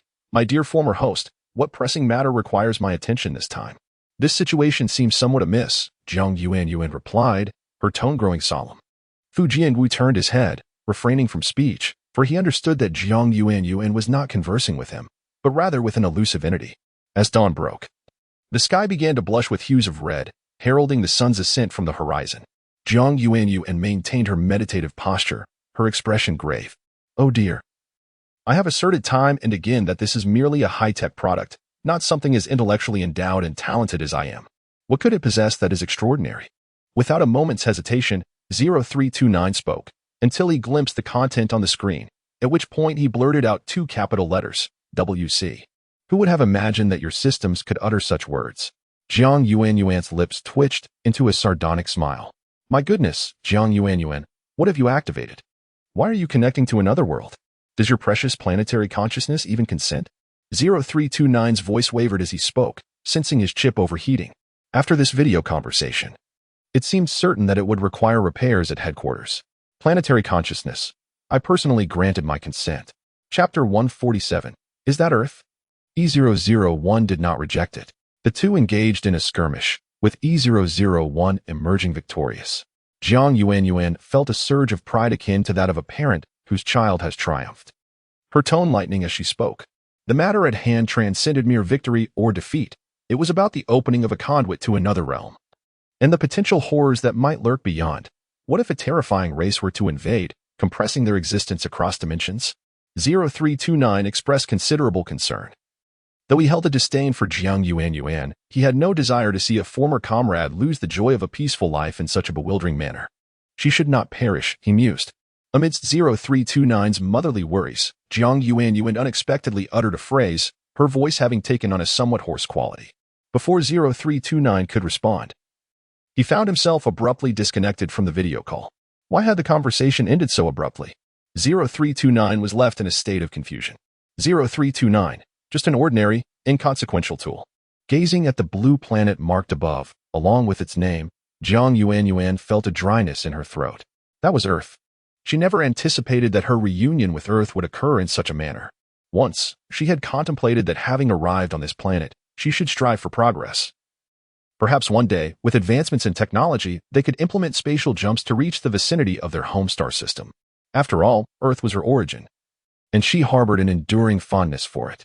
Yet, she was left wondering whether, after traversing so many worlds and becoming a planet sovereign, Earth remained on its original temporal trajectory. Fu Jiangwu, if a person were to leave their homeland for an unavoidable reason, and then one day encountered the place again, what emotions would arise? Jiang Yuanyuan's voice carried a hint of melancholy as she posed this question. Fu Jiangwu, now transformed into a snow leopard, lay beside her and gently brushed her with his tail, a trace of curiosity in his tone. Madam, are we not in such a situation ourselves? Jiang Yuanyuan paused, struck by the realization. Indeed, these snow leopards had also been uprooted from their homeland. Their plight was even more arduous than her own. She was merely a human forced to leave Earth, labeled an alien by its inhabitants, while the snow leopards had been abandoned by their planet. Jiang Yuanyuan was uncertain which world served as a springboard and which constituted the final destination. Nevertheless, she understood that she could not relinquish her ties to Earth, nor could she reclaim her identity as an Earthling. Madam, do you long for home?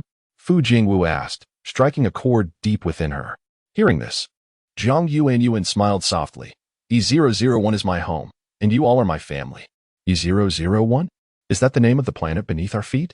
Fu Jiangwu tilted his head, his golden eyes blinking with intrigue. Yes, it refers to this very land we stand upon. E001 is its name. Jiang Yuanyuan's gaze remained somewhat vacant. Her heart raced as she stared at the blue planet. She was tempted to follow the screen's guidance and establish a connection between the two worlds. E001 indeed bore a peculiar and convoluted name.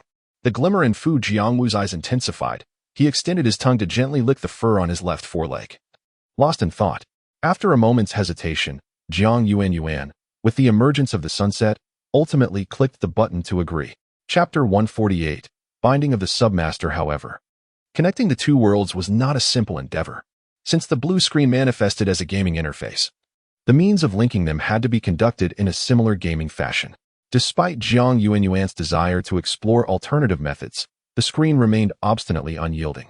She realized that she must act as a game developer to release this game, with E001 serving as the game's stronghold. The inhabitants of Earth could upload their consciousness to simulate exploration of this planet as if it were a gaming map. To envision the planet as a realm for adventure and development, what ingenious being conceived such a remarkable idea? Jiang Yuanyuan marveled in awe. Yet, the people of Earth were merely ordinary individuals. How could they possess such mental prowess? She pondered in confusion, wondering if civilization on Earth had advanced to a stage where mental energy was attainable. Her pupils dilated slightly, filled with disbelief. Mental energy was akin to her divine perception, albeit differing in energetic systems. By comparison, one might liken it to the fundamentally distinct forces of Christianity and Buddhism. Binding a submaster grants guidance and exclusive customer service. Jiang Yuanyuan harbored grave suspicions that this blue screen was targeting her personally. Otherwise, why would it propose such a request knowing she was alone? The blue screen retorted, "Thank you for the invitation, but I am not singling anyone out. This has always been the rule. In this obscure corner, who could one possibly bind?" With these thoughts, Jiang Yuanyuan's gaze gradually descended, landing upon a certain snow leopard beside her, its black and white fur contrasting, its tail flicking slightly. Jiang Yuanyuan's interest intensified. After all, control was in her hands. Binding someone to the supposition was merely a formality. Although the other party could glimpse a portion of the interface, the primary control remained firmly with her. Thus, Fu Jiangu was not an unacceptable choice. The question lingered, was he truly worthy of her trust? Jiang Yuanyuan could not suppress the inquiry within her mind. Despite his outward confidence and lack of threatening demeanor, he was still a snow leopard, a newcomer in this realm. She could not discern whether this being genuinely revered her or was merely feigning friendliness for survival. Binding a submaster grants guidance and exclusive customer service. Failure to bind will prevent connection. The latter part of the message seemed almost a prompt for Jiang Yuanyuan to bind swiftly. Fu Jiangu, can I trust you? Jiang Yuanyuan rose from her crafted cushion and half-squatted to gaze at Fu Jiangu. He prostrated himself forward, yet spoke earnestly. Of course, my lady. I shall be your most loyal disciple. I worship only you. Then may I have a strand of your fur? Jiang Yuanyuan made an exceedingly peculiar request. Fu Jiangu hesitated for a moment before plucking a handful of fur and offering it to her. Here you go, my lady. Very well, I understand. Jiang Yuanyuan nodded gently, arriving at her decision. Hair examination in progress. Examination successful. Supposition successfully bound. Game map has been activated. Please explore the map at your discretion, Planet Master. Instantly, Fu Jiangu noticed a small screen materializing before him, causing his pupils to constrict sharply. Chapter 149. Compulsory activation to summon players. Fu Jiangu's worldview is on the brink. Ordinary orcs would never witness such a scene. Upon encountering the small square screen, Fu Jiangu's first reaction was, could this be the divine oracle? It seems you have indeed seen that small square. Jiang Yuanyuan noticed the astonishment flicker in his eyes and slowly began to speak. I have bound a portion of the rights to you, hence you are able to view this interface. However, as the interface assesses your status is unknown, it has granted you limited permissions, merely a fraction. Jiang Yuanyuan calmly narrated the facts. Yet, Fu Jiangu felt a surge of warmth within. He chose to overlook Jiang Yuanyuan's distrust and instead focused on the fact that she had granted him a part of the permissions. Fu Jiangu mused. Perhaps he was the only one bestowed with such privileges? Yet, he pondered, if he were not special, then these permissions could be easily granted to others. A sense of unease gripped him. However, Jiang Yuanyuan's subsequent words dispelled his doubts. This can only bind one person, but as of now, the one I have interacted with the most in this world, through calamity, is you. Therefore, I trust you, Fu Jiangu, and I am willing to place my faith in you this once.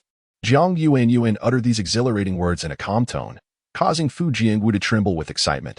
He had never felt such exhilaration before, not even in the past, when he had sensed divine omens, which were merely ephemeral visions within dreams, lacking any credibility.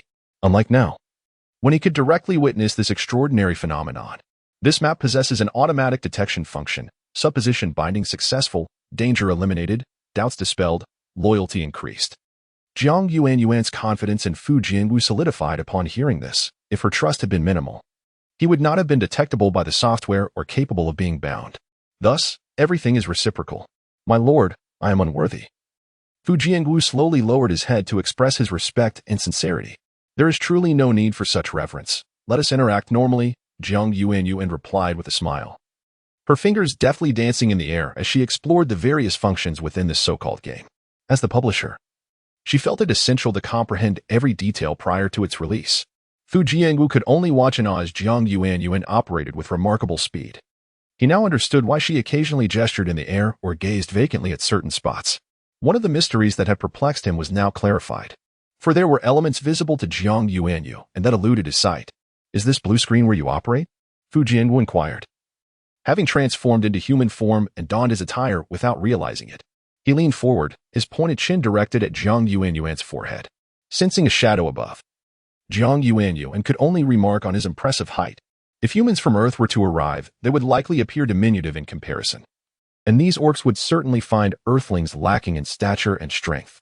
Originally, Jiang Yuanyuan had contemplated visiting Earth in a technological guise, but she realized that Earthlings might perceive them as a primitive and uncivilized planet. Chapter 150. The Cycle of Day and Night. The Change of Seasons. Fu Jiangu. Do you possess any means, perhaps a way to communicate with your kin through telepathy? Jiang Yuanyuan inquired, blinking with uncertainty. Such communication is impossible. A meeting in person is requisite, Fu Jiangu replied, observing her demeanor, which was both obedient and endearing. Perhaps I have overthought this, Jiang Yuanyuan sighed. realizing that the mystical occurrences around her led her to assume that the orc tribe might possess unique modes of communication. Well, labor is required, and here come the workers. She mused, perusing the tutorial as she familiarized herself with the publishing page. However, upon witnessing the unattractive images captured by the blue screen, she grimaced. As a responsible planetary sovereign, she could not permit her planet's vistas to be portrayed so poorly. Although E001's environment was somewhat rugged, it still boasted many splendid landscapes. Jiang Yuanyuan understood from the game's description that Earth had yet to develop holographic simulation games.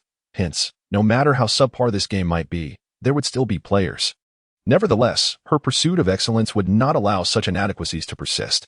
When she discovered that she could take and upload her own photographs, she turned to Fu Jiangwu and suggested, "Why not close your eyes for a moment?" With a hint of curiosity but without comprehension, Fu Jiangwu complied and shut his eyes promptly. "All right, you may open your eyes now. However, this remains our little secret. Do not divulge what you see to anyone." Jiang Yuanyuan said with a cheerful smile, gently placing her hand over his eyes. Noticing his eyebrows twitch slightly, she withdrew her hand. Jiang Yuanyuan believed that Fu Jiangwu's capacity for acceptance would suffice. She then pushed the planetary model, and Fu Jiangwu observed as the surroundings swiftly transformed. They found themselves atop a snow-capped mountain, where the snowflakes fell like goose feathers, and the biting cold sent shivers through their bodies. The clouds in the sky melded indistinctly with the mountain's peak. Jiang Yuanyuan took several photographs of the majestic snowy landscape before transitioning to another scene. In an instant, Fu Jiangwu noticed that they had relocated to a verdant meadow, bathed in sunlight, where he could even hear the faint chirps of small creatures amid the grass. Jiang Yuanyuan captured images of the remaining fauna and the lush green expanse, feeling a sense of fulfillment before changing the scene once more. Fu Jiangwu was completely astounded.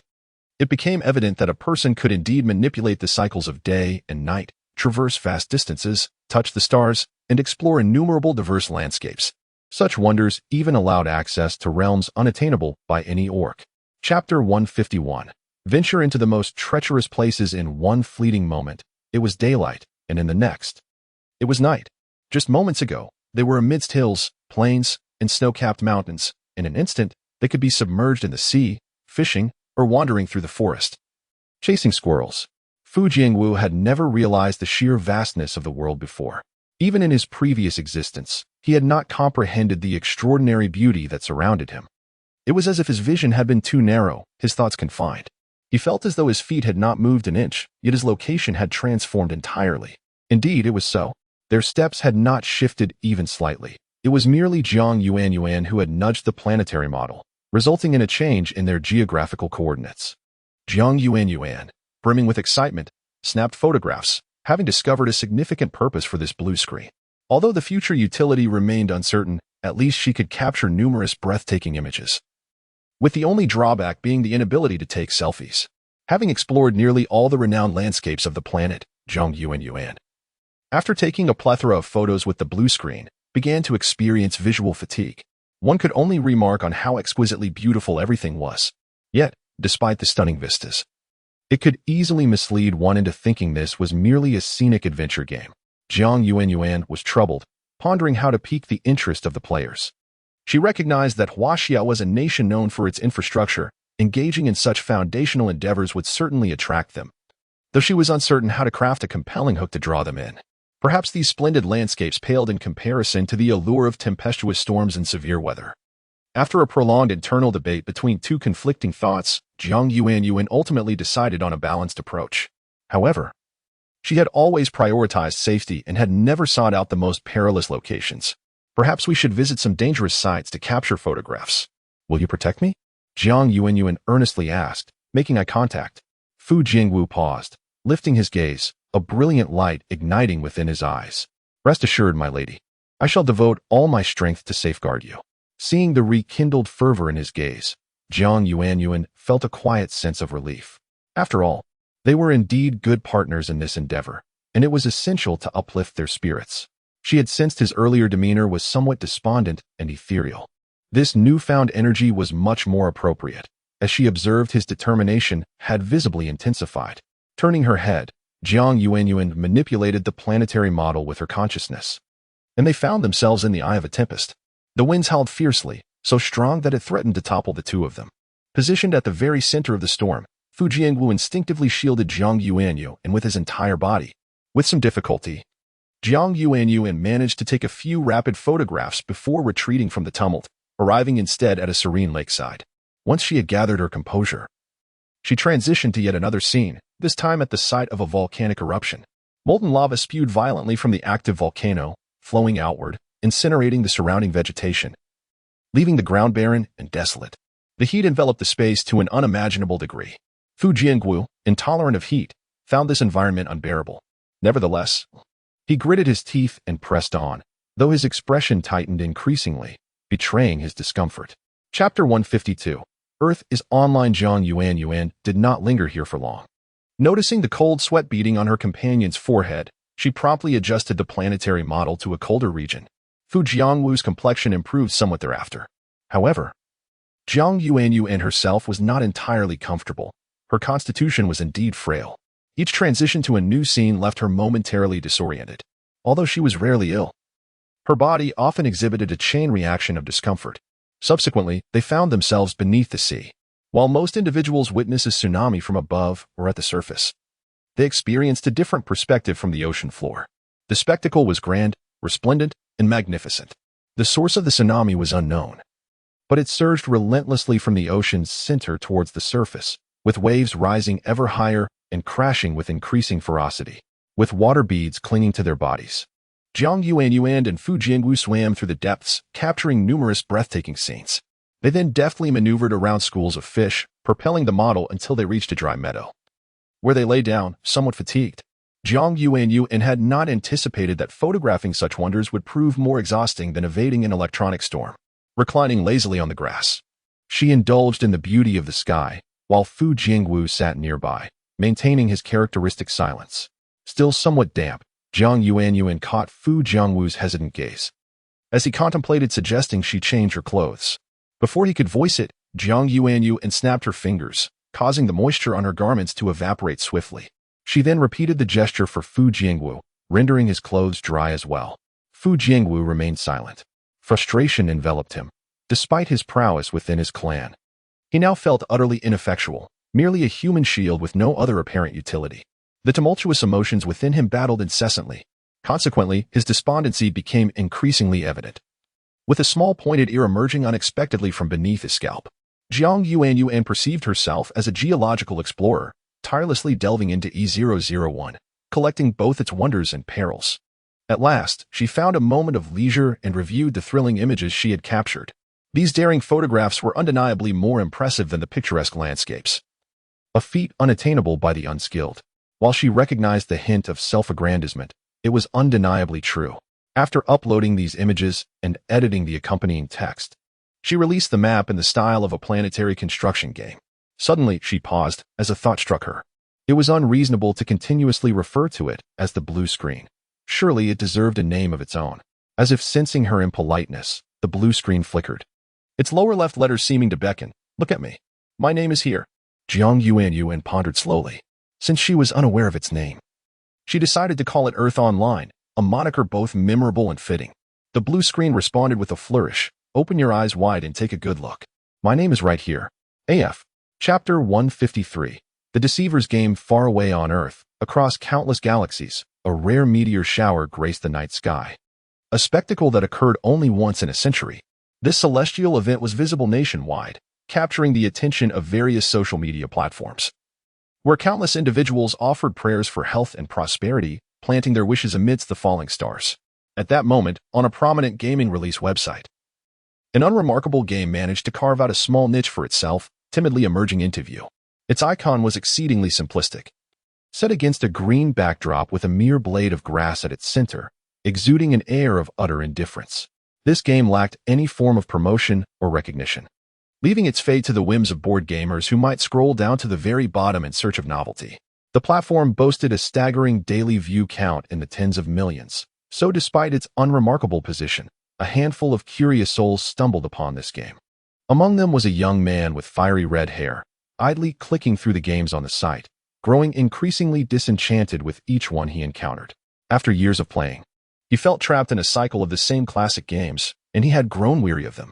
Was there truly no innovation in the market? In pursuit of something intriguing, he had downloaded numerous niche games, but they often fell short due to insufficient production quality, mediocre graphics, and an overall lackluster experience. Earth Online? The title sounded grand, yet the game clearly bore the hallmark of a small-scale production. Even the icon seemed too lazy to warrant any optimization. How could it possibly attract players? The young man grimaced at the glaringly green icon and was tempted to scroll past it. Yet, a flicker of curiosity urged him to delve deeper. With a click, he entered the game's details page. The information presented was scant, the description perfunctory. Adhering to the usual online gaming formula, the gameplay resembled a construction simulation on a barren land, assisting residents in their development and elevating interstellar civilization levels. The prospect of building infrastructure suggested a demanding experience, yet the screenshots displayed stunning landscapes and perilous scenes that appeared remarkably realistic. It seemed the artistic and modeling aspects were commendable, so why was the icon so rudimentary?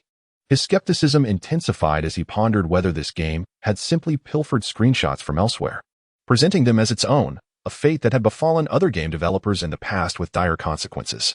Clicking on the developer's profile revealed the name E001. And upon further inspection, he discovered that this was the sole game produced by this developer, with no prior communications.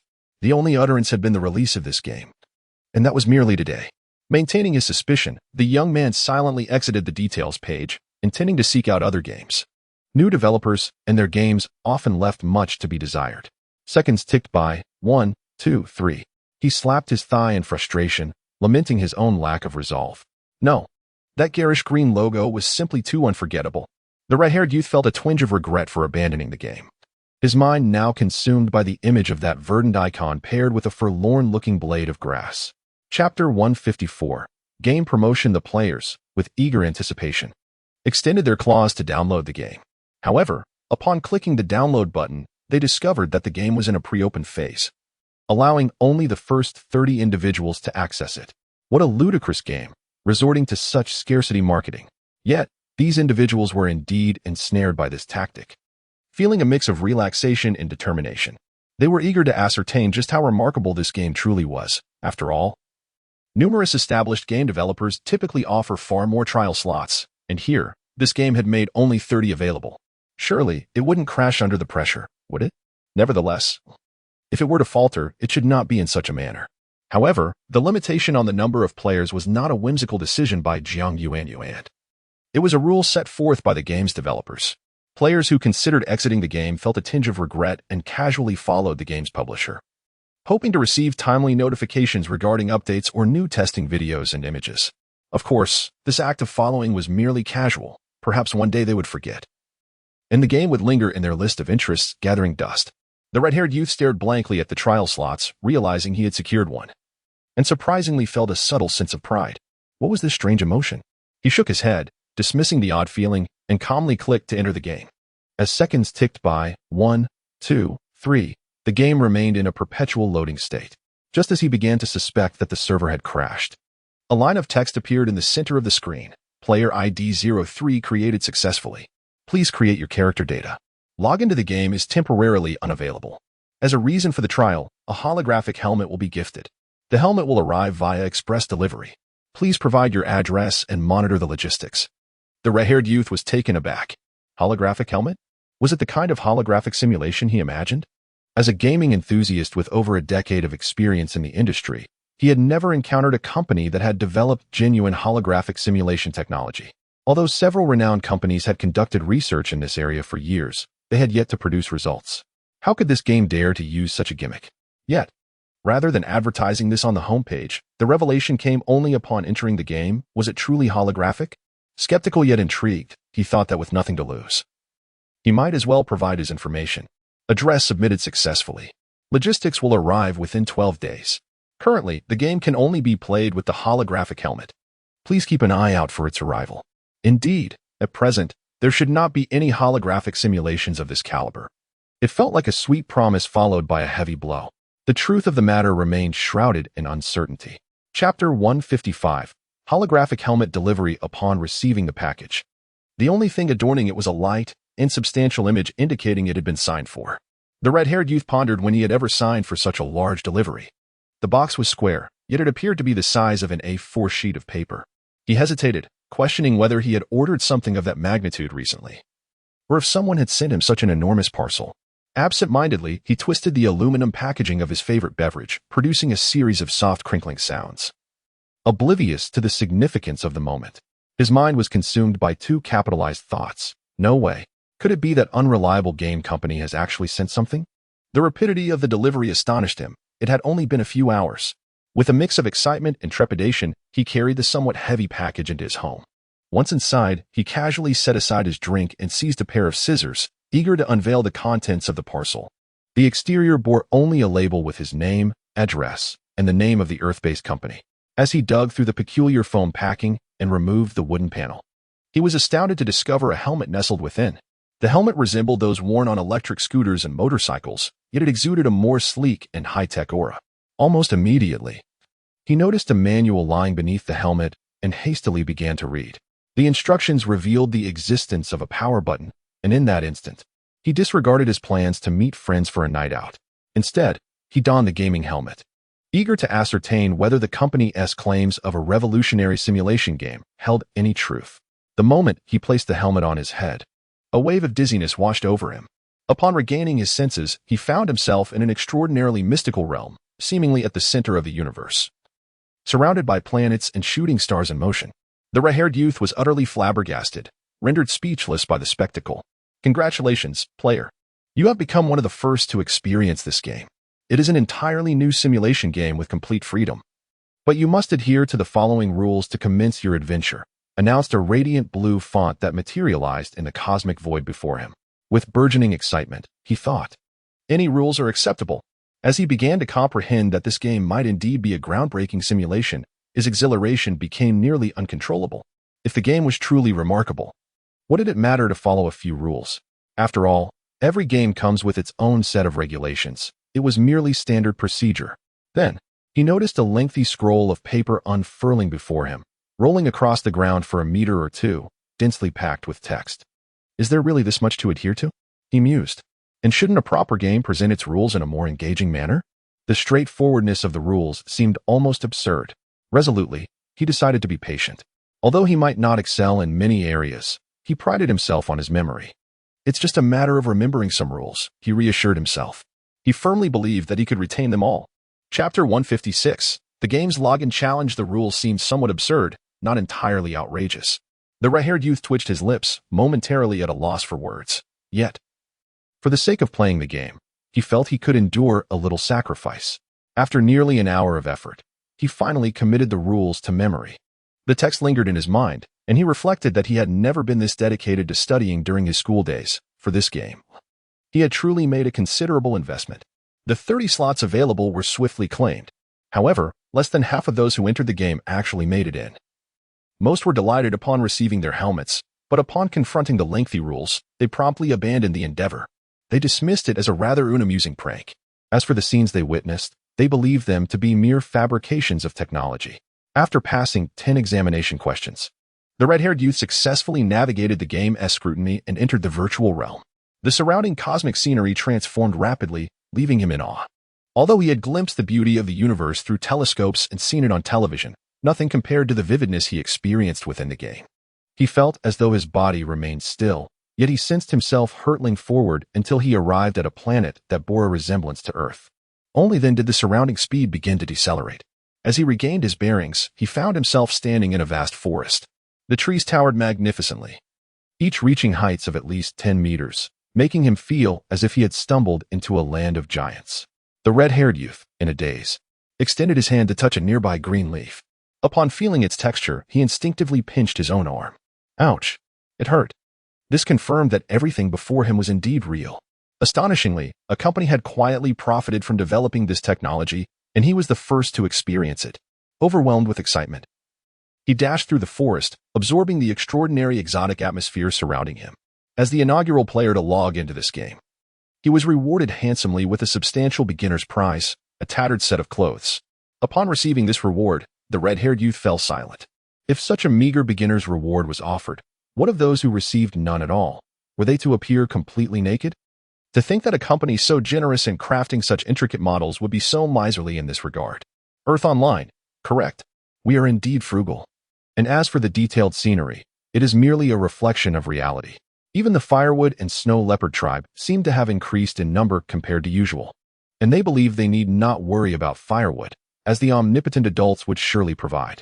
Some females even gathered numerous sweet fruits to serve as snacks, while the young ones ceased their ruckus and busily dug in the soil, as if aiding the adults in constructing their homes. A scene of flourishing prosperity. Chapter 157. Preparations for the banquet, my lord. This is the sweetest fruit. Please have a taste. Hua shyly approached Jiang Yuanyuan and offered her a red fruit. The fruit glistened with droplets of water, clearly having been washed by the orcs. Thank you, Hua, Jiang Yuanyuan replied with a smile as she took the fruit. If you wish to partake, esteemed priest, you may retrieve one from the platform yourself. Hua directed her words toward the expressionless priest beside her. Fu Jiangwu felt a sense of neglect, a sentiment that had arisen ever since Jiang Yuanyuan's arrival. Previously, as a priest, he was accustomed to the orcs presenting him with fruits and various delicacies, even though he had not required such attentions. Yet now, with Jiang Yuanyuan, the enchanting deity in their midst, Fu Jiangwu found himself relegated to the background, his status diminished. This sudden shift was disconcerting for Fu Jiangwu. It was not discomfort he felt, but rather an oddity. The orcs had been considerate. When they offered fruits to Jiang Yuanyuan, they had taken the care to wash them first. Jiang Yuanyuan took a bite of the fruit, discovering it to be sour and somewhat unripe. If this fruit was the sweetest available, one could only wonder how tart the others must be. Strangely enough, the taste was somewhat familiar. Jiang Yuanyuan paused, realizing that this was none other than an apple. How remarkable that wild apples existed even in such ancient times. She was an exceedingly cheerful individual, yet she felt an involuntary sense of inferiority in Jiang Yuanyuan's presence. Nevertheless, the Lord's arms were remarkably fair, akin to the delicate lotus roots submerged in water. Despite the natural disasters and avalanches, the orcs had not abandoned their efforts to construct dwellings.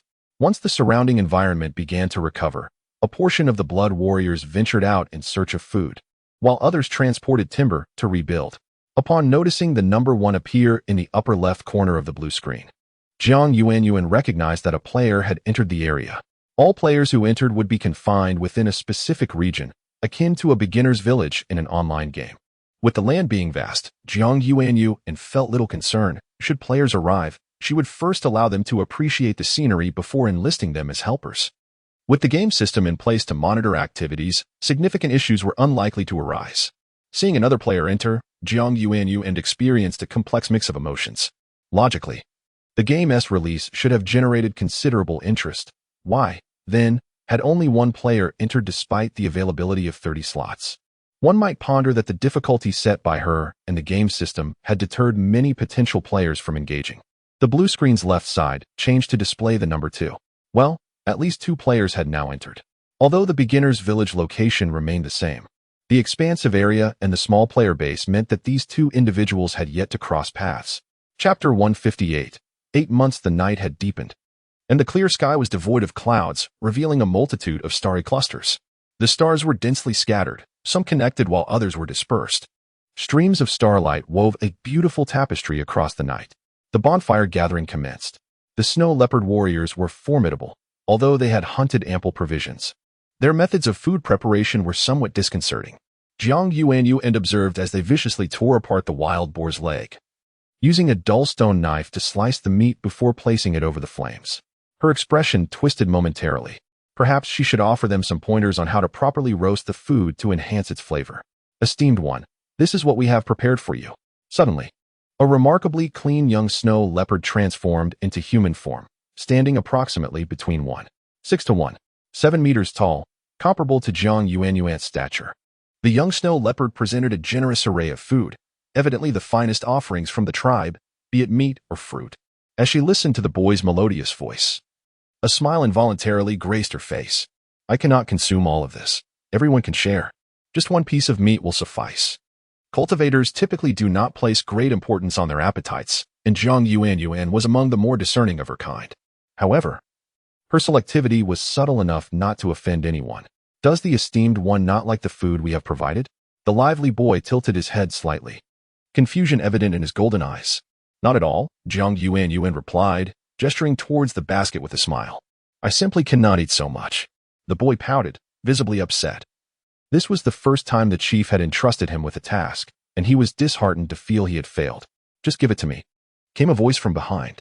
Fu Jiangwu's sudden arrival made the boy flinch, timidly handing over the basket before swiftly retreating, as if fleeing from a fearsome spirit. Jiang Yuanyuan regarded Fu Jiangwu with a bemused expression, surprised to see his companions so intimidated by him. Placing the basket on the ground, Fu Jiangwu feigned innocence. "No, they simply respect me a bit more. That little rascal is particularly mischievous. I had to discipline him previously, which is why he fears me." "Little rascal?" Jiang Yuanyuan raised an eyebrow. While she recognized the boy as a mere cub, she was unaware of his age. "He is merely 8 months old," Fu Jiangwu clarified. "He was quite unruly, even venturing outside the tribe, deliberately evading his mother, which led the chief and me to intervene." Jiang Yuanyuan's focus was less on the latter part of his explanation and more on the astonishing fact that this seemingly taller creature was only 8 months old. It was utterly inconceivable, especially given his ability to communicate so effortlessly. Chapter 159, 18 and Underage Goodness. What do orcs consume to grow so rapidly? It is astonishing how quickly they develop. Reflecting on his own infancy at 8 months, he could recall nothing, perhaps still reveling in the comfort of milk. Fu Jiangwu observed Jiang Yuanyuan's astonished expression and offered a gentle smile. Orcs mature at a swift pace. By 24 months, they achieve adulthood. Jiang Yuanyuan silently swallowed, recognizing the remarkable speed of this maturation process. Yet, considering the calculations of the animal kingdom, did this not imply a shorter lifespan for these beings? "How long do orcs typically live?" she inquired. Fu Jiangwu hesitated momentarily before responding. Most snow leopard orcs live only to their 40s or 50s, with a few reaching their 60s or 70s. The common snow leopard orcs, however, have a lifespan of merely 12 years. Jiang Yuanyuan felt a slight shock at the brevity of such lives. In comparison, considering her own age across different worlds, she realized she might indeed be perceived as an ancient entity. Even without accounting for those years, her interstellar age suggested she had only just reached adulthood, while humans typically live for 500 to 600 years or even longer. Did this mean that by the time she observed the development of the snow leopard clan, a new generation would have already emerged? Jiang Yuanyuan blinked, struggling to fathom the concept. "How old are you, sir?" Fu Jiangwu attempted to lift his lashes slightly, his eyes glimmering with a hint of anticipation. Jiang Yuanyuan hesitated, unsure whether to disclose the true age of her current form. However, upon witnessing the earnestness in his large, innocent eyes, she opened her mouth and refrained from fabricating a tale. 18, but this is according to our age calculation. If we were to convert it to your snow leopard years, I would be roughly 3. Fu Jiangwu blinked in surprise, his expression momentarily taken aback. After a pause, a soft smile graced his handsome face, exuding warmth. "You are quite young, my lady." As Fu Jiangwu's gentle smile returned, and their conversation began to drift towards a maternal tone, Jiang Yuanyuan suddenly sensed an unsettling shift. Rising, she solemnly warned Fu Jiangwu, "No, I am an adult. Do not regard me as a child. I have experienced enough of the benefits of childhood in the interstellar realm. I am a competent adult now. I am no longer bound by many constraints. If I were still a minor, I would not have been transported to E001 to encounter this peculiar planet." In the interstellar era, Jiang Yuanyuan had been powerless and constrained by numerous limitations. Although she had benefited from government subsidies for housing and education, there remained countless activities beyond her reach. Tears welled in her eyes as she recalled the pain associated with such topics. Some subjects were best left unspoken, as dwelling on them only deepened her sorrow. It was best to let them fade into the past. "My lady, you truly embody the kindness of a deity," Fu Jiangwu remarked with a smile, seemingly skillful in navigating away from the topic. Yet, within his heart, he pondered the differences in their ages. While the methods of age calculation varied, Jiang Yuanyuan was indeed merely a newly minted young deity, utterly charming. She was far more endearing than that aloof beast god, who was unseen and unapproachable, cold and unfeeling. Fu Jiangwu imagined how wonderful it would be if Jiang Yuanyuan remained forever kind and approachable, though the future remained an enigma to all. Chapter 160 unfolds with the gentle sound of rustling leaves. "Are you truly unable to eat, my lord? You appear rather gaunt and should indulge a bit more," Jiang Yuanyuan remarked. Fu Jiangwu smiled subtly, extending the basket once more, hoping Jiang Yuanyuan might partake. Yet, she decisively declined. If the food were exceptionally delectable, she might have been tempted to eat more. But she had never been fond of such hearty meats and could hardly consume much. Jiang Yuanyuan even mused that her earlier choice to forego filling herself with medicinal pills was prudent. Otherwise, she might have struggled to eat anything at all. The leg she had previously consumed was roasted by Fu Jiangwu, while the other members of the snow leopard clan did not exhibit the same finesse in their cooking. I truly do not need any. Thank you, Jiang Yuanyuan reiterated with candor. Very well, if you genuinely cannot eat, then that shall suffice, Fu Jiangwu replied, his tone laced with an involuntary tenderness. As night descended, the moon ascended into the heavens, replacing the sun that had graced the sky during the day. Tonight marked the full moon, a warm, golden orb casting its glow at the center of the sky, reminiscent of a replica of Earth's moon. Upon closer inspection, one could discern dark spots upon its surface, akin to the lunar palace of Chang'e from ancient tales. Once satiated, the beastmen began to dance gracefully around the fire. Aware that it was inappropriate to dance in their saintly forms, they transformed into their human shapes. A strikingly beautiful female and a male, modestly adorned with a large leaf, clasped hands and rested their foreheads together, the atmosphere growing increasingly intimate. It seemed that their leader, Tulas, had issued a directive. Despite their fondness for Jiang Yuanyuan, they were not to intrude upon her space. Thus, the beastmen observed her from a distance, refraining from encroaching too closely. Only the priest stood apart, consistently by Jiang Yuanyuan's side, for Fu Jiangwu was invariably present beside their revered deity. Although the priesthood is the position closest to the divine, the snow leopards felt a tinge of bitterness, watching the priest share laughter with Jiang Yuanyuan. Their hearts ached as if they were on the verge of sprouting a lemon tree from their sour feelings. The nocturnal cicadas chirped from the great trees. As the snow leopards ventured into the thicket, Jiang Yuanyuan gazed into the flickering flames, noting the dwindling number of people around her, which struck her as peculiar. Observing her silence, Fu Jiangwu too fell quiet, merely offering his silent companionship. Where have they all gone? They were just here, Jiang Yuanyuan pondered aloud, her body momentarily pausing as she voiced her thoughts. My lord is truly innocent, Fu Jiangwu mused. Beneath the starlit sky, they cherished one another's company, engaging in their favorite activities. His words were far more delicately articulated than those of most snow leopards. Jiang Yuanyuan paused, contemplating the phrase engaging in favorite activities. Ah, it pertains to the birth of young beastmen, though not during this season. Spring has arrived, yet it does not belong to our snow leopard clan, Fu Jiangwu explained earnestly, clarifying that the mating season for their kind typically spanned from January to March. At last, Jiang Yuanyuan grasped the implication. She realized she had momentarily lost her quick-wittedness. After traversing through numerous worlds, she felt as though her efforts had been in vain. She had previously embodied roles of purity, malice, and unrequited love. How had her emotional intelligence suddenly diminished? Chapter 161. The planetary child of instant understanding. Jiang Yuanyuan never anticipated that Fu Jiangwu would convey his thoughts in such an obscure manner. She had expected someone of their ilk, the beastmen, to express themselves in a more overt fashion. Fu Jiangwu intended to articulate his sentiments plainly, yet in Jiang Yuanyuan's presence. He unconsciously adjusted his discourse, opting for a version more palatable for her sensibilities. This damnable emotional intelligence. Master? Fu Jiangwu's expression bore a hint of perplexity. Must it be articulated with such meticulous detail? Jiang Yuanyuan's pupils quivered slightly. Why was he divulging such intimate matters? She had no desire to learn about the mating cycles of the snow leopard clan. Thank you very much. Such topics were somewhat embarrassing, and she felt there was no need for her to delve into them. Fu Jiangwu remained bemused, as he perceived that discussing such matters was entirely normal. After all, if one feels affection, they come together and procreate. Was this not the natural order of things among beastmen? Master, do you find something amiss? If there are inquiries, feel free to pose them directly, Fu Jiangwu suggested. No, I am not confused. It was I who spoke out of turn, Jiang Yuanyuan replied expressionlessly, though her tone carried an unmistakable edge. Why haven't you sought out a suitable female? She forcefully shifted the topic, yet somehow her words still danced around the original subject. Fu Jiangwu paused, gazing into the fire before chuckling softly. I have no favored female, and most priests are solitary by nature, rarely possessing a partner. Oh, Jiang Yuanyuan mused, realizing it was akin to the holy sons and daughters of a Western fantasy world, required to maintain their chastity. She could not help but feel a significant misunderstanding had taken root. However, it was not merely the priesthood that led to solitude.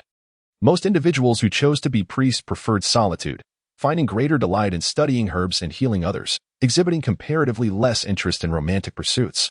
I understand, Jiang Yuanyuan responded. There truly is no need for such elaborate explanations. Nevertheless, during the winter mating season, many beastmen do cohabit, as long as there is mutual affection. Responsibility is not a requirement, Fu Jiangwu remarked with a smile. Jiang Yuanyuan's youthful notions of love shattered anew, prompting her to ponder whether she should attempt to correct their outlook on romance.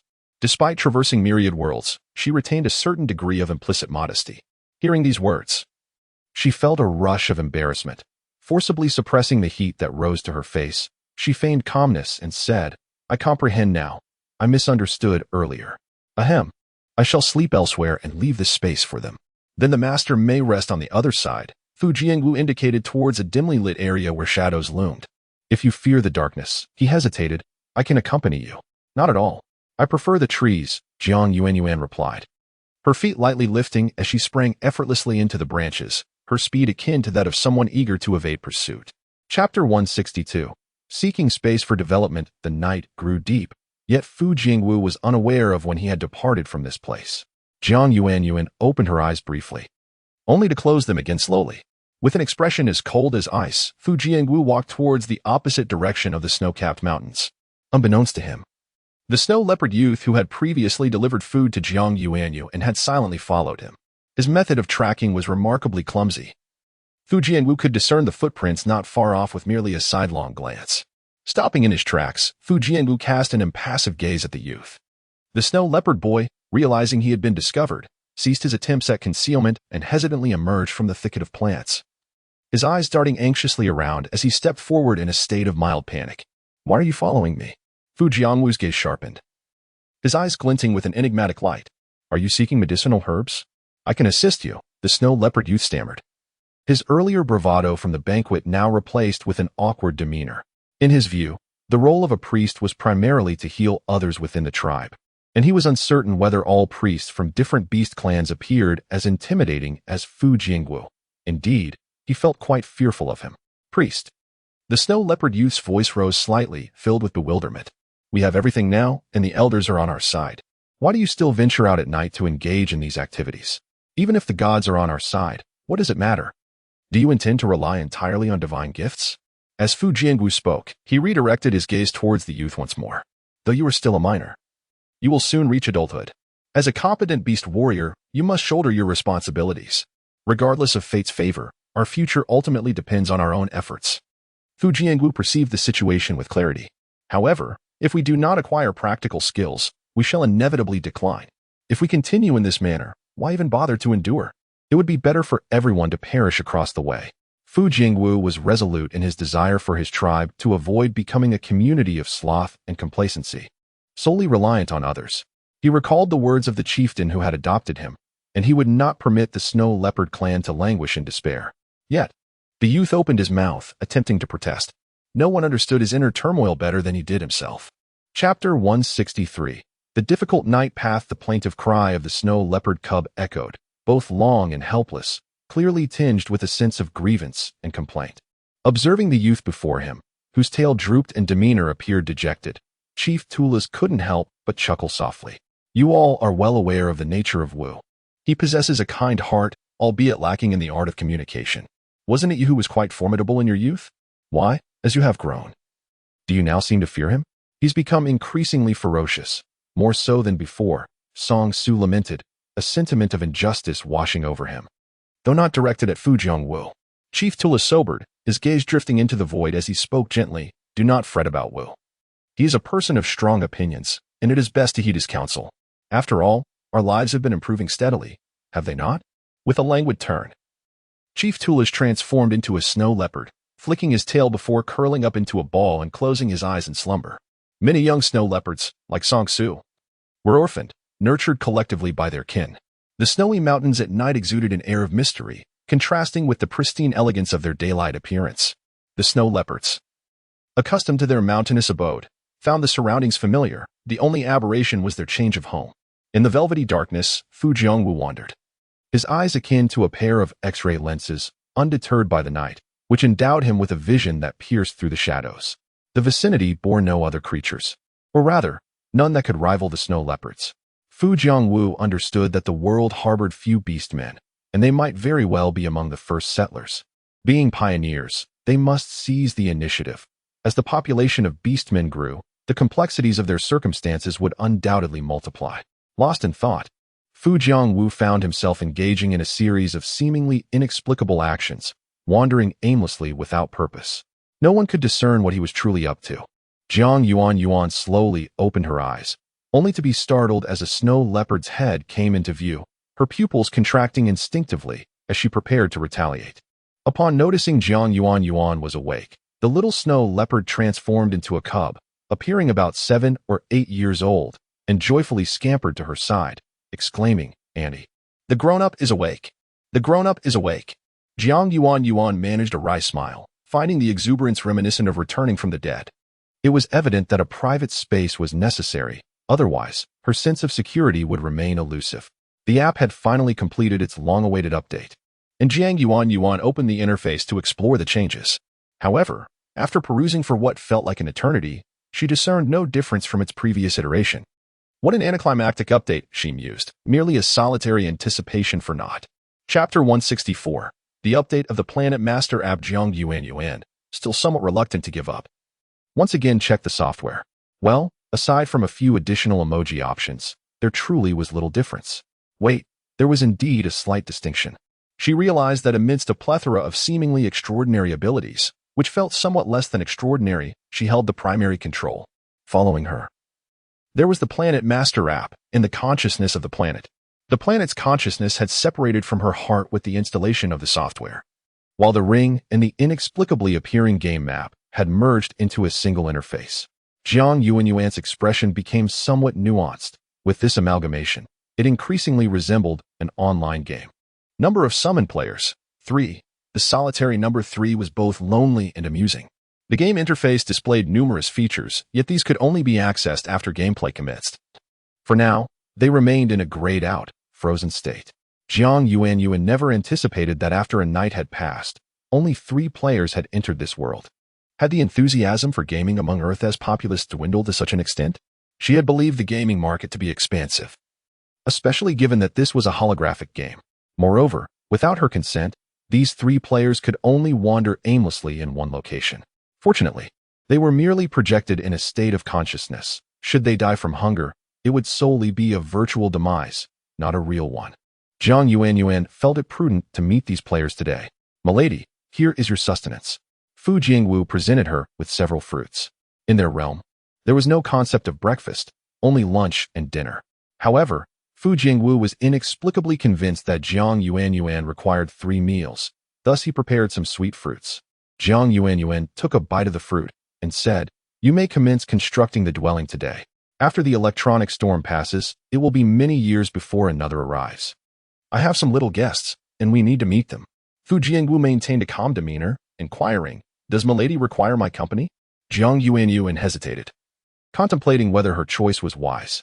Just as Fu Jiangwu was about to express understanding, suggesting that he could refrain from accompanying her if it was inconvenient, Jiang Yuanyuan spoke. "It's nothing of great concern. You may accompany me. Perhaps your presence will enhance my safety." "Very well," Fu Jiangwu responded softly, a smile gracing his face as he followed behind her.